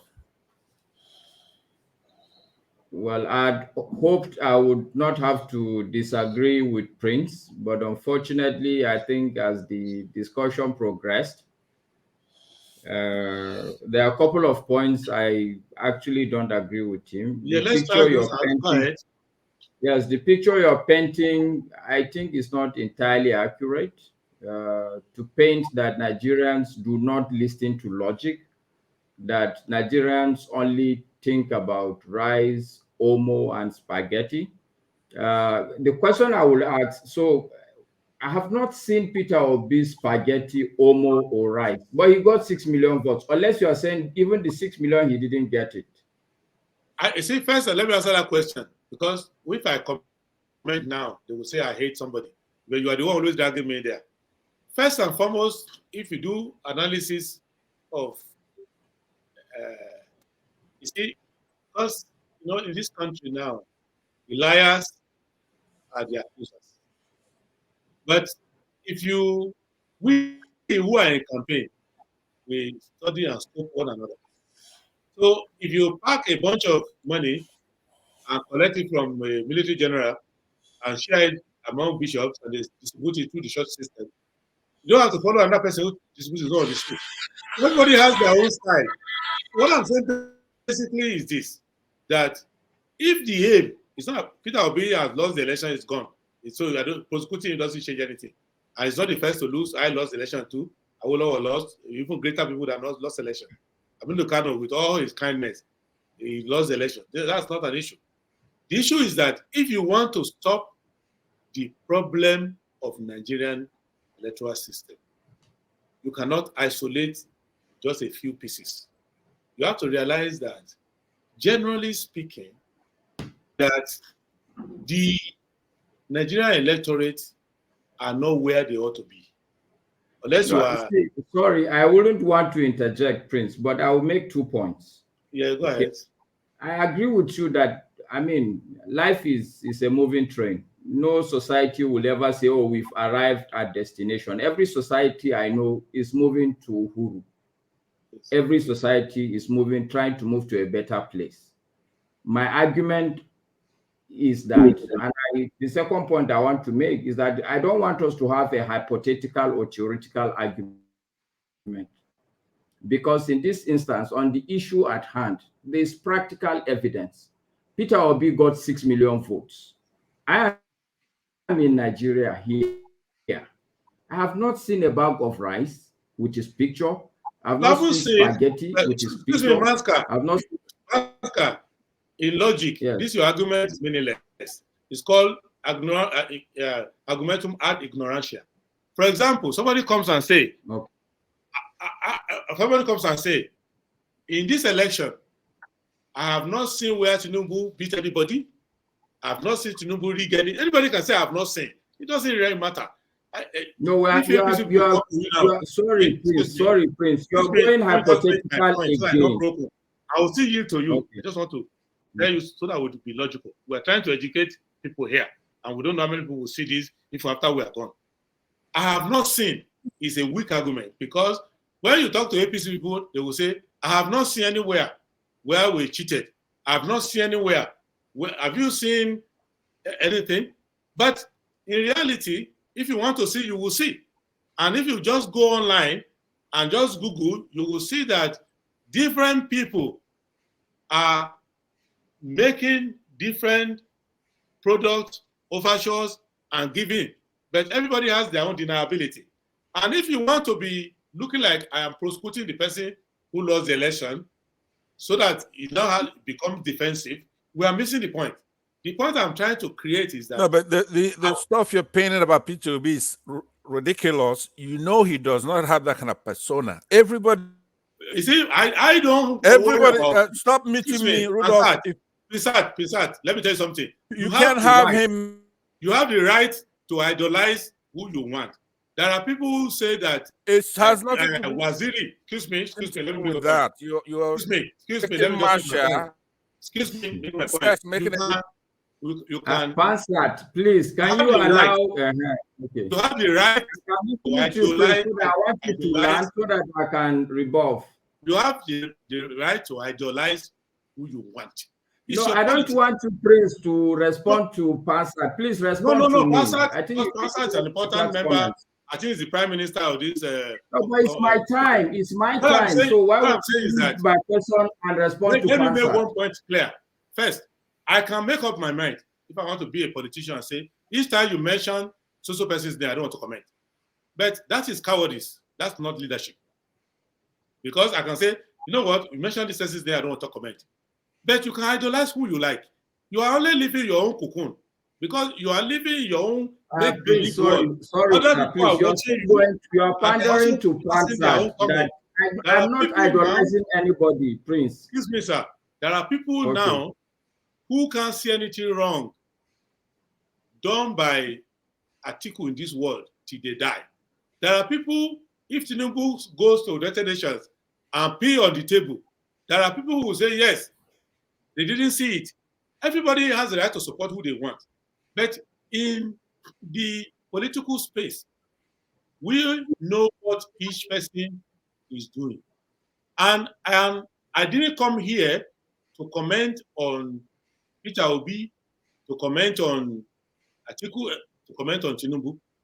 I came here to talk about if I have, as a participant, Have I learned any lessons from the electoral election that I participated in? And what can I tell my fellow countrymen and women? What can I say we should change? One of these things we should change is this idea of living in denial of fact, using propaganda in exchange for fact, and trying. Rudolph, I'm raising my hand. I want you to recognize me. Yes. So the point I'm making, therefore, is that if a person is coming and is giving his own perspective, he has the right for the perspective to be different from yours. Therefore, you can disagree with the person, no problem. But I'm not part of your propaganda machine. I don't have to echo what you are doing. The same thing with APC or anybody. I am talking from the point of view what I observe. Can I make my point, Prince? Yeah, go ahead. All right. So my question was not a hypothetical question. It was a factual. I'm just asking you a question. I'm not idolizing anybody. Maybe if you are not okay with you're right to do that. If you are not okay with Peter Obi's example, I can give you a different example. I can give. What I corrected was that I am not aware. It's not. Please let me just make the. I get what you're saying. That's why I'm asking the question. It's because of what you said, and I heard you clearly. Yes. All right. What I'm rebuffing, what I'm pushing back on, is the picture that you paint of Nigerian electorates. Yes. That they only listen to Omo, rice, and spaghetti. That is what you said. I said okay. No, So I said, excuse me, let me correct that. I said they listen to you as well. I said that, but what is going to determine? I gave you two spectra of people. One, the common people. After listening to all your Doko Turenchi, they are going to follow the guy who gives them rice and beans and whatever. The elite, even though they pretend to be listening to logic, their masses, their leftists and whatever, in the final analysis, when they want to settle, they settle according to tribe and religion. That's my... And that's what I'm saying, that is not correct. I'm saying that position is not correct. It's a disservice to all Nigerians. I don't, if it can be a disservice, but this is my reading. And I'm telling you in addition that if we must move forward, the political system we want to create must be capable of elevating ourselves. No, I don't want us to go to solution. Let's deal with the problem first. Let's articulate the issue before we run to solution. My question is that Peter Obi got 6 million votes. But if you're not okay with Peter Obi, I will tell you that Buhari... I don't have anything... No, let me pick that. Let's leave Peter Obi. Maybe he's a controversial figure. So let's leave him aside. So let's take Buhari under CPC. Please, let me just make the point so you can respond after. Yes. I'm going to abandon Peter Obi's example, even though I think it's a cogent case, it's the recent case, all of us can relate to it. But I will use Buhari under CPC. Buhari under CPC got 12 million votes. Yes. I don't believe that it's only Hausa people. I don't believe that there are 12 million voters, Hausa voters in Nigeria. I don't believe that everybody that voted for Buhari under CPC was a Muslim or from his village. What you are doing is first strong. Who made that statement? Just land, please, so that no, you can't land because you are a propagandist. You are giving straw man. For example, I never criticized who voted for Buhari and saying they are Hausa people and whatever. When you come online like this, these are things they teach in the school of propaganda. You are throwing straw man there. First, you want to be my president. I don't think it could be defensive. You want me to vote for you in the next election. No, if you want to vote for me, you should be able to have a discussion with me. What I'm saying is that don't bring straw man past that stage. What you should do, if you want to make an example of Buhari, bring it out by yourself, calibrate it by yourself, but don't give impression that it's deriving from your analysis of what I said. And if I want to say it What again I'm for you to saying, know, Prince, let me make my point very clearly, and I will rest my case. I don't, in actual fact, I don't need your ratification of my belief. It's just for public good. I am saying my point is that in Nigeria, I've seen where 12 million people vote for somebody who is not in the major party, somebody who we all know was not given money. That was Buhari. They voted for him because they wait, don't respond, please. When I finish, I will close this matter. There's no need to go back and forth. I'll just make my point where I diverge from your point. So my point is that people voted for Buhari under CPC because they felt he was a good candidate. He wasn't giving money. There are old women who I know were putting money into his campaign coffers. I believe it's the same thing that happened to Peter Obi. Nigerians voted for people who they feel they can take them out of the pain and misery they are going through. I've got I your agree point. with you. I I've got agree your with you point. that yes, people would collect. In fact, let me tell you, in the north, during Buhari's time, when he was at some point at later stage, the argument was that if they give you money, collect, but go and vote your conscience. So I'm just making the point that Nigerians, Okay, now, wait, Prince, when I finish, I don't want us, this back and forth, I think is finished. I'll just make my point that I let me diverge, your that point. I Let's don't. move on because I want to Okay, so respond to that I'm because saying that Nigerians, 6 million Nigerians, I believe, voted for Peter Obi, not because he gave them money, because they believed that they are not happy with their circumstance.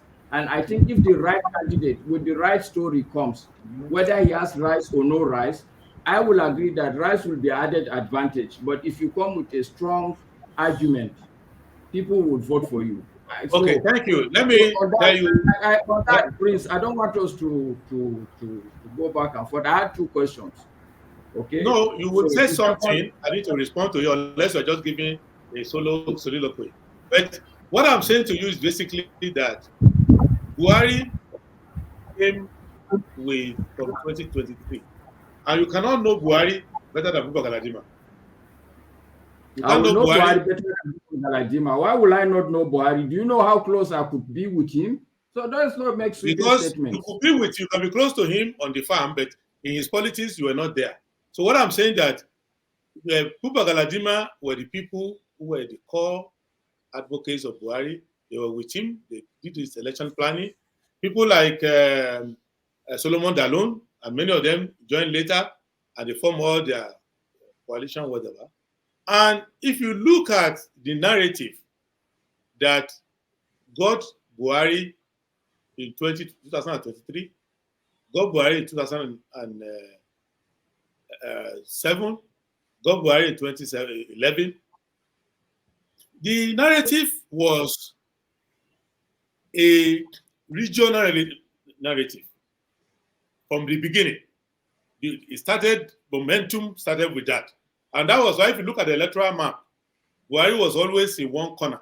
So in Nigeria, you can go to your ethno-religious enclave and sell any emotional point and corner substantial number of votes. It's an easy thing. And nationalists don't do it. That's why they don't get cheap support. So from 2023, you can listen to all of them, you can interview. They're not ashamed of that. They were concerned about the condition of the North under Obasanjo presidency. And they were looking for a candidate that they could bring out who was going to take advantage of the numerical strength, the voting strength of the North and corner that first and then decide to branch out. And they tried to branch out in 2011 with, first they tried to branch out with Okadibo, tried to get somebody over there. That didn't work because Obasanjo, election time, Obasanjo will never lose any election. So do or die affair. Then they did up to 2011. I want to cut it short, where they tried to work with Tinubu as it was that time. It didn't work out. They now went with Bakare and they didn't get the number until 2015, when Tinubu had done the politics of cornering the West and Buhari had done the politics of cornering the North, came together to try to now work, and it worked for them. But if you look at the two of them, in my own understanding of politics, they did not articulate a national agenda. It was just this is my enclave, this is your enclave. If we work together, we will win. And that is my understanding. So even if you give me an opportunity now to follow the model that Buhari followed, I will not follow it. I would rather follow a model where from the beginning we raise national questions that cut across and that is ideological, and we build the movement that way. So that is for that. Now, and Buhari having come to power, riding on the Talakawas and all of that, and the Talakawas having discovered that Buhari didn't represent them and abandoned them and was even more elitist than the people they were criticizing before, they lost hope in the fact that you can queue up behind somebody and suffer and contribute money and use your money to do recharge card and all of that. So for us now, we need to now. I think the point Moscow is making is that the inducements were not necessarily for the support Buhari got, because you were implying that the inducements are the most powerful thing. It's still within my thesis that in Nigeria, unless we are denying our consciousness, that in Nigeria, you can get sympathy in politics easily with inducement. You can also get sympathy in politics with ethno-religious sentiment. That's what I'm saying. That it is the two tools. So if you have ethno-religious sentiment, you may do away with the money. There may still be people who spend money on your behalf, but the people are emotionally connected to you. What I'm trying to get out of my own politics, they work, may not work, is that we need to get to a politics where we recognize where the people are and we try to raise their consciousness so that at least if you have a candidate, the candidate has connections with the consciousness of the voters. But sorry, but that is how democracy is. In America, what you see is that you have people that vote candidates because of their either ethno-religious sentiment, but the way where you win when you win is how you win from the other side. It depends on what you win from the other side. I have the right to say I don't endorse that kind of politics and to educate my people and say don't do it. There are people who go to Tennessee and all these Bible bets and try to change their politics there and say don't vote according to these things. My role in politics is to say, look, try to play politics that is cross-cutting and is based on the ideology of what you believe with your leaders. And as much as possible, for us who are in this game of trying to build new politics, to recognize that there's a level of consciousness which the traditional election winners understand. That's what took us to this rabbit hole now. That there is a consciousness that these traditional politicians understand. And when you see them behave in one way or the other, they are playing to the sentiment of the people as it is now, which is basically branched into two. There may be exceptions, but the majority of people either get persuaded from my own field findings, either get persuaded by inducement and use poverty as an excuse for it, or they get Rudolph, could I mobilized by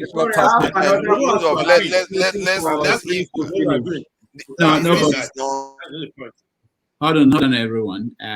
I just looked at the time. I have to talk to our guest for tomorrow, which reminds me, I just want to remind everybody that tomorrow we're having a conversation on 90 Minutes Africa. And it's about a symposium that is taking place at Princeton University next week on Chinua Achebe and the trouble with Nigeria. So for that conversation, we have... And then can I, Rudolph, let me just make a general comment. Yeah. So that, because when I come here, it doesn't come up again. If I am contesting against anybody, I have a right not to like the person. I have a right to not, if I respected the person in the first place, I will not be contesting against them. There's none of the people that I ran against that I thought would be a better president than me. So yeah, I don't owe an obligation to Tinubu's people. Don't complain that I don't idealize or like their man.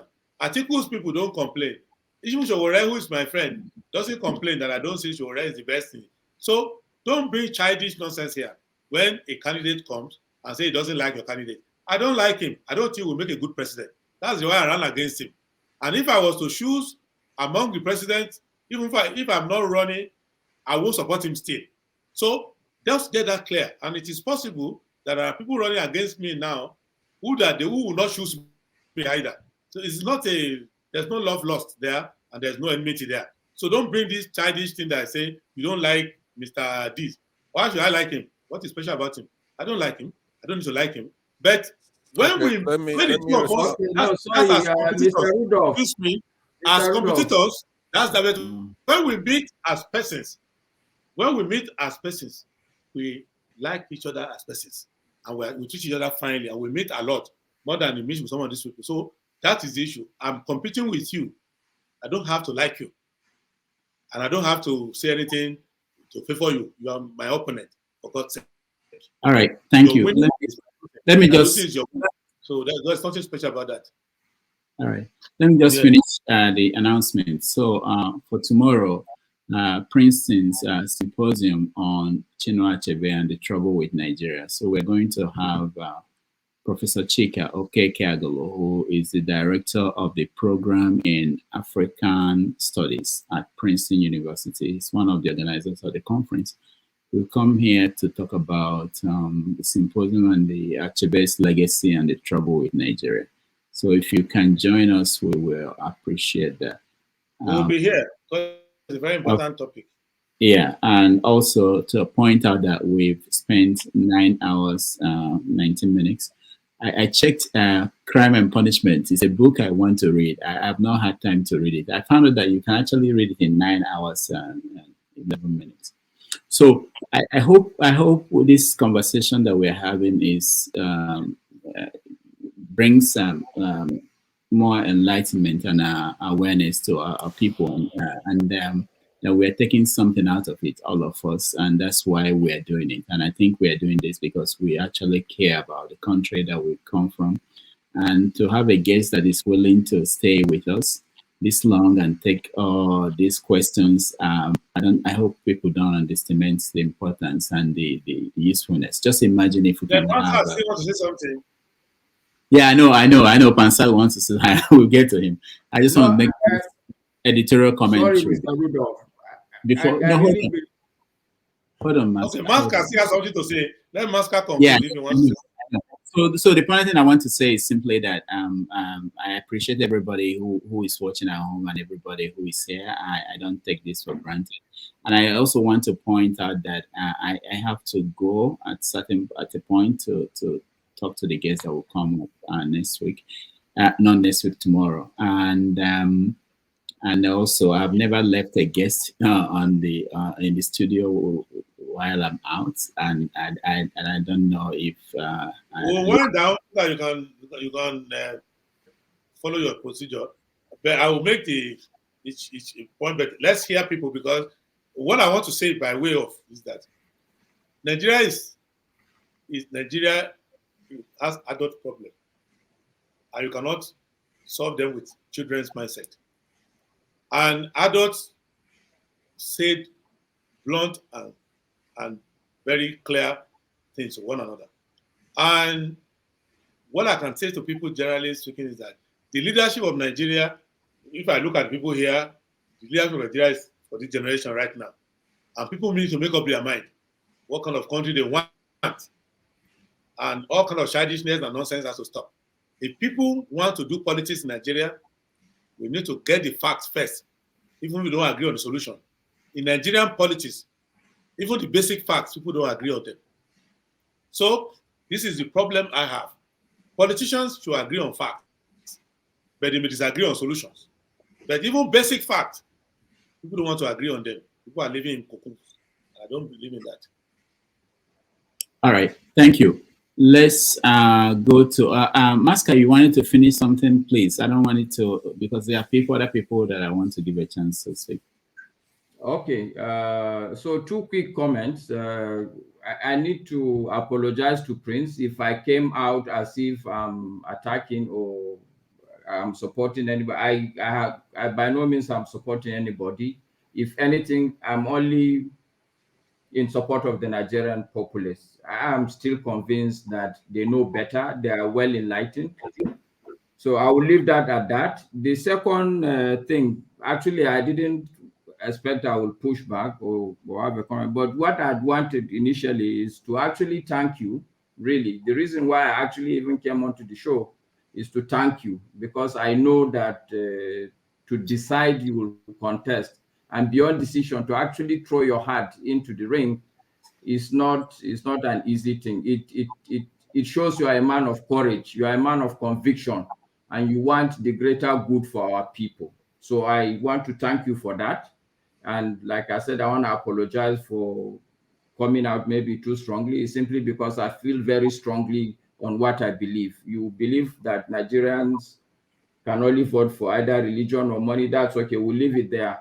No, Yeah, it's but okay. It's okay. Oscar, Let's leave thank it you. there. Let me say it generally speaking. The Unless question, let me just ask the question go so ahead. that I will not talk again. I will even leave the whole show if that is going to make everybody happy. I have other things No, also to nobody do. wants you out. It's just that you are making some comments and we need to correct them. That's all. We are not Well, you disagreeing are personally. making a comment I want to correct. You are not taking correction. You want to correct me. Where are we going to land? No, I'm not correcting you. I'm Or are correcting you the beyond fact. correction? No, I'm correcting the fact. For example, if you say today is Wednesday, I can say today is not Wednesday. Today is Saturday, go to Sunday.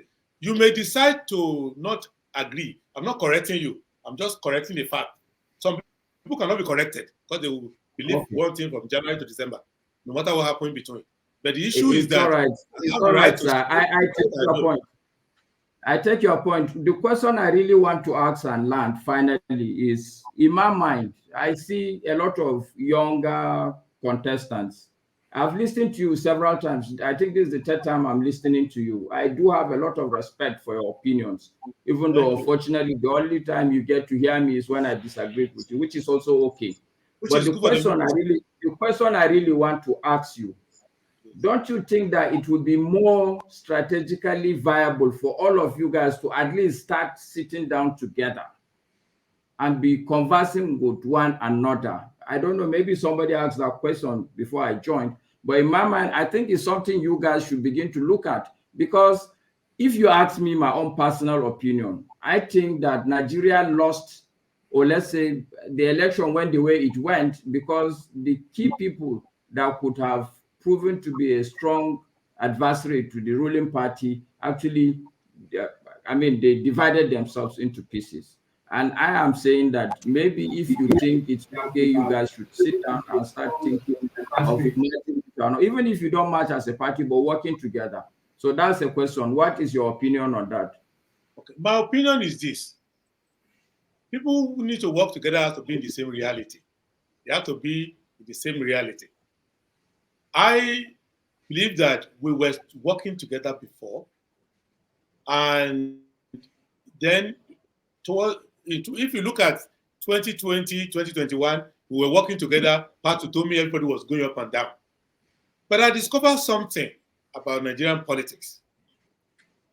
The number of independent politicians in Nigeria, in my own view, that I've met, independent politicians, they are not up to 100. Everybody is an agent or servant of somebody somewhere. So, and at the end of the day, they are going to collapse and work for the person. So even somebody organizes a symposium, organizes a forum, whatever, you will later, if you study, you discover that somebody somewhere is behind it. So what we thought we would do, Wale Okuni, Patu Tobi, Tanko Yunusa, Atayu Jega, many people, I don't want to name, some I have not mentioned, but there are many. And then Okenwosu, who still called me yesterday and said we need to talk.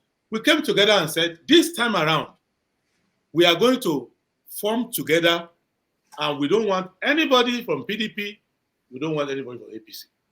These people cannot be reformed. We are going to come together and go to the Nigerian people across the country. No ethnicity, no religion, no, we're going to build a broad-based political party. And you can go and ask them, in the meeting, I use always to criticize them, that You were who supported Buhari last time. You supported, so I always criticize them. That so am I sure?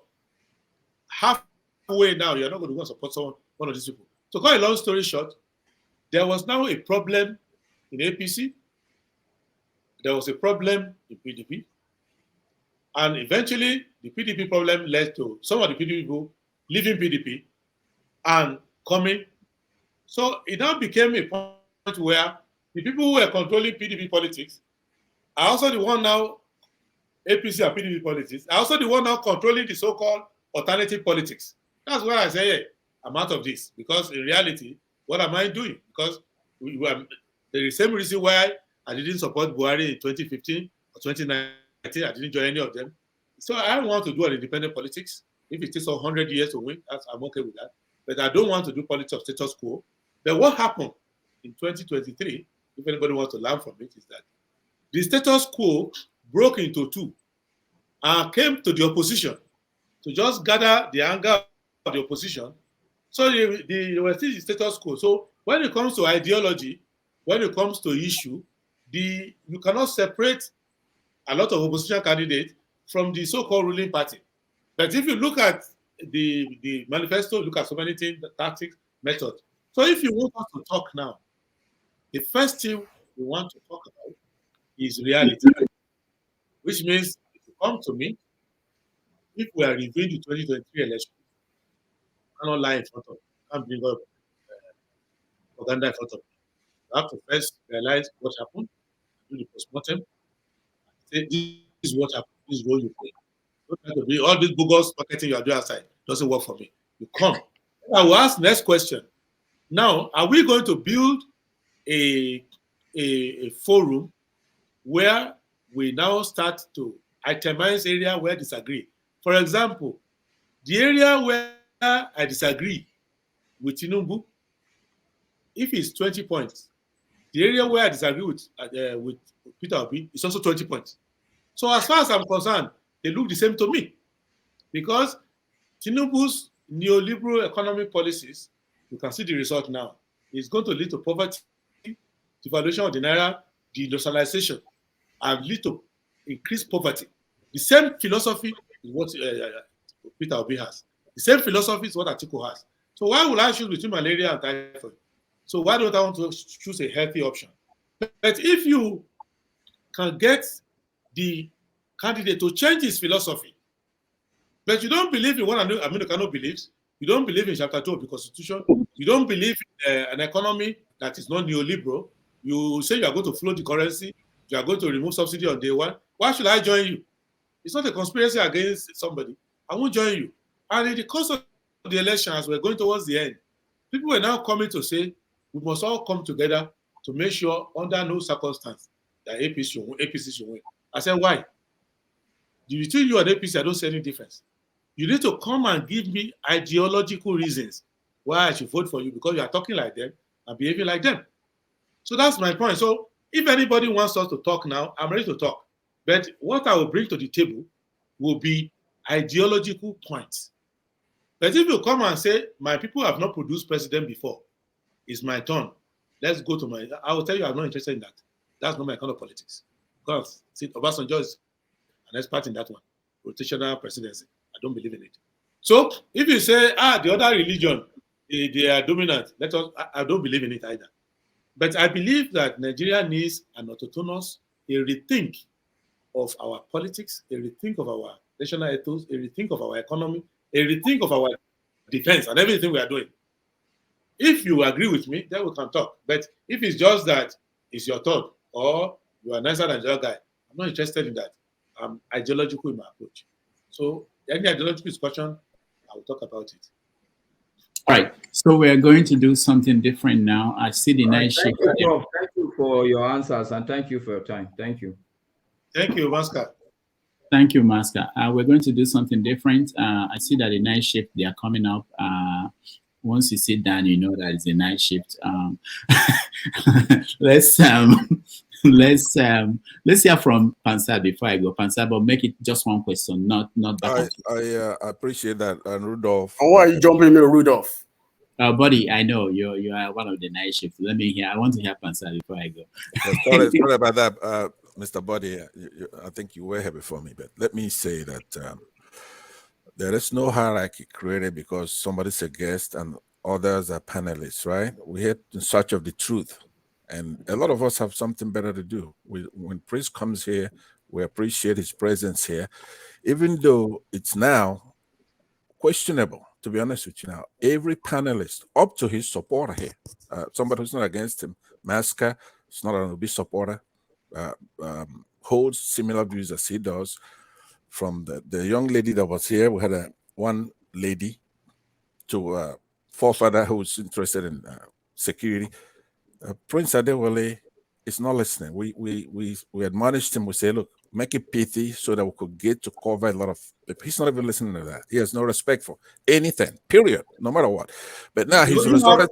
I think your language you to kind of moderate your way. No. Actually, if I have no respect, are you paying me a salary for being here? Please hold on. I'm here because of the fact that we are discussing the country. I understand. No respect, the way I put it, no, moderate your language, because if you say I have no respect, okay, I can go. Please. So I'm discussing with you, not because I'm trying to force you. I understand, but you say. And then, secondly, let me make a point. I am not here for a popularity contest. I am here to give you public service. Public service. That this is what I believe, this is what I know. I'm not interested in Okay. So let me first of all, let me tell you, if I was in that election, I would have won it, right? So hold on. Let me tell you something. Because you've made a lot of comments here, especially about Peter Obi. Anybody who is demanding certain things to challenge the system, or like Masca is saying that your calculation that Nigerians voted in line with inducements, right? And he was trying to point out to you that Peter Obi's 6 million could not come as a result of that. But before I'm stopped, let me give you some stats, okay? We'll go back to history, right? We do know, for example, in Iraq, 2002, I believe, Saddam Hussein got 100% of the votes in that referendum, right? Former Supreme Leader Kim Jong-il fared almost as well. In 2009, he got 99.9% of the votes. Raul Castro earned 99.4%. And then Syria's Bashar al-Assad got 97.6%. So there is something that a state can be doing to rig an election, right? And when all of you ran in an election, we get to see your character, because Obi came out and he made a lot of claims. He says, look, I was a governor. You show me where I mismanaged, not just didn't take somebody's money, the state's money. You show me and I quit. You ran. You did opposition research. A lot of it you've been mounting off here about him. You didn't bring it. So we know who Peter Obi is. Hold on, please. Will you just hold on for a minute? Excuse me. Hold on. Wasting my time. Number one, I ran. Excuse me. Let me just make point clear. When you see Tinubu, you're not asking that question. You're not being fair. Let me answer your question. Excuse me. Prince, hold on. Let him hold. Prince, no, you're breaking from yeah. Let him hold on. I'm not here for chat. Right? To me. What I'm saying, ask an adult question. First and foremost, I ran election. I gave you stats. You don't disagree with the stats. Why not let me talk? Excuse me. Right. I ran an election. I did not attack any of my opponents. Peter Obi, I did not attack him. The only time I talk about Peter Obi was when he sent off lies that I stepped down for him. When he and I did not even discuss that. And they put it out, and I try to correct them. I call a number of them to say, why are you telling people I've stepped down for you? At least if it was done on your behalf, as a person, you should say, no, don't say that. That's the only time. So whether opposition research, Tinubu, whom everybody was abusing, I never said a word about his character. I faced my manifesto. Peter Obi and all his claim, bogus claim, correct claim, I left him. So don't say because we don't have what to say. Some of us, we do the politics of we don't attach attack people's personality. We just go to the people and say, this is my set of beliefs. This is what I will do for you. These are the priorities, and I leave it. So you can continue. If I wanted to attack Peter Obi, I will attack him and I will give evidence. But I don't attack people, and I'm not going to start now. It's left for the voter to make up his mind, and I go on issues. But not because anyone is a saint. Thank you, Prince. Pansat, you've been speaking. You know we can't hear you. But let me just say this. When Pansat said that there is no hierarchy here, I should have stopped him. Knowing who he is, I should have said, there is. And that hierarchy is that the guest is the most important person here. I can't even stop the guest because he's the guest. Okay? And so Pansat, there's a hierarchy. And after the guest is the moderator, whoever he is or she is. We're going to get a female moderator soon. That's the next. Hold on, Pansat, please. Because I may not come to your show again. That's okay, Pansat. All right, okay. It's not the end of the world. I'm trying to tell you that's a cure for that. Hold on, Pansat, hold on. All right. You can't be doing this. When you say somebody is mouthing out, you don't speak like that to a guest. You don't do that. You know this, and you just do. I normally don't. Wait. Pansat, don't push me to a place I've not been to. I really want to see it. So go ahead. Pansat, don't let him win, Rudolph. Yeah, you should not Pansat better until I finish, please. So I don't enjoy removing people. I will have removed Pansat long ago. Because I know you have supporters. You have people who believe that you are doing the right thing. You are asking the tough questions. I'm okay with that. I want you to be able to do that. And we have a guest today who is no politician in Nigeria will come and take this from all of you. Nobody. You should appreciate that. I wish you can get Tinubu to come here and you guys will ask questions any way you want and let him answer. I'm dreaming of that day. You know how many people I'm talking to, politicians in Nigeria, to come here. But when they watch some of the things that happen here, they won't come. That's why Channels TV is not putting people to talk to their guests. Cable, they're not doing that. It's not that they can't do it. But people, I think we're getting to the point where people don't understand there is a difference. There's a hierarchy. It doesn't matter who is the guest. Even if it's a small kid, he's the guest. She is the guest. Sorry, Mr. Rudolph. I have a question, please. Please don't ask question. Hold on. Okay. Please. So, maybe after today, we should know that it doesn't matter who is the guest. If it's Pansat that is the guest, he is the guest. And we should treat that person that way. This is a privilege. I have the privilege of calling someone and say, come to the show and talk to the people. The person is my guest. If it is you, Pansat, you are the guest.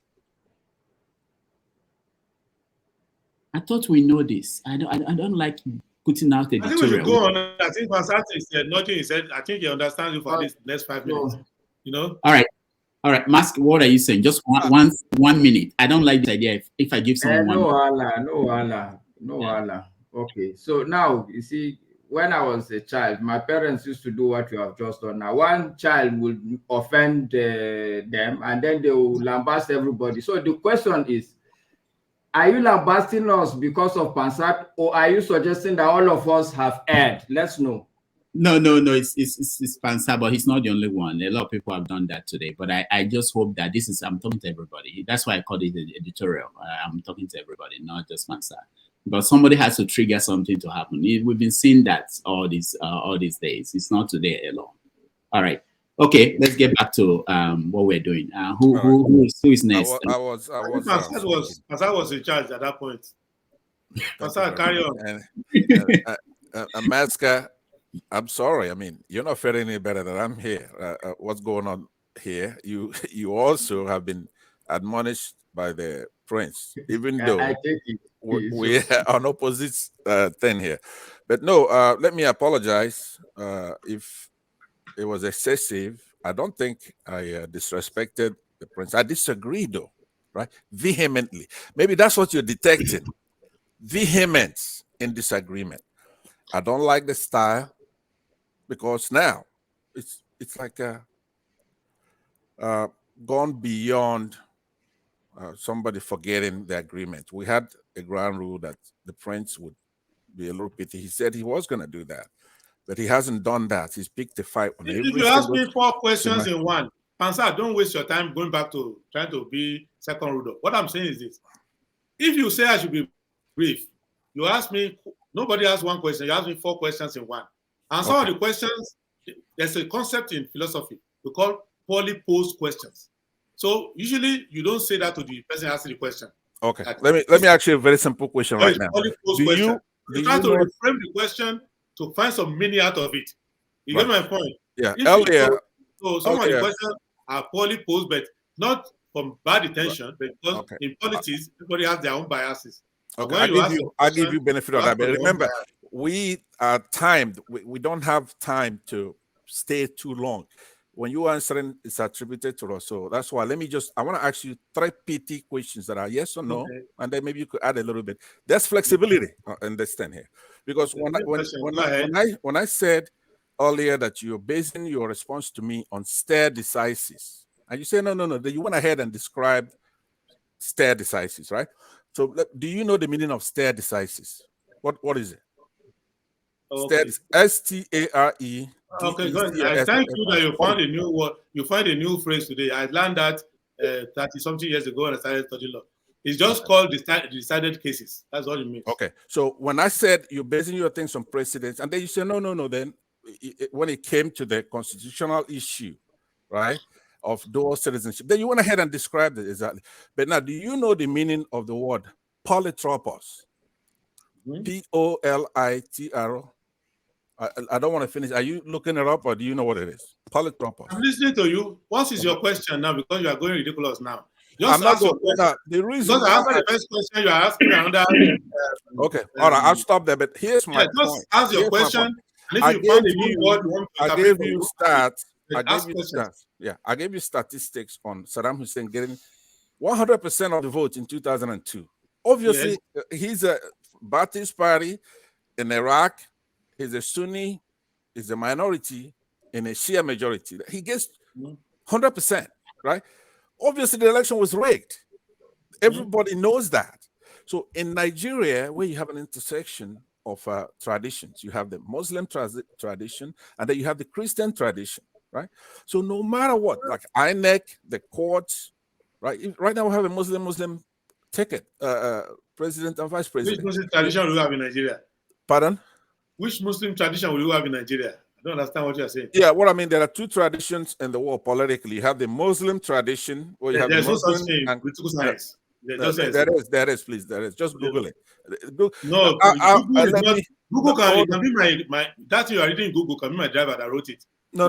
But when you Google, here's a trick, so you don't say that again. In political science, you go to Muslim Christian division. You wouldn't let anybody talk. Google it. You're gonna find out there are 2 traditions. Okay, Pansat. Pansat, it will be easy if you just ask your question. And this back, I told you guys. So what is your name? Is your name connected to this name? That's your question. We don't have this. You say we don't have time, and you are here wasting time. Okay. The people here. My question is because I believe there's been a hint you've been dropping on Peter Obi, for example. You said I don't like him. You said he's the same thing as Tinubu, politically, philosophically, right? And they say even if you weren't running, he wouldn't be your first choice. So now there's a judgment call to be made on you. You've been here talking, and you've been dropping them hint by hint, right? Yes. From our own understanding, most people, reasonable people, they saw Peter Obi come out. I think I asked you a version of this question the last time. We saw Peter Obi as somebody who was actually different from the regular politicians. We saw him to be not only not corrupt, but incorruptible, because he claims that he was in government, and since he left, he hasn't. They don't bring another person's character. Like Pansat, Obi is not here. And you're not his spokesperson. Listen to me, please. Let me say something on that. Is that a cogent? But this is what you have been doing since. Rudolph, Peter Obi is not. If you bring Peter Obi's character into question, and people make comments on his character when the man is not here to defend himself, So it doesn't make any sense. Talk for yourself, because Peter Obi doesn't appoint a spokesperson. His spokesperson is my very good friend, one of my best friends, Tanko Yunusa. So that's the person who speaks for him. You don't speak for him. But if you Okay, are before asking, he rules, hold on. Before he rules on that, hold on. I might have contrary evidence and say, Yeah, what okay, of you? okay. I got Then you. you say I'm attacking you. So leave the man in peace.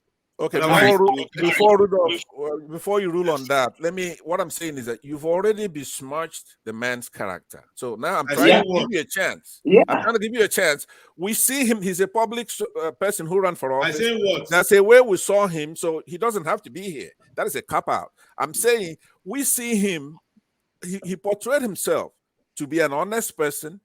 He portrayed himself to be a new, fresh air. He put out himself and said, look, I'm not corrupt. I'm incorruptible. I'm going to work for the people. And here's my agenda, right? So then there's a chasm between what you've been saying hint by hint and what we see him There's no hint by hint. What's your question? I can say it clearly for you to hear.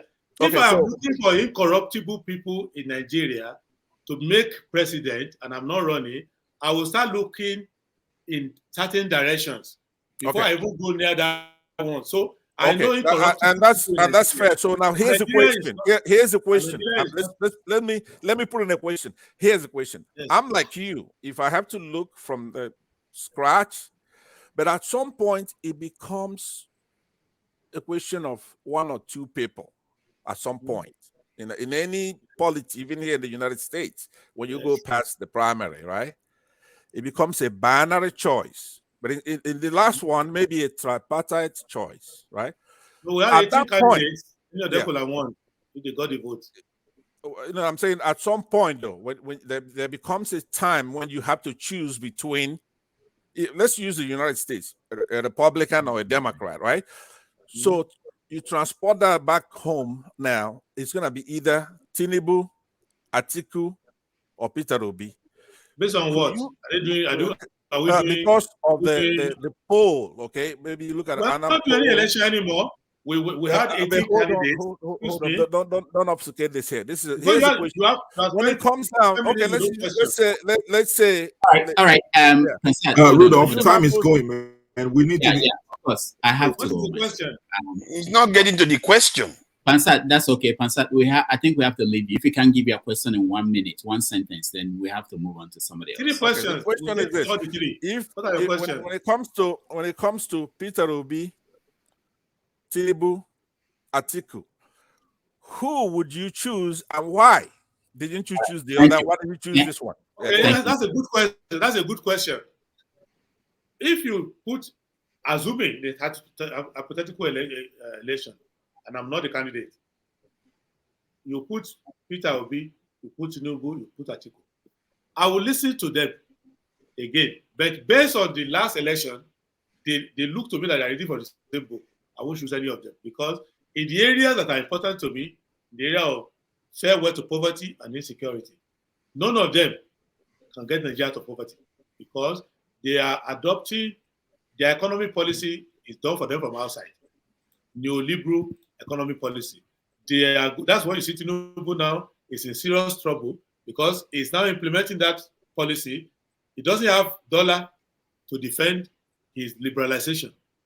And he doesn't have petrol to give to the people after he has removed subsidy. And he doesn't have measures to deal with the palliative. He only buying bag of rice to go and give to commissioner so that commissioner and party chairman will be breaking chair on each other's head and things like that. So this policy, if you put Atiku there, they will want to follow that policy because the root of their politics is outside Nigeria. And I won't join any of them. I would rather go and vote for maybe Showore, for example. If you can take that risk, it is worth taking the risk. I can look for, say, for example, my brother, Malik Ado Ibrahim. I can say, you better vote for Malik Ado Ibrahim because when you listen to him, many people deny themselves in this last election. They deny themselves education by opening their mind. They just follow one person, form one cocoon, and they are making decisions on candidates they've not even bothered to listen to, thereby showing to me that they are not interested in looking for the best. It was when I met people like Malik Ado Ibrahim, started listening to them, I realized that Nigeria has a lot of talent. So you have options. You don't have to limit yourself to the three who are reading from the same playbook. That's why I won't follow any of them. All right, thank you. I will just Thank take you. two more I'm questions. the next in line, Rudolph. Two more people that are here to speak. People can like her. It's not you. Dan was here first, man. Yeah, Jesus Christ. Just These are the people that want to be a leader. and then I have to go, and the prince will go, and then someone else can take it up from there. Dan, you said something when we started. I know that you didn't get a chance to talk to the prince. Okay, go ahead, Tia. And then Clayford, I will take Dan again, and then we'll go. Yeah. Okay. Is it thank me? you very much. Yeah. Yeah, it's here. Yeah. I think it was supposed to be Dan. Dan. I'll go to Dan later. Are you sure? Go ahead. Yeah, Dan is one of the night shift people. Okay. No, doctor, don't jump me because I have something to say. You stopped me before. I know it's very important. Yeah, let's go to Tia. After Tia, then Dan. Okay, Rudolph. Go ahead. Okay. Sorry about that, Dan. Yeah. First of all, I want to commend Prince Adewale Adebayo for coming on the show. And all that you've been saying, to be honest, I totally agree with you. And I'm this kind of a person that, look, there's a saying in my language that say, look, if you say the truth, you die. If you don't say it, you die. So why not say the truth? You know. I've heard it, all that you've been saying all along. And you mentioned when you're talking about people bribing, as in, using bag of rice and stuff like that, which is, when you look at the population of Nigeria in total, yeah, and when it comes to poverty rate, I think half of Nigerians, yeah, with the way they're living and what's going on over there, they will definitely go for what they can eat at the moment. So it's factual. And I can't fault you for that because you were there, right there in the race. So you saw what was on ground. So I'll give you that. One thing we have to be careful is that, look, the last time I came here, I said, look, there's no difference between Obi, Atiku, and Obi, Atiku, and Tinubu. That first of all, they're all billionaires. Secondly, the ideology and stuff like that. And one thing that we have to be careful as well is like, look, I can't come here. I can't say that, look, this person is a saint. I mentioned some of those things back then. Some people are trying to pat my head off. And if you look at the history of Hitler, how Hitler came into power, the people that people call Hitler, he came in a subtle way, in a gentle manner, and he arose the crowd, and they went behind him. And what happened at the long run? He was one of the worst presidents that I ever lived, according to the Western world. So I'm not going to say this one is the same, that one is the same. I remember back then as well, I mentioned to forefathers back then that, look, go and look at when Ganifa Wayimi contested, what happened. How many votes did he get? This is someone that was fighting all his life, for justice, So majority of us are hypocrites, We always want to paint that, okay, look, this one came out with this ideology, this one has done this. And for example, I'm a fan of Soludo, the Anambra governor at the moment. I like what the guy is doing. I like what the guy, what's it called, in Abia State is doing as well, the governor there. So on this platform, I noticed that when you have an ideology or you have something that is different to majority, they try to shut you down.